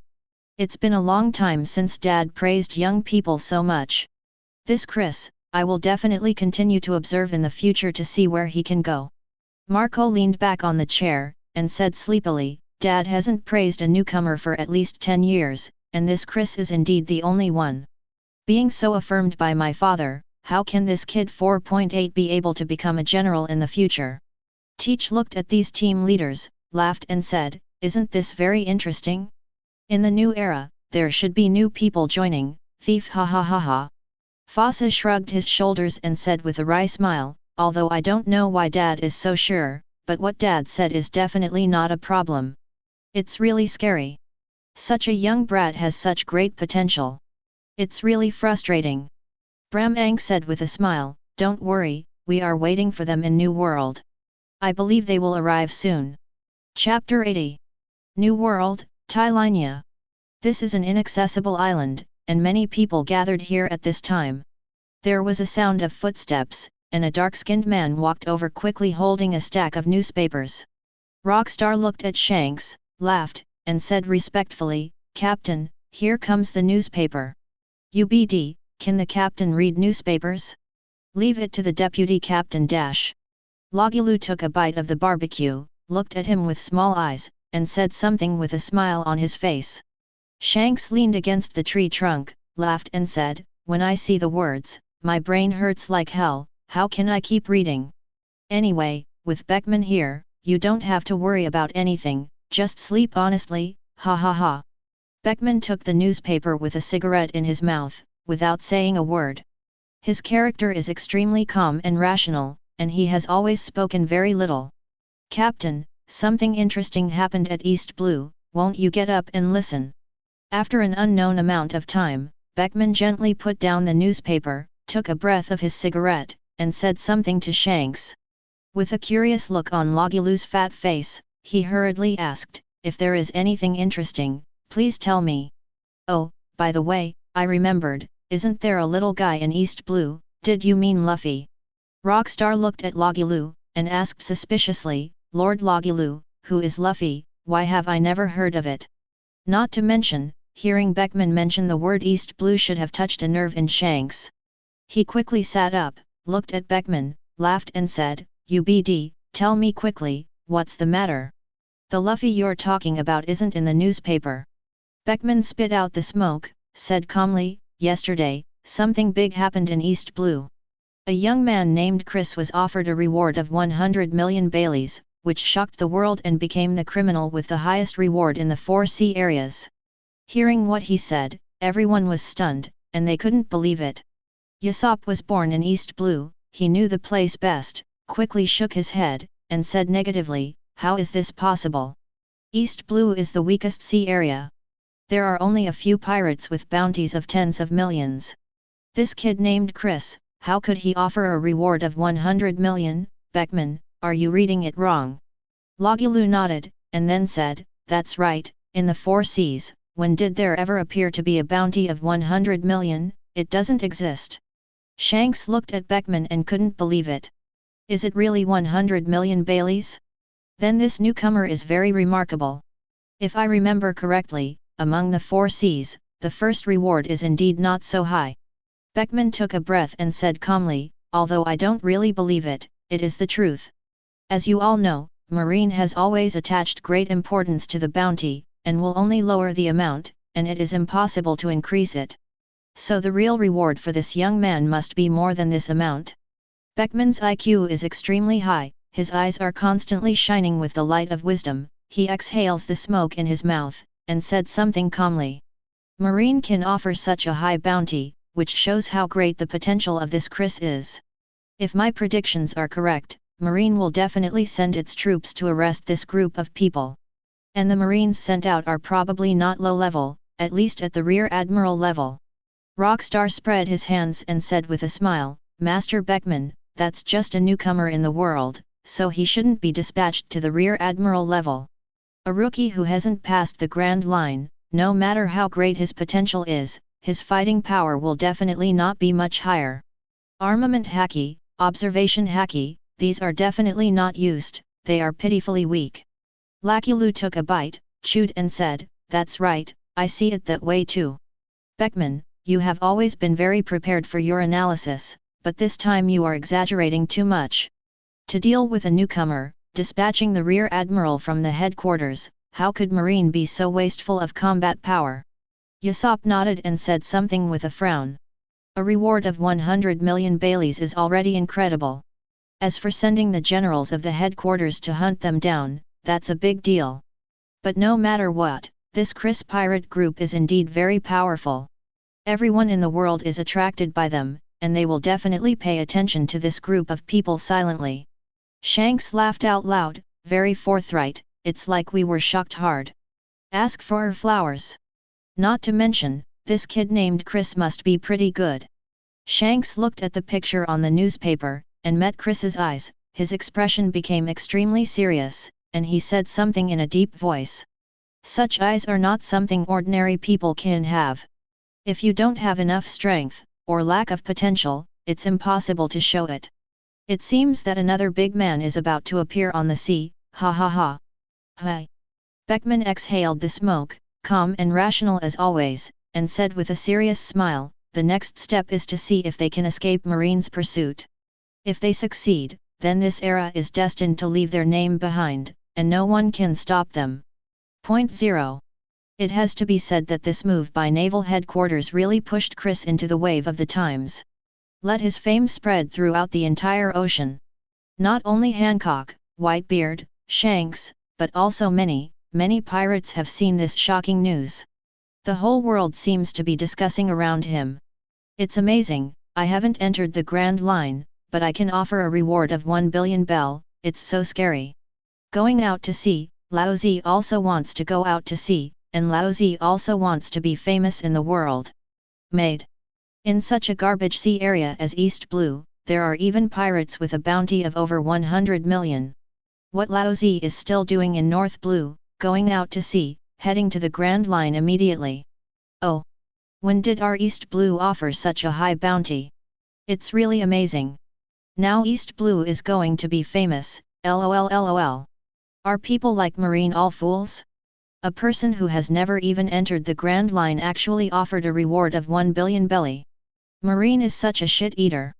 Laozi has worked so hard to offer a reward of more than 90 million yuan. How can a newcomer offer a reward of more than 100 million yuan? FKU mad, world. Where is the Chris Pirates? Laozi wants to join them, Laozi also wants to be famous, ha ha ha. Chapter 81. 3 days later. Chris, inside the training room. In the past few days, everyone's emotions are very high, everyone is very excited. Queen Sweetheart brushed her pale golden hair, and said with a smile. Betty took a puff of cigarette and said lightly, "For pirates, there is nothing more satisfying than offering a bounty." Karina nodded, blinked her beautiful eyes, and said with a sly look, "That's hundreds of millions of Baileys, how can you not be excited about a lot of small money? I haven't entered the Grand Line yet, after a while, our bounties will increase more and more, ha ha ha ha ha ha." Perona floated in the air, laughing like silver bells, very happy. Nami has been restless for the past few days, and was shocked by Chris and others, and she hasn't recovered yet. Looking at the girls, she blinked her big bright eyes, with an embarrassing look on her pretty face, and said embarrassedly, "Everyone is so good, but I am the worst. Honestly, I feel really stressed when I'm with you guys." Nami shrugged his shoulders and smiled wryly, "East Blue is a small place, and the pirates here are very weak. In front of you, I feel like a countryman seeing a bustling town. I'm so ashamed." Raja crossed his legs and propped his delicate chin with his jade hand, looked at Nami, smiled gently and said, "There is no such thing, what is there to be ashamed of? I'm really envious of you. You speak out and speak quickly, and you don't hide anything. How nice it is." Bacala stroked her crimson hair, with arched eyebrows, and said, "Nami's character is carefree, and I like it very much. Just then, an alarm sounded from outside the door. Ahead is Kokosia village, and in front is. Hearing the sound outside, Nami was the first to react. Her beautiful eyes lit up, and she said excitedly, "It's here, it's finally here. With Chris here, the villagers are saved now, and they don't have to be persecuted again. Happy, so happy. The people here, Karina and Nami's relationship, are hands down the best." She looked at Nami, with frowned eyebrows, and a look of joy on her pretty face, and said, "Yeah, the dragon pirates are dead now." Flying around in the air, Perona said with a smile, "I'm right, I'm going to help Nami out later. Let these nasty murlocs see how powerful this princess is, ha ha ha ha ha." Betty exhaled the smoke, and said calmly as always, "Stop talking nonsense here, let's go out." Queen Sweetheart nodded, looked at the busy person in front of her, and asked with a smile, "Chris, are you not going down? Speak to Lafitte for a quick fight." Chris brandished the blood-red sword, without turning his head, he just said a word. Hearing this man's words, the girls couldn't help but looked at each other. Chi shook his head and smiled wryly. "I knew this was going to be the case." Karina shrugged her shoulders, showing a helpless expression on her pretty face, and said with emotion, "Chris is a cultivator madman, why would he want to walk around?" Perona nodded, and said with a smile, "I can't say that, mainly because these murlocs are too weak to be attractive to Chris. Okay, since Chris won't go down, let's go out quickly." After Betty finished speaking, she walked directly to the door. Queen Sugar took one last look at Chris, and said speechlessly, "Actually, I feel that this is very boring, and I don't know how Chris persisted. In addition to practicing every day, I still practice. It's like a robot, cold." Reiju stood up, took graceful steps, and said with a smile, "The main reason is that there is too much pressure. The guys on the boat are all working hard to become stronger. If Chris doesn't work harder, he will definitely be surpassed." Turning to look at Nami, she smiled and gently relieved, "Nami, although Chris didn't land on the island, you don't have to worry. With Lafitte and the others here, it is completely enough." Bacala nodded Zhenshao lightly, and said with a sweet smile, "You can really rest assured that there will be no problems. Although these guys on the ship are rebellious, they are really strong and reliable in their work." Nami nodded repeatedly, waved her hands, and quickly said, "No, I won't worry at all. 1. These captains are all very strong. I really believe in their strength." The girls chatted and laughed, and walked outside one after another. Deck. Burgess looked at the island in front of him, raised his arms high, and said with a big smile, "This is the hometown of Navigator Nami, it's really down and out, ha ha ha ha." Poison Q leaned on the chair, smiling strangely, "Should I use the miasma gas directly to poison all the murlocs and villagers in it to death?" "Okay, that's a good thing to do." Luo cried with the ghost on his shoulders, and said coldly, "In this way, I can go to worship you on this day next year." Hawkins was playing cards, still looking dead. From his appearance, his lifespan is not that short. It's Ajin who works the hardest, almost catching up with the captain's footsteps. Lafitte looked at the NR next to him, twirled his cane and said, "If we don't work harder, it won't be long before we'll be caught up by him." After all, the captain has already said that this guy has very good aptitude, and his cultivation speed is quite astonishing. Burgess nodded, laughed, and said, "Although this NR is a bit louder, he's always clamoring to be the vice-captain. But the talent is really amazing, the speed of practicing armament Haki is really enviable." At this time, there was a sound of footsteps, the aroma was tangy, and the girls appeared on the stage. Luo glanced behind the girls, shrugged his shoulders, and said coldly, "It seems that the captain doesn't plan to go to the island anymore." Qian Wang's, Hawkins put away the cards and said calmly, "It's not surprising. After all, a battle without suspense, how could the captain pay attention to it?" Poison Q laughed, and said in a strange way, "Since the captain won't go down, then I can let go and poison many people to death." Ajin stopped practicing, with a cold expression on his face, "Don't kill too fast later, I want to find someone who is stronger, and fight hard." Lafitte, Chris explained just now. Baccarat looked at the fair-skinned man, smiled slightly and said, "Quick battle, don't waste your time." Queen Sweetheart nodded, smiled, and said, "That's right, he just said 4 words, quick and easy. Then, there will be no more things." Chapter 82. Helpless, Laozi is really helpless. Burgess shrugged his shoulders and said speechlessly, "The captain is always like this, he doesn't care about anything, he doesn't care about us at all." Lafitte looked at Bacala, straightened his top hat, and said gently, "Since the captain has explained everything, then we must end the battle as soon as possible. Anyway, for these weak murlocs, just kill them all." Luo held the demon sword and cried. Gao Lang said, "Then don't waste time, let's go." At this time, Nami looked at them, with a grateful look on her pretty face, smiled sweetly, and said something. "Thank you everyone, please everyone." Karina patted her shoulders, smiled and said, "Nami, what are you talking about? Everyone is a team, and it is right to help you, so why be so polite?" Parrot 243NA flew in the air, laughing like silver bells. "That's right, you are our navigator, it's very important, ha ha ha ha ha ha." Burgess waved his hand at Nami, and said impatiently, "Since the captain said so, we will definitely help you. Let's go, end the battle early, don't grind here." After speaking, he jumped directly to the island. Lafitte glanced at Nami and smiled slightly, "We accept your thanks. This is gratitude from a beautiful girl. If you refuse, it will be bad." Then, a group of people disembarked one after another and started heading towards the town. Nami acted as a guide, with a beautiful smile on her pretty face, and introduced, "Kakosia village is a very beautiful small village.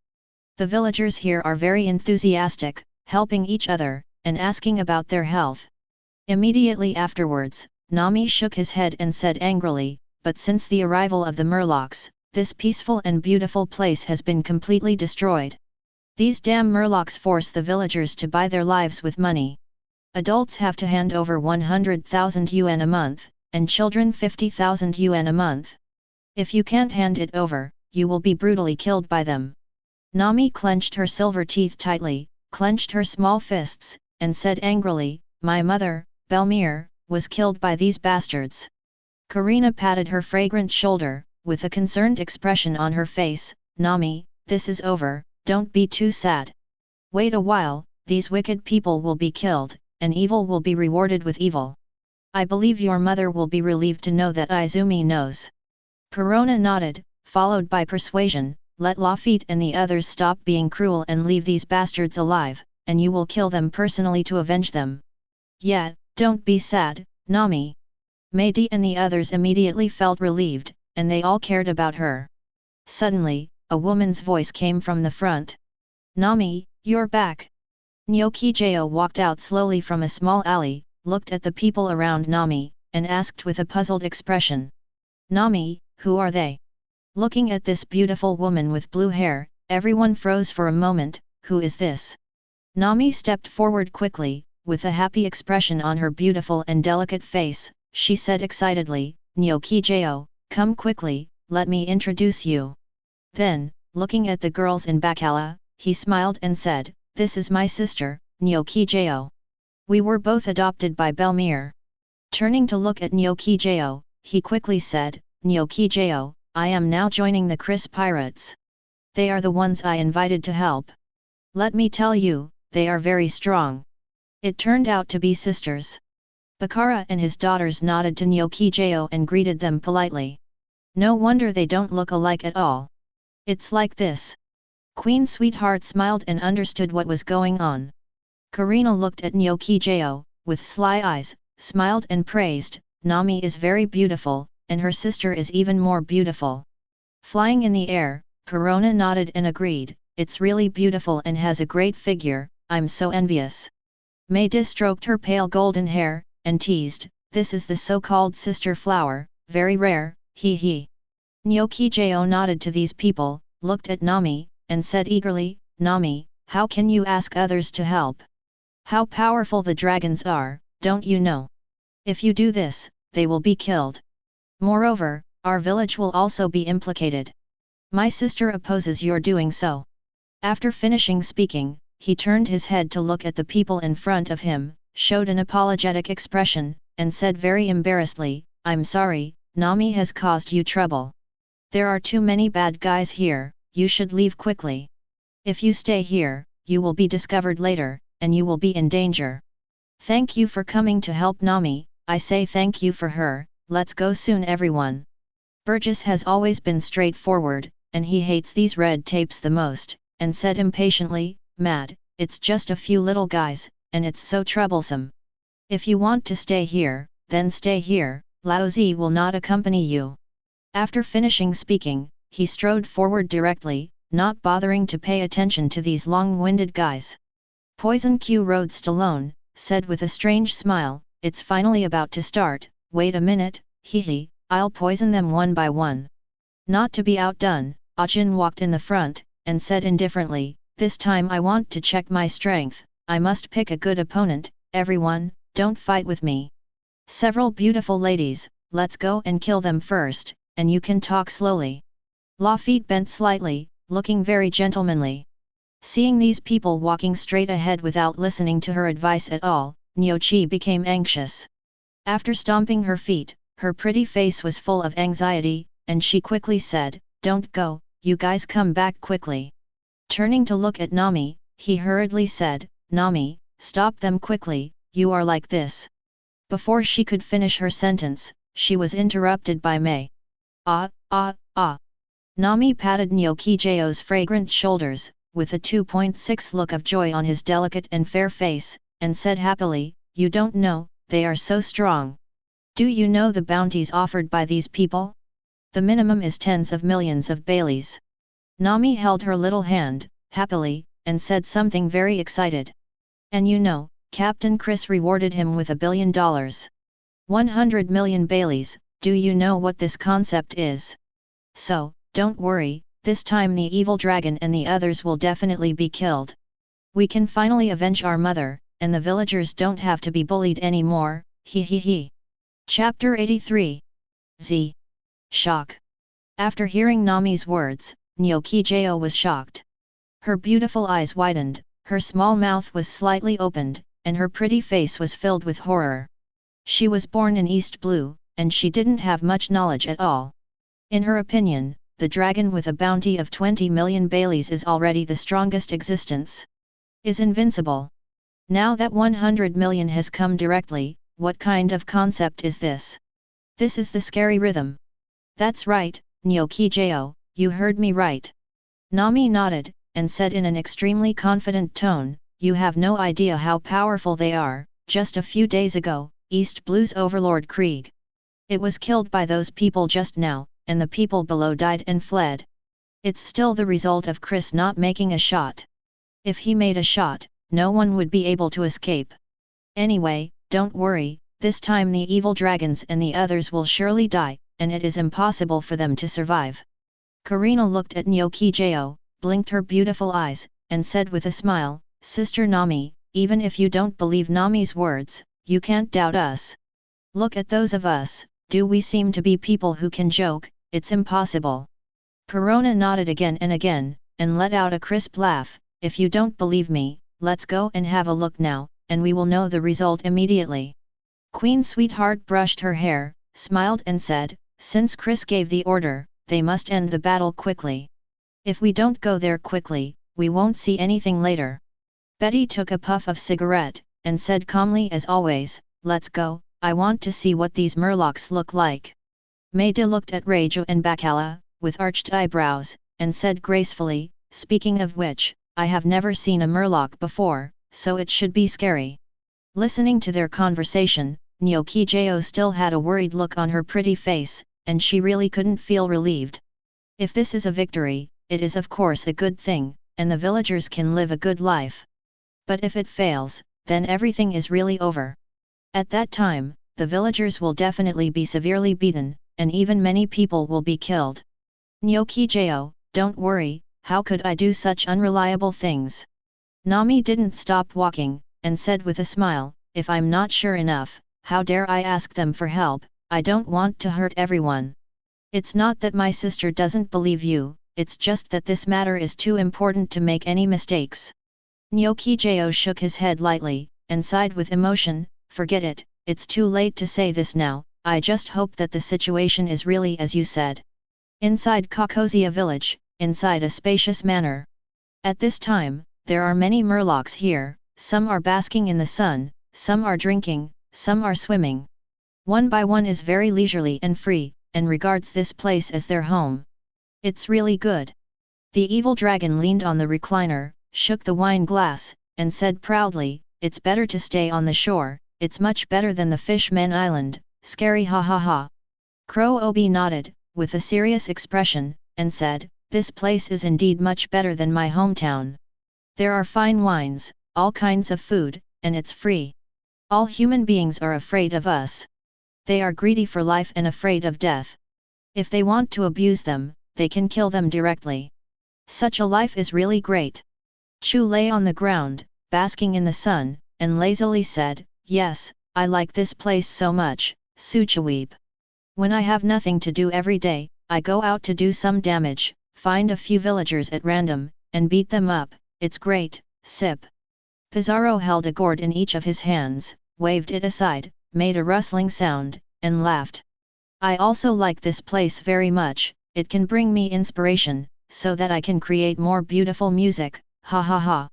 At this time, high-pitched laughter came from the gate of the manor. Burgess raised his arms high and said with a big laugh, that's the murlocs. They're all garbage. We've all come here, and we didn't even hear the sirens. What a bunch of damned fellows, v ha ha ha ha. Poison Q's eyes were sinister, and he said with a strange smile, I don't know anything else, now I just want to use these murlocs as test subjects. I don't know if murlocs can withstand the miasma, he he he. Luo was as cold as always, and said lightly, I won't say much else, it's over early, the captain is still waiting for us. Ajin had already chosen his opponent, walked quickly towards Kruby, and said indifferently, leave that guy to me, let's try my recent cultivation results. Since this is the case, let's make a quick decision and finish the battle in 3 minutes. Lafitte twirled his cane, smiled slightly, and limited a time. Hawkins looked at the murlocs and said in a low voice, from the moment we landed on the island, their fate has been doomed. At this moment, all the murlocs in the manor came to their senses and stood up quickly one by one. Who are you? How dare you break into my uncle's territory, looking for? Before the evil dragon could finish his words, what responded to him was blows like a violent storm. Then, inside the manor, the sound of bang bang bang kept ringing. At the same time, screams came and went, spreading throughout Kokosha village. Outside the manor, listening to the loud fighting sound, all the girls knew that the battle had already started and would end soon. Looking at the situation, it is estimated that those murlocs will be wiped out in less than 3 minutes.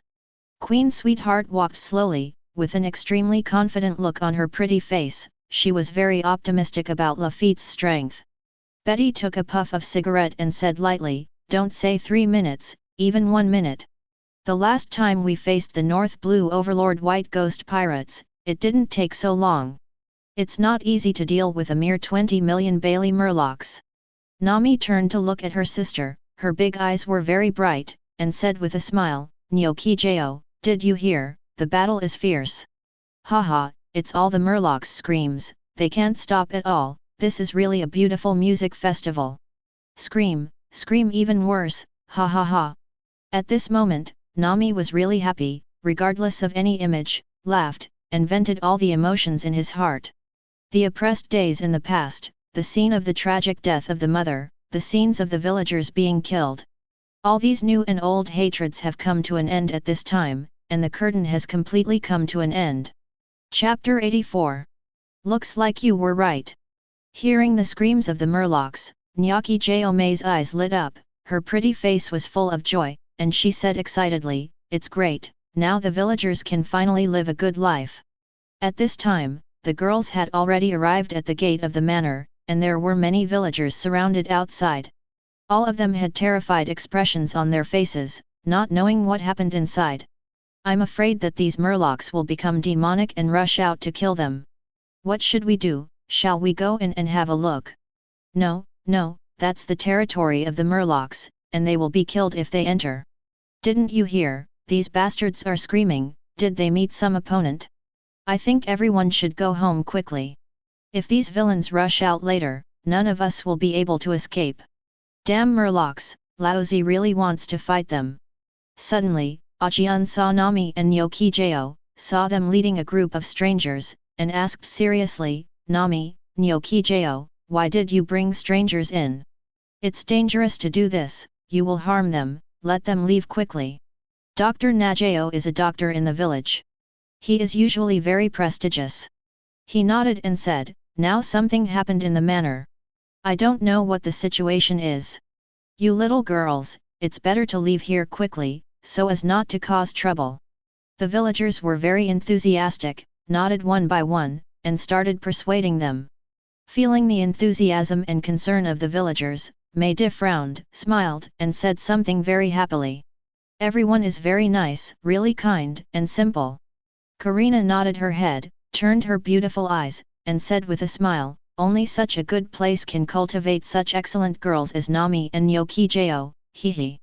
Nami looked at the villagers, stopped in his tracks, put his hips on his hips and laughed, looking extremely happy. I want to tell everyone a good news, I just brought in some helpers, and they are all very strong. Did you hear the screams of the Murlocs? They were killed one by one, and they can no longer oppress us. Nami clasped her right hand, her big eyes were very bright, and said excitedly, from now on, there will be no more Murlocs in Kokosia village, and everyone can live a good life. Nyokijao looked at the elders in front of him, and then said something. Nami is right, the era of these BD Murlocs is finally and completely over, and they will no longer pose any threat to us. All of this is thanks to them, the Chris pirates. Suddenly, the screams and fighting in the manor stopped.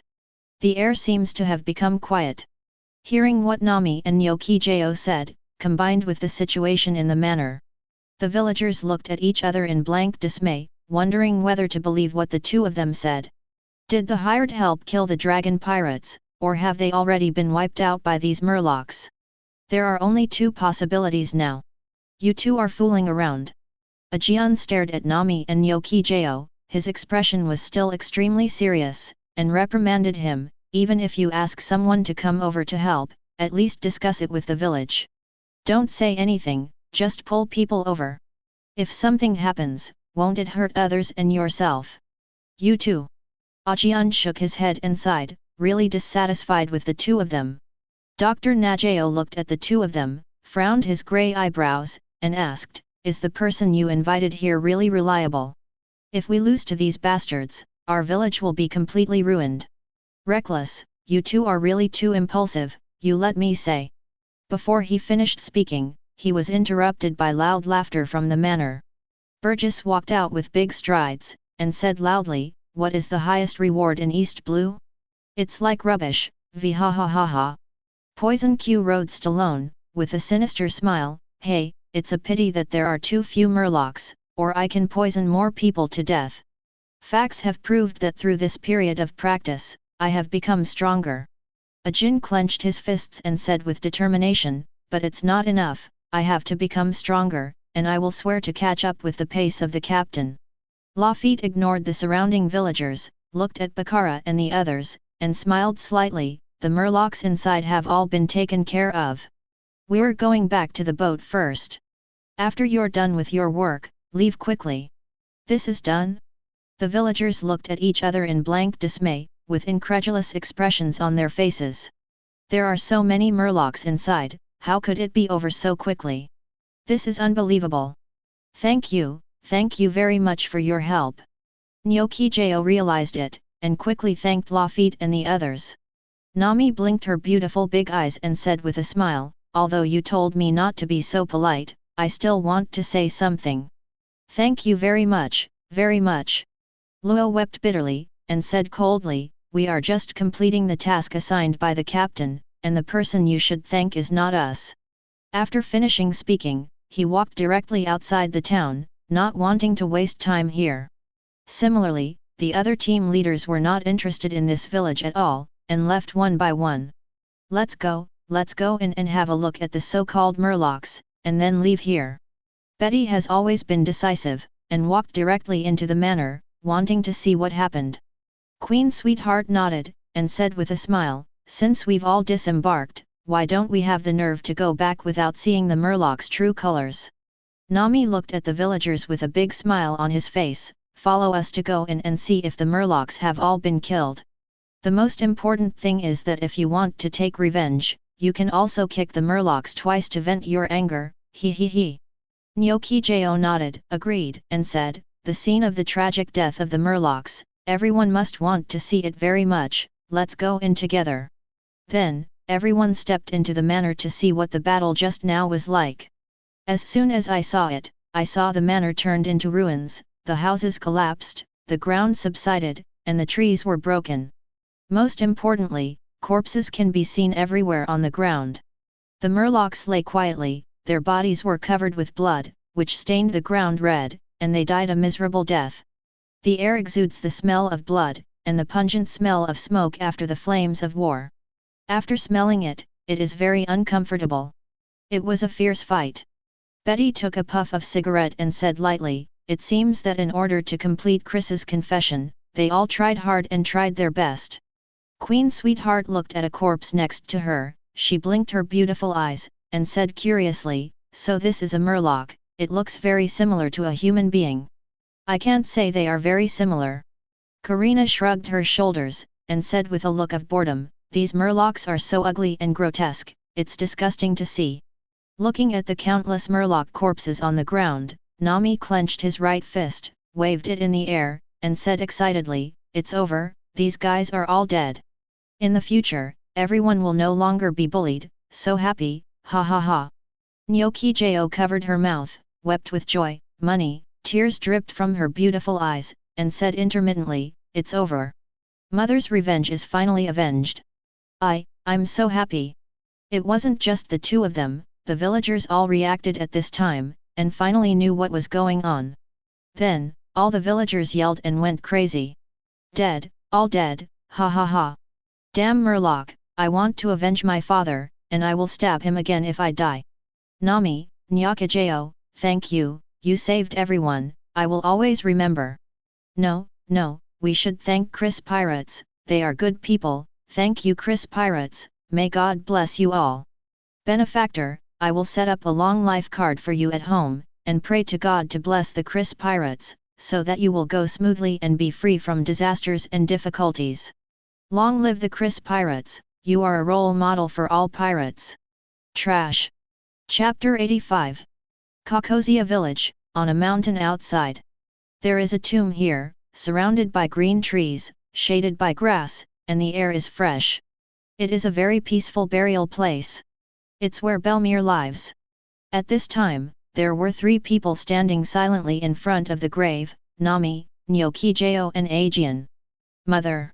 Holding flowers in her hands, Nami stared at the tombstone with beautiful eyes, a happy look on her pretty face, and said with a knowing smile, "Nyokijo and I are leaving. You heard me right, we are going out to sea the vastness of this world, and to experience many, many adventures. Didn't you say that as a woman, you must always be strong, have confidence and enthusiasm for life? Now that we have done it, we are full of hope and full of anticipation for the future. After the adventure is over, Nyokijo and I will return to our hometown, and then we will come to you again and tell you the story of our adventure, hee.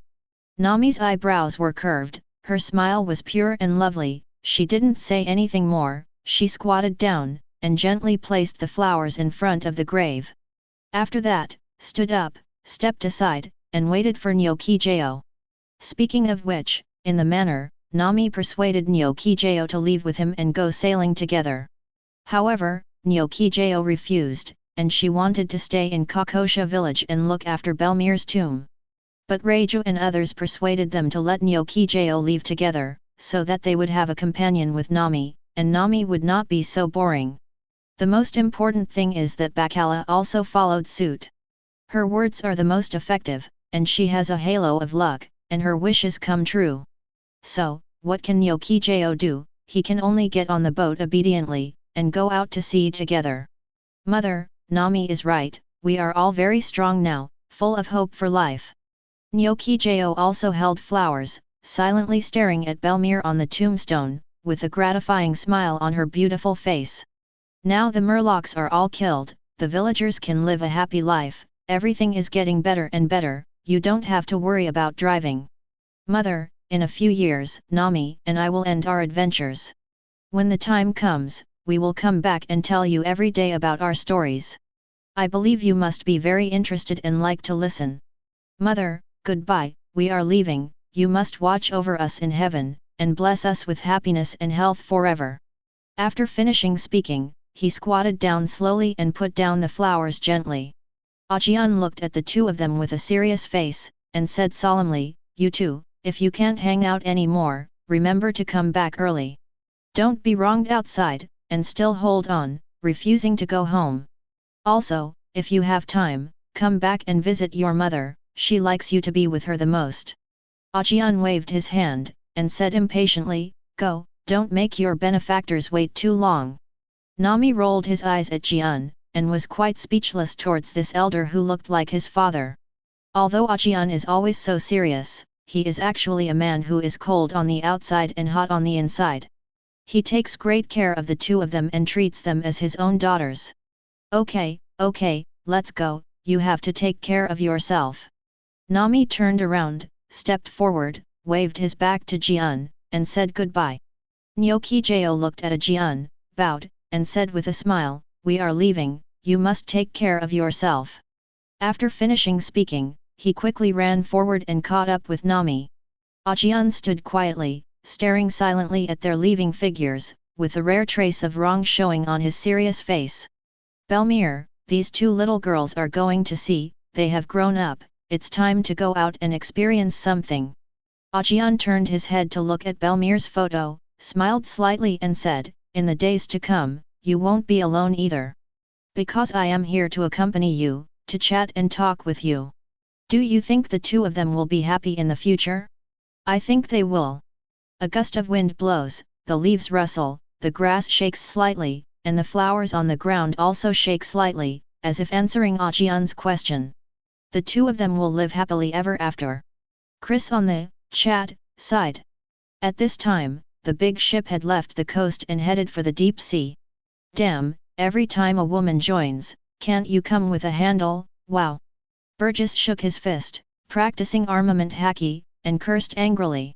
Poison Q leaned on the recliner, smiled strangely and said, no way, the captain likes women so much, he can't move when he sees beauties, and they all have to be taken to the ship. Ajin sneered, and said, the captain knows how to practice, so why are you interested in women, stop talking nonsense. Judging from his appearance, the captain is not a womanizer, there is no doubt about it. Hawkins was playing cards again, his voice extremely low. Lafitte twirled his cane and said politely, the captain has a beautiful woman, isn't it great? Facing you guys every day, life is so boring, it's better to have some beauty. Inside the practice room, Nami looked at the man in front of him, blinked his big eyes, and said with a smile, Captain Chris, this is my sister, she also wants to join us. Do you think it's okay? At this time, the boat has already sailed, and I only came to ask Chris now, I am sure he will agree. After all the girls have agreed to this matter, so Chris will definitely respect their opinions and will not object. Captain Chris, hello, my name is Nyokijo, please take care of me in the future. Nyochi stood tall, slim, and bowed to Chris with an extremely sincere tone. Chris didn't look back, continued to brandish the big knife, and said lightly, yes. Rachel looked at Nyokijo, and said gently and generously, Chris is like this, he doesn't care about other things, he just knows how to practice. So don't look at him not saying much, in fact, he welcomes you very warmly. Betty took a puff of cigarette, and then said, his welcome is really different, you just need to get used to it. Karina's beautiful eyes sparkled, and she said with a smile, Nyokijo, I was not used to it at first, but I realized later that Chris actually has such a personality. Nyokijo, it was like this when I first boarded the boat. Nami looked at her sister and laughed, at that time, I couldn't understand Chris's answer. I don't know if he agreed or not. So, don't look at him saying these two words, it's actually a lot. Nyokijo nodded lightly, smiled and said, it's okay, I can get used to it. Then, all the girls started chatting, talking about the things about the murlocs just now, laughing constantly, very happy. 3 days later. On a certain sea area in East Blue. Report. There is an enemy attack, the direction bird is destroyed. There is an enemy attack, the direction bird. An urgent siren sounded from the observation deck. Chapter 86. Inside the practice room.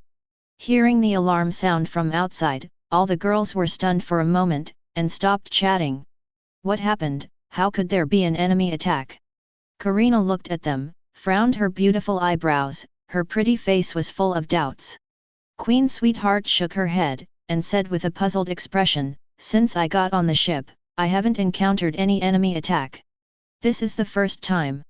Betty took a puff of cigarette, still so calm, in the other 3 seas, I haven't met anyone who dares to provoke. I didn't expect to come to the weakest East Blue, but was threatened to come to the door.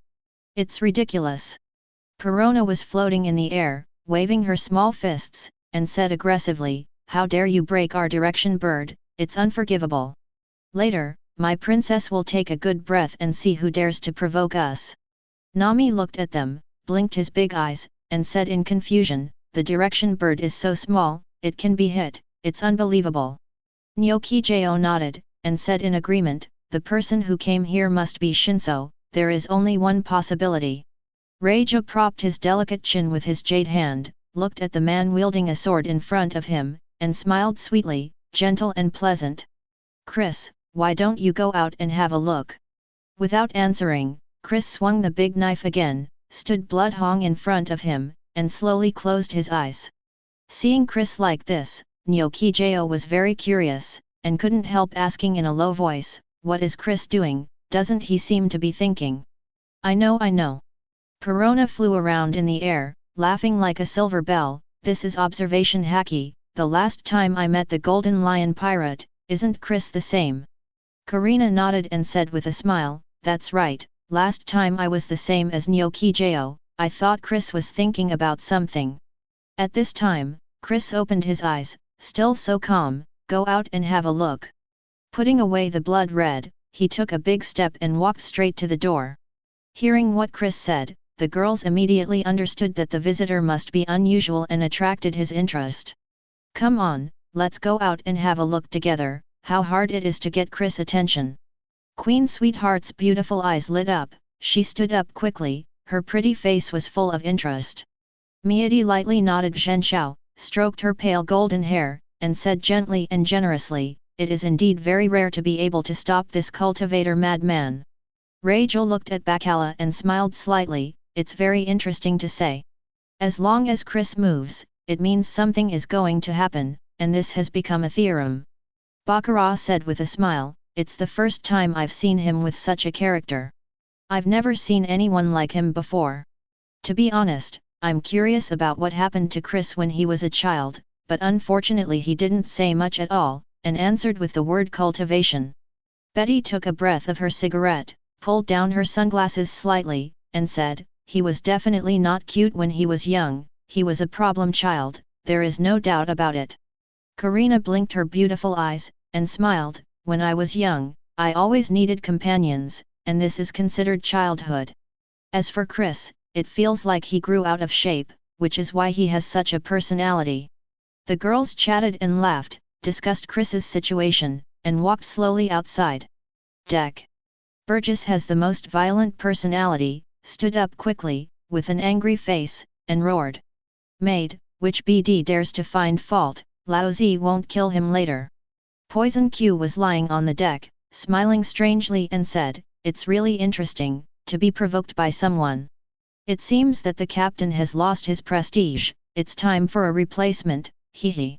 Ajin put on a posture, punching with both fists, and an indifferent voice sounded. This is the Chris Pirates, and the captain can only be Master Chris. If the captain is changed, the team will be disbanded. So, anyone can be replaced, except Captain Chris. Since boarding the boat, I have seen Chris's strength and heard him explain about Haki's cultivation and other aspects. He has the same respect for Chris as Lafitte. Got a real sense of identification with this boat. If anyone dares to speak ill of Chris, he will never allow it. Holding the demon knife and crying, Luo looked up at the bird in the direction of the viewing platform, and said coldly, "The other party's marksmanship is really powerful. We haven't seen each other's figure yet, and we can still hit the directional bird from such a long distance. There is no doubt that this person must be a very good Shinso player." Hawkins turned out a card, and said something as dead as always.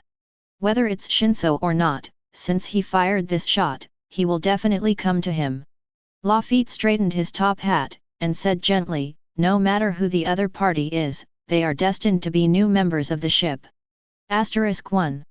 On our ship, we don't have any accurate marksmanship. It just so happens that a long-distance attacking crew is here, so it's more complete." Suddenly, the siren sounded again from the observation deck. "I found the target, the other party is on a small boat a few kilometers ahead, it's a young man." "Found the target, the other party." The tone of the siren was full of shock.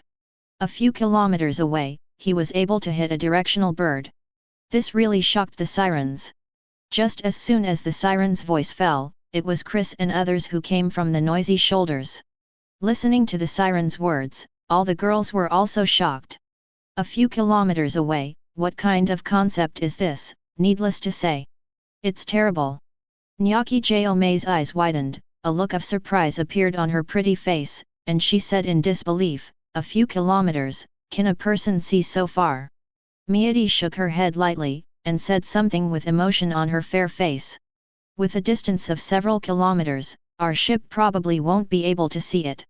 As for the direction bird, let alone, there is no shadow of it." Perona floated in the air, and looked around, all was the vast white sea, where there were no shadows of ships. "It's scary, it's really scary. This princess looks around, but I can't find half a shadow. This is really too far away." Queen Sweetheart also looked at the sea level in front of her, and said with a smile, "The alarm officer saw it with a telescope, and we don't have such a thing, how can we see so far?" Nami put his hands on his eyes and looked forward vigorously, only seeing a piece of blue sea, and nothing else. There was still surprise on Jomei's face, and she said with a wry smile, "In East Blue, there is such a powerful Shinso book girl that I have never heard of. It seems that, as Chris said, there are people beyond people, and there is a sky beyond the sky. This world is so big, what we see is actually just the tip of the iceberg, there are too many unknowns." Karina patted her fragrant shoulder, with sly eyes in her beautiful eyes, she joked, "You are our navigator, you must know the sea conditions in the future, hee. Chapter 87. The captain is here, it seems that the young man is our new member. Burgess raised his arms high and said with a big laugh, "This time I'm here with a handle, so I can have a good fight, ha ha ha ha." Poison Q sat up, smiling mysteriously, "I'll let him try my asthma later, I hope he won't be poisoned to death. Since he appeared in our sight, his fate has been doomed." Hawkins was playing cards, as calm as ever, with no waves in his voice. Luo hugged the ghost and cried, with a rare look of anticipation on his cold face, "I really want to see how strong this guy is." Ajin looked at Chris, said with an ugly smile, "Captain, I know more and more about armament Haki, I believe I can learn it in a short time." At this time, the distance between the two sides was getting closer, and Lafitte looked at the sea level ahead, smiled slightly, and said something. "This guy's dress is a bit interesting. Wearing a strange hat and an eye patch over his right eye, he seems to be another problem rookie." Lafitte twirled his cane, and said in a very gentlemanly way, "But having said that, seeing how he is carrying a gun, he really looks like a Shinso." Nami looked at the small boat in front of him with a pure and sweet smile, "This guy's strength must be good. Otherwise, how dare you float on the sea alone?" Nyokijo nodded, and said with a wry smile, "Everything else is fine, but this dress is too weird." Karina patted her fragrant shoulder, turned her beautiful eyes, and said with a smile, "Chris said something before, and I think it makes sense." Perona floated to Karina's side, with a curious expression on her small face, she quickly said, "What are you talking about, tell me quickly." People with strength often have weird personalities and cannot be viewed with the eyes of normal people. Karina looked at them and smiled. I'm not wrong, I remember what Chris said. Queen Sweetheart nodded, and said with a smile, I said such a sentence, and I also have the impression. Actually, many of what Chris said are quite reasonable. Among them, I like the sentence he said the most. In this world, the strong are respected. If you can kill me, then it means you are stronger than me. It is my honor to be killed by the strong. What else can I say? All the women in the training room have basically heard this sentence, so they are not surprised by it. But for Lafitte and others, that is completely different. It's the first time they've heard it. Everyone was shocked. As expected of the captain, what he said made sense. Burgess laughed loudly and said loudly, yes, if anyone can kill Laozi, then what else can Laozi say? If you are weak, if you go to ask the other party to spare you, how could the enemy agree? Ha ha ha ha. Poison Q leaned on the chair and laughed, the captain is very biased. He didn't say these things to us. It's obviously treated differently. Luo looked at Chris, nodded, and said lightly, it's like our ship rules, everything is about strength. Being slaughtered by the strong, you really can't blame others. After all, who told you that you are so weak? Ajin looked adoring, and said to Chris, Captain, what you said is so good, I will remember it firmly and work hard to become stronger.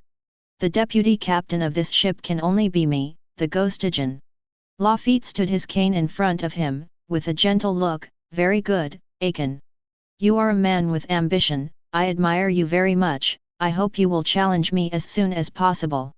At this time, the small boat in front had already come in front of the Chris. The two parties looked at each other, and the young man on the boat spoke first. Today is a fork in fate.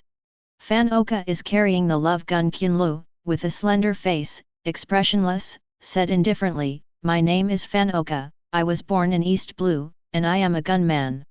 I want to join your team, I wonder if I can, Captain Chris. Hearing this young man's words, everyone except Chris froze for a moment. He hit the directional bird on the ship from a long distance, and then ran over, saying that he wanted to join the team. Is there such a person? Is it too taken for granted? Captain, this guy is too self-righteous, let me poison him. Poison Q looked at Fan Oka, with a strange smile on his vicissitudes face, his eyes were like a wolf. Burgess raised his arms high and said with a big smile, that's right, he dared to hit the direction bird on the boat, he is going to give us a bad blow. He thinks who he is, let Laozi kill him, ha ha ha ha. Luo looked at Burgess and said coldly, the other party is so good at spears, you will be headshot directly. Hawkins was playing cards, looked at Van Oka on the boat, and said in a low voice, from the looks of it, Burgess is not his opponent. Lafitte twirled his cane, and said humbly, didn't the captain say that it's normal for a capable person to have a weird personality? Since Fan Oka has the ability to hit the directional bird, it is acceptable for him to be arrogant. At this time, Chris folded his hands in front of him, looked at Fan Oka calmly, and said calmly, get on the boat. Fan Oka nodded slightly, with a rare smile on his serious face, Captain, I have been waiting for someone like you to appear. This is fate. Then, the tall body jumped and landed directly on top of the Chris. Standing quietly on the side, keeping silent, and not saying hello to others, his expression looked very calm. When everyone saw him like this, they knew that this person was withdrawn and definitely didn't like to talk. Another problem crew. Karina looked at the girls, shrugged her shoulders, with a helpless expression on her pretty face. Perona floated in the air, nodded her head, and said dissatisfiedly, you are dressed strangely, and even have such a bad personality, this princess doesn't like 530. Nyokijo looked at them and said with a sweet smile, in the words of Chris, strong strength, these are all acceptable. After all, no one is perfect, strength is the most important thing. At this time, Burgess glared at Fan Oka fiercely, and said angrily, you guys make Laozi very upset, and the battle for the captain will start later. If I don't beat you up, Laozi won't be called Burgess. Ajin nodded, with an indifferent expression, agreed, although you have joined the team now, I will never forget your provocative behavior. This is the Chris pirates, the strongest existence in the world, and they will never be allowed to be provoked. The captain must always maintain his majesty. Only in this way can people be convincing. Ajin looked at Fan Oka, with a fierce look in his eyes, and said with a cruel smile, "When my strength improves, I will definitely ask you to settle today's debt. I will never allow anyone to provoke Captain Chris." Poison Q leaned on the chair, smiled strangely and said, "Young man, you are in trouble now. Ajin, ANR, is a ruthless man. If you are targeted by him, it will be very troublesome. But you should feel lucky, I decided not to do anything to you, or you will die even worse, hehe." Chapter 88. From the looks of it, you are not his opponent. Hawkins looked at Ajin, still looking dead, and said something calmly.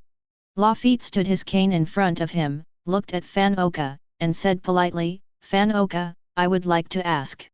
You know the name of our Chris pirates, so you came here specifically, isn't that right?" Fan Oka didn't take the threat of them seriously at all, and looked at Lafitte with the same indifferent expression as before. "No, I came out to look for the mysterious ship, not on purpose. It can only be said that fate brought us together." At this time, Chris did not go to practice, he put his arms around his body, silently looked at the sea level ahead, and didn't know what he was thinking. Seeing that Chris had no intention of leaving, the girls stayed here too. When they heard what Fan Oka said, they immediately became interested and asked questions. Mystery ship. Karina is most interested in new things, she turned her beautiful eyes, her pretty face was full of curiosity, and asked with a smile. "Well, Fan Oka, what do you mean by the mysterious ship? How do I feel that it sounds like it's very powerful?" Perona flew around in the air, making a silver bell-like laugh, and said with a smile, "It's very interesting to listen to, this princess likes to listen to it the most, ha ha ha ha ha." Nyokijo looked at Nami, frowned her beautiful eyebrows, and asked doubtfully, "Do we have such a ship here in East Blue?" Nami blinked his big eyes, thought carefully, and shook his head, "I haven't heard of it, where is there such a mysterious ship? I haven't heard of it at all. It seems very remarkable. Why is the ship so mysterious?" Queen Sweetheart had a look of expectation on her fair face, she really wanted to know the answer. Van Oka stood quietly, did not say a word, paid no attention to the questions of these women. For him, women are a kind of trouble, and he doesn't like dealing with women. Even if they are crew members in the future, it will be the same. Seeing Fan Oka like this, all the girls gritted their teeth angrily, and gave him a hard look. "I've never seen such a nasty guy." They were so angry that they all wanted to curse at him a few words to vent their dissatisfaction. Fan Oka still ignored the murderous eyes of these beauties, tapped his pistol lightly on his shoulder, and looked indifferent. "Very good, Laozi suddenly found out that you are quite to Laozi's appetite." Burgess patted Fan Oka on the shoulder hard, and said with a big smile, "Well done, very manly, very manly. Come on, Laozi won't hit you when the battle for the captain starts later, v ha ha ha ha." Poison Q nodded, his smile was still so mysterious, and he said, "That's it, don't pay attention to women, treat them as if they don't exist, hee. Ajin frowned, looked indifferent, and said, "You are indeed very good at this, but I still won't spare you." 11. For those who provoke the captain, they must be severely punished once, this is not negotiable. Luo looked at Hawkins, and said in a cold tone, "All of us seem to be very uninterested in women." Hawkins nodded, and replied in a low voice, "Everyone is cruel, so you won't be caught by a woman."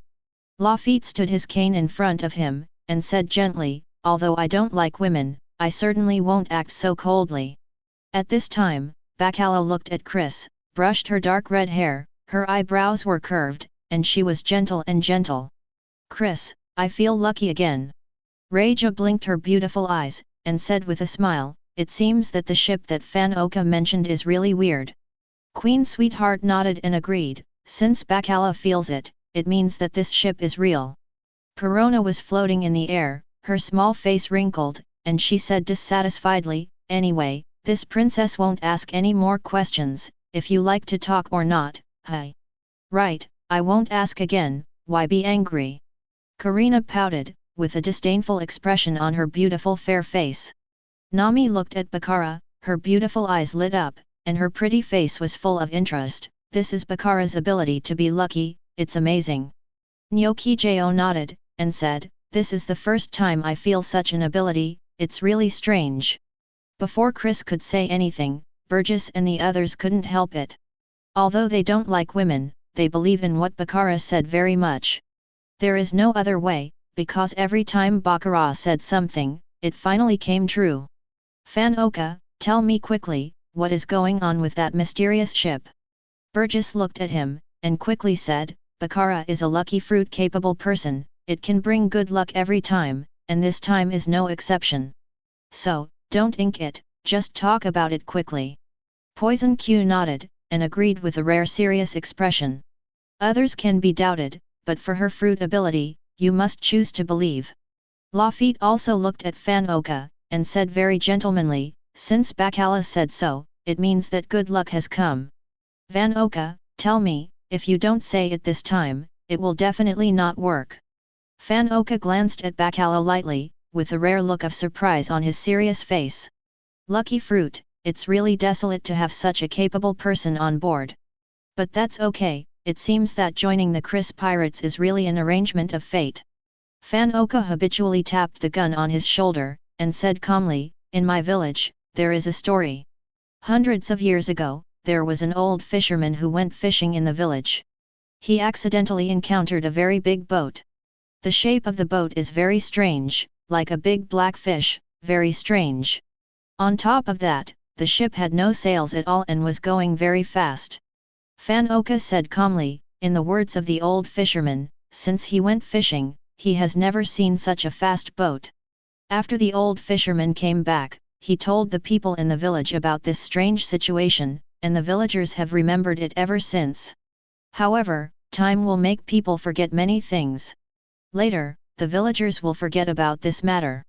It wasn't until 100 years ago, Qianzhao, that my ancestors went out to sea to do business, and they discovered that magical ship again. Fan-oka's tone changed, he frowned and said in confusion, but this discovery shocked our ancestors. That big black ship didn't have any figures on it, but it sailed very fast. My ancestors were very curious and wanted to follow, but they were quickly thrown off, and there was no sign of the ship anymore. Just 10 years ago, I was wind blowing on the coast, and found this ship by accident. I looked through the binoculars, and it was true that no one was operating the ship, but the speed was astonishingly fast, and it disappeared in a blink of an eye. Fan-oka tapped his shoulder with the gun again, and said calmly, just now, I came out to find the trace of this ship, and then I ran into Yuchu. This is destiny. Chapter 89. Quiet. Everyone fell silent. Everyone is digesting the shocking news brought by Fan-oka. A ship, with no one controlling it, sails so fast that it simply cannot catch up. What's happening here? I can't understand it at all. It's amazing, it's really too mysterious. Karina was the first to react, with a look of surprise on her beautiful and fair face. She murmured, there are such strange ships in this world. It's really unheard of, it's incredible. Perona was floating in the air, her little head was nodding frequently, her pretty face was full of anticipation, and she said with a smile, interesting, it's really fun. Look, we must find this ship, there must be secrets inside, ha ha ha ha ha. Nyokijo shook his head lightly, and sighed, it sounds really weird, what kind of ship is this? Nami clenched her small hands tightly, her beautiful eyes sparkled, and she said with a smile on her face, treasure, there must be a shocking treasure on this ship. Maida looked at them, stroked her pale golden hair, and smiled wryly. Listening to this story, why do I have a chilly feeling, it's so weird and mysterious. Queen Sweetheart shrugged her shoulders, and said helplessly, who says it's not, it feels like it's full of eerie flavors. These women are curious about this kind of thing, and even a little scared. But for those big men, it's different. At first, they were also surprised and curious. But after calming down, everyone lost interest immediately. I thought it was a good thing, isn't it just a boat, what's the big deal? Burgess smiled dismissively, and didn't care about it at all. Ajin nodded, and said indifferently, even if there is something strange in it, it's just a ship, and it's not worth discussing at all. Luo cried with the ghost on his shoulders, still so cold, there are too many strange and weird things in the sea, and there is really nothing to be surprised about. You can't say that either. Lafitte put his cane across in front of him, moved it to the left, and said in a gentle manner, if you can find it, of course you have to take a good look. If you can't touch it, it's no big deal.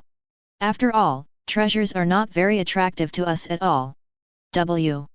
At this time, Chris folded his hands in front of his body and said calmly, stay in East Blue for a few more days. Having already wasted some time here, Chris didn't want to stay any longer, so he turned around and walked to the practice room. Seeing that Chris left, all the girls didn't want to stay here, and followed behind Chris, talking and laughing and leaving.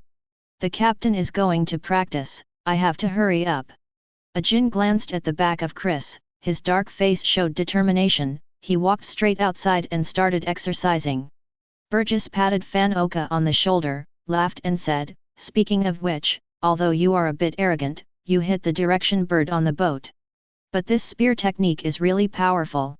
Laozi has grown so big, I have never seen a more powerful shooter than you, vhahaha. Poison Q lay on the chair with a weird smile, what's so amazing, he was born in East Blue, and he has never even heard of observation Haki. Luo glanced at Fan Oka, and said lightly, if he knows how to armament Haki, arm the bullets he shoots. Then you, a Logia-capable user, will definitely die. After finishing speaking, I didn't bother to pay attention to them, and went to the side to practice. Hawkins put away the cards, and said in a deep voice, he who doesn't know Haki, no matter how accurate his marksmanship is, he is not very strong. Walking to the side, he said calmly, if he learns Haki and cooperates with spear skills, his strength must be extremely strong. Haki? Bewildered by what they said, Fan Oka had no idea what it meant. At this time, there was only Lafitte here, and he could only ask this little white man dressed in a play. On the serious face, there was a rare look of curiosity, and he asked in doubt, Haki, what is this? I'll talk about this later. If there are newcomers joining, we have to go through the procedures first. Lafitte twirled his cane, smiled and said kindly, Fan Oka, you are welcome to join the Chris Pirates. Asking for flowers. I am the vice-captain of the regiment, Lafitte. Lafitte was about to continue talking when Burgess roared. Lafitte, can you stop bragging about your vice-captain? I can't stand it. Burgess looked at Lafitte and said helplessly, every time a new person joins, you just emphasize it, don't you bother. Poison Q was lying on the chair, his smile was still so weird, let him show off, his good days are not long. I'm getting more and more familiar with the development of miasma fruit. Hehe, the position of vice-captain belongs to me. Luo looked at Hawkins, and said coldly, I think we should show it, I plan to fight them. Hawkins was practicing observation Haki, and said in a dead breath, yes, it's almost there. What time is it? Luo didn't answer him, but turned to look at Lafitte, holding the demon sword and crying, and said coldly, Lafitte, there are more and more crew members now. I suggest that after 1 month, start the battle for the captain. After all, there are too many people, so we must confirm the names. When Burgess heard this, he immediately became interested and laughed. Good job, it's time to start a fight. But 1 month is too long, I think it will start directly tomorrow. The blood on Laozi's body is already burning, vhahaha. Poison Q looked at him, shook his head, objected directly, coughed and said, no. My fruit still needs to be developed, I have to wait. Ajin continued to punch out his fists with a mighty momentum, and then he said something. I agree with Trafalgar Law, 1 month is the best. After a month, my strength will definitely increase, at least I can become the captain of the third team. Give me 3 months, the position of deputy captain definitely belongs to me. Chapter 90. I also recommend starting after a month. Hawkins said calmly and lowly, after all, 1 month later, we have already entered the Grand Line, and it is really time to determine the order. Listening to their conversation, Fan Oka didn't understand at all, and said calmly, what does it mean to fight for the captain? You know the Chris Pirates, so why don't you know the rules on our ship? Lafitte stood his cane in front of him, and instead of answering Luo's question in a hurry, he asked Fan Oka first. After all, this is a newcomer who has just boarded the ship. As the deputy captain, he must take care of him, so as not to make Fan Oka feel cold. I know you Chris pirates, I learned about it through the bounty order, the existence with the highest bounty for the first time in the world. Fan Oka tapped his shoulder with a gun, and said lightly, as for the rules on the ship, there is no explanation in the newspaper. Lafitte twirled his cane and smiled gently, Ajin, tell him about the rules on our ship. Walking towards the training room, he turned his back to them and said, for such a big matter, I still have to ask the captain. Although it will disturb the captain's cultivation, there is nothing to do about it. Burgess shrugged his shoulders and sneered, it's no use talking to the captain, will he care about it? Except for 27 cultivation, the captain doesn't care about the battle below.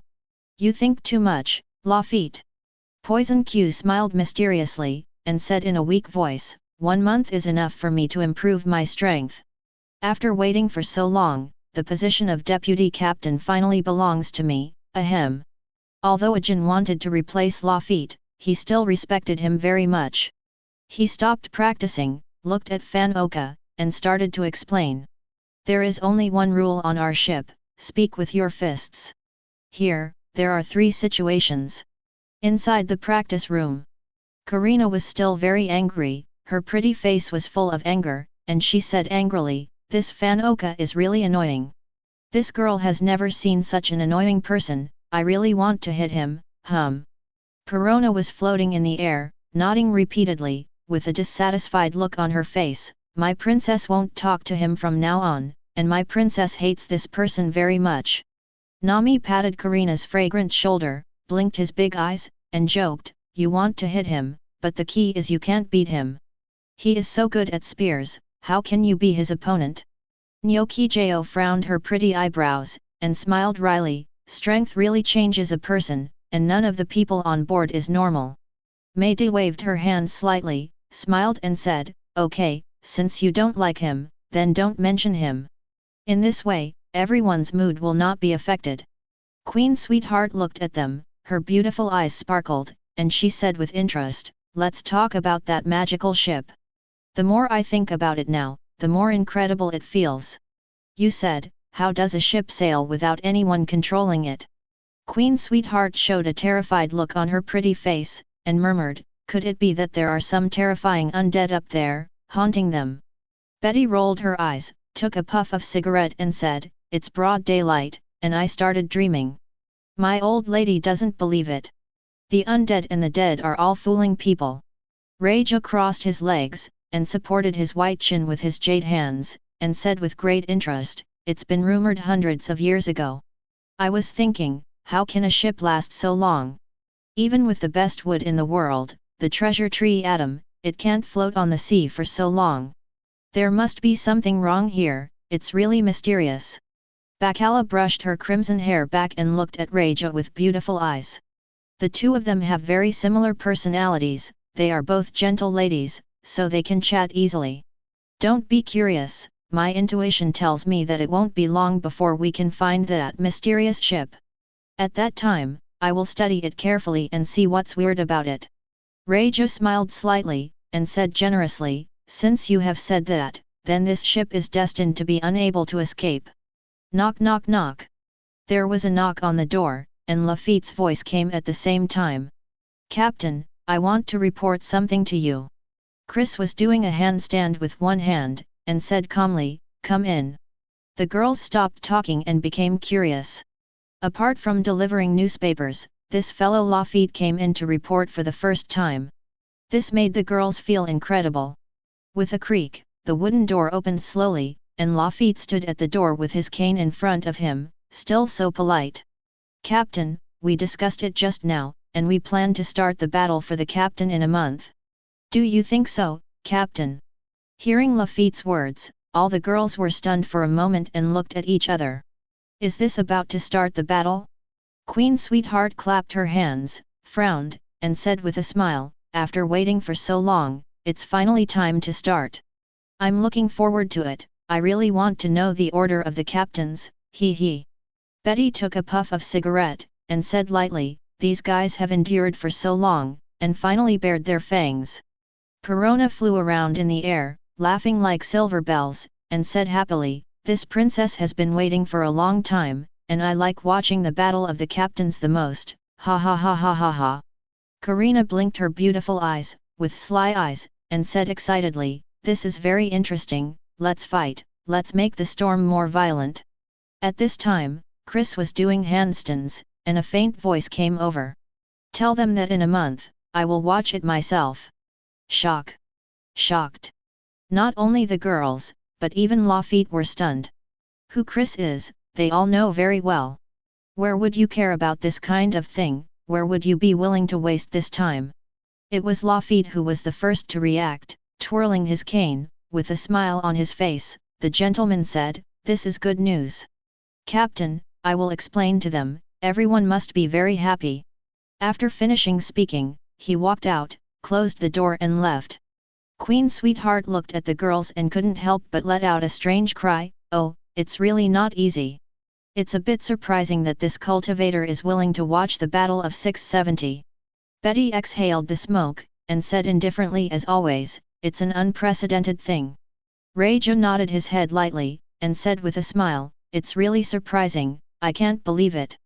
After all, we are all used to this guy's indifference and don't care about anything. It's really unacceptable to come out like this all of a sudden. Nyokijao looked at them and said with a wry smile, actually, I don't understand why this battle is going on. It doesn't feel good to let the crew fight each other. After all, everyone is a team. If this kind of battle is held, the accounting team will not have cohesion. Nami nodded with a sweet smile, I don't agree with this either, but since Chris has decided like this, there's nothing I can do about it. I know this, I know. Perona floated to Nyokijao, with a small face very proud, said with a smile, we didn't understand your question before, and then we asked Chris. We are pirates. What rules are we talking about? Talking with fists is the kingly way. If you want to talk about rules, then what kind of pirates are you? Just go home and farm. Perona looked at Sugar Queen, Bacala and several other old people, and said with a smile, I remember Chris said that, that's right, ha ha ha ha ha asterisk. Chapter 91. That's what was said. Betty took a breath of the cigarette and said something lightly. Looking at Chris' figure, Raja frowned, smiled and said, our captain can always speak amazing words. Bacala nodded, looked at the devil fruit illustration book, smiled slightly, and said casually, his ideological awareness is the highest in the whole ship. It's just that his personality is too calm and rational, and he doesn't like to talk, so it's hard for us to hear these things. Karina touched her white chin, with a look of reminiscence on her pretty face, and said with a smile, I think there is a saying that is pretty good. Anger without strength is meaningless. Maida looked at them, blinked her beautiful eyes, and jokingly said, many of what Chris said are very good, and they can be made into a quotation. It's called Chris quotations, he he. Hearing what she said, all the girls nodded in unison, and said in unison, you can have this, ha ha ha. Deck. Interesting, this boat is indeed the most suitable for me. Fan Oka made a habitual movement, tapped his shoulder with a gun, and said lightly, this is fate. Just now, Ajin has told him the rules on the ship, including the next plan, knowledge about Haki. No matter which one, Fan 137 Oka felt extremely shocked. On his serious face, there were several times of surprise. There is still a lot of room for improvement in your strength. After you learn armament Haki, Poison Q will definitely not be your opponent. Ajin looked at Fan Oka and said indifferently, as you are now, no matter how good your marksmanship is, you will definitely be killed when you meet Logia's enemies. Okay, everything that needs to be said has been said. As for the practice of Haki, the captain will teach you later. After finishing speaking, he ignored him, walked directly to the side, and started to practice. When Poison Q heard Ajin's words, his eyes showed a fierce look, and he smiled cruelly and said, you are right, I don't like to hear it. Believe it or not, I will directly poison you to death, Ghost Ajin. At this moment, footsteps came, and a cheerful voice sounded at the same time. Tell everyone a good news. Lafitte carried his cane on his back and said with a slight smile, the captain said that he will personally watch the battle in a month's time. Hearing his words, everyone stopped what they were doing and looked at him quickly. Surprised expressions appeared on each face. I can't believe it at all. The captain is going to watch the battle. This is great news. Burgess was the first to react, raised his arms high, and laughed loudly. I'll show the captain what it means to be a real fighter, v ha ha ha ha. Luo cried, and said calmly as always, it seems that the captain attaches great importance to this battle. Otherwise, he is such a busy person, it is impossible to waste this time. Hawkins nodded, lifeless, no accident, the result of this battle will be fixed for a long time. In the next few years, the order of the captains will not change. Poison Q looked at Lafitte, said with a strange smile, it's just right, let the captain witness the moment when I became the deputy captain. Ajin was very excited, his tone was full of joy, and he quickly said, practice, Laozi must work hard. In front of the captain, it is a supreme honor to become the top 3 captains. After finishing speaking, I didn't care about anything, and devoted myself to cultivation. Fan Oka released his pistol and quickly fired a shot into the sky. With a bang, he hit a seagull, and said lightly, a month, is it enough for me to improve my strength? Even if you can't be the deputy captain, at least you have to be in the top 3. 11. Lafitte looked at the people below and said with a slight smile, when the time comes, everyone on the ship will witness the arrival of this moment. It's incomparably sacred, and I'm really looking forward to it. Seeing that the captains stopped talking, the crew members couldn't bear it any longer, and started yelling, and they all named their supporters. Chkai, Lord Lafitte, besides the captain, Laozi admires you the most. The position of vice-captain must belong to you, ha ha ha. Master Fan Oka is the best. Haven't you seen his spear skills? You don't need to look at anything to kill a seabird with one shot. It's so amazing. Laozi doesn't care about these things, anyway, the fight is over, let's fight, la la la.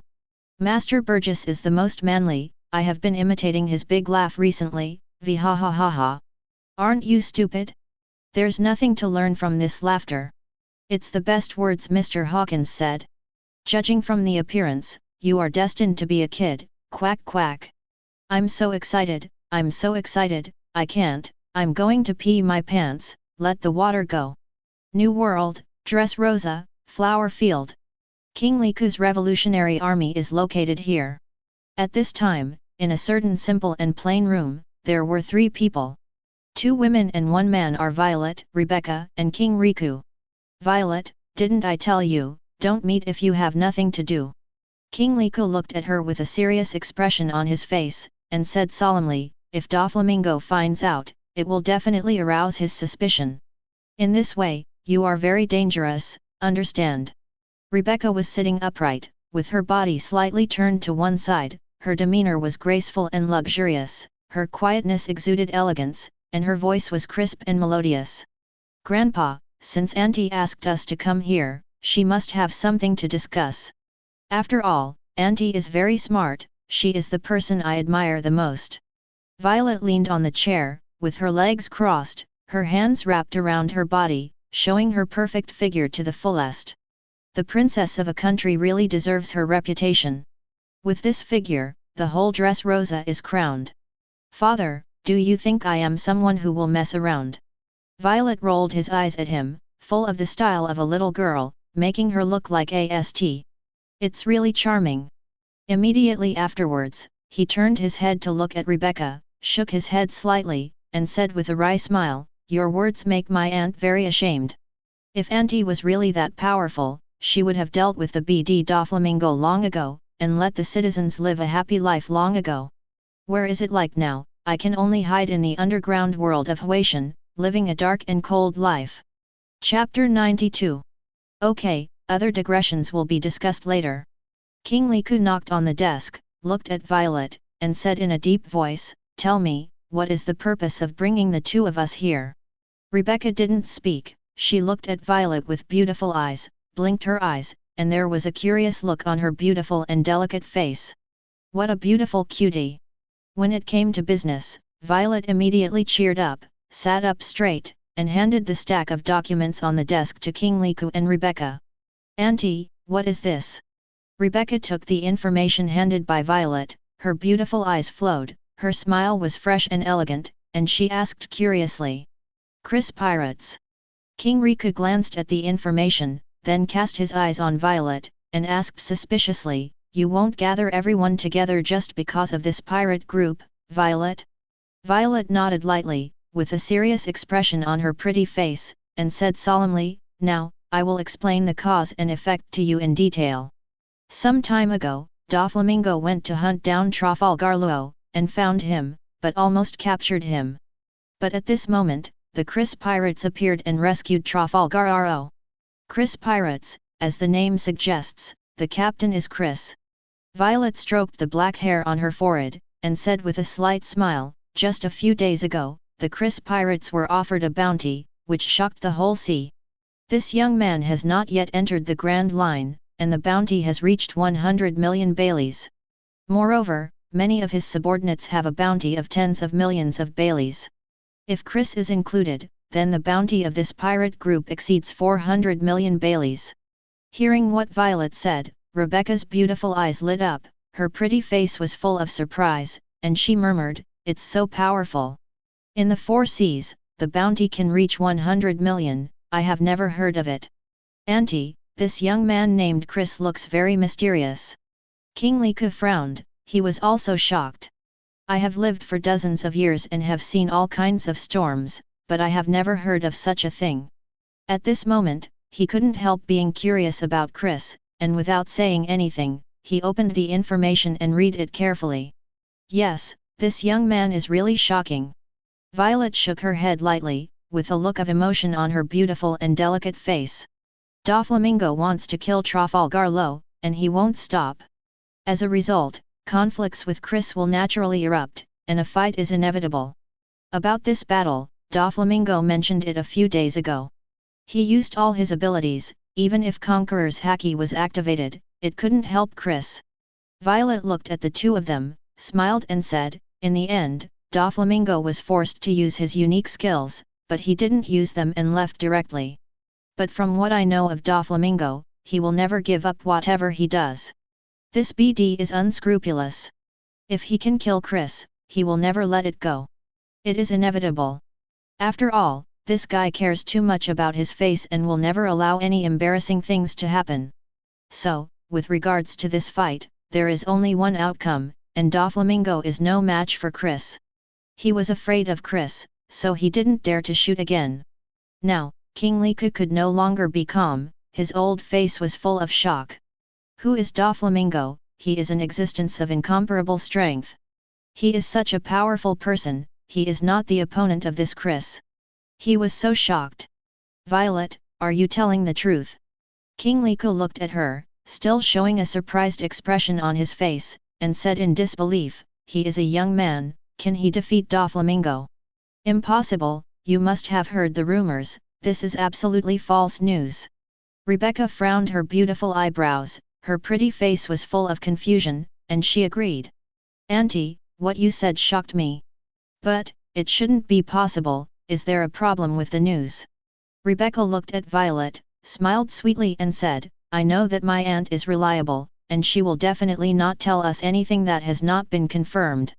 But this is really unbelievable, it feels like this is impossible. Auntie, I looked at the information just now, and this Chris is very young, about 19 years old."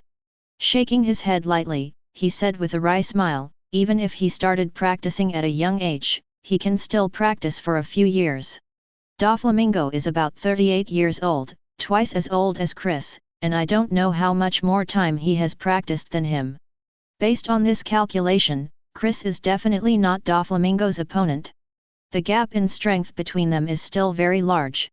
Rebecca stroked her long pink hair, smiled sweetly, and continued, "Although the bounty he offered is scary, it doesn't represent his strength at all. Maybe Marine felt that he was too threatening or full of potential, so he deliberately exaggerated the amount of his reward. This is also possible. Ask for her flowers. In short, I personally think that he is definitely not Doflamingo's opponent. King Liku took his granddaughter's words, looked at Violet, and said seriously, Rebecca is right, this young man's strength should be very good. But facing Doflamingo this BD, Chris is still not enough to watch, how could he push Doflamingo to that point? So, Violet, the news you got is unbelievable, without any factual basis. Violet would not be surprised that King Riku and Lei would refute her, it was quite normal.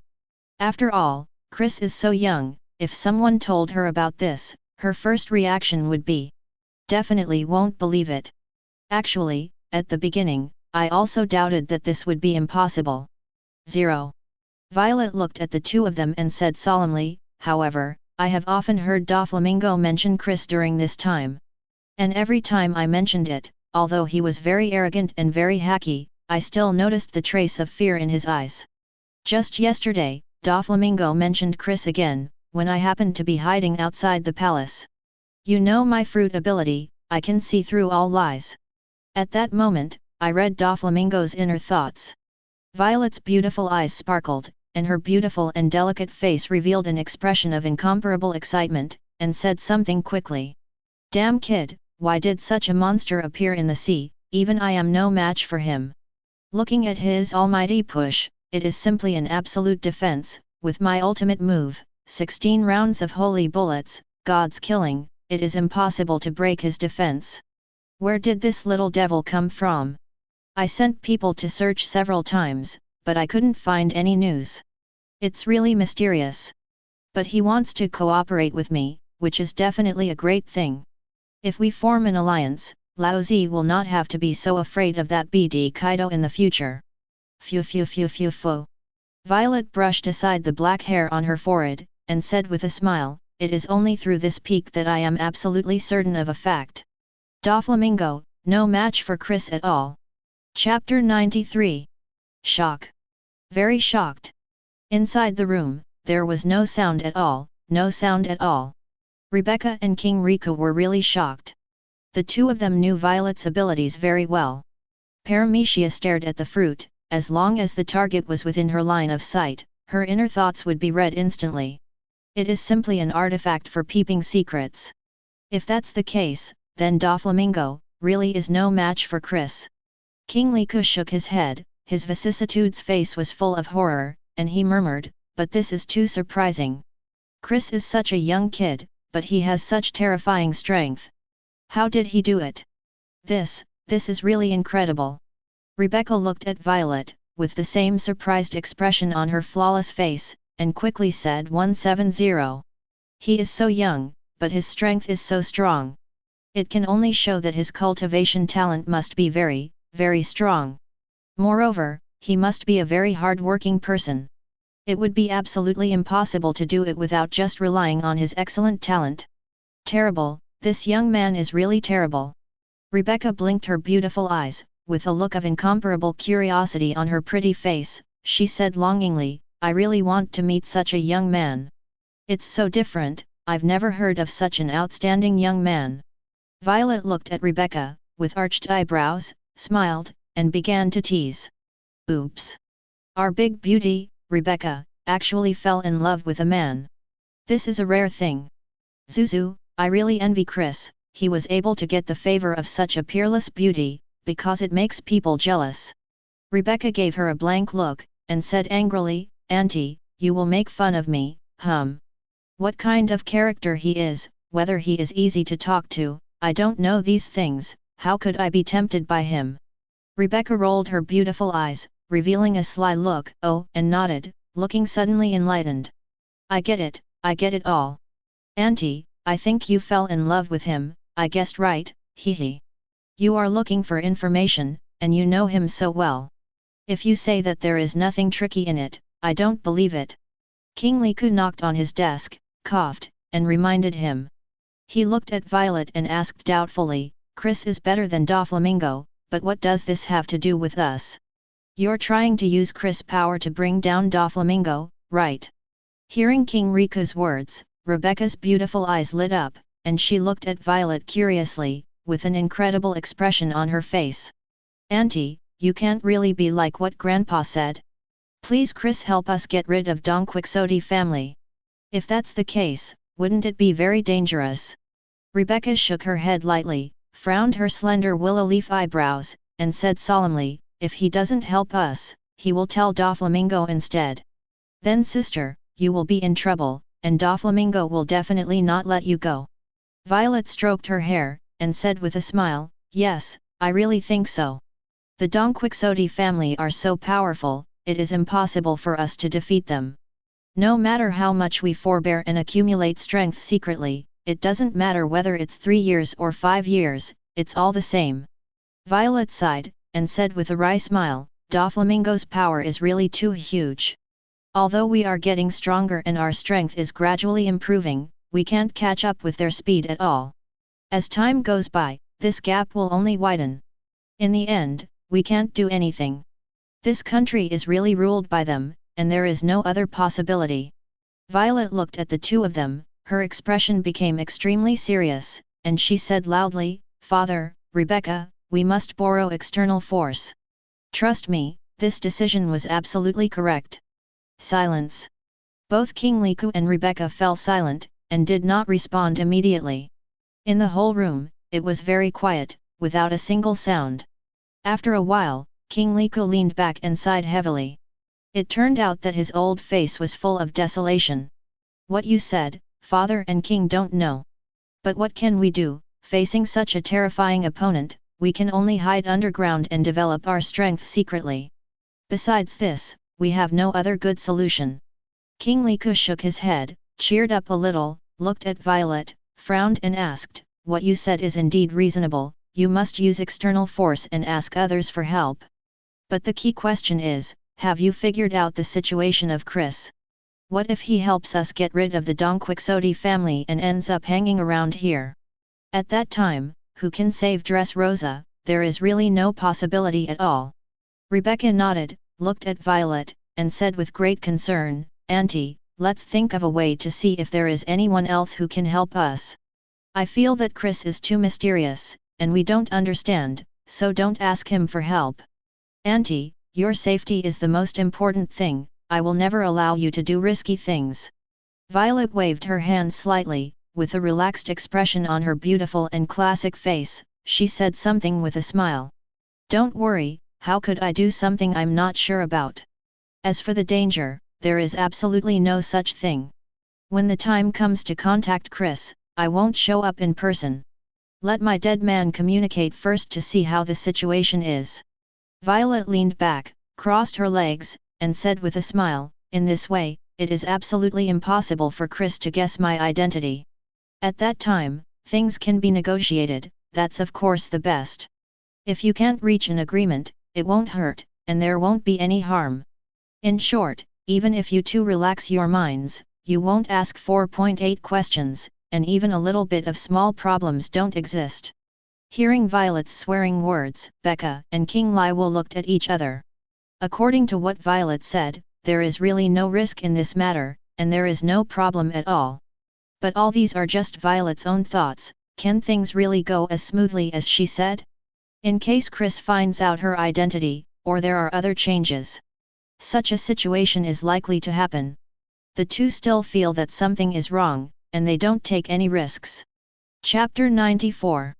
Violet, Father knows that you are not a reckless person, and even more that you are able to say these words, so you must be prepared. King Liku frowned, and said very seriously, Father, I don't recommend you to try, after all, this matter can't be as smooth as you said. However, even if I stop you, I believe you will definitely contact Chris. Since that's the case, go ahead and do what you want. King Liku looked at Violet, and said earnestly, regardless of whether things will succeed or not, protecting yourself is the most important thing, understand? Violet nodded emphatically, her eyebrows curved, a sweet and gentle smile bloomed on her pretty face, and she said something happily.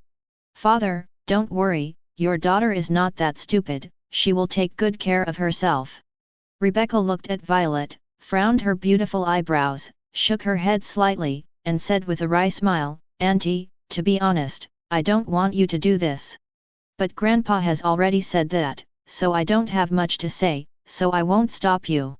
But auntie, when you contact me at that time, you must be very, very careful, and your identity must not be discovered.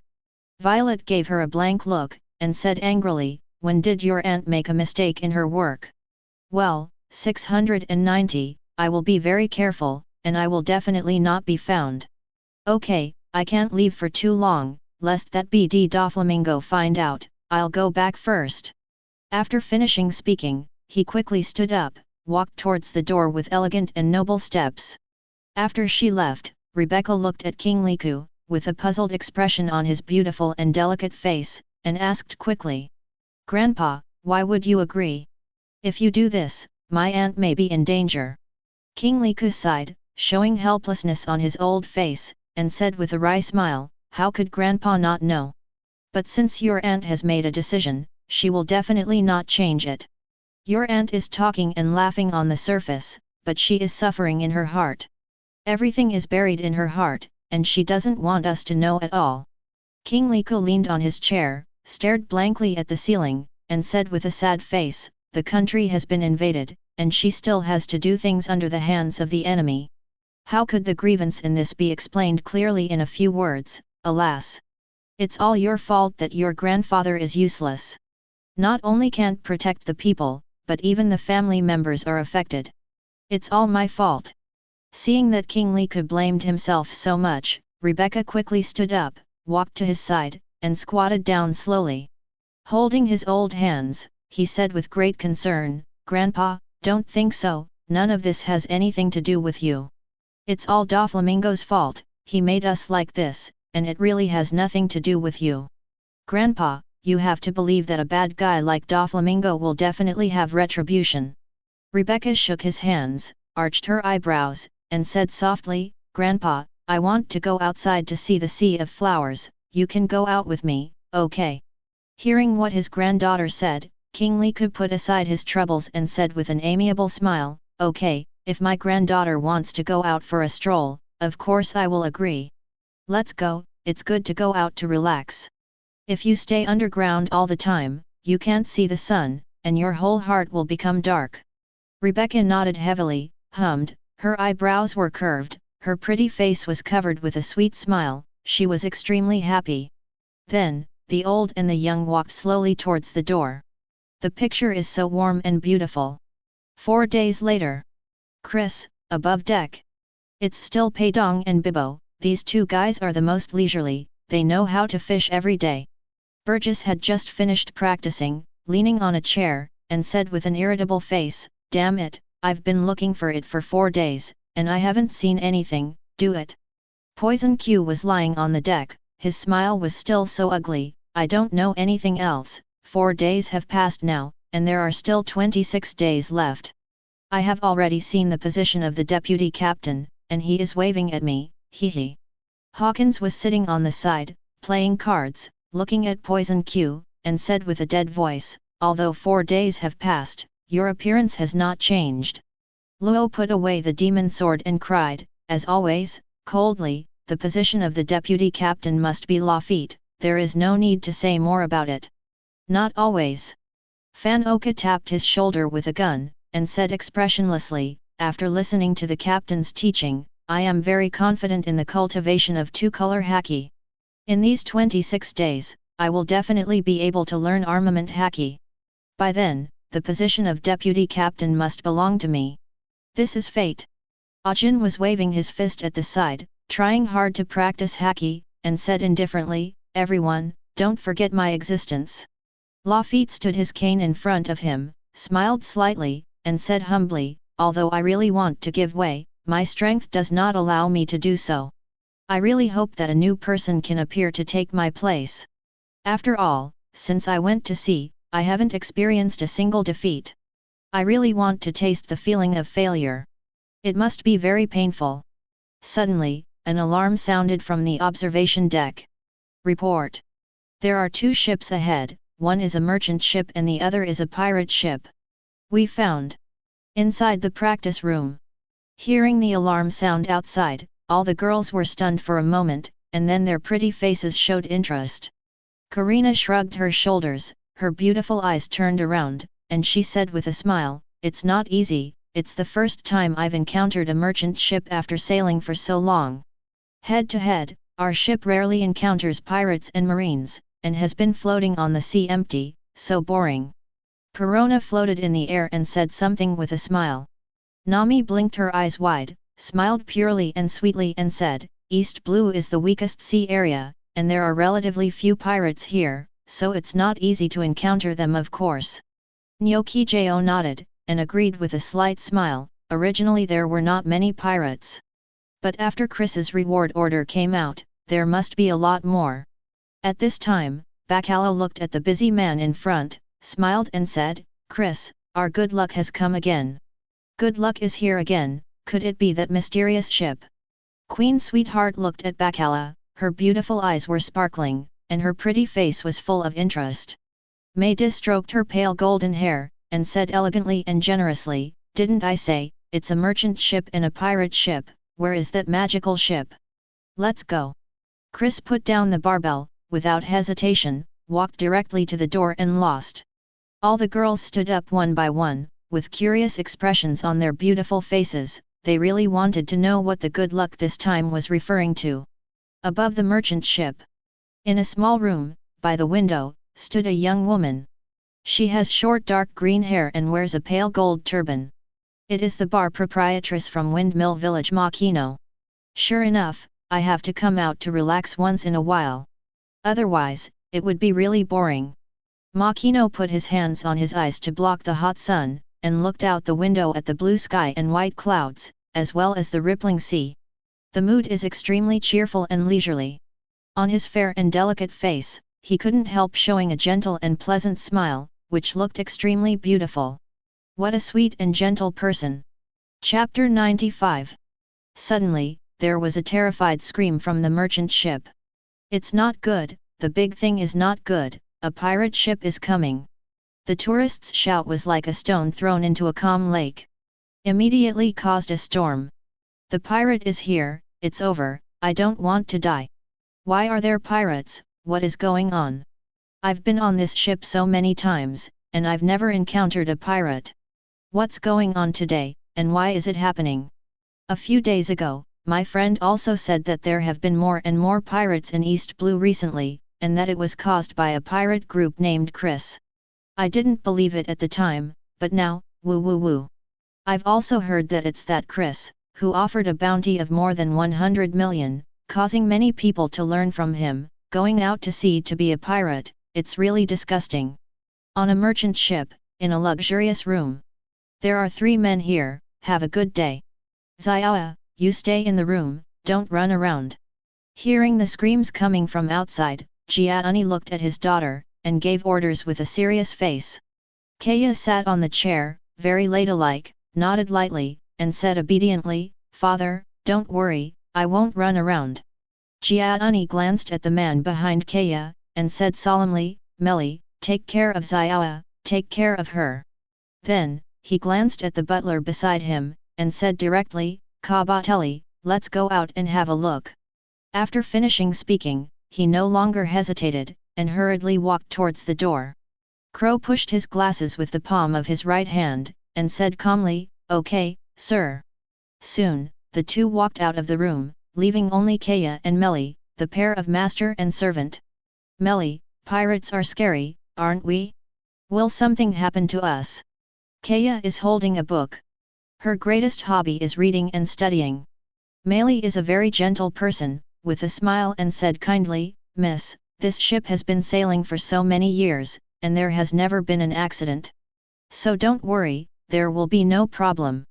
Kaya's beautiful eyes lit up, a sweet and lovely smile appeared on her pure and elegant face, and she said happily, Really?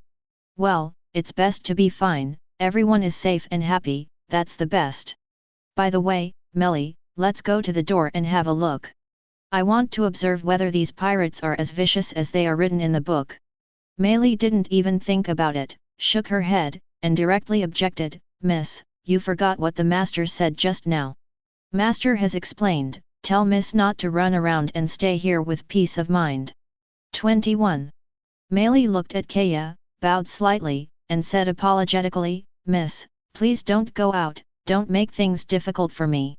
Kaya rolled his eyes at him, snorted, and pretended to be displeased on his pretty face. My lord father said, tell me not to run around.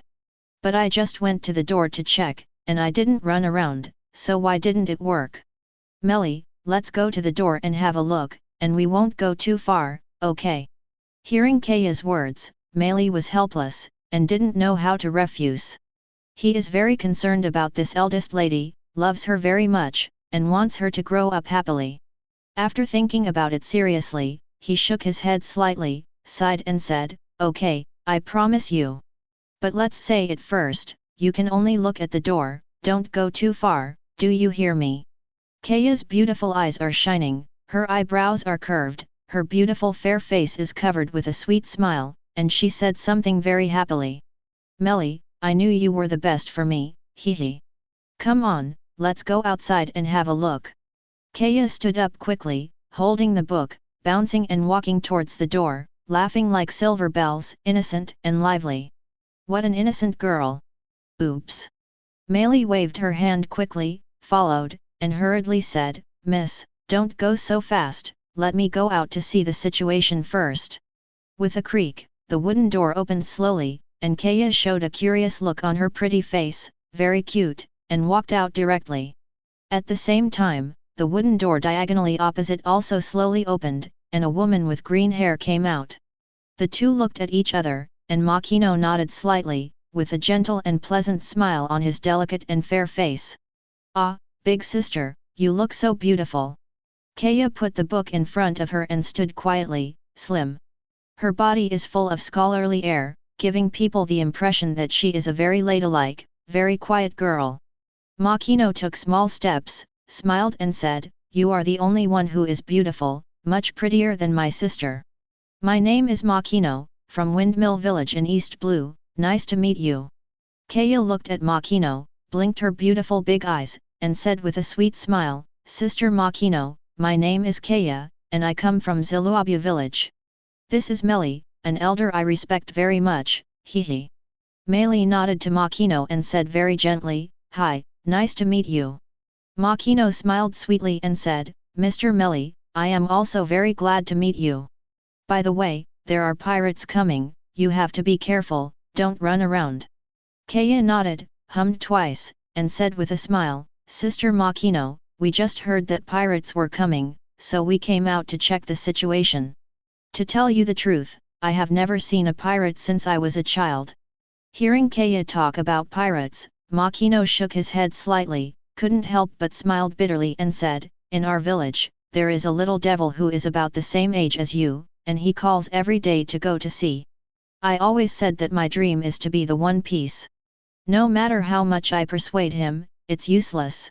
I just want to go out to sea and take risks. Okay, don't mention him, I'm going to look at the window. Makino smiled and asked in a gentle voice, what about you, Kaya? Kaya nodded her head, May 830's eyes were sparkling, and her smile was pure and sweet, of course, I'm planning to go there and have a look. Melly, let's go there and have a look, and then go back to the room, that's all right. Melly looked at the window, it was at the end of the corridor, only tens of meters away, not too far away. Okay, but after taking a look, you have to go back to your room, and you can't stay outside for too long. Kaya nodded her head heavily and complained, I know. Immediately afterwards, he looked at Makino, smiled and said, Sister Makino, let's go.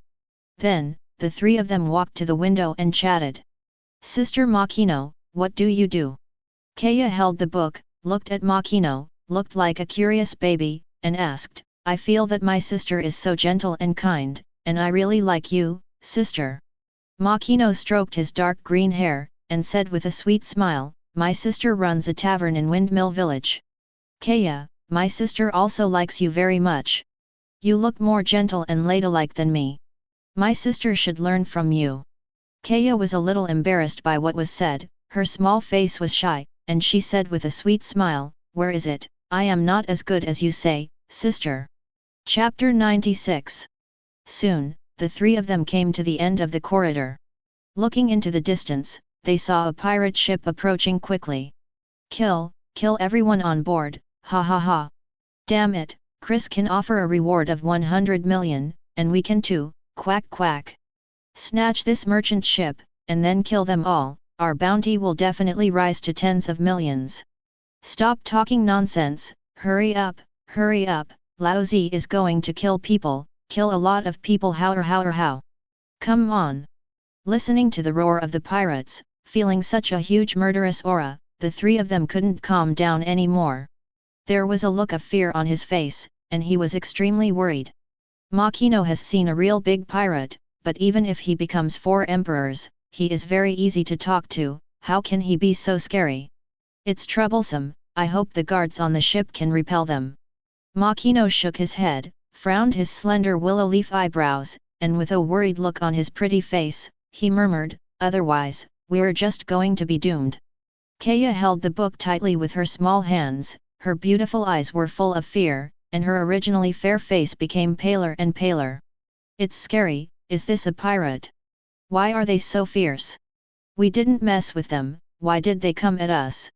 Meili was also very worried, and quickly said, Miss, this place is too dangerous, let's go in quickly, hurry. Kaya's interest in pirates has completely disappeared, so she nodded quickly and hummed. He looked at Makino and said eagerly, Sister Makino, please stay with us, it will be safer. Mary wanted to persuade her to say something, but she thought about it and forgot it.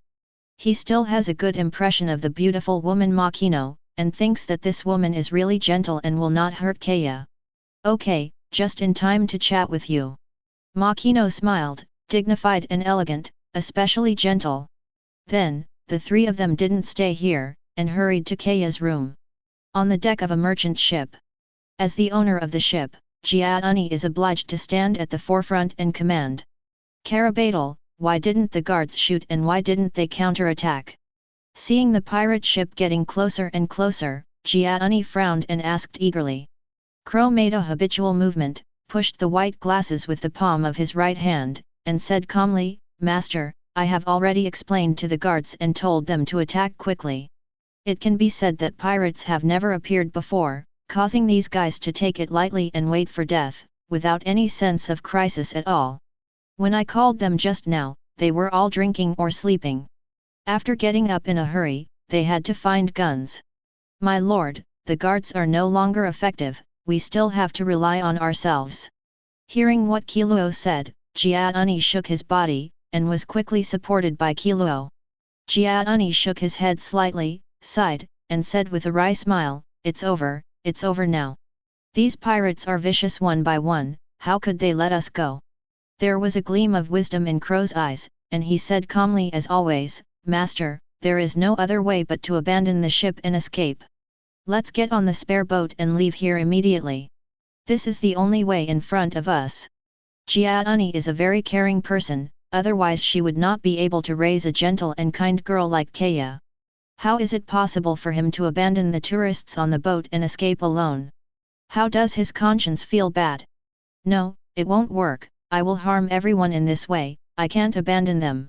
Jiauni shook his head again and again, without even thinking about it, he directly refused. Knowing Jiauni's character, Shenluo had already guessed what he would say, so he said lightly, Master, even if you don't think about yourself, you have to think about Miss. These pirates are all murderers without blinking an eye, and they are all bad to the bone. They like women, and once they find a beautiful one, they will never let it go. Miss is so beautiful, if this is discovered, what should I do? Shenluo looked at Jiauni, pretended to be eager, and quickly said, Master, I can't wait any longer, take the lady away quickly, please. This time, Jiauni reacted instantly as if he had been hit hard. Kaya is his most important baby, more important than his life. Even if something happened to him, he would never allow his daughter to be in any danger. Hurry up, let's take Xiaoa and leave quickly. Without saying a word, Jiauni hurriedly walked towards Kaya's room. Crow glanced at the pirate ship not far away, his eyes were dark, and he cursed secretly. Damn pirates, dare to disrupt my plan, you are really damned. He really wanted to kill them all, but this would undoubtedly reveal his identity, so he could only give the pirate ship a hard look, and quickly followed Jiauni to leave. Kaya room. With a bang, Jiauni quickly opened the wooden door, looked at Kaya inside, and hurriedly said, Xiao, come here quickly, let's get out of here quickly. The three people in the room were startled by the sudden appearance of Jiauni. Hearing his urgent voice again, I became uneasy 3 times, and then became nervous. Father, what happened? Ask for her flowers. Kaya stood up quickly and asked in a panic. Shenluo stood at the door and said quickly, Miss, don't ask so many questions, let's get out of here quickly. If there is anything, we can talk about it on the way, and there can be no further delay. At this moment, the hull shook heavily and shook. All 5 of them swayed and nearly fell down. Kill all the men and keep the women, ha ha ha. Help, please spare me, I have money here, I can give it all to you, ah. Forgive me, I have an 80-year-old mother at home, and the child is only 2 years old, please forgive me. Kill, kill, let Laozi kill, quack quack. There were mixed sounds from outside, the roars of pirates, and the miserable begging of tourists, one after another, they kept ringing. The situation has reached the most critical moment. Let's go. Jiauni took Kaya's little hand, her face was extremely flustered, and she hurried to urge her up. Okay, my lord father. Kaya was about to take a step, when she suddenly remembered Makino, and quickly said to Jiauni, Father, this is Sister Makino. Let her follow us, Sister Makino is very nice, I like her very much. It was only then that Jiauni realized that this green-haired girl, without hesitation at all, said directly, okay, let her follow, and get out of here quickly. Thank you, father. Kaya is innocent and lively, and has no sense of danger at all. Looking at Makino, she quickly said, Sister Makino, let's leave quickly. For Kaya to think about herself and care about herself so much, Makino was very touched.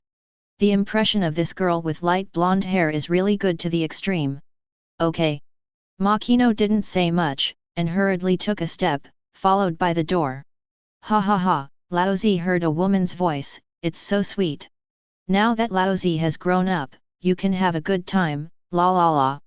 Before the 5 of them reached the door, suddenly, an extremely nervous voice came from outside the door. Immediately afterwards, a dark-skinned, tall pirate appeared at the door. Ouch! Beauties, there are actually 2 beauties who posted, this time Laozi really posted. Before those guys come over, Laozi will play first, ha ha ha. Chapter 97. Shock. Everyone was taken aback. There was a look of fear all over his face. This pirate looks so tall and mighty, he must be very powerful, what should he do now? After all, Jiauni is the big boss. He has seen the big world, so he reacted first, put Kaya behind him, and smiled slightly. My lord, I have a lot of gold and silver jewels here, as long as you. Before he finished speaking, he was interrupted by the pirate. Laozi told you that all the money originally belonged to Laozi. As for these 2 women, I belong to me too, ha ha ha. Holding a machete, with a flashing edge, he strode over and said arrogantly, as for you 3 men, Laozi will hack you to death first. Then come and play with these 2 little beauties, quack quack. Hearing these words, the 5 of them knew that things could not go well, and it was really over now. Meili loyally protected the lord, quickly grabbed Jiauni and Kaya, opened his arms, and said eagerly, Master, Miss, you run, I will stop him. Meili. Kaya's pretty face was full of anxiety, and she said worriedly, how can this work, let's run away together. The pirate sneered, showing a cruel smile, and said something with cold eyes. Escape, where can you escape to? Stand up for Laozi. Anyone who dares to escape will be caught by Laozi and will torture you to death. His eyes swept over the 5 people viciously, and finally fixed on Shenluo. He laughed loudly and said, it's just you, Laozi is very upset to see you, a 4-eyed boy, so I will cut you off first. As soon as the voice fell, he raised his big knife and rushed towards Shenluo. Xiao. Jiauni can't control so much now, what he cares most about is his precious daughter. Without saying a word, he quickly took her little hand and ran to the side. Makino and Meili hurriedly followed. Kakai ran to the side, looking for a way to escape. Crow habitually pushed his glasses with his palm, and said in an extremely cold tone, "You damn pirates, you all deserve to die. My plan was so perfect, it was all ruined by you." With a bang, 2 cat claws suddenly appeared, shining with an incomparably sharp cold light. Sharp to the extreme. Silent step. With a whoosh, the figure disappeared instantly, and the footsteps moved without making the slightest sound. Ah! A scream sounded, and the pirate fell straight down. I didn't understand until my death what happened. SHH. Without the slightest hesitation, Crow left the room with a flash of his figure. Anger. At this moment, his heart was burning with raging anger, and he must kill all these pirates. He is very clear that his identity has been completely exposed. All because of these damn pirates. Immediately afterwards, the pitiful screams of the pirates kept ringing outside, without stopping at all. The scene just now happened so fast that the 4 of them hadn't reacted yet and were completely stunned. Jiauni was the first to come back to his senses, looked at the corpse, and said with a shocked expression, "What's going on? Why does Clabatel have such strength? What is going on here?" Kaya has a pure heart and never thinks of bad things. With her eyebrows curved and a sweet smile on her pretty face, she said something very happily. "Great, the housekeeper is amazing, now we are saved." Immediately afterwards, he hurriedly turned his little head to one place, not daring to look at the corpse on the ground, and said in fear, "My lord father, is this a dead person? It's so scary." Meili is also a docile person, she won't doubt anything at all, and said with a slight smile, "Yes, the butler is so powerful, we don't have to worry about it now. You stewards are so powerful, I didn't hear anything just now, and the pirate was killed, so fast." Makino is kind-hearted, and he also regards Crow as a good person. He patted his heart, suppressed his surprise, and said with a gentle smile, "Jananai is a gentleman, but he is also a businessman, very shrewd. Come on, let's get out of here quickly, there's something wrong with this Clabatel." Without any hesitation, he quickly took Kaya's little hand and walked quickly to the door. Kaya blinked her beautiful eyes, her innocent face was full of doubts, and she asked curiously, "Father, what are you talking about? The housekeeper is so nice, how can there be any problems?" Jiauni didn't explain, and said directly, "Xiaoa, don't ask these questions, I'll talk about it after leaving here." The 4 walked out of the room and quickly fled outside the corridor. Ah! At this time, the last scream sounded, and the entire merchant ship completely fell silent, without any sound. There was a strong smell of blood in the air, and there were corpses everywhere on the deck, one by one, everywhere. The whole scene, so. "My lord father, I feel so bad." Kaya had never seen such a scene before, her pretty face was pale, and there was a look of fear in her beautiful eyes, she was really frightened. Jiauni said comfortingly, "Xiaoa, bear with me, we can leave here soon." Suddenly, a cold voice sounded. "Where are you going?" With a bang, Crow instantly appeared in front of the 4 of them, looking at them coldly. "Are you going to take the spare boat? If that's the case, then there's no need to go. Because the first thing I do when I leave the room, is destroy it." Crow pushed his glasses with his palm, and said calmly and rationally, "Since my identity has been exposed, how could I let you leave? Today, you will all die here." Meili stepped forward quickly, with her arms open, with a loyal look, she said angrily, "How could you do this, Clabatel? Master and Miss are so kind to you, how can you betray them? I will not allow you to hurt the master and lady." Kaya covered her small mouth, looked at Luo in horror, and said tremblingly, "Housekeeper, you must be joking. Don't you love Xiaoa the most? You must be joking with us, right?" Makino frowned, looked at Kaya and said, "Xiaoa, it seems that we were all deceived by him. This housekeeper is not a good person at all. He pretended all of this." Jiauni nodded, agreeing with what Makino said, then looked at Crow, and said angrily, "Clabatel, you must know how Xiaoa and I treat you. Back then you fell in front of my house, dying. If Xiaoa hadn't begged me, let me take you in. You are already dead now, how can you still stand here? I hope you will see this kindness, let us go, and spare us." Jiauni looked at Crow, and begged, I can give you a lot of money so that you can live a better life in the future, I just hope you can let us go." Crow pushed his glasses again and sneered, "I'm telling you, my name is not Clebatel at all. My name, Chloe. Enough nonsense, you all go to hell. As for your property, I will go back to Ziluabu village and take it all away." As soon as the voice fell, he took a step and walked towards the four people. At this moment, a loud laugh came. "Captain, it seems that the fight here is fierce, vhahahaha." Chapter 98. Is this intense? Poison Q smiled strangely and said, "I still miss the battle in Kokosia village, poisoning a lot of murlocs, hee. Lafitte twirled his cane, and said modestly as always, "The roar of these pirates has been mentioned a few times, our pirate group. It seems that they saw the captain's bounty, so they went to sea to become pirates." Ajin nodded, and said indifferently, "It's not surprising. After all, the captain's bounty is too high, and it played a leading role." Hearing the sudden sound, the five of them looked over together. As far as the eye can see, the leader is a young man in black clothes and black trousers. He put his hands in his trouser pockets, and although he stood there casually, his body exuded a certain majesty. It looks very mysterious and powerful. As for behind him, there are men and women, the number is very large. "Who are you?" Crow stopped, and habitually pushed his glasses with his palms. The cat's claws on his hands were still stained with blood, adding a bit of murderous aura. The four of Makino looked at each other, but they couldn't understand the situation. Who is this group of people who suddenly appeared?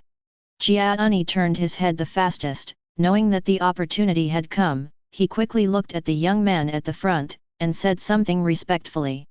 "My lord, please save us. As long as you can save us, I will definitely pay a large sum of money, and beg you to help." "Again, thank you, my lords." After finishing speaking, he bowed towards Chris. The three of Makino, also aware of the danger of the situation, quickly imitated Jiauni's practice and bowed to Chris. "I implore my lord to help us. There are so many pirates outside, all of them were killed by Crow, which shows his strength, which is very powerful. Now he has his eyes on them, even though Makino and Kaya are gentle and kind, they know that death is approaching. If this group doesn't help, they have only one outcome." Makino and Kaya are very clear about this. Money is useful to us, and Laozi doesn't care about it. Burgess shrugged his shoulders, sneered, and said something disdainful. Luo looked at Crow, and said coldly as always, "Look at the situation, the tourists were killed by the pirates, and the pirates were killed by this guy. From this point of view, the strength seems to be good." Hawkins was playing cards, lifeless, judging from his appearance, he has great potential. Fan Oka tapped his shoulder with a gun, and said with a blank expression, "When he meets us, his fate is already doomed." Queen Sugar looked at Makino and Kaya, and smiled, "What a gentle beauty. Don't worry, since we are here, we will definitely help you tide over the difficulties." Nami blinked her big eyes, and said with a smile, "I am in danger, and she is holding a book, she is really a beauty who likes to read." Perona flew back and forth in the air, laughing like silver bells. "If that's the case, then let them join us. I feel that both of them are very good, ha ha ha ha ha ha ha." At this time, Crow pushed his glasses again, looked at Chris and others coldly, and said in a serious tone, "You shouldn't be here. Since the matter is known to you, I can only let you die." Silent step. With a bang, he disappeared in an instant, and his figure could not be found. Seeing such a weird speed, the four of Makino were shocked again. With Crow's speed, if he wanted to kill them, it would be a no-brainer. Totally irresistible. I hope they can defeat this BD. Jiauni looked at Chris and the others with an expectant look on his face. Kaya looked at the young man in black, and whispered to Makino, "Sister Makino, do you think that man in black is very mysterious?" Makino nodded slightly, and smiled gently, "Yes, you can see that he is still putting his hands in his trouser pockets, and he is not nervous at all. His strength is fixed and very strong." Melly glanced at Makino and asked curiously, "Why are you so sure?" Makino stroked his dark green hair, blinked his beautiful eyes, and said with a smile, "Because I have met a man like him before, and he is so calm. Very good speed. Lafitte twirled his cane, took a step, and said very politely, to deal with a small person like you, there is no need for the captain to take action himself. It's a pity that no matter how fast you are, if you don't know Haki, your strength is destined to be at the bottom. As soon as the voice fell, the cane swiped fiercely to the left. What? Just as Crow came to the left of Lafitte, the cat's claw was about to grab it, but he suddenly found that the other party was attacking. Before he could react in time, he was sent flying with a bang. With a whooping sound, Lafitte instantly approached Crow, smiled slightly and said, I'm sorry, although your speed is very fast. But compared to me, it's still far behind. After finishing speaking, before Crow stopped, he pointed his cane at his neck, as humble as ever. Ask for our flowers.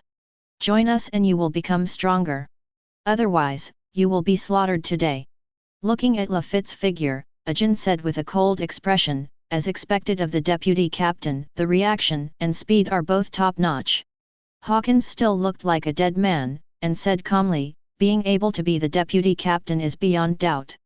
17. Poison Q showed a strange smile, coughed and said, there are still 20 days, this position is mine. Seeing that Crow was defeated, the four of Makino were extremely shocked. Crow's speed is fast enough, but he didn't expect this white man dressed in drama to be faster than him. And this person is only the deputy captain, so how strong is the captain in black? It was so shocking. It's amazing. Kaya looked at Lafitte's back, her beautiful eyes were shining, and her pretty face was full of surprise. 0. Makino shook his head slightly, and said with emotion, let me just say, he must be very strong. People don't bother to make a move at all, and the crew below can solve it.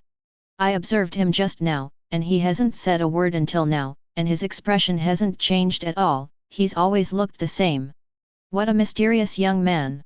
Meili nodded, agreed, and said, from what you said, this captain is indeed very powerful. Jiauni finally showed a smile and said something happily. Looking at the situation, we are finally safe now. It's really hard work. At this time, Crow habitually pushed his glasses, ignored the cane pointing at him, and asked calmly, I want to know, how strong is your captain? He is a brilliant man with a frighteningly high IQ. It is clear that he is no match for this white man. If you continue to fight, you will definitely be slaughtered. Very strong, not ordinary strong. Lafitte put away his cane and said politely, as for the captain's strength, this has always been a very mysterious question. Because our captain doesn't even know how strong we are. Okay, one last invitation, would you like to join us? Crow put away the cat's paw, and said calmly, since the captain is so powerful, joining is definitely the most correct choice. After all, I'm still very young, and I don't want to die so soon. Chapter 99. This guy is pretty good, Laozi recognizes you, vhahahaha. Burgess threw up his arms and laughed. Luo held the demon knife and cried, and said coldly, there is a new member. It seems that the battle for Captain Fan is really fierce. Ajin frowned, and said indifferently, his speed is too fast, I am not his opponent now, I must hurry up and practice. If he fights with me, he will definitely lose. Fan Oka was carrying a gun, and his tone was extremely calm. At this time, Jiauni led the three of Makino and walked up to Chris.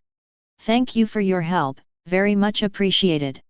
Jiauni bowed to Chris, and said very gentlemanly, I will send some gold, silver, and jewelry later to express my gratitude, and please accept it. Makino looked at Chris, with arched eyebrows, a gentle smile on his beautiful and delicate face, and said something in a pleasant voice. My lord, thank you for your help.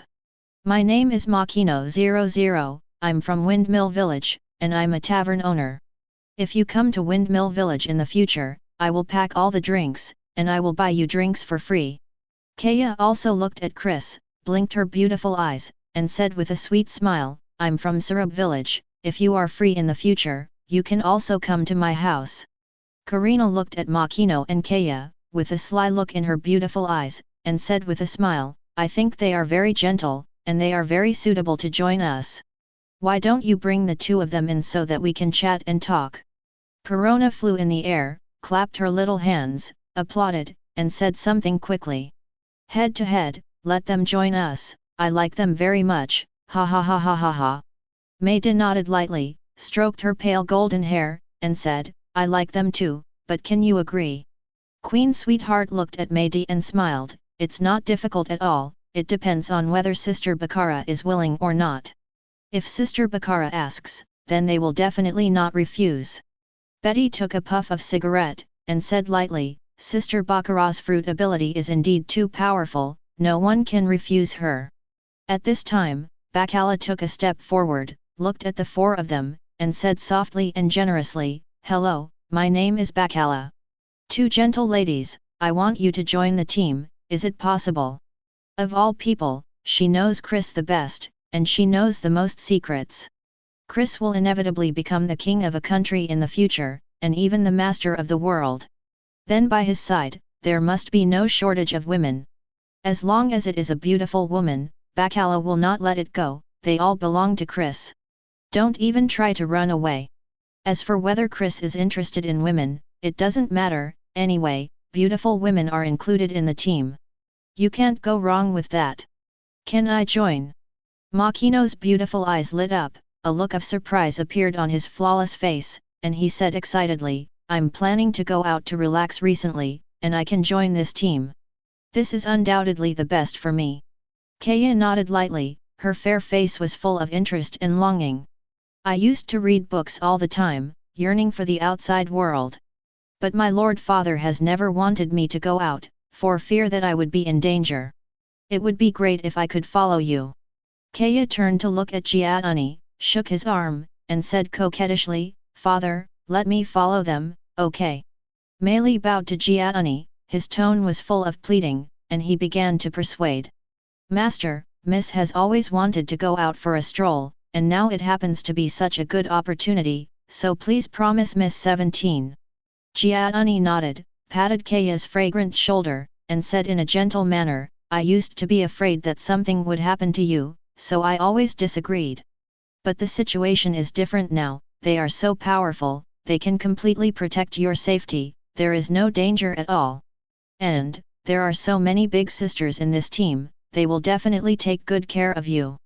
Jiauni looked at her daughter, showed an amiable smile, and said gently, Xiaoa, go and see the world, so that you will become more mature. For the reaction of the four, the women were not surprised at all, but it was inevitable to feel emotional. After all, this scene is really amazing. Sister Bacalla's ability is really too strong.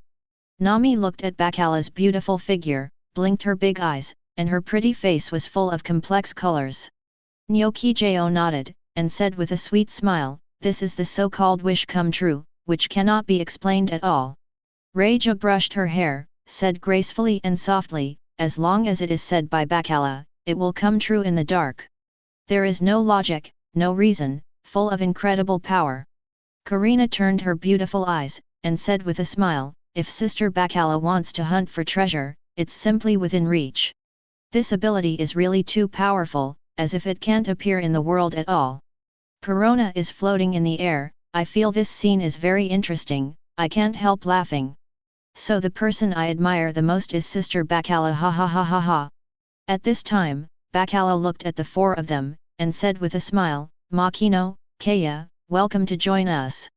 Don't worry, the strength of our ship is very strong, and we guarantee that it will not encounter danger. Makino and Kaya nodded quickly, and said in unison, we believe in this very much, and we don't doubt it at all. Suddenly, Jiauni frowned, looked at Meili, and said directly, go to Xiao's room, and bring that devil fruit over. Meili froze for a moment, didn't dare to ask any more questions, nodded quickly, and said respectfully, okay, I'll hide. After finishing speaking, he quickly turned around and hurried forward.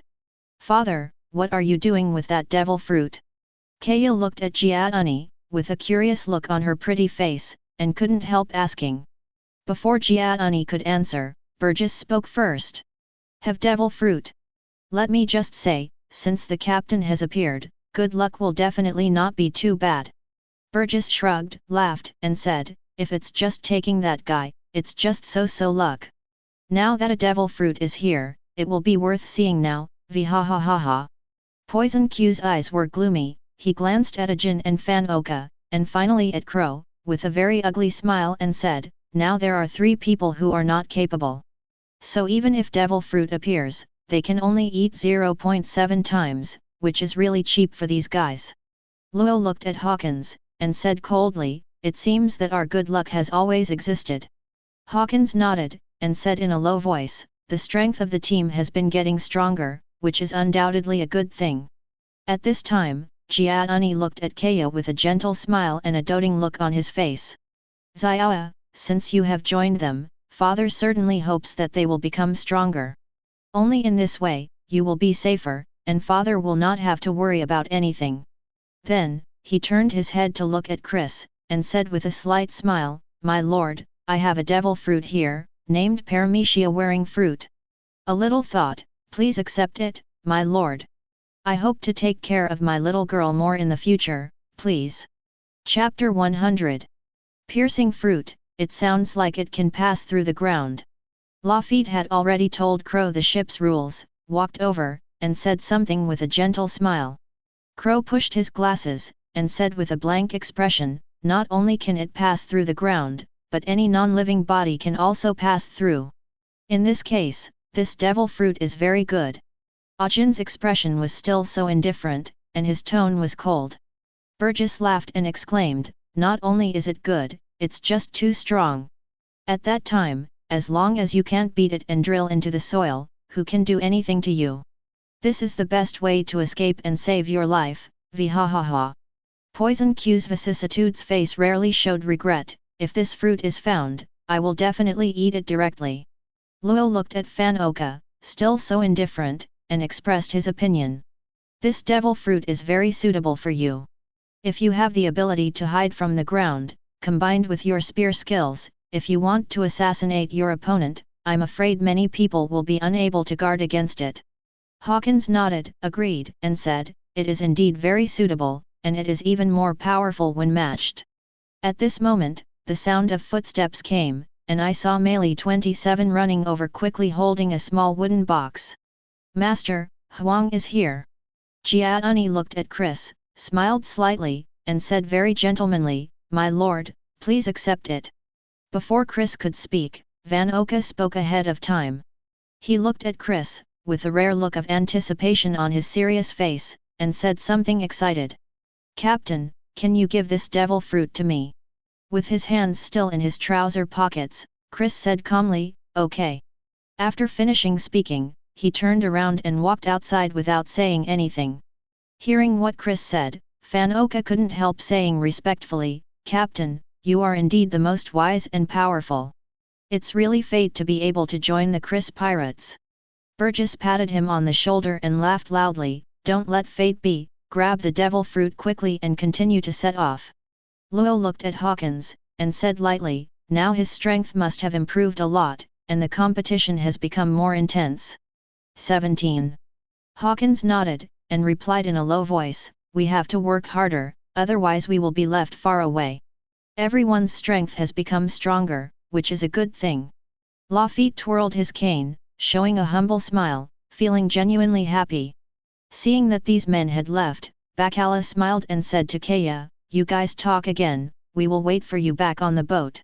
Then, the girls did not stay here, but went out one after another. At this time, there are only 4 people left here, 2 women and 2 men.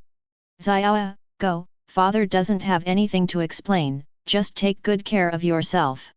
Jia Uni patted her fragrant shoulders, smiled and said kindly, those sisters, I think they look pretty good, just go with peace of mind. Kaya nodded, her eyebrows curved, and she smiled sweetly, father, if you have nothing to do in the future, I will call you often. Sister Makino, let's go, don't keep them waiting. Makino stroked his hair and said with a smile, okay, let's go then. Holding Kaya's little hand, the 2 walked outside with small steps, talking and laughing. Meili looked at Kaya's back and showed a gentle smile, Miss will go out for a trip this time, and after she comes back, she will definitely become very mature.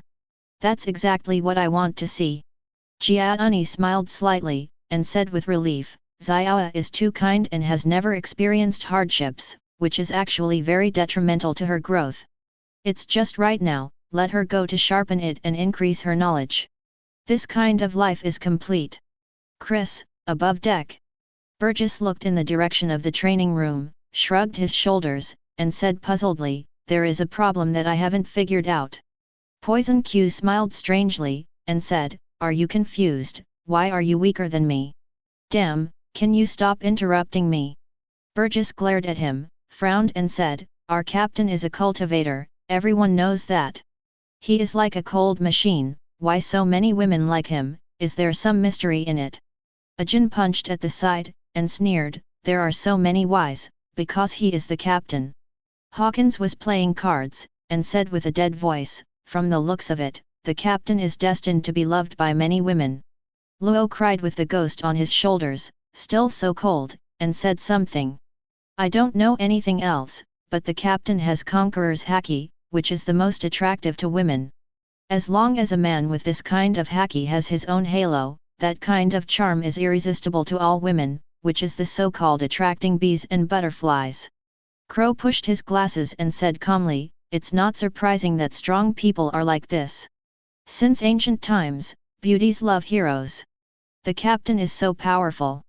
It's normal for women to like him. Lafitte ignored their conversation, looked at Fan Oka, asked with a smile, how is it, how do you feel?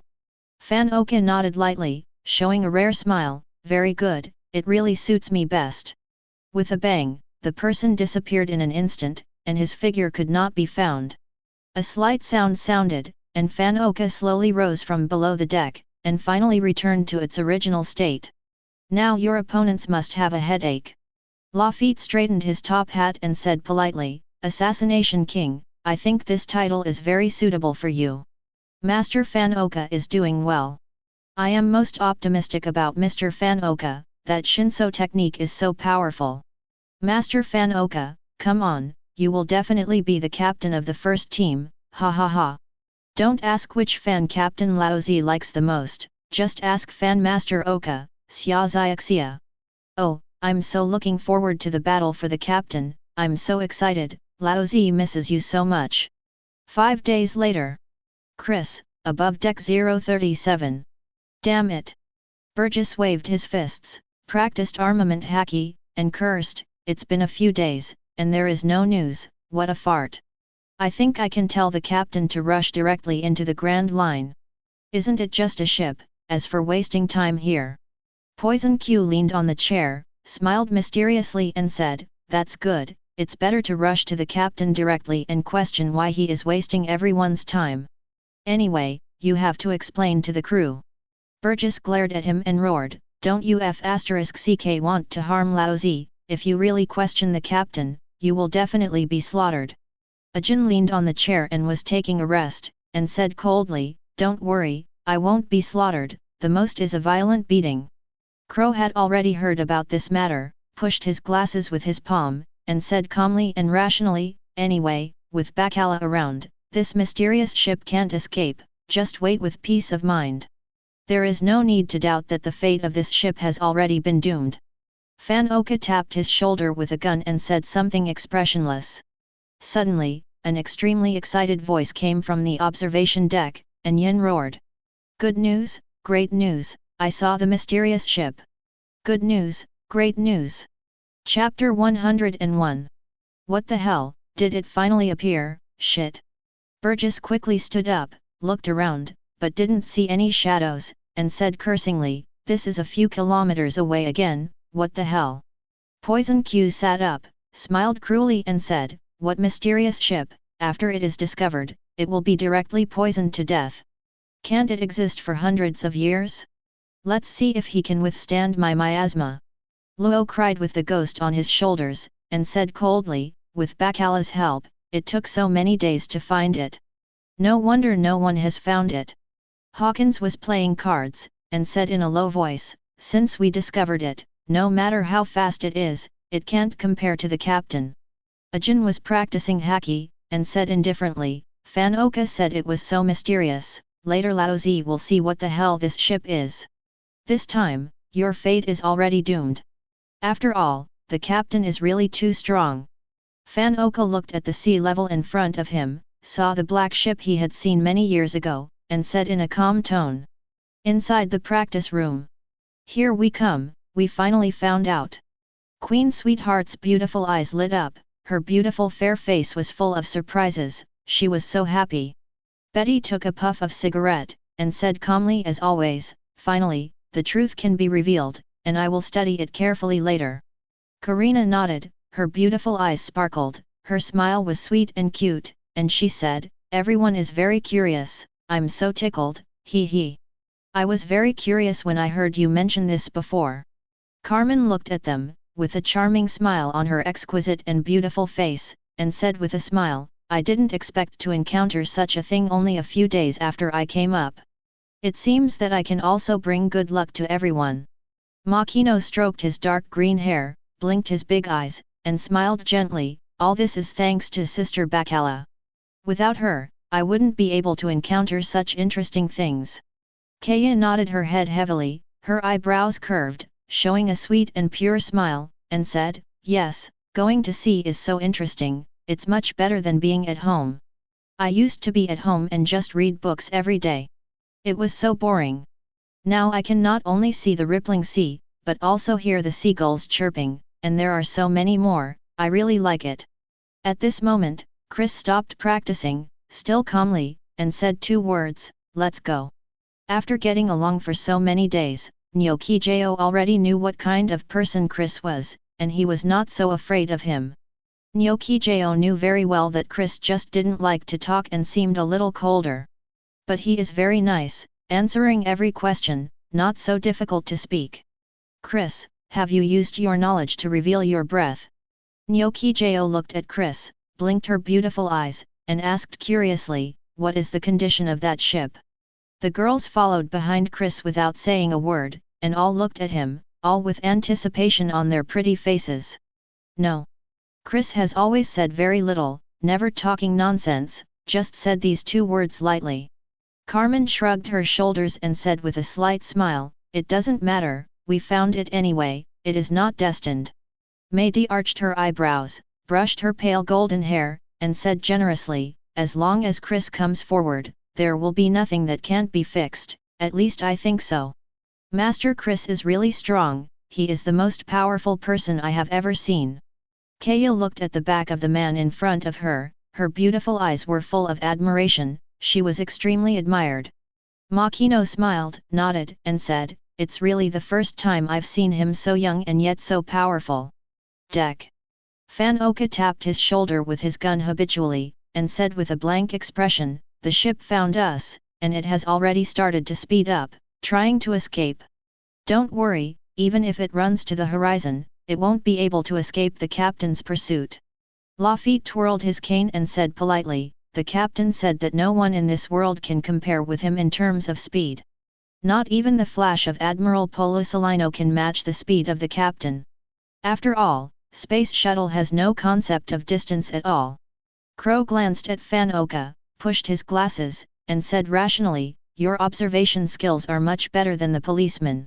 So far, the police officers have not found anything unusual.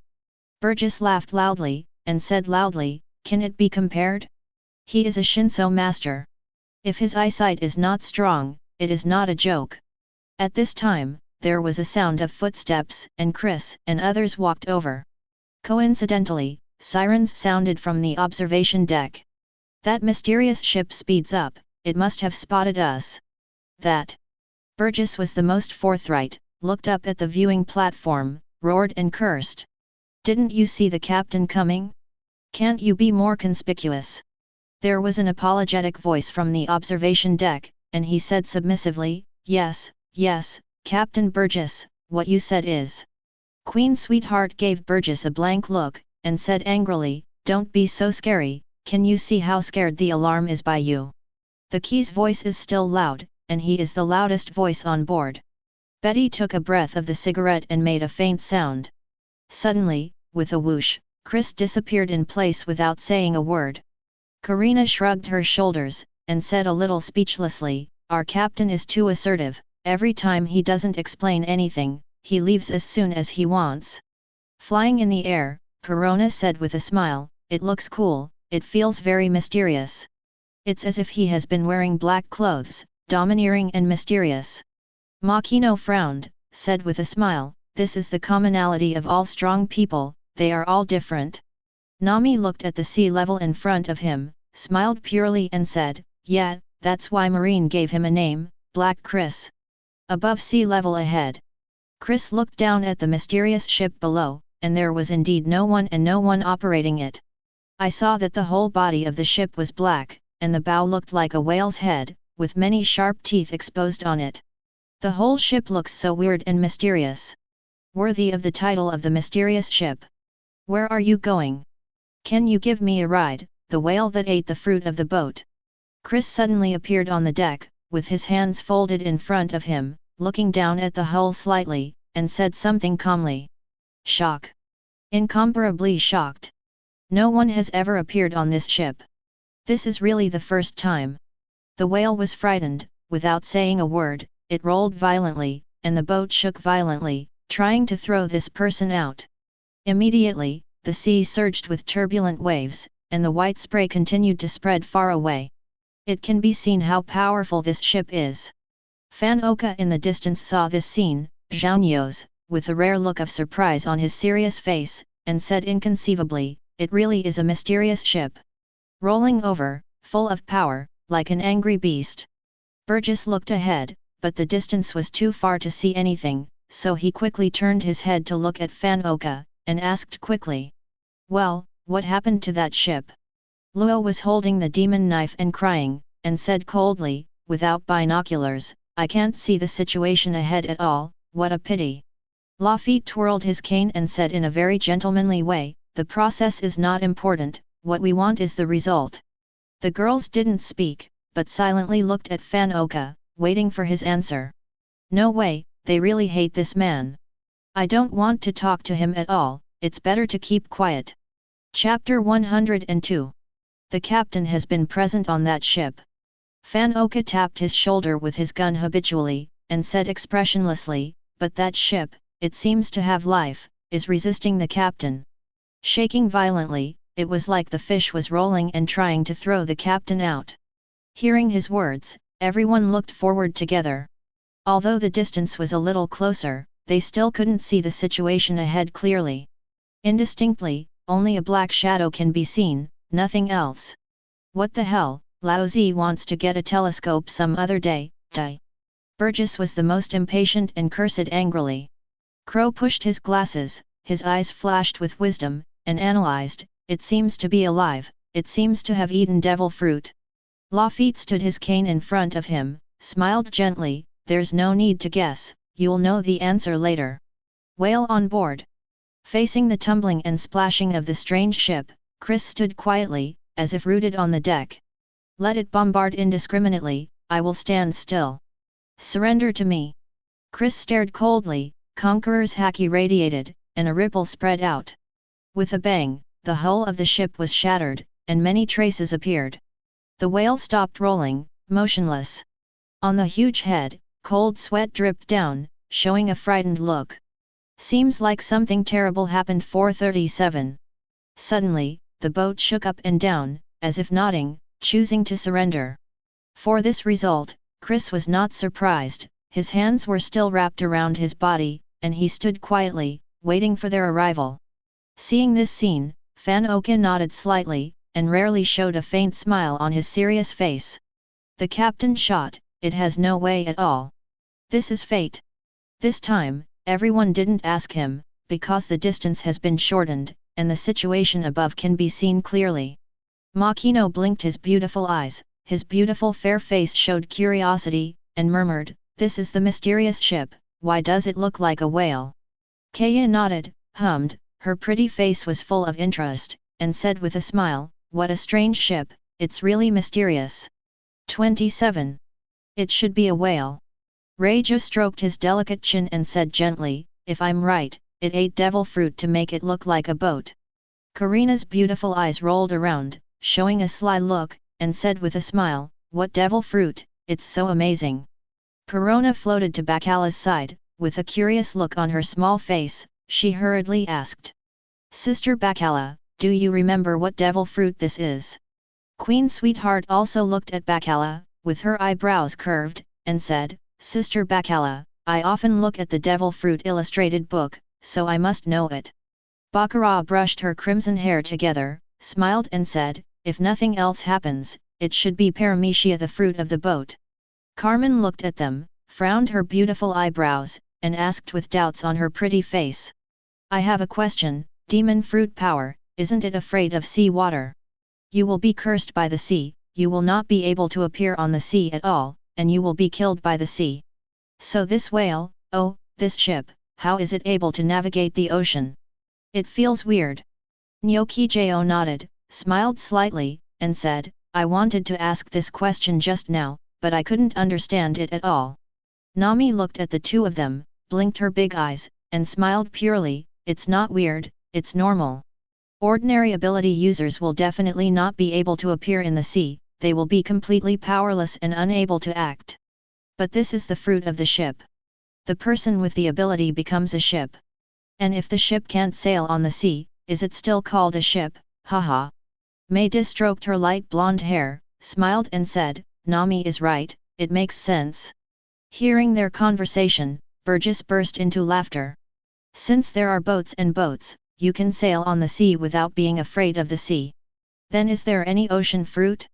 If there is, then it can control the entire sea and summon the sea at will." Burgess raised his arms high, and said with a loud laugh, "The most important thing is, once you eat the ocean fruit, then all the chi users will be finished, vhahahaha." A mysterious smile appeared on the vicissitudes of Du Q's face. "It is impossible for such a fruit to exist, so don't dream about it." Crow pushed his glasses habitually, his eyes flashed with wisdom, and he said calmly and rationally, "Logia's devil fruit, logically, exists. But this devil fruit itself is contrary to the desire of the sea. I personally think that it is impossible to appear in the world." Luo held the demon knife and cried, and Gao Leng said, "Light, magma and other things in nature have all appeared. But in history, I have never heard of sea fruit, certainly does not exist."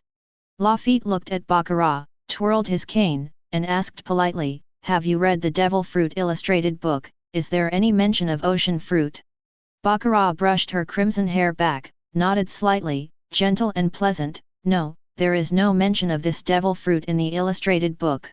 Betty took a puff of cigarette, still so indifferently, said, "How could devil fruit, which has never appeared before, be written in the illustrated book? But didn't Sister Baccarat say that the ocean fruit exists? This is Sister Baccarat's intuition." Queen Sweetheart looked at the man in black in front of her, and said with a smile, "Hasn't Chris been looking for ocean fruits? It's just that the fruit is too mysterious and even my elder sister is helpless, unable to sense its existence." Reija blinked her beautiful eyes, she was generous and extremely gentle, "I will find it one day, I believe in Bacala's ability, there will be no problem." Burgess laughed loudly and said, "There are really ocean fruits, this is so incredible." Hawkins looked at Luo, still looking like a dead man, and said in a low voice, "There are really ocean fruits, it's too scary. Looking forward to that day, I really want to see what the ocean fruit looks like." Fan Oka tapped his shoulder with a gun, and said seriously, "I believe that what the captain wants to do will definitely be done, there is no doubt about it." Crow frowned, shook his head and said, "Devil fruit, which has never appeared in history, is so easy to find.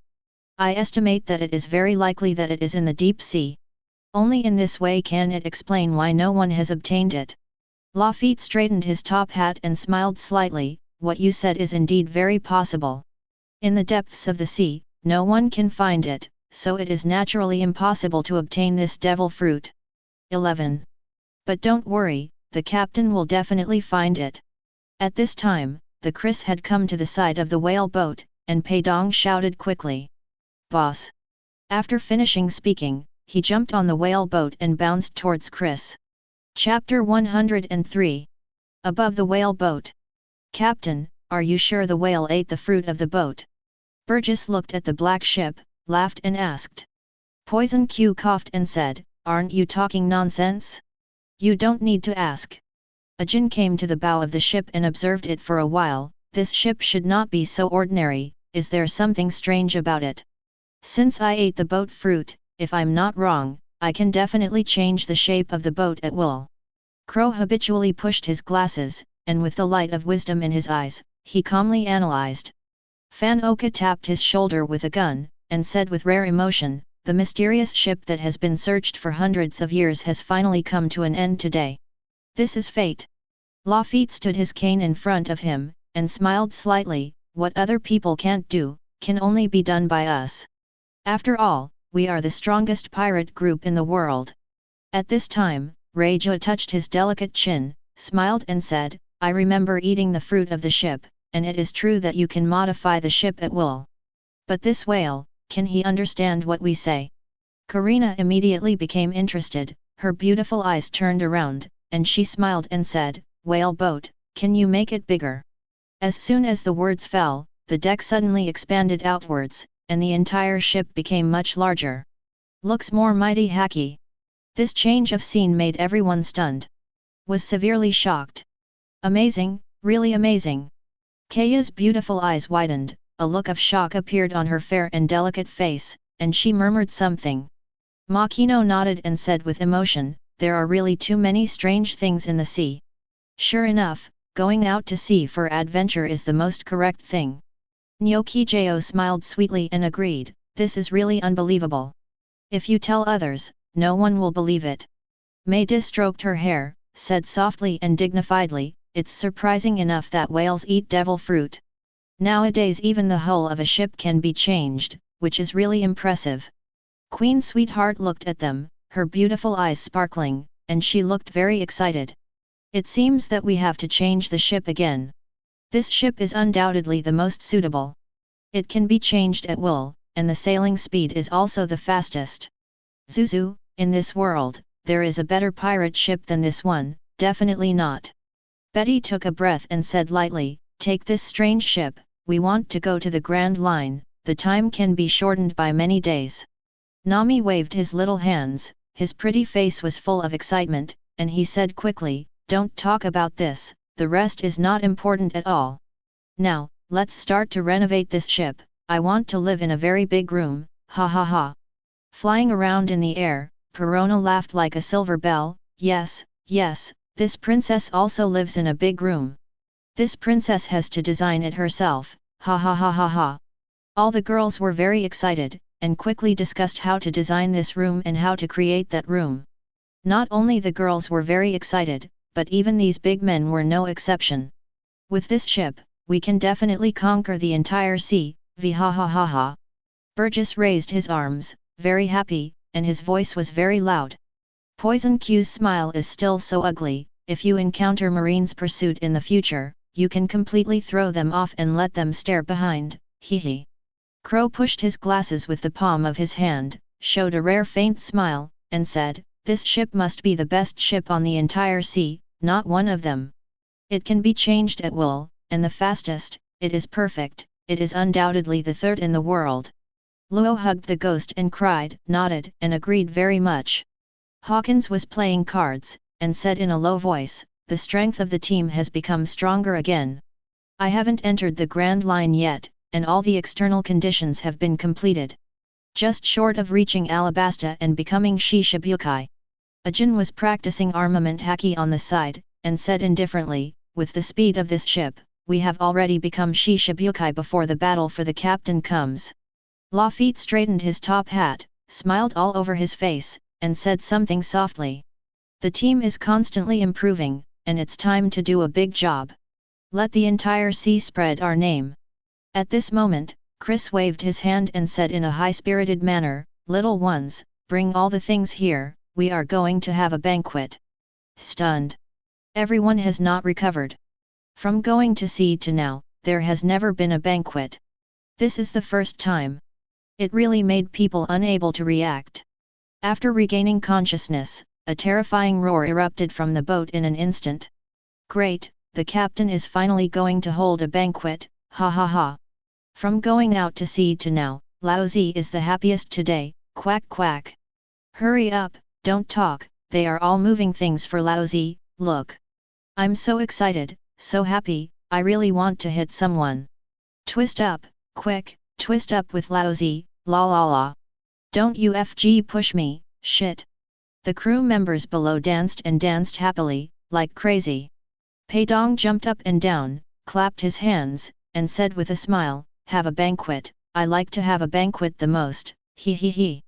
Bei Bo looked at Paong with a smile on his face, I also like to hold banquets. The food made by Sister Carmen is really delicious. The captain actually said that a banquet is going to be held, this is a bit of a freak, v ha ha ha ha. Burgess laughed, excited. Poison Q coughed and said, I suspect that the captain has a mental problem, this is definitely not our captain. Luo looked at Hawkins, still so cold, the captain is in a good mood today, which is indeed too rare. #1. East Blue has been done, and the next step is to enter the Grand Line. Hawkins said lifelessly, so, the captain plans to hold a banquet, which is actually understandable. Ajin stopped practicing, the captain, who cherishes time so much, will also make such a plan, which shows how much he attaches importance to this banquet. I had a banquet this time, and if I want to wait until the next time, I will only have the chance to become a Shishibukai. Crow was as calm and rational as ever, and his tone was very affirmative. Lafitte smiled slightly, with a rare look of excitement on his fair face, and said something. The captain's plan to hold a banquet really made me very excited. I mentioned it to the captain before, but the captain has no time and no interest. Now the banquet is going to be held, what a rare opportunity. Hearing what Chris said, the girls stopped discussing, looked at each other, and laughed one by one. Queen Sweetheart's pretty face was full of excitement, and she said with a sweet smile, that's great, after waiting for so long, the banquet is finally about to begin. 0. Betty took a puff of her cigarette, and sighed with emotion, it's really not easy. I thought I would hold a banquet until I became a Shishibukai. Nami looked at Mei Dig, blinked her big eyes, and said with a smile, Sister Mei Dig, remember to make more wine, I like drinking the wine you make the most. Sister Carmen, I want to eat that mushroom stew, it's the best soup I've ever had. Kaya looked at Carmen, her eyebrows were curved, her smile was sweet and pure, very cute. Carmen put her arms around her body, smiled and said, it's a trivial matter, it's rare to have a banquet, and I will do my best. Mei Dig nodded and said with a smile, yes, since this is the first banquet, I will take it more seriously. Don't worry, a lot of fine wine will be prepared later, everyone can drink it openly, I guarantee you can drink enough. Karina couldn't help applauding, and said with a smile, there are delicious food and wine, and I got such a treasure ship again. Today is really worth celebrating, the banquet is the best, he he he. Flying around in the air, Perona never stopped laughing, yes, having a party, I like having a party the most, ha ha ha ha ha ha ha.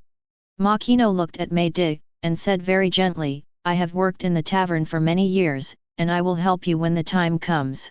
Reiju and Bacalo looked at each other, both very happy. After sailing out to sea for so long, it's time to relax. Baccarat brushed her dark red hair, said with a slight smile, Chris has been practicing hard, I'm afraid he's exhausted. Reiju nodded lightly and smiled, it's not just him who needs to relax, everyone is the same. I'm really looking forward to the banquet. Chapter 104. Evening.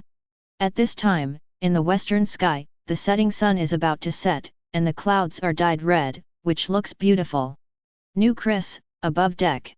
All the tables and chairs have been set up, and the tables are filled with delicious food and wine. Everyone is here, sitting on chairs, waiting for the banquet to start.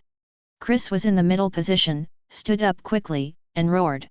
Little ones, stop talking nonsense, eat with an open stomach tonight, drink hard, don't get drunk. As soon as the voice fell, warm applause erupted from the surroundings, and at the same time there were loud shouts. The captain is great, I love you to death, ha ha ha. Long live Captain Chris. I'm so excited, Laozi is going to cry, woo woo woo. Hurry up, stop talking nonsense, give Laozi a drink, and it's over. You have to fight for wine. In our village during June 20th, everyone didn't know Laozi's reputation. Everyone in the rivers and lakes gave Laozi a nickname, the Immortal without drunkenness in 1,000 cups. Brothers, this guy is too arrogant, FK him. 21. The scene was particularly lively, with cheers and laughter resounding throughout the entire ship. Paong looked at Beibo, said with a smile, "Come on, let's drink, we won't go home if we're not drunk today." Beibo shook his head again, and refused, "No, I don't know how to drink, please forgive me, Paong. Captain, we've known each other for so long, and this is the first time we've had a drink. Do you want to compare your drinking capacity?" Vhahaha. Burgess slapped the table, laughed, and called for a fight. Poison Q was eating delicious food, his smile was still so ugly, he coughed and said, "The captain's drunk posture must be very ugly, hee. Luo was as cold as ever, and said unceremoniously, "You think too much, such a thing is impossible. After all, the captain ate the fruit of repelling. Just repel alcohol. It's no different from drinking water." Hawkins nodded, with a low tone, "So, when it comes to drinking, no one is a match for the captain." Ajin stood up, held his wine glass, faced Chris, and said respectfully, "Captain, let's go."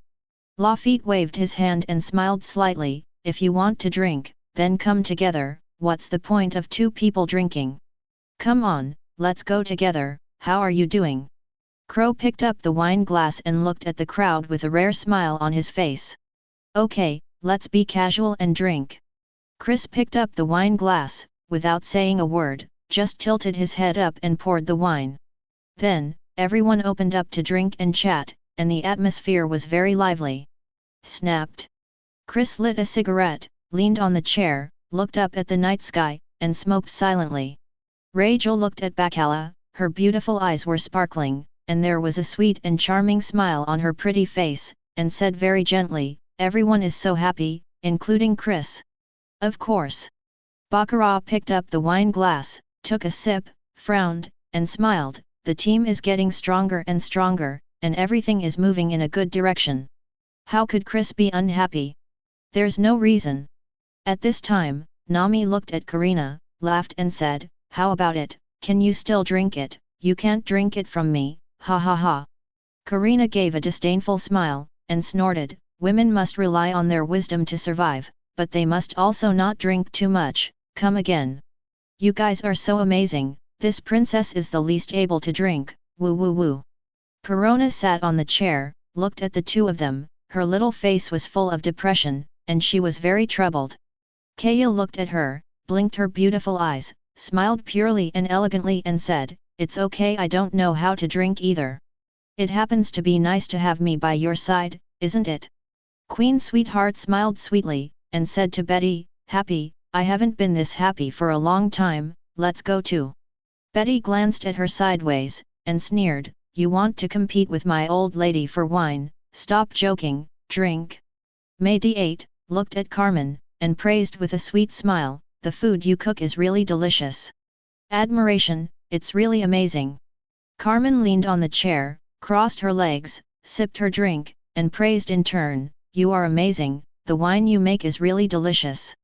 Makino looked at the two of them, blinked his beautiful eyes, and was gentle and generous, "Stop complimenting each other, you two. In my opinion, you are all very powerful, one can cook food, the other can mix fine wine, both of you are super good." At this time, Burgess roared and said loudly with a smile, "Drink, Mr, don't just sit around stupidly, vhahaha. Drink, drink, you won't return if you don't get drunk." Then, the banquet continued, and everyone was in high spirits, drinking heavily, chatting, and couldn't stop at all. 2 days later. Dress Rosa, in a hidden room. There is a woman standing by the window. She is wearing a flamenco dance dress. She has a very slender figure and looks so charming. Once this call is made, there is no going back, alas. Violet looked up at the blue sky and white clouds outside the window, her flawless face was full of worry. She went through various methods and went through a search, and finally got Chris's contact information. But now she was a little confused, wondering if she should make this call. What I said to King Riku and Rebecca before was simply deceiving them. How could Violet leave such an important matter to the dead? She must have made the call herself. But if the call goes out and Chris tells Doflamingo about it, then she's completely screwed. No, after my research, Chris has so many women around him, and he treats them very well.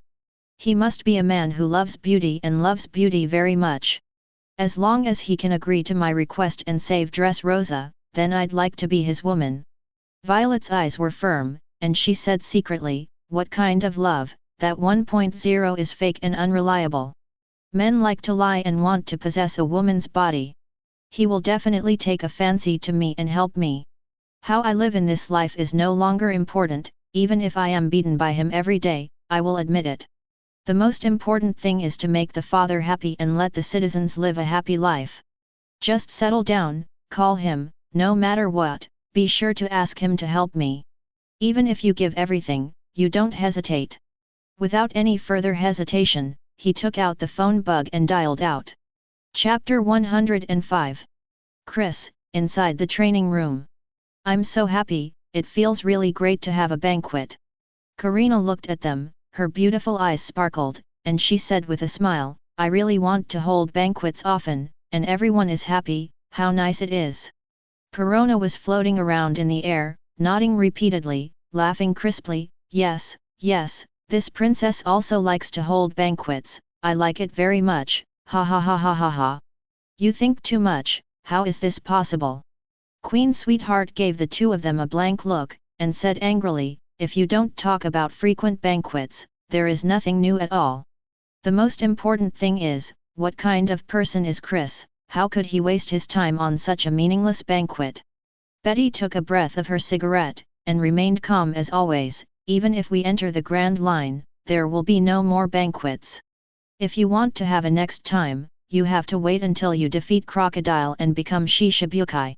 Maydis stroked her pale golden hair, and with a sweet smile on her fair and beautiful face, she agreed and said, I'll be satisfied if I can have this kind of banquet once. For Chris, a training robot, it is very, very rare to be able to free up once. As for the next time, I don't even dare to think about it. Makino nodded, his eyebrows were curved, and he looked very gentle. Men should be like this, have a sense of struggle, and work hard to become stronger. It's not right to go drinking all the time. Makino looked at them, smiled and said, there are quite a few people like this in the tavern I run. Except for drinking, I don't do anything else every day. The mental outlook of the whole person is very poor, and there is no goal at all. Carmen shrugged her shoulders and retorted directly, I don't object to cultivation, but it's a bit too much to work as hard as Chris.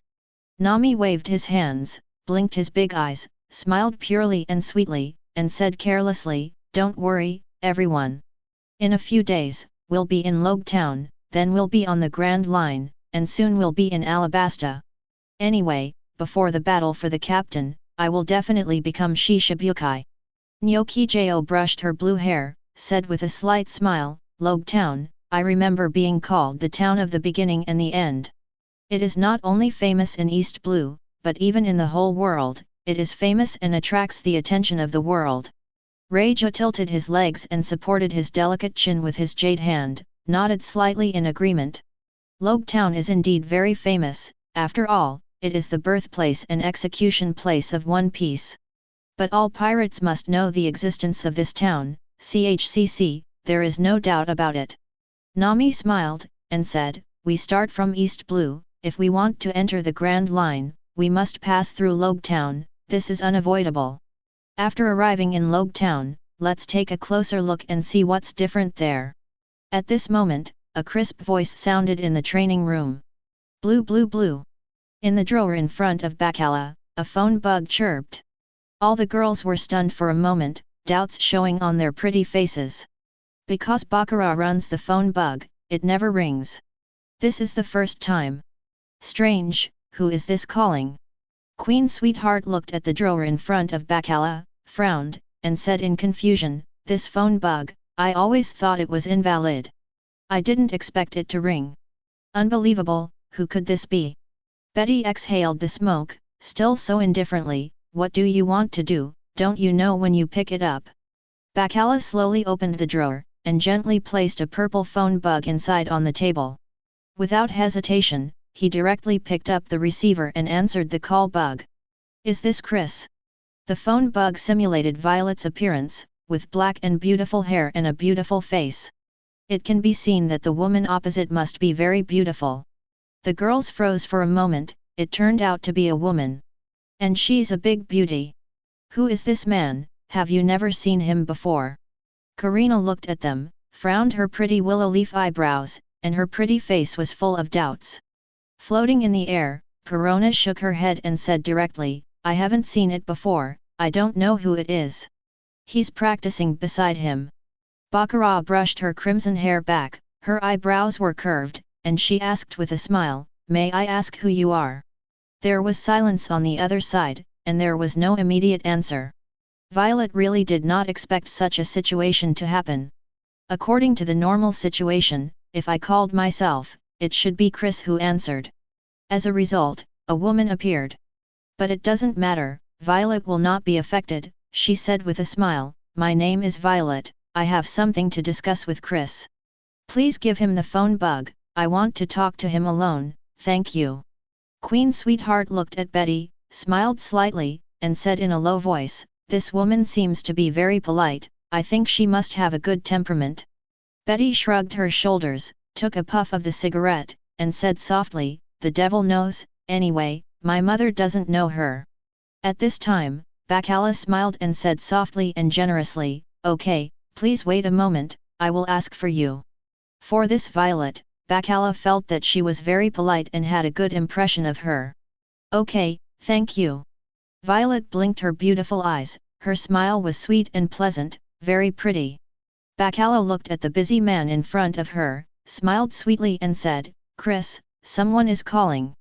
Her name is Violet, and she wants to discuss things with you alone.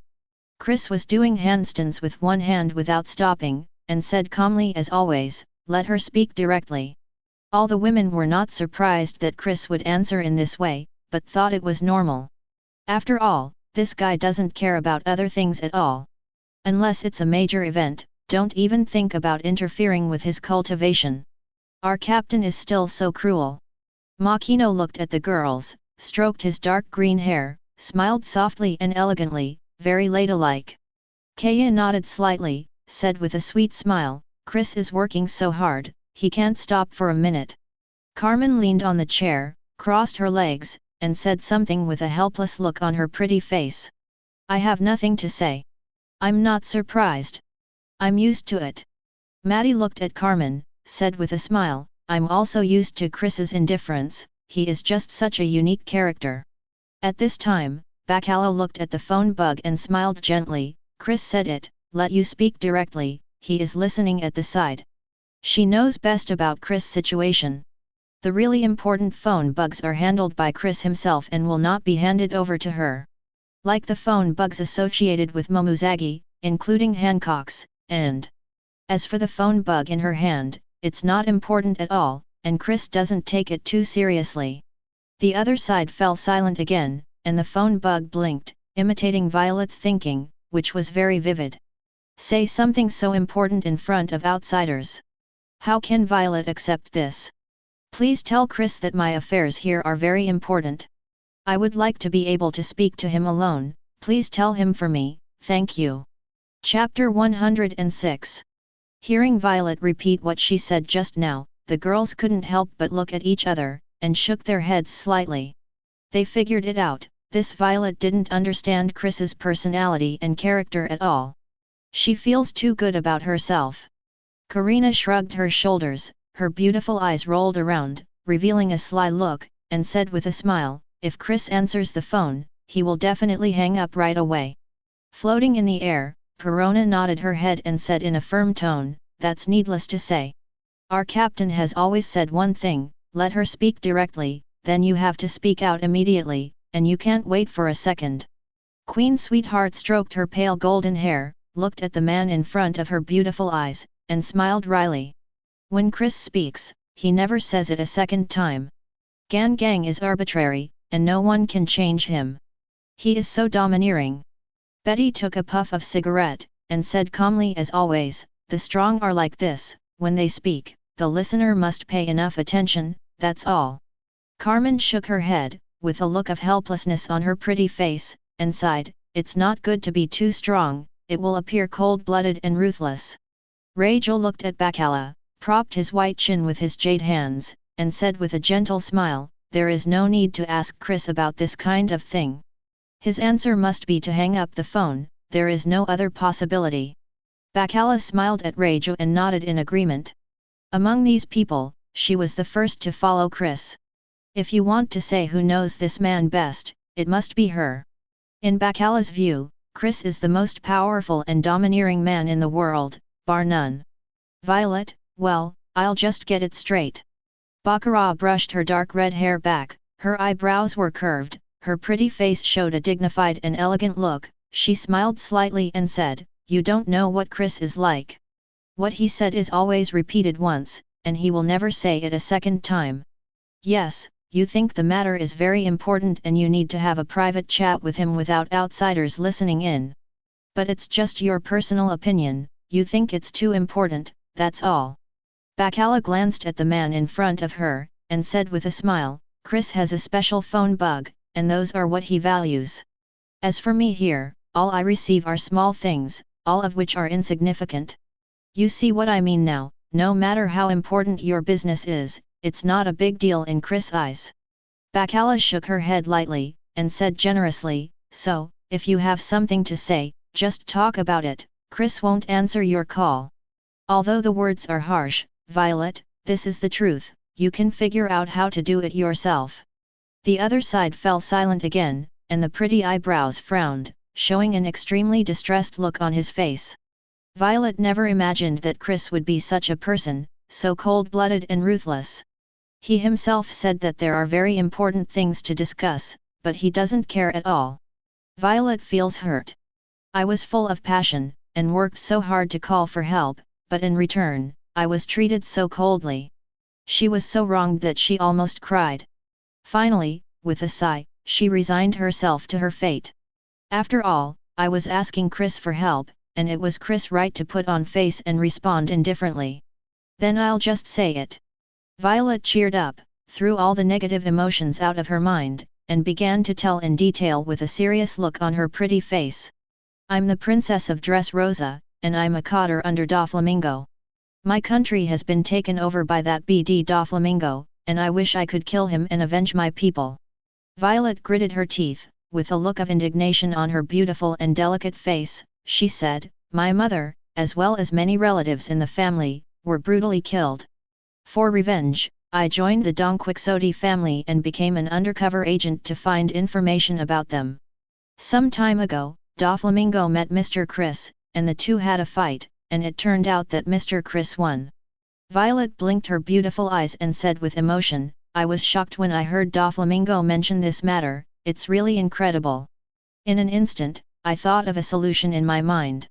That is to contact Master Chris and ask him to help me and solve Doflamingo for me." Violet paused for a moment, stroked the black hair on her forehead, lowered her beautiful eyes, and said in embarrassment, "If Master Chris is willing to help me, I can be his woman, give everything for him, and listen to him in everything. Master Chris, please help me, save my country, Dressrosa. Please." After he finished speaking, he bowed deeply, and his attitude was extremely sincere, which made people very moved after hearing it. Hearing her sincere tone and her extremely tragic experience, all the girls fell silent one by one. "I feel sorry for her, I sympathize with her so much. Kaya is the most innocent and kind." Looking at Makino with sadness in her beautiful eyes, she said in a low voice, "Sister Violet is too difficult. My family was brutally murdered, and she still has to do things under the enemy's hands, alas. Sister Violet's heart must be very painful and very sad." Makino gently stroked Kaya's little head. She liked Kaya very much, and had already regarded her as her own sister. He shook his head slightly, sighed, and said with emotion, "Everyone has their own encounters in life, and it is impossible for everyone to live so happily. Let's not say too much, let Chris make up his own mind." Karina frowned her slender willow leaf eyebrows, looked at Perona, and asked doubtfully, "Isn't Doflamingo our partner?" Perona nodded her head, also very puzzled. "I don't understand, how could she let Chris deal with her partner? It can't be done." Nyokijo looked at Nami and said with a complicated face, "She is just like us, her relatives were killed, and she has to do things for her enemies. Yeah, it's really too similar." Nami sighed, couldn't help recalling all the past experiences, feeling extremely sad. "My mother was killed by the dragon, I couldn't do anything, but worked under his hands. It's so similar, we and Violet are so miserable." Queen Sugar looked at Chris, and saw that he was still practicing, as if he hadn't heard Violet's request. She wants to be Chris's woman, this condition is really not attractive at all. Queen Sweetheart turned her head to look at Betty, and smiled wryly. "No need to say, Chris will definitely not help just because of this." Betty took a puff of cigarette, still so calm, said in a firm tone, "Our plan has been made long ago. Become a Shishibukai, then start the Shishibukai Alliance to share resources and information. So, it's impossible for Chris to change his decision for such a woman." Bacala knows very well what Chris's attitude towards women is. Seeing that he is still cultivating, he said nothing. "This is the best answer." Because he is really not interested, even the speaker is too lazy to say anything. "Chris, my gut tells me her country has what we want." Baccarat gathered her dark red hair, looked at Chris carefully with her beautiful eyes, and said with a smile, "Although I don't know what it is, it feels very important to us and is indispensable." Baccarat's words made everyone stunned. Violet stood in front of the window, with doubts in her beautiful eyes. She had no idea what the woman opposite was talking about. "What is there in your own country? Does Chris want to take over this country, occupy this place?" "Baka, Linyo's sister-in-law feels lucky again. What will it be this time? I'm looking forward to it." Perona floated to Bacala's side, her beautiful eyes were sparkling, and her pretty face was full of interest. Karina thought about it, and said in a very affirmative tone, "It can make Sister Bacala have such a deep intuition. It seems that this thing is extraordinary, compared to Janai craftsmen." Carmen shrugged her shoulders and said casually, "Treasure is definitely impossible. Then there are only weapons and devil fruit. But I don't think so. These things are not so important to us." Kaya looked at Makino, with a look of admiration on her pure and elegant face, and murmured, "Sister Bacara's ability is really amazing." Makino nodded slightly, with a very gentle tone, "Yes, she is the lady luck on our ship." At this time, Chris stopped practicing and began to think seriously. After all, this matter is really too important, and it affects the overall plan, so he has to pay attention to it. Chapter 107. Snapped. Chris lit a cigarette and stood quietly by the window, looking out at the blue sea.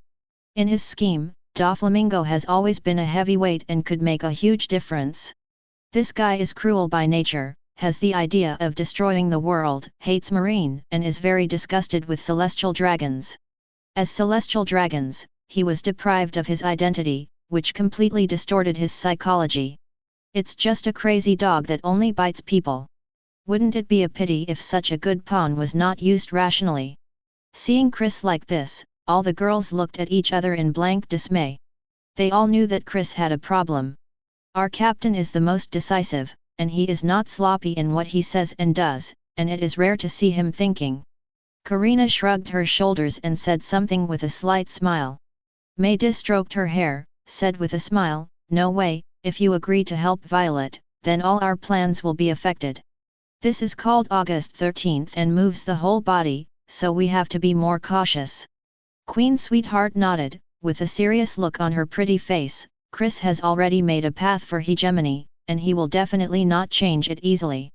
So in the face of Sister Bacala's suggestion, you must seriously think about it and consider various follow-up issues. Betty took a puff of cigarette and said lightly, "Let's leave this kind of thing alone and let Chris decide by himself."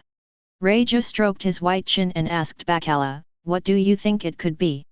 Bacala shook her head lightly, frowned her beautiful eyebrows. "I can't tell what it is, but it feels very important to Chris. There was a hunch that if Chris hadn't said yes, this item wouldn't have been available."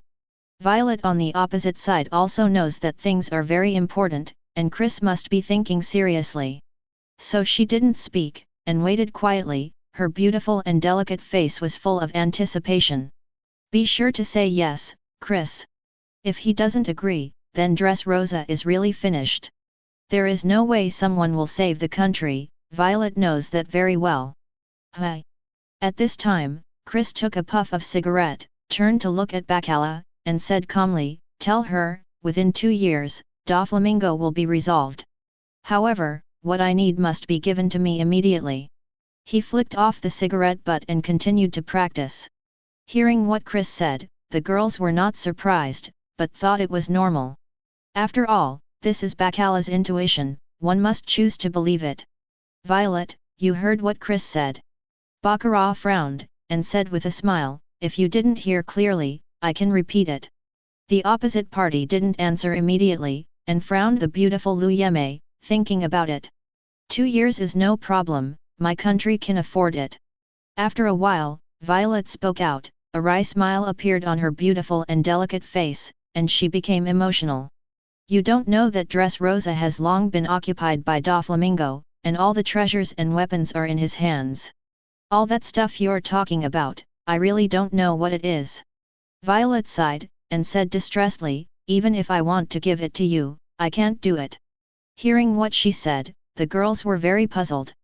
They felt that Violet should not be joking. She really doesn't know what Chris wants, and Dressrosa, there should be no valuable treasures. But if she doesn't know, then things will be very difficult. Because Chris has already said that you will only help when you get something. This is the premise. Like this. Bacala brushed her dark red hair, frowned, pondered for a moment, and then slowly said, it doesn't matter if you don't know. Who are the close people around you? I feel that this thing is in this circle. Bacala blinked her beautiful eyes, said with a sweet smile, don't worry, you'll know what it is if you ask. This time, the person on the other side couldn't help it any longer. Xiao's face was full of curiosity, and she asked directly. Well, why do you know so clearly? Violet frowned her beautiful eyebrows, and said very puzzled, you said just now that my country has what Mr. Chris needs. It's even more certain now that the thing is by my side, which is really incredible.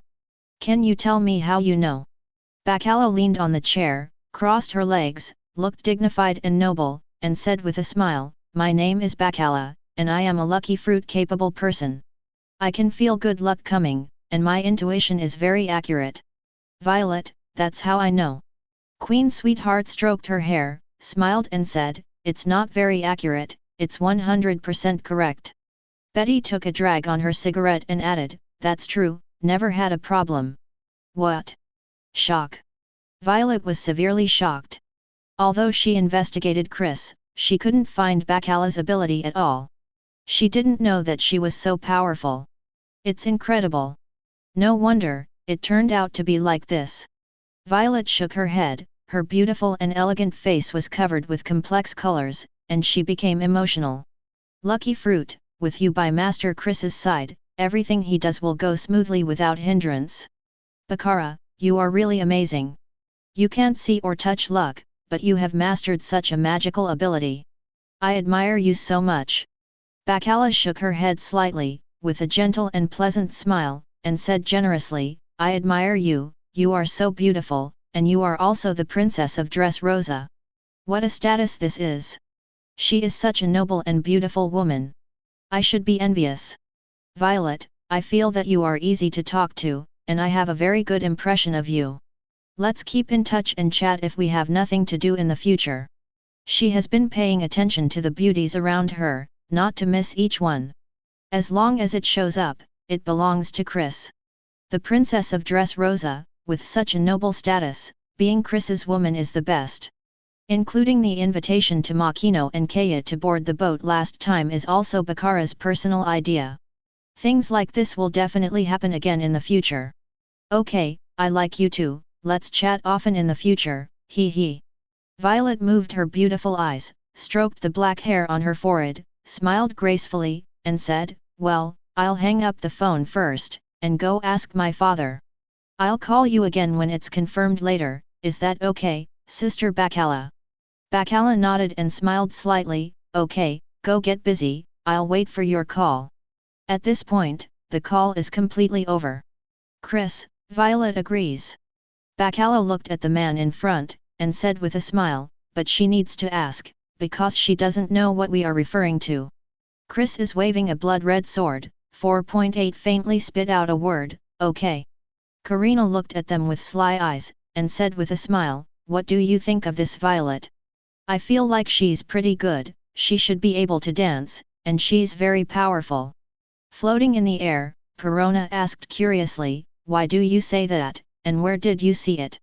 Maida nodded and smiled, she is wearing a flamenco dance costume, so logically speaking, she must be very good at dancing. Kaya was pure in heart, with a sweet and pure smile, and said, I think Sister Violet is very nice, she is always easy to talk to. 11. As a princess, she has no airs at all, she is gentle and generous, she is really a good sister. Makino frowned and smiled, if you have the opportunity to meet her, you must watch her dance, it must be very beautiful and very charming. Chapter 108. New World, Dressrosa. It's really scary to have such a powerful woman next to Chris. Violet was holding the phone bug, her flawless face was full of surprise. For Bacala's fruiting ability, she really admired and envied her. But when she thought of Chris, she couldn't help being a little angry. This guy is so cold-blooded, it really pissed me off. From childhood to adulthood, I have always been the apple of my eye, all men like me and treat me very well. Only this BD is unwilling to connect to the phone, and wants Bacala to do it for him. How can there be such a man in the world, I hate him to death. Violet shook her head, sighed, and stopped thinking about this mess. The top priority now is to find what Chris wants, which is the most important thing. She thought about it seriously, and there were no precious treasures around her at all. As for Rebecca, there must be none. It seems that the father should have hidden something from us, he must have a secret that he didn't tell us. Violet frowned her pretty willow leaf eyebrows, and began to analyze carefully. 27 Since Baccarat has said so, then there must be something on my side. She believed that it was impossible for Bacala to joke about such things. Go and talk to the father, that's all there is to it. Violet's eyes were firm, she didn't hesitate any more, and walked out of the room directly. The next day. The old place, the base of the Revolutionary Army of King Liku, Hanada. At this time, the room was still the same, only 3 people. King Riku, Rebecca, and Violet. Violet, why did you contact us again? King Liku sat on the chair, looked at his daughter seriously, and said in a deep voice, if Doflamingo finds out about such frequent contact, have you thought about the consequences? Rebecca waved her hand quickly, with a sweet smile on her beautiful and refined face, she began to persuade. Grandpa, since Auntie is looking for us, she must have contacted Chris. Rebecca turned her head to look at Violet, blinked her beautiful eyes, and said with a smile, Auntie, I guessed right. Violet leaned on the chair, crossed her legs, showing elegance and generosity, and said something with a smile. Clever. I did get in touch with Chris, and he promised to get rid of that BD Doflamingo within 2 years. But... Violet looked at King Liku, frowned, and said with a wry smile, he made a request, and we are willing to rescue Dressrosa only if we agree to him. Seeing Violet's appearance, Rebecca hurriedly asked, curiously, Auntie, what request did Chris make? Is this asking too much, and that's why you feel distressed? King Liku glanced at Violet, and said in an old voice, tell me, what request did he make? As long as the conditions are not too excessive, the father can agree to him. Violet brushed her hair in front of her forehead and explained with a smile. This is the case. Beside Chris, there is a woman named Bacala. She is a lucky fruit-capable person and can feel the arrival of good luck. Violet looked at the two of them, with a very serious look on her pretty face, and said, her intuition shows that we have something here that Chris needs. What it is, she can't say, but she knows that it must be in our hands. After thinking about it, I don't know what she was talking about, so I came here to discuss with you. Violet looked at King Liku, was silent for a while, and then slowly asked, Father, Rebecca and I don't have any valuable things here. Is there something you are hiding from us, and I should like to know what it is, if I may?" Hearing her words, Rebecca and King Riku were shocked. "Lucky fruit, there is such a powerful devil fruit. It's really unbelievable." Rebecca came back to her senses, looked at King Riku quickly, her pretty face was full of doubts, and asked in disbelief, "Grandpa, is what Auntie said true? Did you really hide something from us?" "Grandpa, you are not such a person." King Riku didn't answer immediately, leaned back, sighed, and said to himself, "If I guess right, what Chris wants is indeed in my hands. There really are." Violet and Rebecca glanced at each other, and both saw the surprise in each other's eyes. King Riku loved the two of them very much and made them his darlings. There is no reason to hide anything from them, which really shocked the two of them. Rebecca's personality was not so calm, she looked at King Riku, snorted, and began to blame. "Grandpa, you still hide secrets from us. I thought you loved us the most. I won't talk to you anymore, I won't talk to you anymore." Violet gave her a blank look, and said angrily, "What are you talking about? Since the father didn't tell us, there must be his reasons." Then, she turned her head to look at King Riku, with a gentle and pleasant smile on Xiao's face, and asked curiously, "Father, can you tell us now what it is?" King Riku waved his big old hands, smiling amiably, "I'm not trying to hide from you, this is a rule passed down from my ancestors. 800 years ago, our Riku family became the new royal family of Dressrosa. Since then, each generation of kings will pass a map to the next generation of new kings." King Riku shook his head, sighed and said, "In my generation, all the daughters are born, so I didn't tell you to. Hey, this map is useless, and ruining it in my generation is also a good thing." Rebecca's beautiful eyes lit up, and her beautiful and delicate face immediately showed interest, and she hurriedly asked, "Grandpa, what kind of map is it? Why is it so mysterious?" 800. From 800 years ago, it has been passed down to the present. This is simply a family heirloom." Violet nodded, with a complex look on her pretty face, she murmured, "That means, Bacala really predicted it. If she didn't tell me, I would never know in my life that there is such a secret in the royal family." King Riku looked at the two of them, showed an amiable smile, and said in an old voice, "It is said that you can find the devil fruit tree on this map. Of course, it was passed down by the ancestors 800 years ago. Whether it is true or not, no one knows at all. In my opinion, it is really unnecessary for the ancestors to guard such a map all the time." King Riku smiled slightly, and said with certainty, "Even if this map is real, so what? Where the devil fruit tree grows has nothing to do with us, even if we know it, what can we do? Besides, this map is not complete, and we need to collect other residual maps to find the final destination. All in all, it's a pretty useless map." King Riku looked at the two of them, smiled sincerely and said, "There are various reasons, so I didn't tell you this matter, there is really no need to say it." Chapter 109. I just said. Rebecca looked at King Riku, her eyebrows were crescent-shaped, her smile was fresh and sweet, and she said, "How could Grandpa hide it from us? Grandpa loves us the most." Violet nodded, agreeing with what Rebecca said. Brushing the hair on the front of the forehead, he smiled and said, "Father, since this map is not very important, then give it to Chris. Using a map of little value in exchange for the safety of the entire Dressrosa is undoubtedly a very good deal." King Riku frowned, and said something with a worried expression on his vicissitudes of face. "If the map is given to Chris, it's not a big problem. Father is worried about whether after he gets the map, he will turn his face against others and stop helping us." King Riku looked at the two of them and said solemnly, "This is a question worth pondering." Rebecca nodded, stroked her delicate chin, and began to analyze. "Grandpa is right, this is really worth thinking about. Chris asked for things first and then agreed to help us, which is really bad for us. If he takes the map and runs away, we have nothing to do with him." Rebecca looked at Violet, blinked her beautiful eyes, and said with a smile, "Auntie, do you have a better way?" Violet shrugged her shoulders, with a bitter smile on her pretty face, and said something helplessly. You don't understand Chris, he is too strong and domineering, no one will allow others to question him, and it is impossible to bargain. Since he said so, then we can only do this, there is no other possibility. Violet looked at King Liku and Rebecca, and said with an extremely serious expression, but I can guarantee that he will not backtrack. As long as Baccara is a lucky fruit-capable user, I won't doubt him. Rebecca nodded, and said with a smile, speaking of which, since he knows we have something in our hands, he can definitely contact Doflamingo.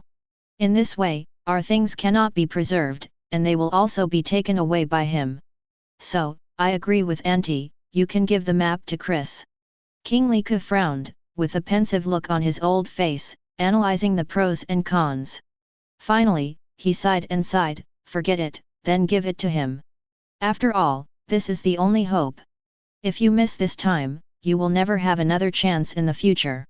Who is Doflamingo, the king of the underground world, with a great reputation, shocking the entire sea? The only person who dares to challenge him is Chris. King Liku looked at Violet and said with a serious face, you contact him now and agree to his request. Me and Rebecca are here to sit in and see what's going on. Rebecca's beautiful eyes lit up, she smiled and agreed. That's right, my grandpa and I are checking in here to see if Chris really wants to help us. Auntie, hit it fast, I will observe carefully, hee hee. Violet shook her head, said with a wry smile, you guys think too much, things are not like this. When I called, it must be Baccara, not Chris. After finishing speaking, he took out the phone bug and put it on the desk. Rebecca waved her hand, she didn't care, and urged her. Auntie, don't care who answers the phone, it's the right way to call anyway. I've got all my energy and will definitely observe carefully. Violet rolled her eyes at her, and said angrily, you're still so weird, you'll never grow up. After finishing speaking, without hesitation, he dialed directly. Chris, inside the training room. Do you think Violet will call again? Floating in the air, Perona looked at them and asked curiously. Karina leaned on the chair, crossed her legs, smiled disdainfully, and said in a firm tone, that's okay, we will definitely get in touch. Nyokijo nodded, stroked her blue hair, and smiled slightly, didn't Chris say that Doflamingo is no ordinary Shishibukai? He has 4 Emperors Kaido behind him, who dares to challenge him? Even those monsters from New World don't dare to confront Doflamingo head-on. Nami blinked her big eyes, touched her white chin, and said seriously, that's true. Not only is he the king of the underground world, but he is also connected to the world government, it's black and white. Nami clasped his little hands, with an excited look on his face, a pirate like him is really too shrewd and powerful. Maida looked at her, and said gently and generously, although he lived a very shrewd life, Chris said that he is destined to be eliminated by the times. After becoming the king of Dressrosa, he became arrogant and arrogant. He didn't work hard to cultivate, and his strength stagnated. The wave of the new era has come, and he can't survive at all. Impel down is where he should be. Makino shook his head slightly, and sighed, although Chris doesn't talk much, he gets to the point every time, which is very philosophical. Kaya nodded her head heavily, hummed twice, looked at the man in front, her beautiful eyes filled with admiration. Master Chris is the best young man in the world. Queen Sweetheart looked at them and said with a smile, so you don't need to think too much, she will definitely call in a short time, there is no doubt about it. Unless she doesn't want to save Dressrosa, then just pretend I didn't say anything. At this moment, a crisp voice sounded. Blue blue blue. The girls looked at each other and laughed. Carmen put her arms around her body and said with a smile, what did you say, it must be Violet's call. Betty took a breath of her cigarette and remained calm as always, she must be more anxious than us, and this is normal. Without hesitation, Baccara quickly picked up the receiver and connected the phone. Sister Baccara, I'm Violet. The phone bug imitated her appearance, which is still so beautiful and generous, showing the nobility and elegance of a princess of a country. Both Rebecca and King Riku looked at the phone bug. With dark red hair and a beautiful face, it can be seen that this Baccara must be very beautiful. I know. Baccara brushed her hair and smiled gently, Violet, I've been waiting for your call. When the phone bug rang just now, I guessed it was you. How about it, have you asked your father, the king, have you found the kings?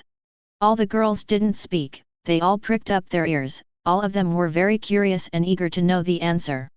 Violet nodded, eyebrows curved, and said generously, I found it, Sister Bacala. I asked my father, and it turns out that what Master Chris wants is actually a map. Why? This is a remnant map. If you get it all together, you can find the devil fruit tree. Violet leaned on the chair, crossed her legs, and immediately showed an extremely attractive figure, looking really intoxicating. Sister Bacala, please ask Master Chris, is this what he wants? If not, I can continue to search here. In any case, Master Chris will be satisfied, please rest assured. Excuse me, Sister Bacala. Chapter 110. Is it a residual image, and it still points to the devil fruit tree? The girls froze for a moment, and then a happy smile appeared on their faces. They all know that one of the things Chris needs is the devil fruit tree. Everyone is really happy. That's great, I didn't expect it to be this. Karina's beautiful eyes sparkled, her pretty face was full of smiles, and she said something in a very excited tone. Nami nodded and agreed with a smile, yeah, that's really something to celebrate. Makino smiled gently, Chris has been looking for the location of the devil fruit tree. Looking at it now, this matter is finally a little bit of a clue. Rachel leaned on the chair, crossed his legs, touched his delicate chin with his jade hand, and said something with a smile. At first, I thought that we would have to wait until we entered the Grand Line to have any news about this. It seems that our luck is really not so good.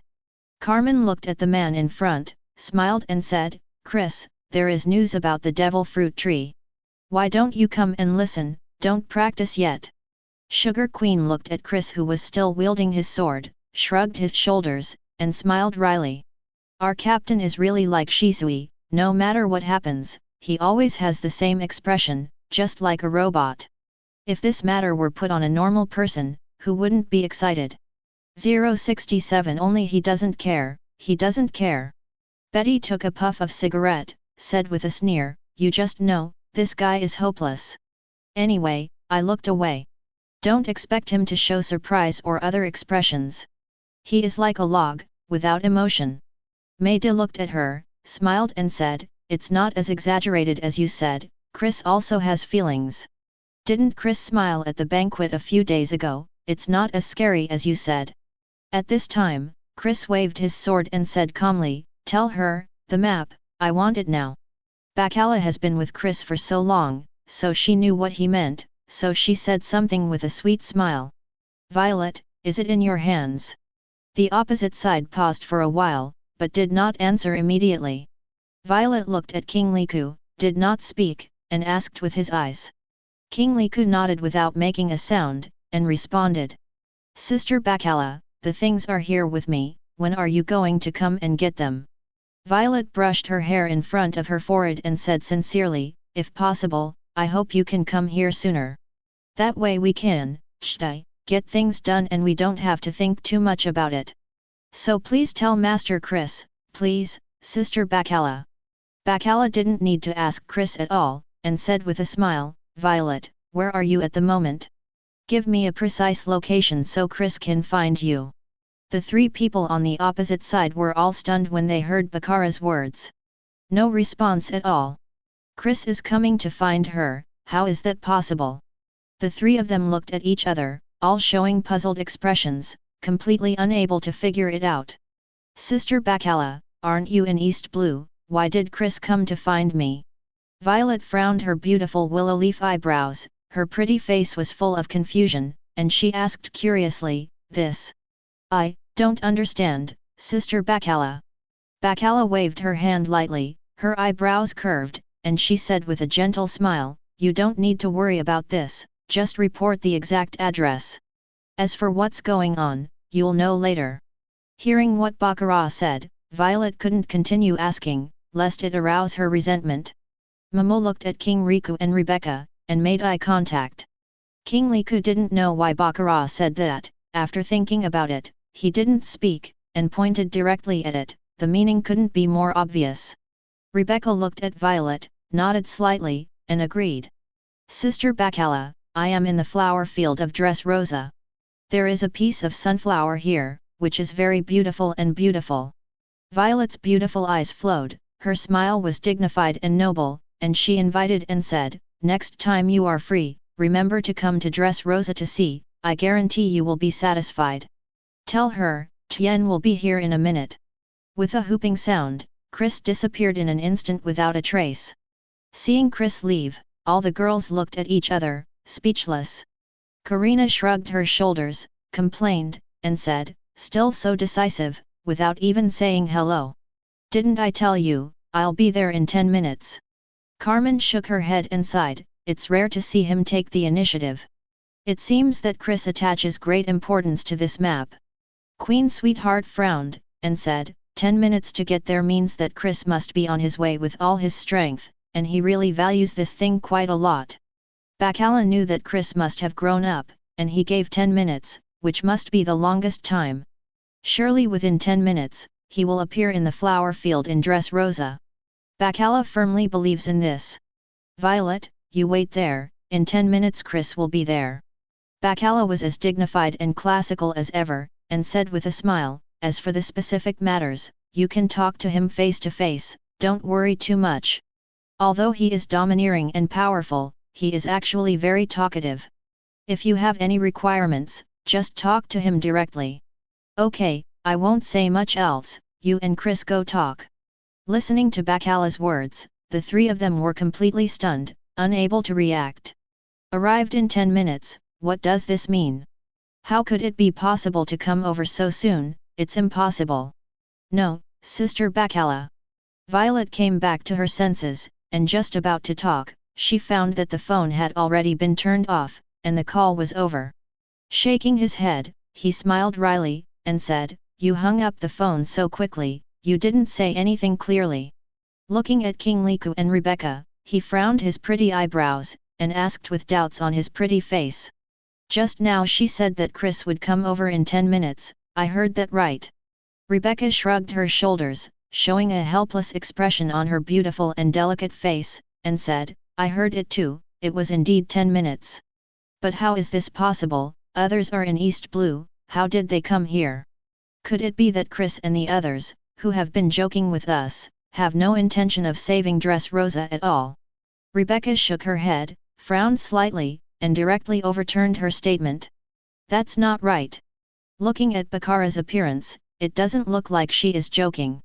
She is very serious. But to appear here within 10 minutes, it can only mean that Chris is in Dressrosa, and there is only one possibility. Speaking of this, the voice stopped abruptly, and with a terrified look on Xiao's face, she murmured, if he is in Dressrosa, then could this be a conspiracy? He won't team up with Doflamingo, he's on his way to the flower field. Auntie, Grandpa, do you think it will be like this? Rebecca looked at the two of them and hurriedly said, why don't we get out of here quickly and retreat first? Chapter 111. What are you talking about? Violet gave her a blank look, and said angrily, if Chris really teamed up with Doflamingo, then they will attack directly, how could they tell us that they will arrive within 10 minutes? Besides, I still believe in Bacara's personality, she can't possibly deceive us. After hearing Violet's words, Rebecca let out an "oh," her beautiful eyes lit up, and she suddenly realized. He patted his heart, heaved a sigh of relief, and said with a sweet smile, then I don't worry, it's fine. However, what does Bacala mean? What does it mean to reach within 10 minutes? King Liku frowned, and said with a serious face, I'm afraid there is indeed a problem here, maybe we have already exposed it. Chris and Doflamingo, probably on their way. To ensure nothing goes wrong, let's leave here for the time being. If there is no abnormality found later, come back at that time, that's it. Violet quickly waved her hand and said eagerly, Father, don't rush to retreat. You have forgotten my ability, I can see the situation within 4,000 kilometers, and I can grasp any troubles in time. I'm going out now to check the situation. As long as Doflamingo is in King's Heights, it means we are not exposed and are safe. Rebecca's beautiful eyes lit up, a sweet smile bloomed on her beautiful and delicate face, and she said something excitedly in a melodious voice. That's right, Auntie's fruit ability is super powerful. Not only can you see through the hearts of others, but you can also observe the situation thousands of kilometers away, so you don't have to worry about it now. King Liku also came to his senses, nodded, feeling relieved, and said with a smile, Violet's ability is indeed very powerful. It is most suitable for spying on the enemy's situation. Okay, if this is the case, go out and observe. Once you find a problem, come back and notify in time, don't delay. Violet didn't believe that Chris would do this at all, but King Liku said so, and she could only go out and say something. He brushed the hair in front of his forehead, and said a little bit dumbfounded, Okay, I got it. You wait here with peace of mind, don't worry about anything, it's fine. I'll go up and take a look, and I'll come down right away, and we'll talk later. After finishing speaking, he stood up slowly, walked towards the door with graceful steps. Suddenly, a faint voice sounded in the room. Violet, you didn't give me the map, are you going to leave?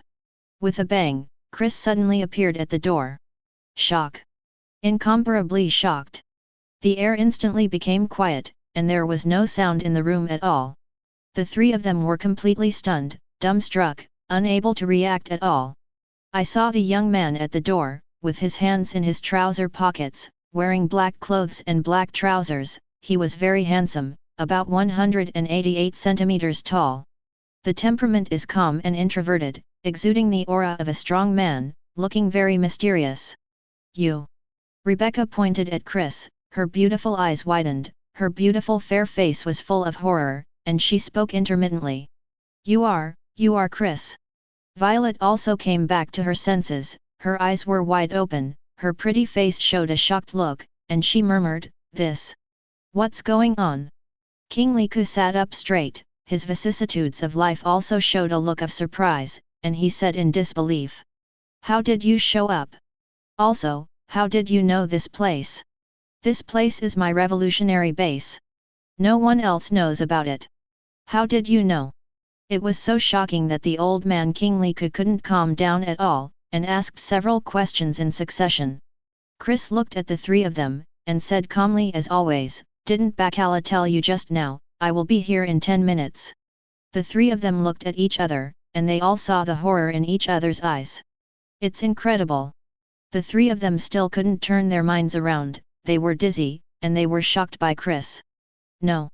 Violet rubbed her smooth forehead, she felt that her head was not enough, and she said something quickly with surprise on her delicate and elegant face.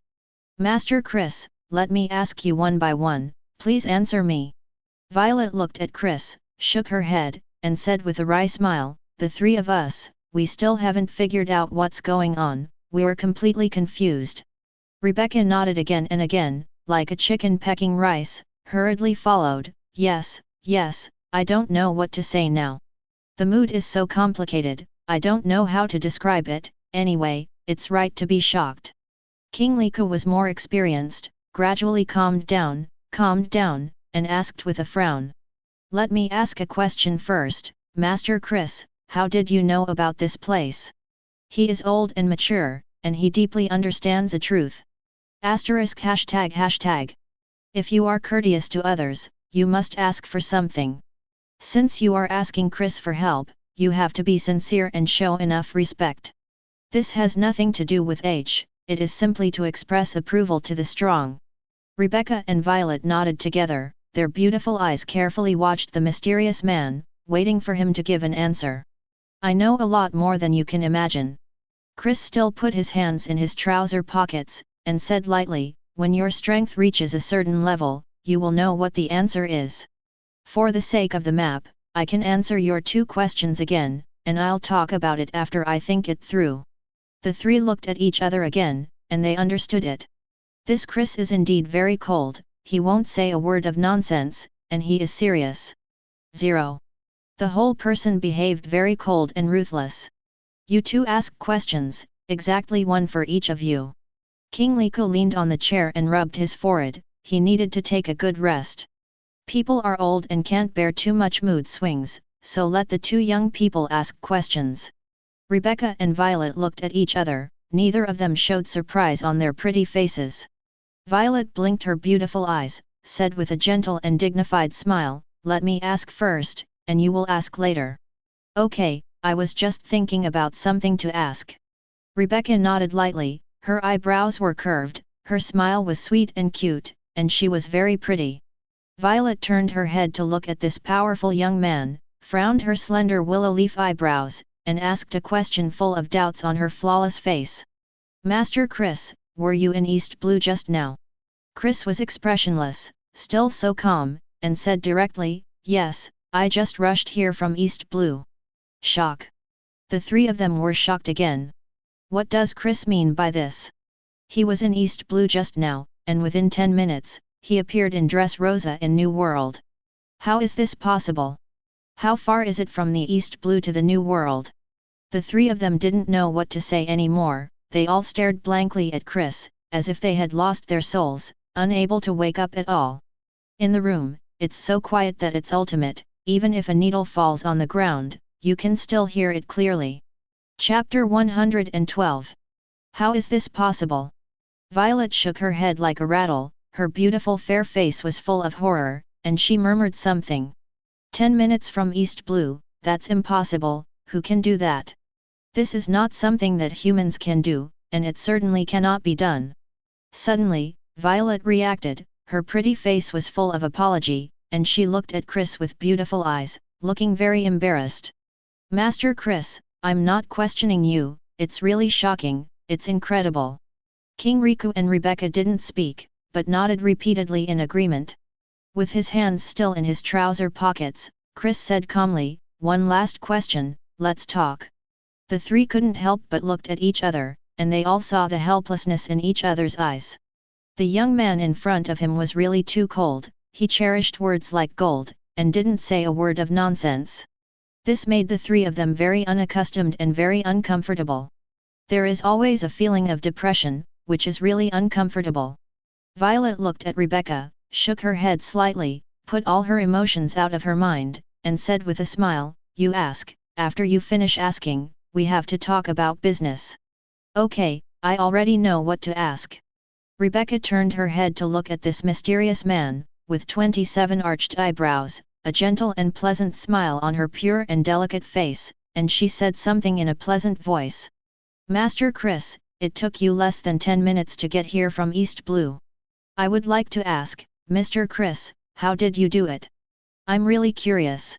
Violet, King Liku, and Kikai looked at Chris with curiosity on their faces, eager to know the answer. Chris was as indifferent as ever, with a voice as calm as water, and said, "I ate the fruit of repelling and developed a skill repelling space. Using space to shuttle, you can get here in 10 minutes. Okay, what's the matter, I'll talk about it later." Chris looked at the three of them and said calmly, "Now, give me the map first." "Repel fruit, repel space?" The three of them were once again shocked by what Chris said. It's really incredible that someone can travel through space. It is simply unbelievable. At this moment, the three of them felt that the young man in front of them was so powerful and so mysterious. Looking at Chris, his eyes became more and more respectful and humble. This is respect for the strong. "Master Chris, please wait a moment."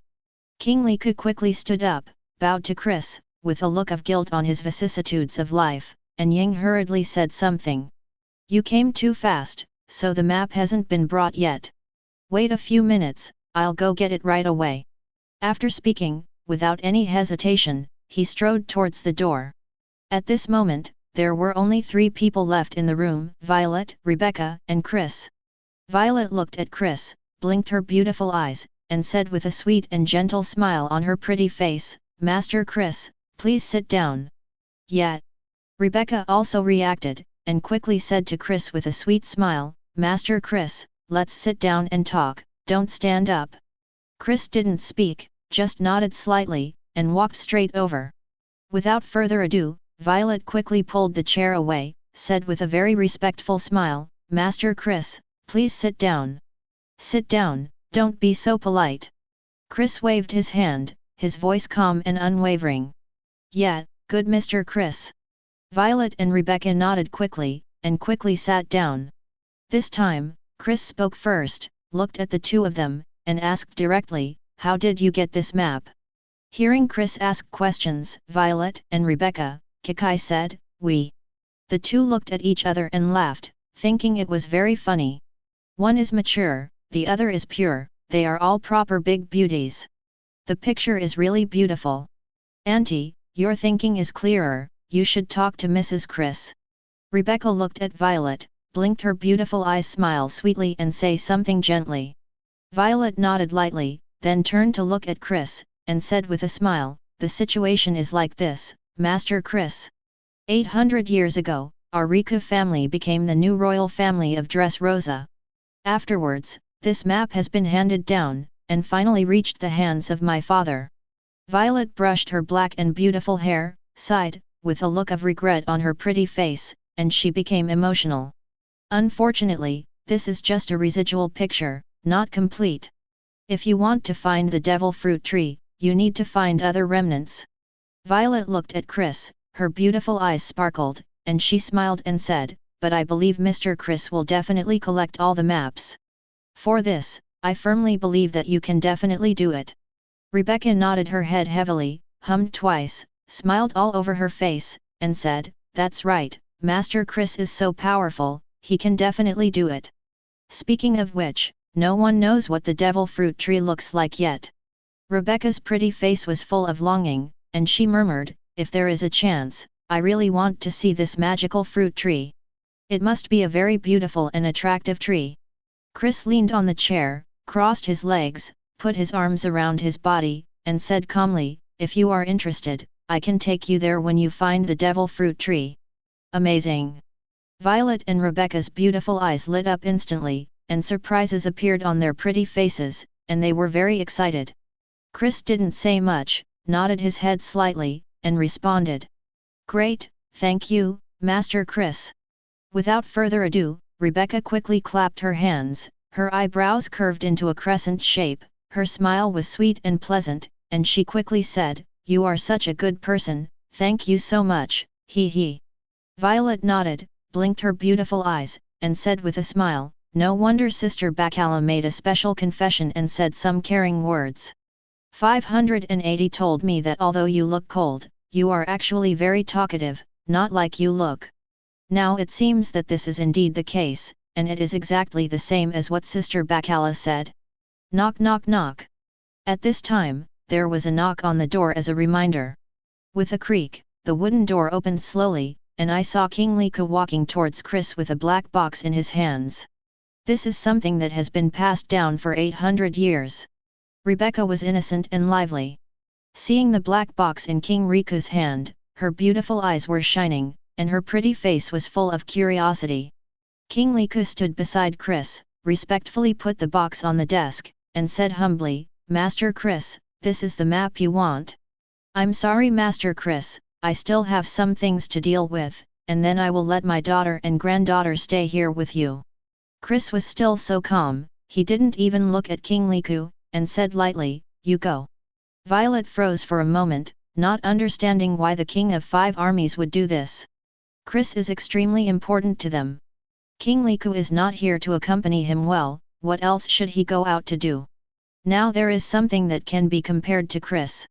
At this moment, Violet was really confused, unable to understand King Liku's actions.